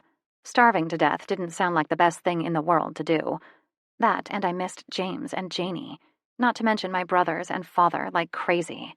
I'd been awake for well over 8 hours now, and not once had anyone come to see me. I was getting really upset. The first obstacle was getting up, with the fucking bed remote all the way across the room. Using the IV pole for support, I lifted my body up, managing not to jar my leg too much. My jaw, on the other hand, was a different story altogether. It throbbed with each movement of my body, which probably meant that all my other various broken bones and bruises were hurting too, but the pain in my jaw was just overshadowing it. The dumb nurse did happen to leave the bedside roller table, though, and it helped me immensely when I leaned on it. Instead of rolling the IV pole with me, I just removed my IV. Then I managed to grab the bag that contained my pee, flipped it over until you couldn't see its contents, and started making my way slowly to the door. Once there, I had a decision to make. Left or right. I know she said he was 4 doors down from me, but I didn't know in which direction, and the possibility could really turn dire if I had to walk one way and then the other if I chose poorly. Then I heard James's deep voice, slightly raised and near panic. Hobbling along, I followed the sound of his voice like a beacon in the night.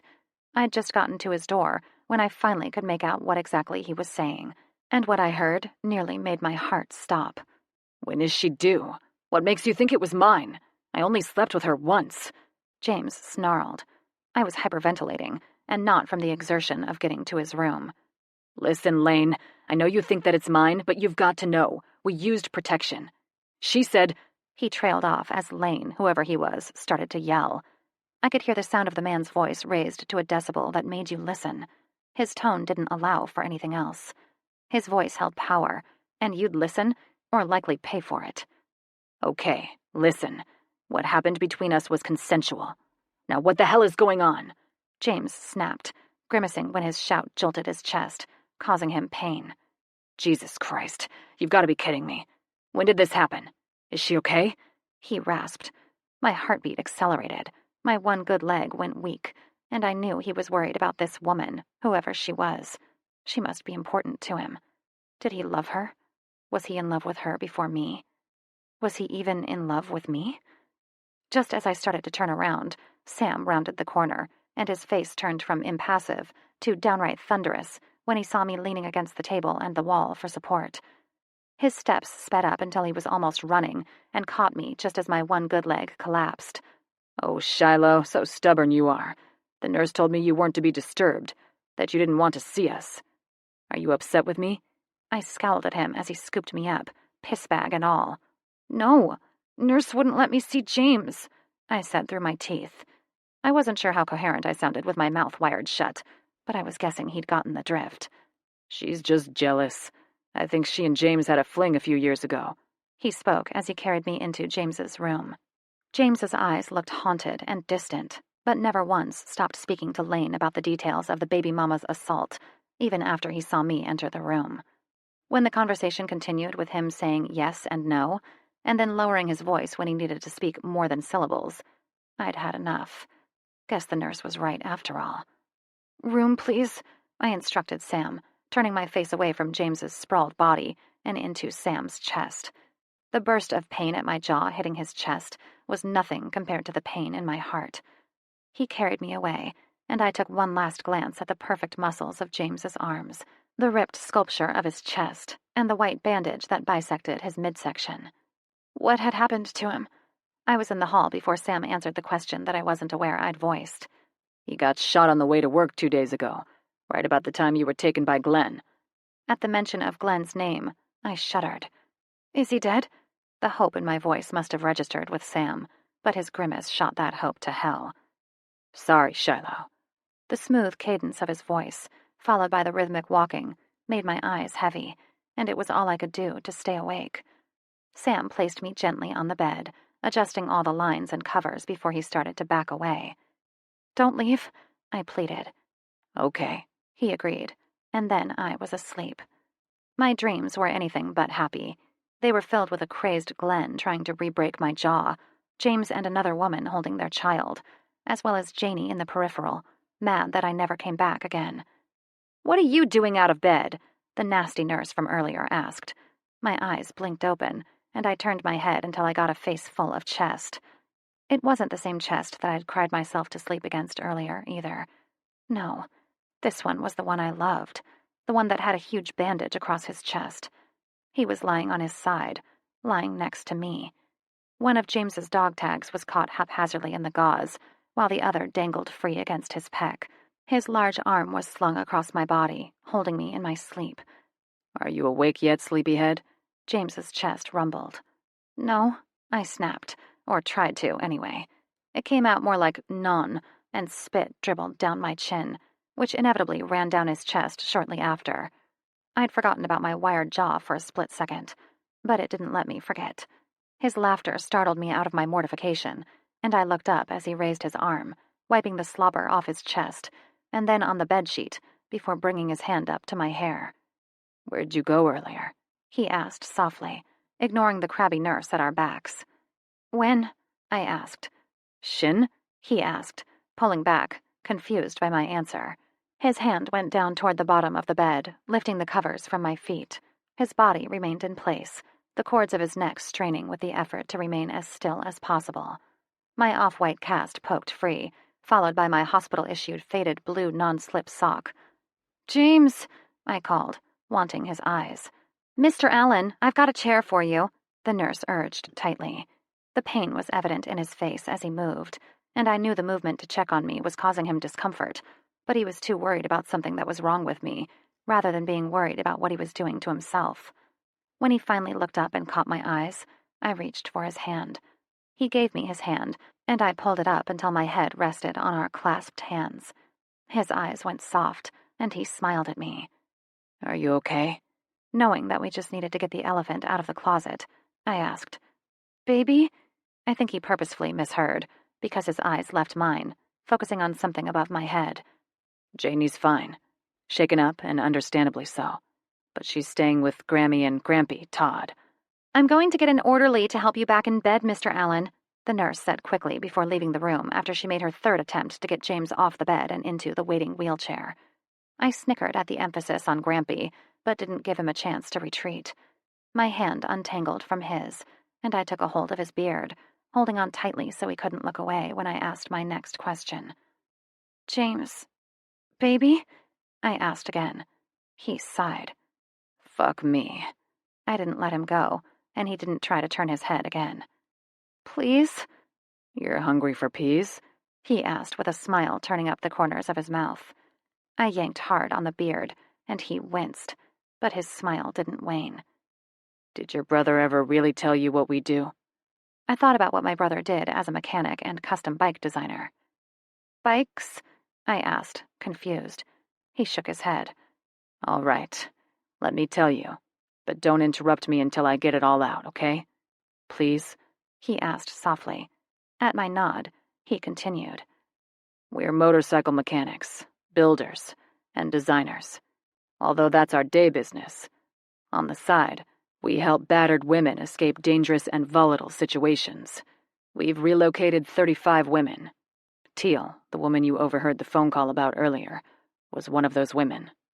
With me so far?" he asked. I nodded. Teal knew she was pregnant before she was relocated. For all intents and purposes, though, that child is mine. I made that promise to her before she left that if something happened to her, I would take over custody of the child and do everything in my power to keep the child out of the hands of her ex-husband, and I'll stick by it. I know the situation isn't ideal, but there isn't one single thing I can do about it, nor would I want to. If it keeps an innocent child out of the clutches of a monster, then that's the way it's going to be." James rasped. Well, shit. Isn't that part of who I am as well? To make sure that children are always put first? Why would this be any different? Then the truth hit me. If he had another baby, he wouldn't want another one to deal with, would he? What happened? My head was hurting from our conversation and my aching mouth, but if James was willing to talk, I would listen. I did let go of his beard, though, and he buried his nose into my hair. "She's been attacked. She'd filed with the lawyer she contacted that I was the father, and left my information down in case of emergency. Well, there was an emergency, in the form of him nearly beating her to death at a stoplight, and I have power of attorney now that she's clinically brain dead. Her ex-husband found her, I'm assuming, but the man was never apprehended. She's not doing well at all, and they haven't gotten any brain activity from her in over 3 days. They're only keeping her alive at this point because of the baby," he said sadly. "Jesus," I whispered. "Yeah, that's only the beginning. We have the other 34 women to worry about that we've relocated. Unless Teal fucked up, which I know damn sure she didn't, we've got a leak. There are about 10 people besides ourselves that know that information, and the locations of all of them, as well as their new identities, aren't even kept on record." "Who makes the new identification for you?" I asked. "IDs?" he clarified. At my nod, he answered. "I don't know. That's something that Sam's taking care of. I do know that we have more than one man who does it. We change after every 3 women. However, Sam's already aware of what's happened, and he's looking into it. If it turns out that it was the man we went to for Teal, we'll have to relocate the other 2 women just in case. I have a feeling that Teal's ex was looking for her specifically, and he has a lot more reach than she'd told us about. She knew that he'd find her. That's why she went to so much trouble to name me the father." "Fuck." "I agree," James rumbled, sounding sleepy. However, in the next instant, his body tensed, and I knew something was wrong by the way he froze against me. All his muscles tensed. "Mr. Allen, I'm Roderick. Would you like me to help you?" I don't know how it happened, nor what happened, but in the next moment, the report of gunfire echoed throughout the tiny hospital room. A nice little hole, the size of a penny, entered into the man's chest, almost exactly where James had been shot just a few short weeks ago.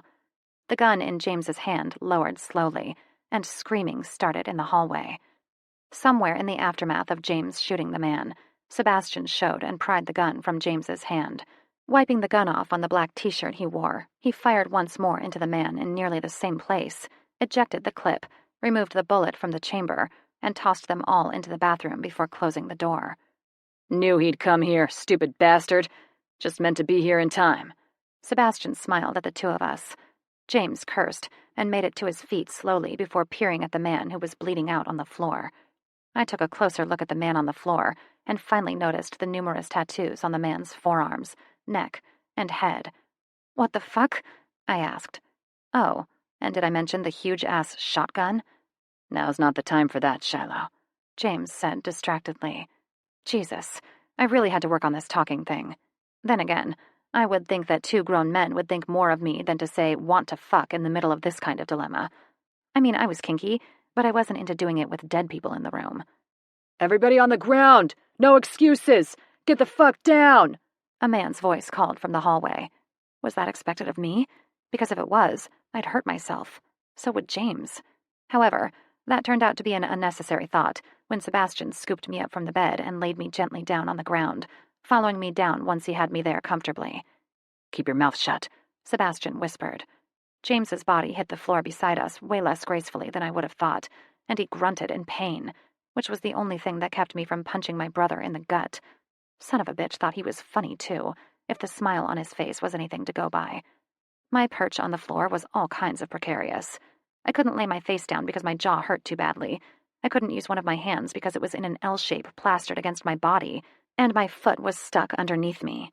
I had no traction to do anything to try to get comfortable, and when men rushed into the room, some dressed in police uniforms, and others dressed in hospital security uniforms wielding guns, it became very uncomfortable, very fast. "Get off her, you piece of shit. She should still be in bed. She's about 4 hours post-surgery on her leg and jaw. If you hurt her any more than she is right now, I will have your goddamn badge." James snarled from beside me as he was restrained by another officer. The hands on my back lightened, and I was supremely grateful. "Help her into bed. She's no threat to you," James snarled again. I couldn't see him because of the officer standing beside my head, but I could see Sebastian as he was rolled over onto his back, cuffed arms underneath him. He had a twinkle in his eyes, as if he had a secret. "All right, boys. Back away from these men and my daughter. I'm Silas Mackenzie with the CIA. My credentials are—" My father's voice surprised me, but the man's boots at my face twisted in surprise, accidentally kicking me in the process. And you guessed it, right in the kisser. The burst of pain flashed through me. Vomit rose in my throat, poured out of my mouth, burst through my clenched teeth, my nose, and maybe even out of my ears. I puked and then dry-heaved for nearly a minute before the pain in my jaw calmed down enough. I was proud to see that the man that kicked me in the face now had puke on his shoes, as well as a new bruise on his face. He looked incredibly remorseful, but that didn't help the waves of agony that were rolling through me with each pulse of my heart. "God damn it! I told you to fucking watch her, you stupid piece of shit! You're fucking done!" James snapped from his back, straining to get to me. The arms that were wrapped around me were my father's, as he smoothed the hair from my face, wiping my face off gently with a cool towel. "Page the nurse. Tell her to bring some medication in here for her pain," my father demanded of someone. I was crying, but the look on James's face had my tears slowing until I was looking at him with wet cheeks only. He looked agonized, as if what he'd done inadvertently caused me to be hurt. Once my tears had stopped, though, he calmed, somehow composing himself enough to stop struggling himself. The sharp pinch of a needle entering my arm brought my attention to the nurse, the same one that hated me for some reason, punching a needle into my arm a little too hard, and I lost the battle with consciousness. James. Simmons is gone. I don't care what you have to do, but you make him gone. He did that on purpose. He was standing a little more than a foot away from her face. He didn't kick her on accident, I hissed to Silas, and then turned to the captain, making sure they both understood my standpoint. We'll look into it, the captain started to say before I interrupted him. No, he will be gone. It's either him or me. You decide, I gritted out between clenched teeth. Partly because I was in a lot of pain from my own gunshot wound, and secondly, I didn't trust myself to start yelling the rooftops down. When I'd seen Glenn entering the room, at first my eyes didn't quite comprehend what I was seeing. I'd been lying in bed with Shiloh for a little over 2 hours when she'd finally woken. I'd been getting the runaround by the nurse for going on half a day about Shiloh's progress, and the nurse kept telling me that she was still asleep. Since I was in no place to argue with the woman, I let her be, knowing she'd get a hold of me as soon as she was able. Which she'd done, but I'd promptly screwed up by not acknowledging her. I was in shock. I hadn't believed Teal when she'd said that she was too important to be let go, that her ex-husband would find her no matter what she did. I'd been naive. I thought I knew this world, thought I knew the kind of scum that inhabited this earth. Teal had been an innocent, and to know that she'd been beaten to within an inch of her life absolutely shredded me. I'd brought the concerns to Sam, but we'd done everything we could possibly do, short of killing off the ex, which wasn't what we did. Until now. With Shiloh asleep on the bed next to me, and Teal being kept alive halfway across the country, I knew that I wouldn't stand by and let this happen anymore. Something had to change. I'd been thinking about the changes that needed to take place when Glenn walked in. Although dressed as an orderly, the shotgun in his hand was unmistakable. It was gut instinct, on top of raw need to protect the woman I loved, that made my hand act. The gun became an extension of me. It took all of 6 seconds to get the gun in my hand, aim, and fire. It was only divine justice that the bullet had hit Glenn in the same spot as he'd had a sniper take me. The captain's vehement speech to Detective Howell brought me out of my musings. Larson's wanted on attempted murder of a police officer, kidnapping of a woman, attempted kidnapping of a child, and numerous other things. Officer Howell, we have the testimony of his brother and his girlfriend. The man is guilty. What Mr. Mackenzie did was acceptable. Jesus Christ! You realize this is a colossal clusterfuck? This facility prohibits firearms on the premises. He had to get a gun in here some way without passing through a metal detector, which means he entered illegally and purposefully carried a firearm into the facility. That's a violation of the law, and the hospital has the right to press charges, which they are doing, Detective Howell gritted out through clenched teeth. Technically, me and every other member of my team had done the same in the past week, as well as the past 4 years altogether. I didn't go anywhere unarmed, and that includes lying flat on my back in a hospital bed. It was another 2 hours before they moved us to my room, the charge nurse opting to let Shiloh and I share a room until our stay was over with, since Shiloh's was now a crime scene. Sebastian was arrested for the possession of a firearm, and since he had priors, they kept him, denying him bail. Shiloh slept. I guess it was good that at least one of us could. I was fucking exhausted, but my mind was on 100 different things, going in 100 different directions. 2 days later.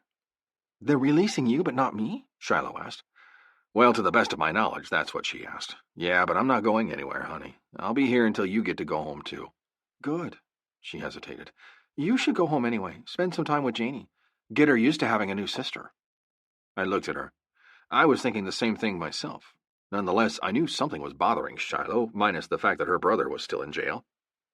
Pressing the button on the side of the bed, I waited for it to lift me up fully before I turned completely toward Shiloh, who was laid back in her own bed, looking even more pitiful than she had 2 days ago. I couldn't wait to cuddle her, hold her close to my chest, and feel her sleeping next to me again. Tell me what's wrong, honey, I said softly. Instead of talking, she started to type on her phone in a furious burst of motion. Moments later, my phone buzzed. Shiloh, I scared that I'm going to be a bad mother. I read the message and then looked up into her eyes.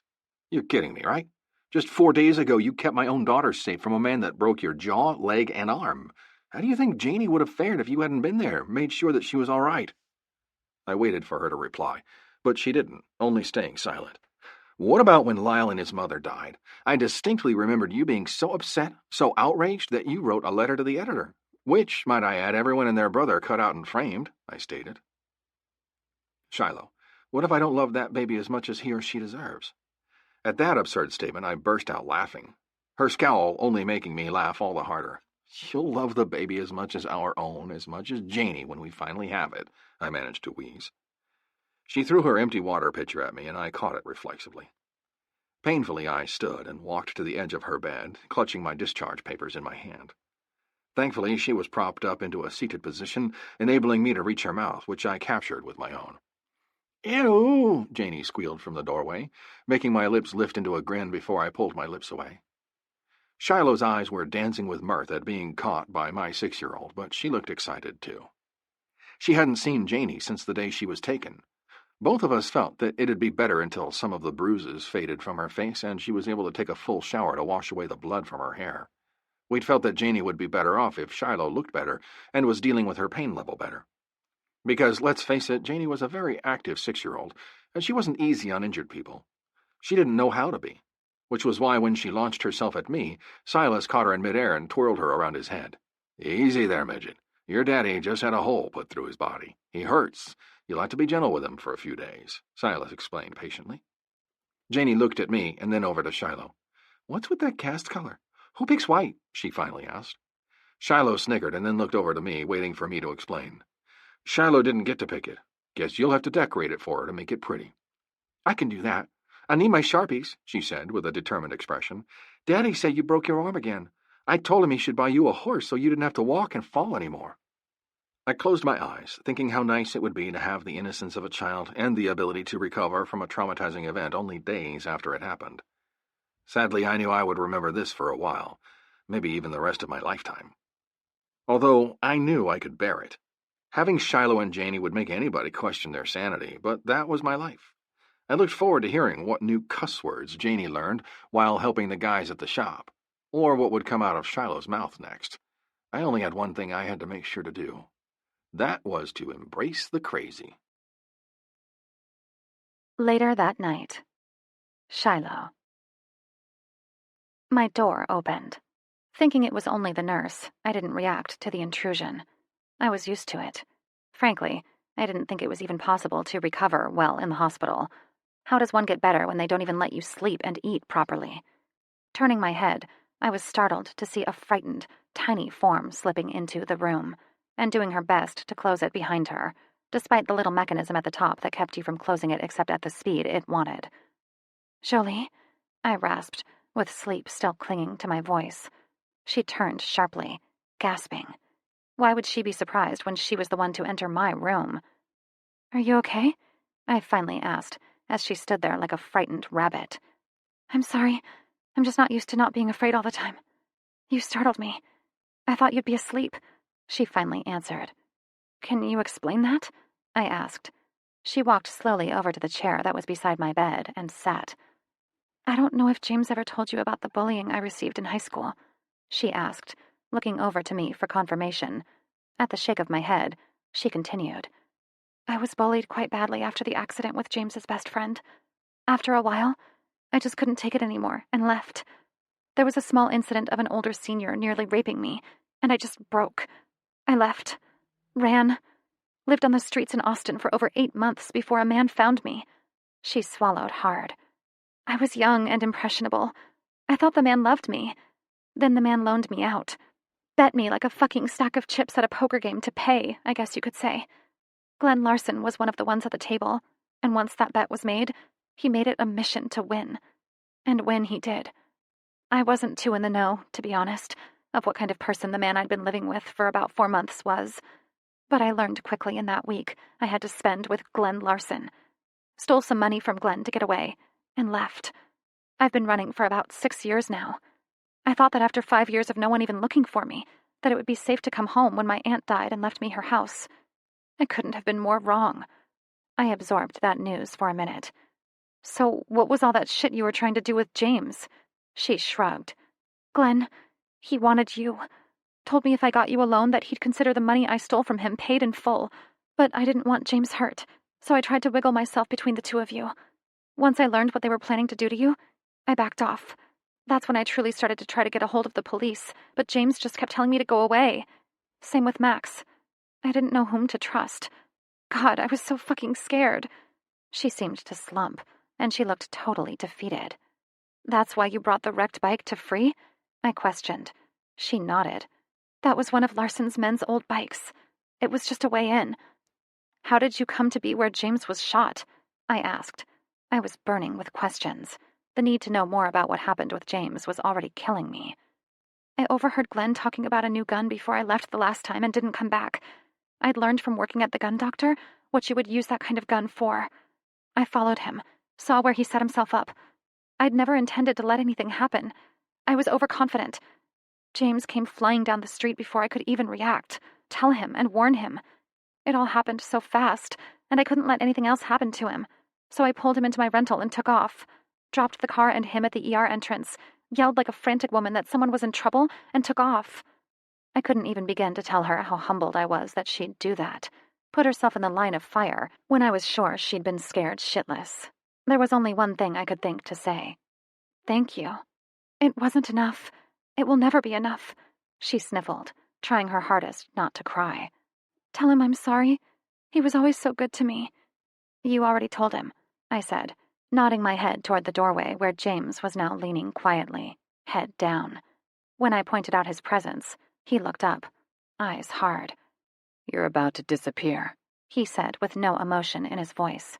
She rose, nodding. "I know. Thank you." When she tried to slip past him out the door, he grabbed hold of her arm.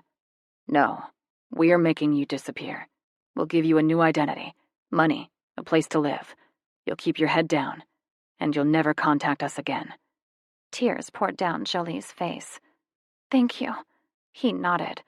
"Should have contacted me before it got this bad. You're welcome." Chapter 26. To make sure we always have a happy marriage, I promise to always cop a feel when you get ready in the morning. Life lesson. Shiloh. "Where are we going, Sebastian?" I asked my brother, who had to be high to take me out in this shit. When he didn't answer, I kept up my ranting. "It's fucking 17 degrees and raining ice. We really shouldn't be outside," I chastised. "Shut up. Cheyenne has a surprise for you," he growled, fed up with my bad attitude. It wasn't my fault my jaw was sore. Nor was it my fault he had to wear an ankle bracelet that monitored his whereabouts. But he did, and he bitched about it constantly. "What's your problem, anyway?" he snapped. I glared at his back as we exited James's old place, where we stayed on and off throughout the week depending on if he had to work the next morning. My problem was that James left for a SWAT conference the night before, and I wouldn't see him for another 3 days. He missed my jaw being unwired. He missed my casts coming off. And he took my cat to the groomers, and they'd shaved him like a lion. An honest-to-God lion. Why, do you ask? Because my fiancé is a shithead, and I lost a bet. We made a bet. I bet him that Janie would like my present better, and he did the same for his. She chose his, and he shaved my cat like Mufasa, I explained. "What did you get her?" he asked in surprise. I know, I was surprised too. I gave great gifts. I always did. I took a lot of time planning what to get everyone. It started months in advance for the big day, which was good for me that I'd finished all of my Christmas shopping since I was in the hospital over Christmas. We ended up celebrating Christmas on the 1st of January. I got her a bicycle. It was shaped like a Harley. I mean, how freaking awesome is that? I asked vehemently. "That's pretty cool. What did James get her?" he asked as he opened the door to the garage that led us into the down room. At first, I didn't quite comprehend what I was seeing, and then I gasped at the beauty of it. Twinkle lights shone everywhere, all in the LED white lights that made them look faintly bluish in color. Sparkly snowflakes hung from the rafters, as well as fake ice crystals. Inside, in the middle of the room, was a dress. My dress. The one I'd cut out of a magazine when I was 16 and fantasizing about my dream wedding. I turned to study Sebastian and his surly attitude, his shadowed eyes, and flung myself into his arms. "Oh, Sue, I love you." His arms tightened in warning, but they were warm and comfortable as he held me close to his chest. "Had your shit packed up by the boys about a month ago, and found that in the closet. Showed it to Cheyenne, and she made it happen. Do you like it?" "I love it. Thank you," I whispered with tears in my eyes. He grunted, pecked me on the forehead, and unceremoniously dropped me to my feet. I promptly returned the favor by punching him in the stomach and then turning away to the ladies who'd stayed quiet during my moment with my brother. "Y'all are fabulous," I proclaimed with gusto. They laughed. "We had a little longer than planned, but hey, at least you don't have to worry about fitting into the dress. Getting measurements the first time wasn't so hard, but you've lost a ton of weight over the past 6 weeks. The second measurements weren't so easy, but it should fit you perfectly," Cheyenne confirmed with a nod of her head. That was the God's honest truth. I'd lost so much weight, over 30 pounds, that I looked almost sickly. Where before my body was well-rounded and muscled, now it was skinny and bony. I did not look good, no matter how much James told me otherwise. Which was to be expected with nearly 6 weeks of smoothies. Yes, I could grind up a cookie, but why bother? What was the point in blending that up when I couldn't get the chocolate chunks through my clenched teeth? I resumed my job because, for the most part, I could be heard and understood. James resumed his job with the SWAT team about a week ago, much to his chagrin. He hated the fact that he had to be 100% healed, but it was understandable when the SWAT team had to be in perfect shape. The lives of others could very well depend on it. He'd argued that all he did was lay there and shoot people, but the captain was adamant and wouldn't let him back until he passed the physical in the same amount of time it had taken him the first time. He'd argued with that one, too. However, that was the only way the captain could play it, since it was obvious to everyone that James could have passed the test in enough time even with a hole in his chest. His pain tolerance was very high, and that was why he pushed himself sometimes further than he should have. "At least you still have good boobs," Ember supplied helpfully from across the room, where she was shoving Cheese Whiz into her mouth directly from the squirt can. That was true also. Out of everything I'd lost, mostly muscle, the fat stubbornly remained. I looked horrible. I really did. My boobs were fat and healthy-looking. The stubborn pooch of my belly remained. Then there was the jiggly stuff on my thighs that used to be lean muscle. No more. My arms jiggled when I waved, and I couldn't help but stare at them every time I did so, making sure to wave extra long, just so I could stare at the hideous flap of skin. James always made sure to smack my ass when I got too carried away, though. He was helpful like that. Which always seemed to get us into trouble, but he'd never finish the act, which was another source of my bad attitude. He'd refused to have sex with me. He'd told me that we both needed to heal, and I couldn't disagree with him, but it was still rather frustrating. He'd promised me that we only had to wait until all my casts came off, and then all bets were off. I'd been so extremely upset that the day I was to get them off, he'd be gone, that I'd cried myself to sleep. Then he had to go and plan my motherfucking dream wedding, and my anger had evaporated. "That big shit," I said, shaking my head. Cheyenne, Blaine, Winter, Ember, and Peyton all laughed, knowing exactly what it was like to have a man like James to deal with. Each and every one of them had been in my shoes at some point or another. They knew how the alpha male mind worked, just as well as I did. It was their way or their way. No excuses. "Okay, so we have about an hour to get your hair washed and styled, your makeup on, and your dress cinched up. Are you ready?" Blaine asked, clapping her hands in glee. I smiled at her, nodded my head, and started walking toward them. "All right, if you ladies don't need my assistance anymore, I'll be in the garage with everyone else. Okay?" Sebastian asked, clearly uncomfortable seeing all the girl stuff going on. I waved him out with a dismissive hand, and he exhaled in relief before practically gunning it out the door, which promptly reopened when Janie came barreling inside wearing skinny jeans, biker boots, and a hoodie that said, "Got wind?"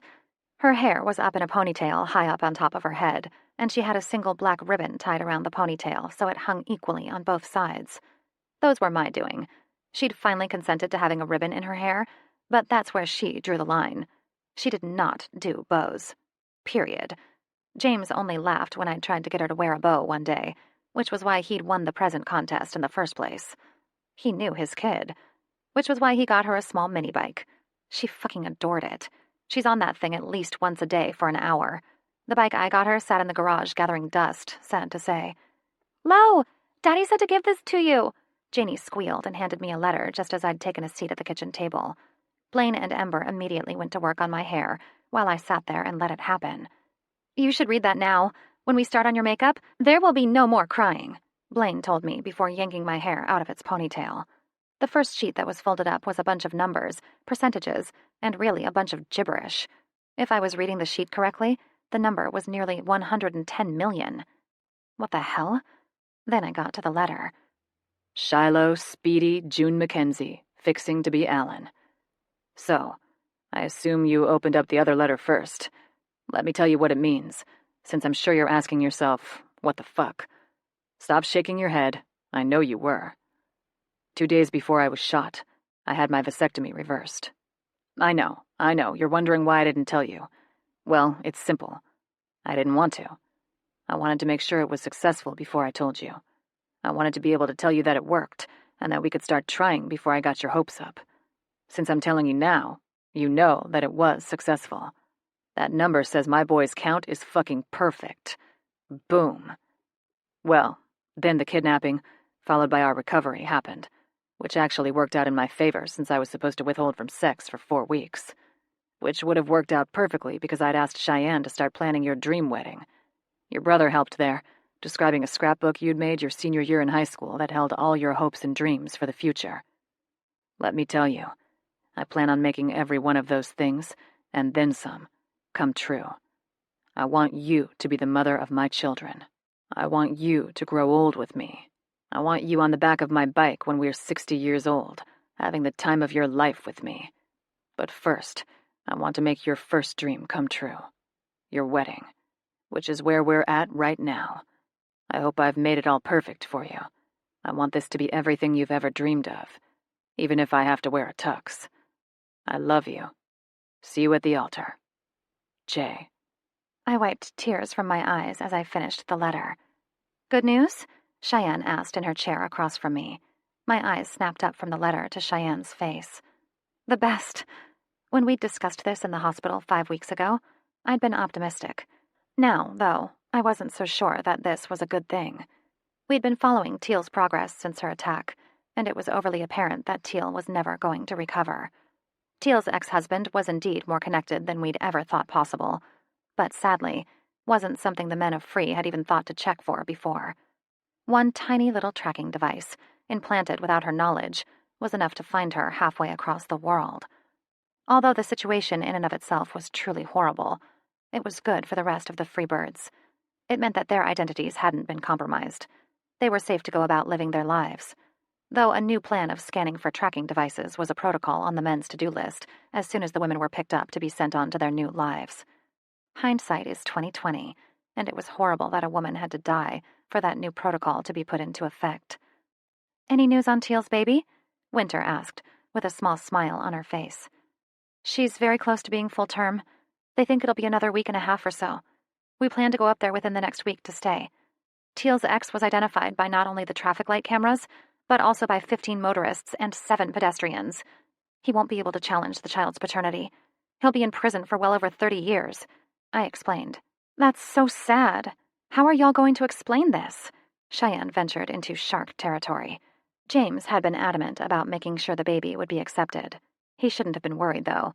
Everyone was 100% supportive and couldn't wait for the new arrival, even if the circumstances were horrid. The baby's ours. What is there to explain? Janie asked, breaking into the conversation.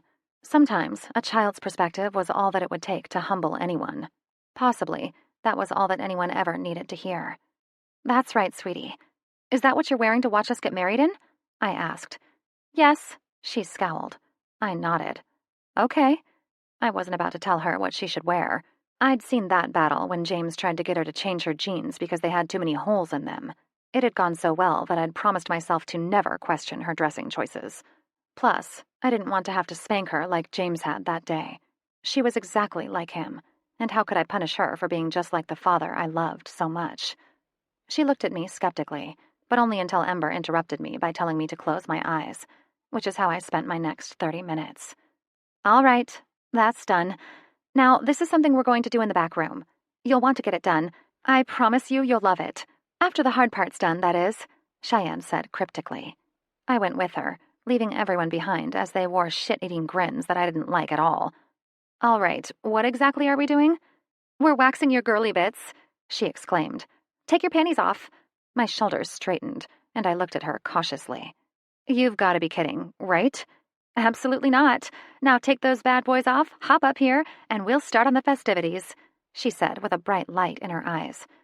I don't know that I'm comfortable taking my clothes off and spreading my legs for you, I finally replied, after we sat there staring at each other for a few short moments. Listen, she said, placing her hand on her hip. I've seen so many vaginas that I could describe them to you in such minute detail that you'd beg me to stop. Trust me, you ain't got nothing that I haven't seen before. Promise. Reluctantly, I slipped out of my underwear and blocked the next 30 minutes out of my mind completely. All I had to say was that James better love this, or I'd be doing the same to his pubic hair while he slept. That was even more painful than breaking my leg. All those things from 40-year-old virgin were true. Only the words that came out of my mouth were much worse than Kelly Clarkson. I'm telling you, he's going to love it, Cheyenne enthused, as she opened the door that led back out into the down room. Oh, he's going to love it. He came running in here ready to go all Hulk on us when we explained that she was just getting her taco waxed, Ember explained. He left here with a dreamy look on his face. My face flamed. I wasn't being that loud. They laughed. In fact, they laughed so hard that Peyton and Blaine were in tears. Oh, really? My hoo-ha burns. Make it stop. Blow on it. Get it off. Oh, my God. Don't you go near my asshole. Jesus, Mary, and Joseph. He doesn't even look at my asshole. It's fine. Oh my God, make it stop. You get that wand near my ass one more time and I'm going to shove it up your nose. Blaine managed to squeeze out in between laughs. My face burned even more. Okay, well, it hurt, I said to the Gremlin twins. Oh, we know. Don't worry. We've all let Cheyenne talk us into this before. Now I just let the beast grow. God wouldn't make women grow bushes if they weren't meant to be there, Ember said as she licked her fingers free of the salt from the potato chips. Okay, here's your something borrowed. You're something new, you're something old, and you're something blue. Go put all this on and come back out here so we can get you into your dress, Winter insisted while placing packages into my hands and ushering me back into the torture chamber. I did as instructed, dropping the boxes on the padded bench I'd just been mauled on. The first box I opened held my something new, I hoped.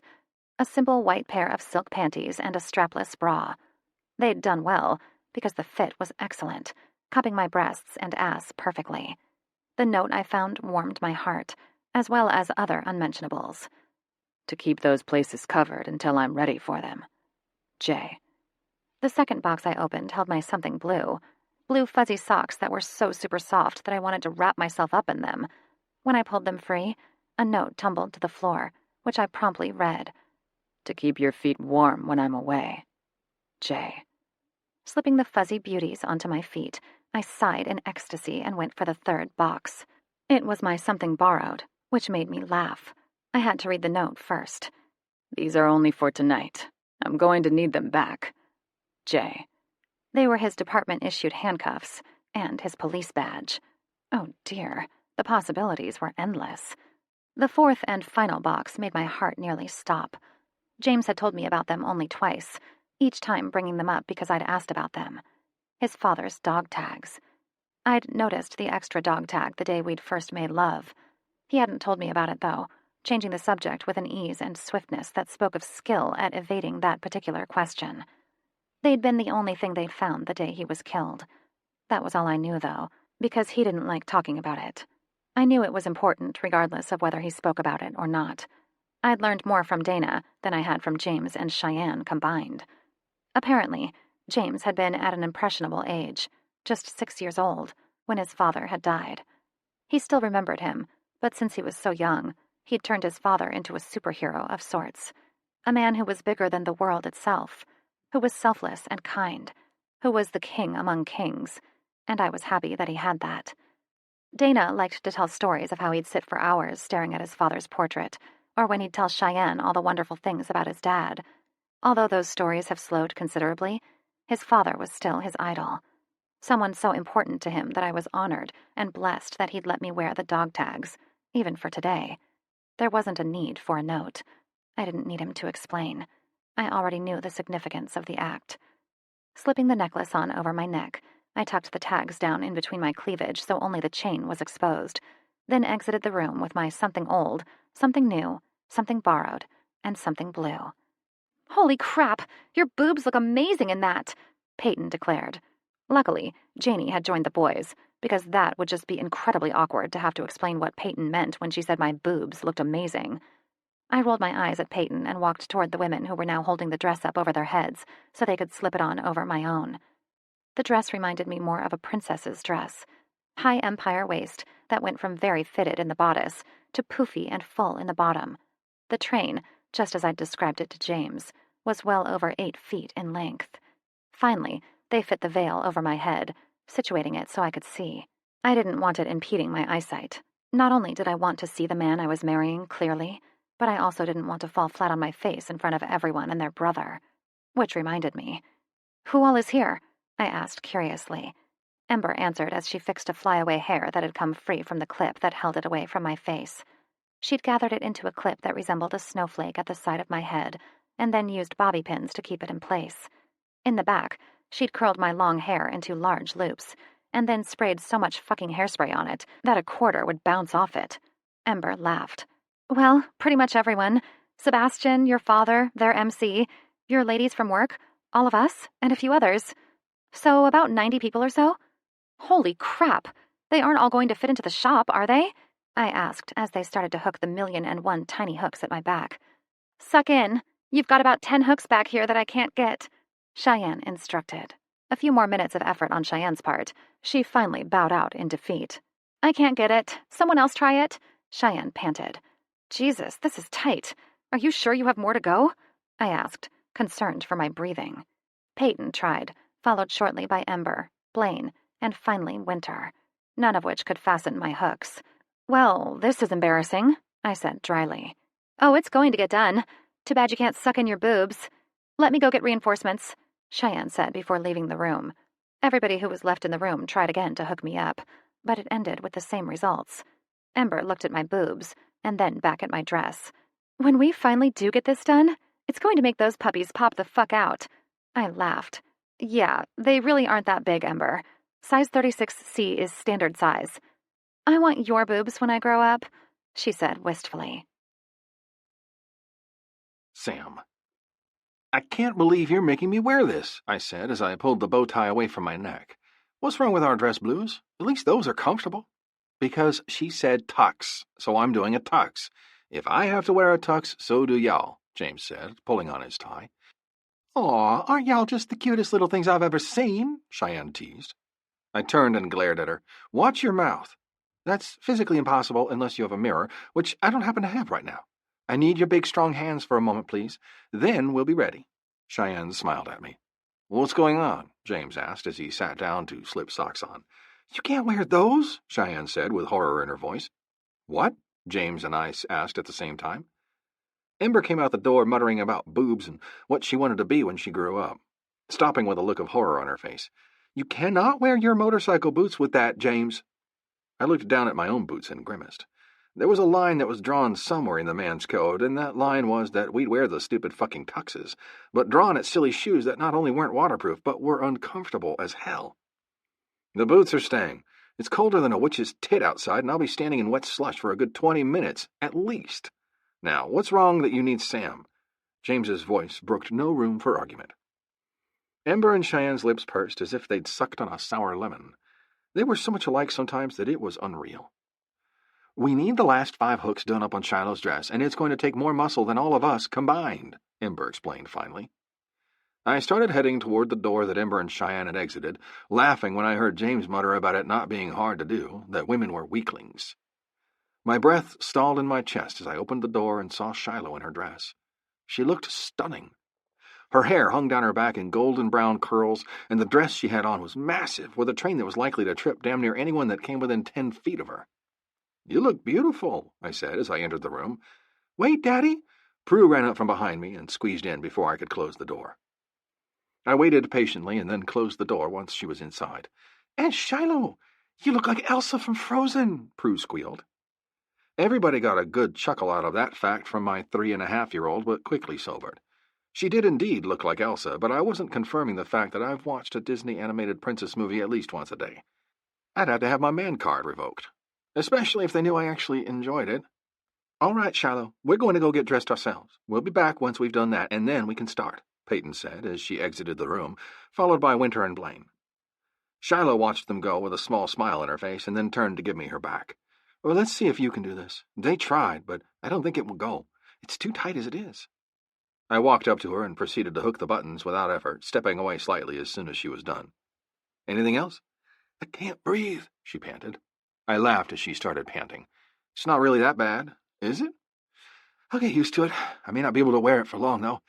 Go tell everyone to hurry the hell up, she demanded.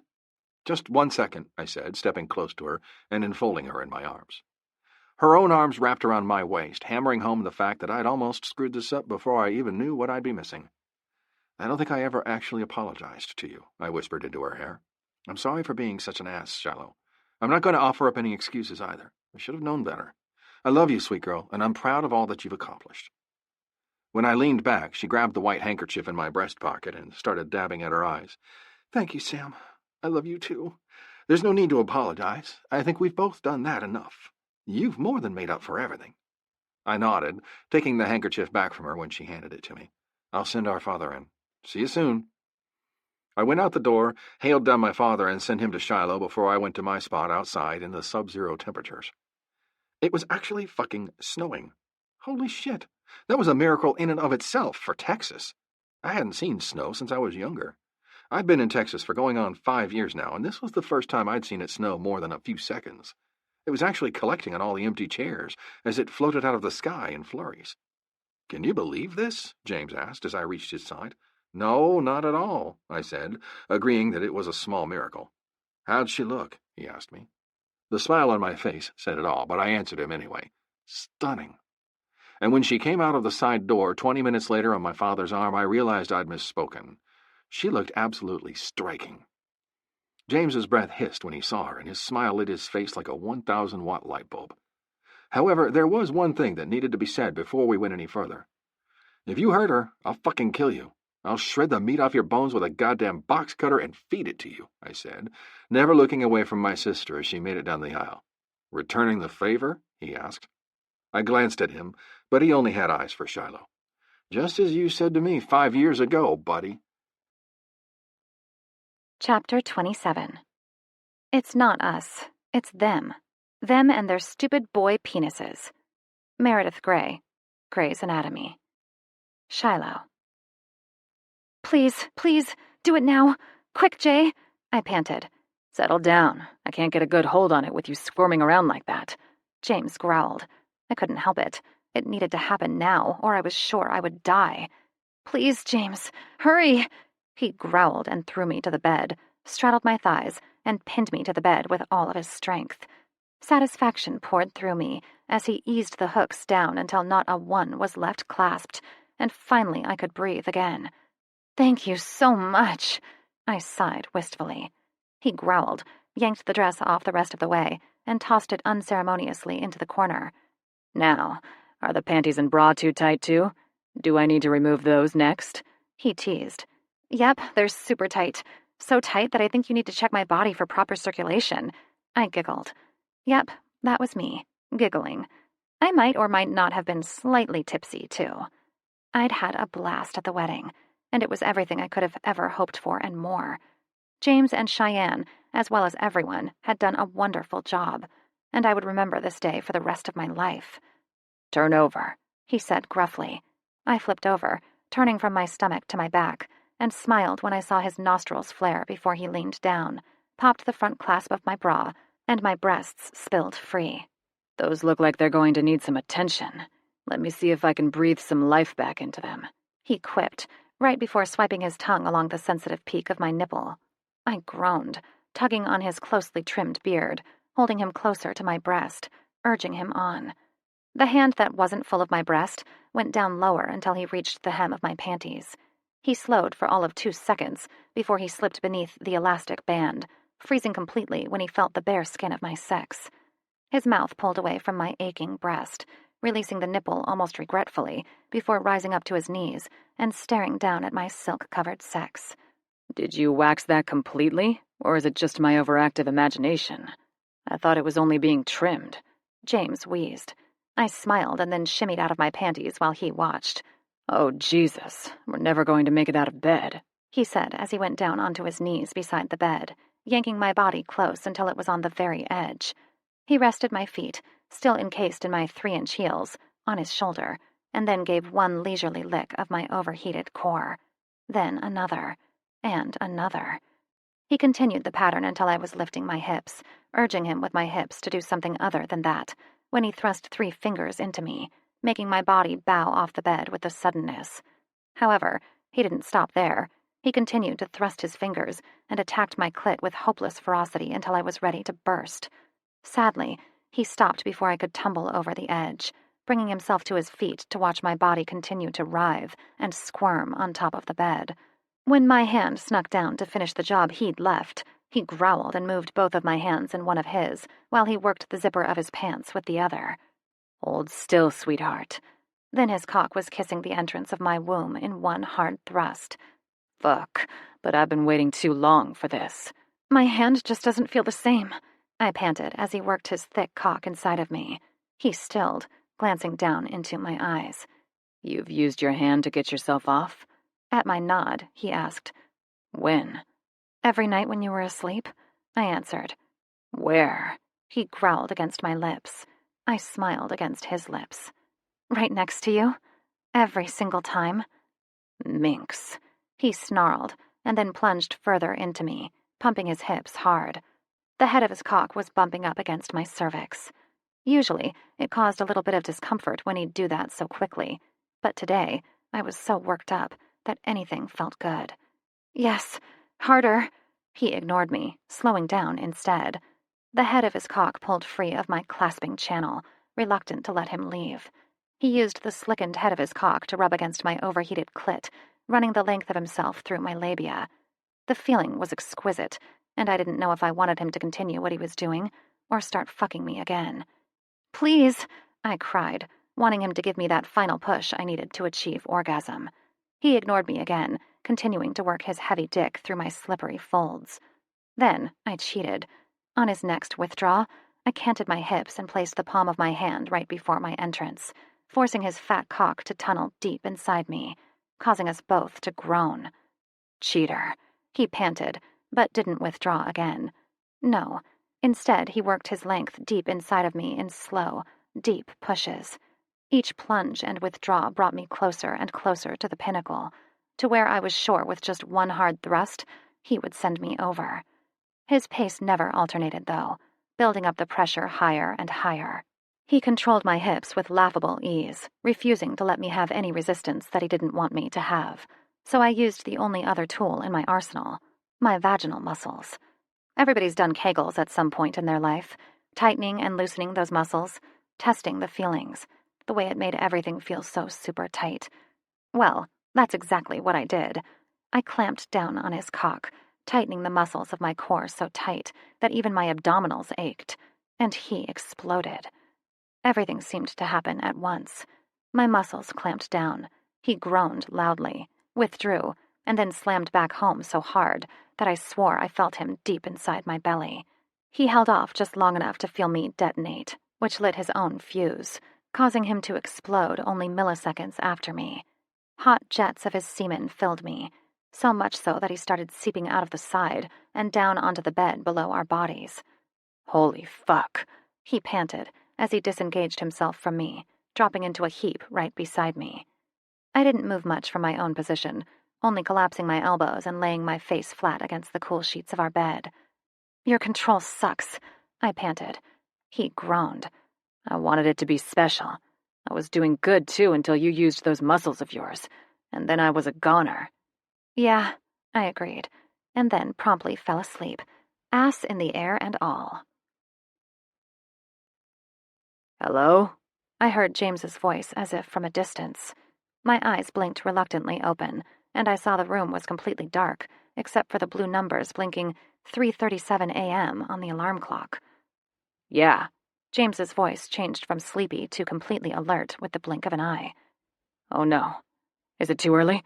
James asked, panic tinging the edge of his voice. I rolled over, sitting up and swinging my legs over the side of the bed. Then I went to the bathroom, showered quickly, dressed, and started picking our bags up from the closet when he came in from the kitchen with 2 travel mugs of coffee. Guess you figured out the baby was on the way. They're pretty sure they'll have to do surgery, but they're going to wait and see. Are you ready? The thing was, I was married to him. He was the love of my life, the father of one of the most well-rounded children on earth. He held me up when I needed him the most. There were many things that scared me on this earth, but I well and truly believed that, with James, I could accomplish anything, be anyone. James took me on the wildest ride of my life, and I couldn't wait to start this brand new journey with him. Seriously, could not wait. Epilogue. Marrying you was the best thing I've ever done for my vagina. Anniversary card. James. Please, everyone, quiet. Kayla, Janie, do you mind? The principal of Kilgore High School asked. Through his microphone. In front of 500 students, twice as many parents, families of the students, and the entire teaching staff. Kayla and Janie's graduation. Perfect.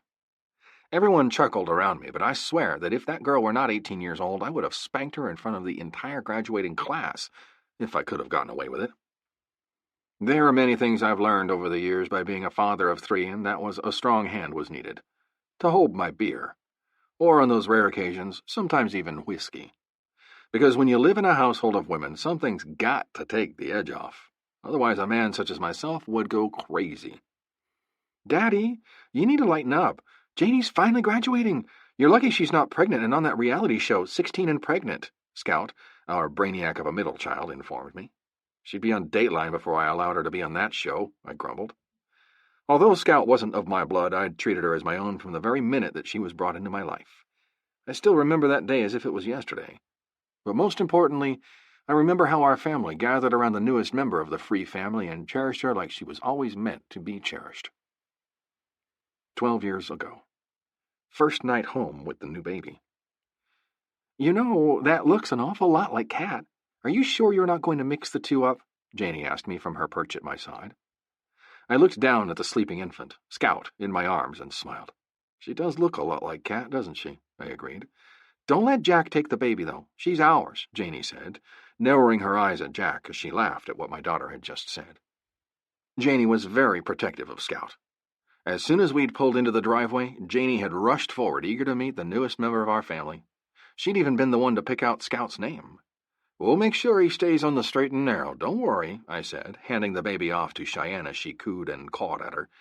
Jesus, Cheyenne, you sound like a motherfucking bird. Can't you keep your sound straight? Ember growled as she stared at the baby. Let me hold her, you've had her long enough. She fits in great, Shiloh exclaimed from my side. I held my arm up and she fit her body into mine, encircling her arms around my torso. Yep, knew she would. Me too, she joked. Who's next? Elliot asked the group. Next is in next to have a kid, or next is in next to get pregnant, Blaine clarified. Pregnant? Gabe already knocked Ember up, so she doesn't count, Elliot quipped. That would be me. Found out this morning. Congratulations, honey, Blaine said mirthfully. Elliot paled. Oh, shit. Champagne was uncorked and a celebration commenced, not only for the newest member of Free, but also for the members-to-be. I was glad that my children had this to grow up around because they would always have the love and protection of any one of the people in this room, no matter what. A person needed that, regardless of age, and I valued it for what it was. Happiness. Present day. Janie Allen, our salutatorian, graduates with honors with 32 college semester hours, a 3.97 GPA, perfect attendance, and will be attending the University of A&M in College Station, Texas, the principal called through the microphone. At the mention of Janie's name, our entire group roared. Shiloh was up on her feet, standing on top of the bleachers, stomping and yelling for all she was worth. That's my girl, Shiloh screamed. I smiled, hooking my arm around Shiloh's waist just in case she decided to slip off the bleachers and break her arm for the 5th time. And yes, I do mean 5th. She not only did it one more time since she was kidnapped, but twice, once at the beginning of her pregnancy with Rebel and once at the end. The 5th time she broke her arm was the night she'd gone into labor with Rebel. Emmeline was my baby. She was 10 years old and our last child. We'd originally planned to try for more, but sadly it wasn't meant to be. The memory of the day Emmeline, a.k.a. Rebel, was born was still ingrained in my mind, like a hot brand that would forever be a reminder of a time in my life that I literally felt like everything was falling apart. 10 years ago. October. It was Halloween, the day I dreaded most out of any day of the year. For some reason, this was the night that every single irrational person in the small city of Kilgore decided to let their crazy out to play. I'd been introduced to the night 3 years ago when I'd started with the Kilgore SWAT team, and each subsequent year got worse and worse, somehow topping the year before it. I'd managed to get out the door with the kids dressed in their matching Raggedy Ann outfits and even to the first house before my pager went off. I'd left a very pregnant Shiloh in the hands of her brothers, Cheyenne and my mother, before jogging all the way back home, hopping onto my bike and arriving at the station, only to turn around and head back home. It had been a false alarm, and I was annoyed with damn near everyone who crossed my path. I didn't want to leave Shiloh, not with her 4 days past her due date and walking around the city. Before I'd left the station to head back home, I'd informed the captain that I would be taking my leave, effective immediately. When I got home, I'd checked with Sam and met back up with the group at a very old home that was one of the oldest in our neighborhood. It was the type of house that you practically had to climb up a hill to get to the front door. Cheyenne had Janie in front of her and her youngest child's hand in one of hers while the other held the hand of Scout. Sam was sandwiched between the twins, and Shiloh followed up in the rear. Just as Shiloh approached midway down, 2 teenagers came barreling down the steps with the entire bowl of candy from the house, with the owner yelling at them about their rude behavior. Instead of avoiding our slow-moving group, they'd decided to plow straight through them. I watched in horror as the two teenagers blasted through them, causing not only the kids to fall, but to my utter horror, Shiloh as well. Where the kids had been lucky, having the parents right there to catch them, Shiloh hadn't been as fortunate. The massive weight of her belly altered her balance, and she teetered forward and then backward before her heels slipped out from underneath of her. She'd managed to control her fall somewhat by throwing her arm out and maneuvering her body to the side so she didn't fall on the children, but endangered herself more in the process. She'd hit the rock pathway first, causing the same arch she'd broken so many times before to break like a matchstick. Then she rolled down the steep slope until she came to rest at the very bottom in a crumpled mess. It took no less than 30 seconds, but in that 30 seconds, time felt like it slowed down to a crawl. I'd watched in dismay as she fell, and I'd moved, but there was nothing I could do but witness the entire ordeal. She'd been in a lot of pain once she came to a standstill, and covered from head to toe in blood. In the ambulance, she'd coded twice, and as soon as she was rushed to the hospital, I was informed that the placenta had detached from the uterine wall during her fall. She was rushed into surgery ruthlessly fast in a vain attempt to save the baby's life, even though nobody was optimistic, not even myself. I'd collapsed into the closest chair that allowed me to see the operating room they'd taken her into and waited for over an hour before I was given any news. The nurse was the first to exit, and in her arms she held a precious bundle of pink swaddled closely to her chest. She deposited the baby into my arms before telling me the outcome. "Your wife is currently still being operated on. They were able to get the baby out in time. However, due to the damage caused by the abruption, the bleeding couldn't be stopped. The doctor's in the process of removing Shiloh's uterus in an attempt to get the bleeding under control," the nurse explained. The baby and I waited another 45 minutes for news. I felt like Kevin Bacon in that movie, She's Having a Baby. I was totally and utterly lost. I had a baby, but no Shiloh. And although the baby was absolutely beautiful, I couldn't celebrate yet, which made me feel like a big pile of shit. I berated myself for hours on what I could have done differently, what I should be doing differently even now, but only managed to grab a hold of my overloaded emotions when the same nurse returned with a wide smile on her face. I took a deep breath and thanked the nurse, waited for her to round the corner, and then promptly fell apart. I knew I was being watched. I knew my brothers, as well as family and friends, were just down the hall and that nurses were watching me lose it, but I couldn't help it. I looked at that baby, the one that had Shiloh's beautiful brown hair and her big, precious eyes, and I wept. Or, like Shiloh liked to say, watered my beard. The good news was my wife was okay. My baby was okay. The bad news? My heart would never be the same. Present. Rebel scooted closer into my side, burrowing in behind me, holding on while we all cheered for Janie. At 10 years old, she was hell on wheels, and she was Daddy's little girl for sure. She lived for the opportunity to watch Daddy shoot, work on motorcycles, wash the car, or even play a video game. Where I was, she was, much to Shiloh's annoyance. In Rebel's eyes, I could do no wrong. "Daddy, let me up! I can't see Janie!" she yelled. I did as instructed, and we all watched as Janie crossed the stage, biker boots and all, to accept her diploma. "Thank God," Shiloh muttered quietly from beside me. I looked down into her beautiful face. She was a little older now, a little more curvy. Her hair had pale silver strands that threaded through her brown locks here and there, but not in one single way did it detract from her beauty. She was still just as loving and caring now, if not more so, than she'd been when I'd met her 12 years ago. "You can say that again," I declared, smiling down at her. Her eyes warmed as she looked from my smile to my daughter that was perched on the top of my shoulders. "One down, 2 to go," she said, eyes twinkling. "And now I'd like to present to you the 2026 class valedictorian, Kayla Nash," the principal cheered. Around us, our little family roared. Kayla hadn't led an easy life. At the age of 2, she'd lost her father and one of my best friends to the war in Iraq. 8 years later, she lost her only other living relative to cancer. She'd moved in with us a couple of months before her grandmother had gotten too sick, where she'd remained for the last 8 years. Each Sunday, like clockwork, she'd visit her father and grandmother, who were buried next to Kayla's grandfather. There she'd tell them her hopes and dreams and goal of becoming the valedictorian, and then on to become a doctor that searched for a cure for cancer. Every bit of instinct I possessed knew she'd accomplish that goal, too. "Hello, class of 2026, Kayla yelled into the microphone. She was beautiful, and to see her standing there, wearing her yellow sash that declared her at the top of her class, I got a little teary-eyed thinking about all that Dougie had missed when he'd died. "One of my biggest motivators to be where I am today is because of one man," she said, swallowing thickly. "He's in heaven, and I call him Daddy."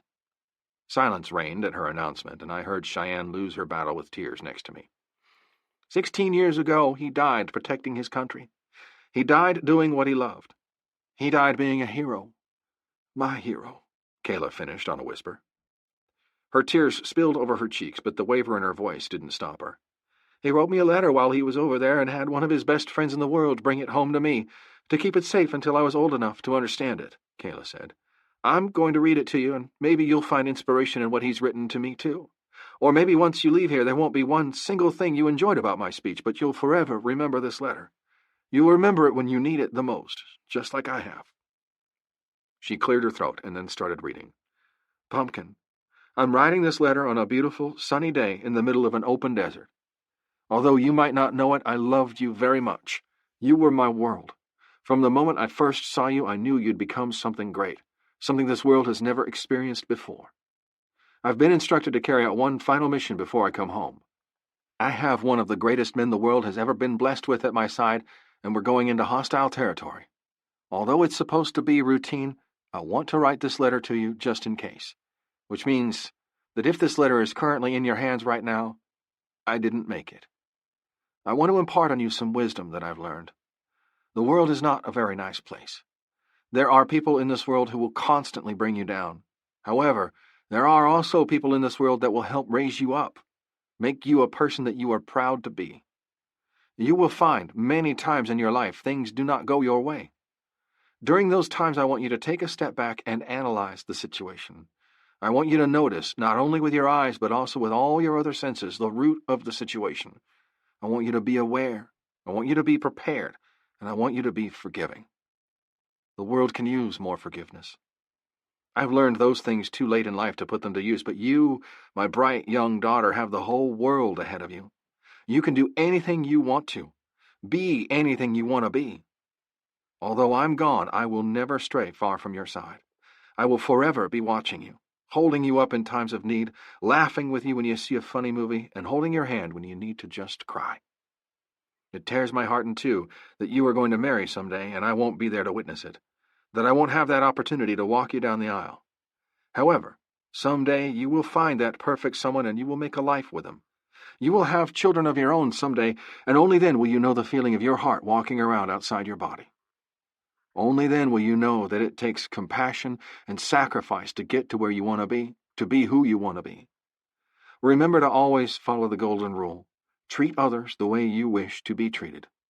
Lastly, do not forget that I love you.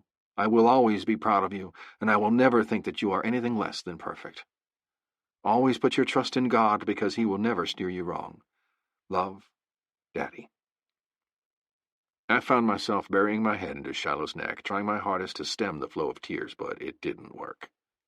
That man, Dougie, was one of the best men in the world, and it still made my heart ache each and every day to think about him not being here, to see his daughter bloom into a beautiful young woman, to know that he won't ever be there to witness her accomplishments. However, to this day, I still remember the last thing that Dougie ever said to me. Ride like the wind. Know what it feels like to be free. That's where I'll be.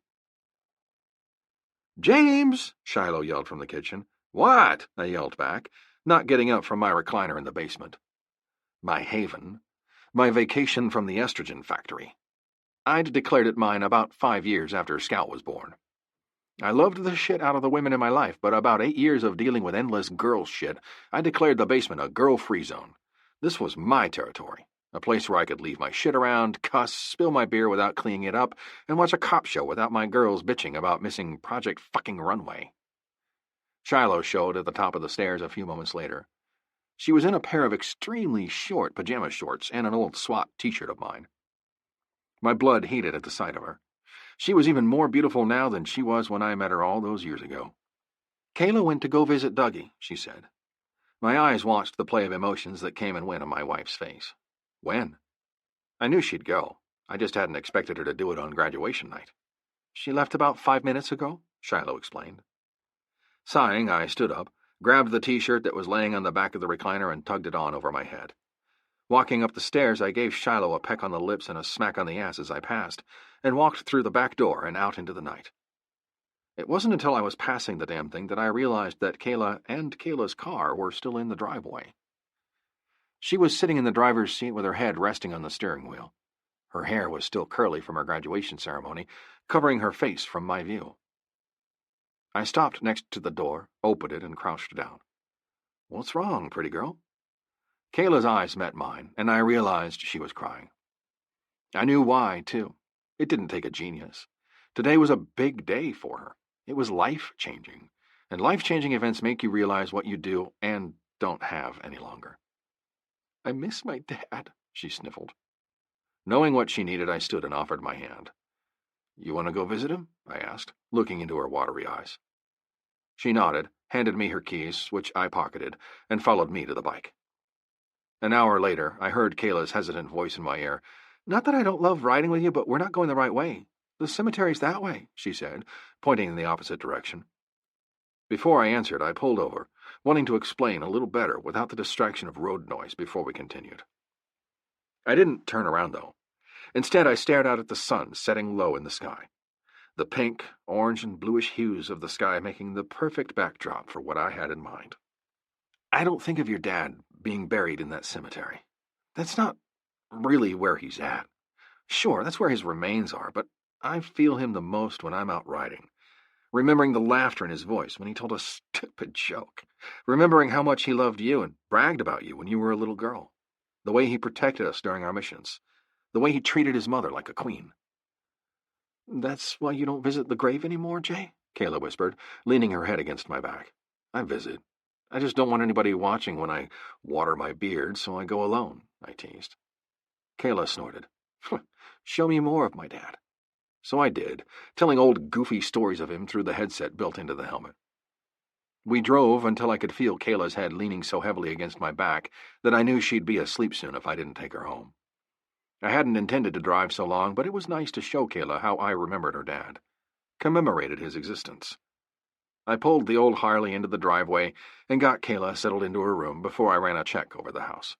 I locked the doors, checked the windows, fed the dog, and checked on the kids, before heading into my own room and stripping my clothes off. I eased down in the bed as carefully as possible, but as always, I woke Shiloh when I looped my arms around her. "What time is it?" she asked as I pulled her warm body closer into my arms. "A little after 3, I murmured, running my face along her naked, exposed neck. "What took so long?" she asked. "I was showing Shiloh how I visited Dougie," I rasped, snuggling even closer into her soft plant body. "As long as you didn't show her how fast you normally visit him, we're good," she snorted softly. "I'd never do that with Kayla. Only with you, baby." "Yeah, I'm sure Dougie wouldn't like you showing her how to ride it like you stole it," she laughed quietly. The woman always knew the right thing to say. I'd be lost without her. "No, he definitely would not," I said, closing my eyes and drifting off, knowing I'd wake in the morning to another beautiful day with my little slice of heaven. My Texas Tornado. This concludes Texas Tornado by Lani Lynn Vale. Narrated by Stephanie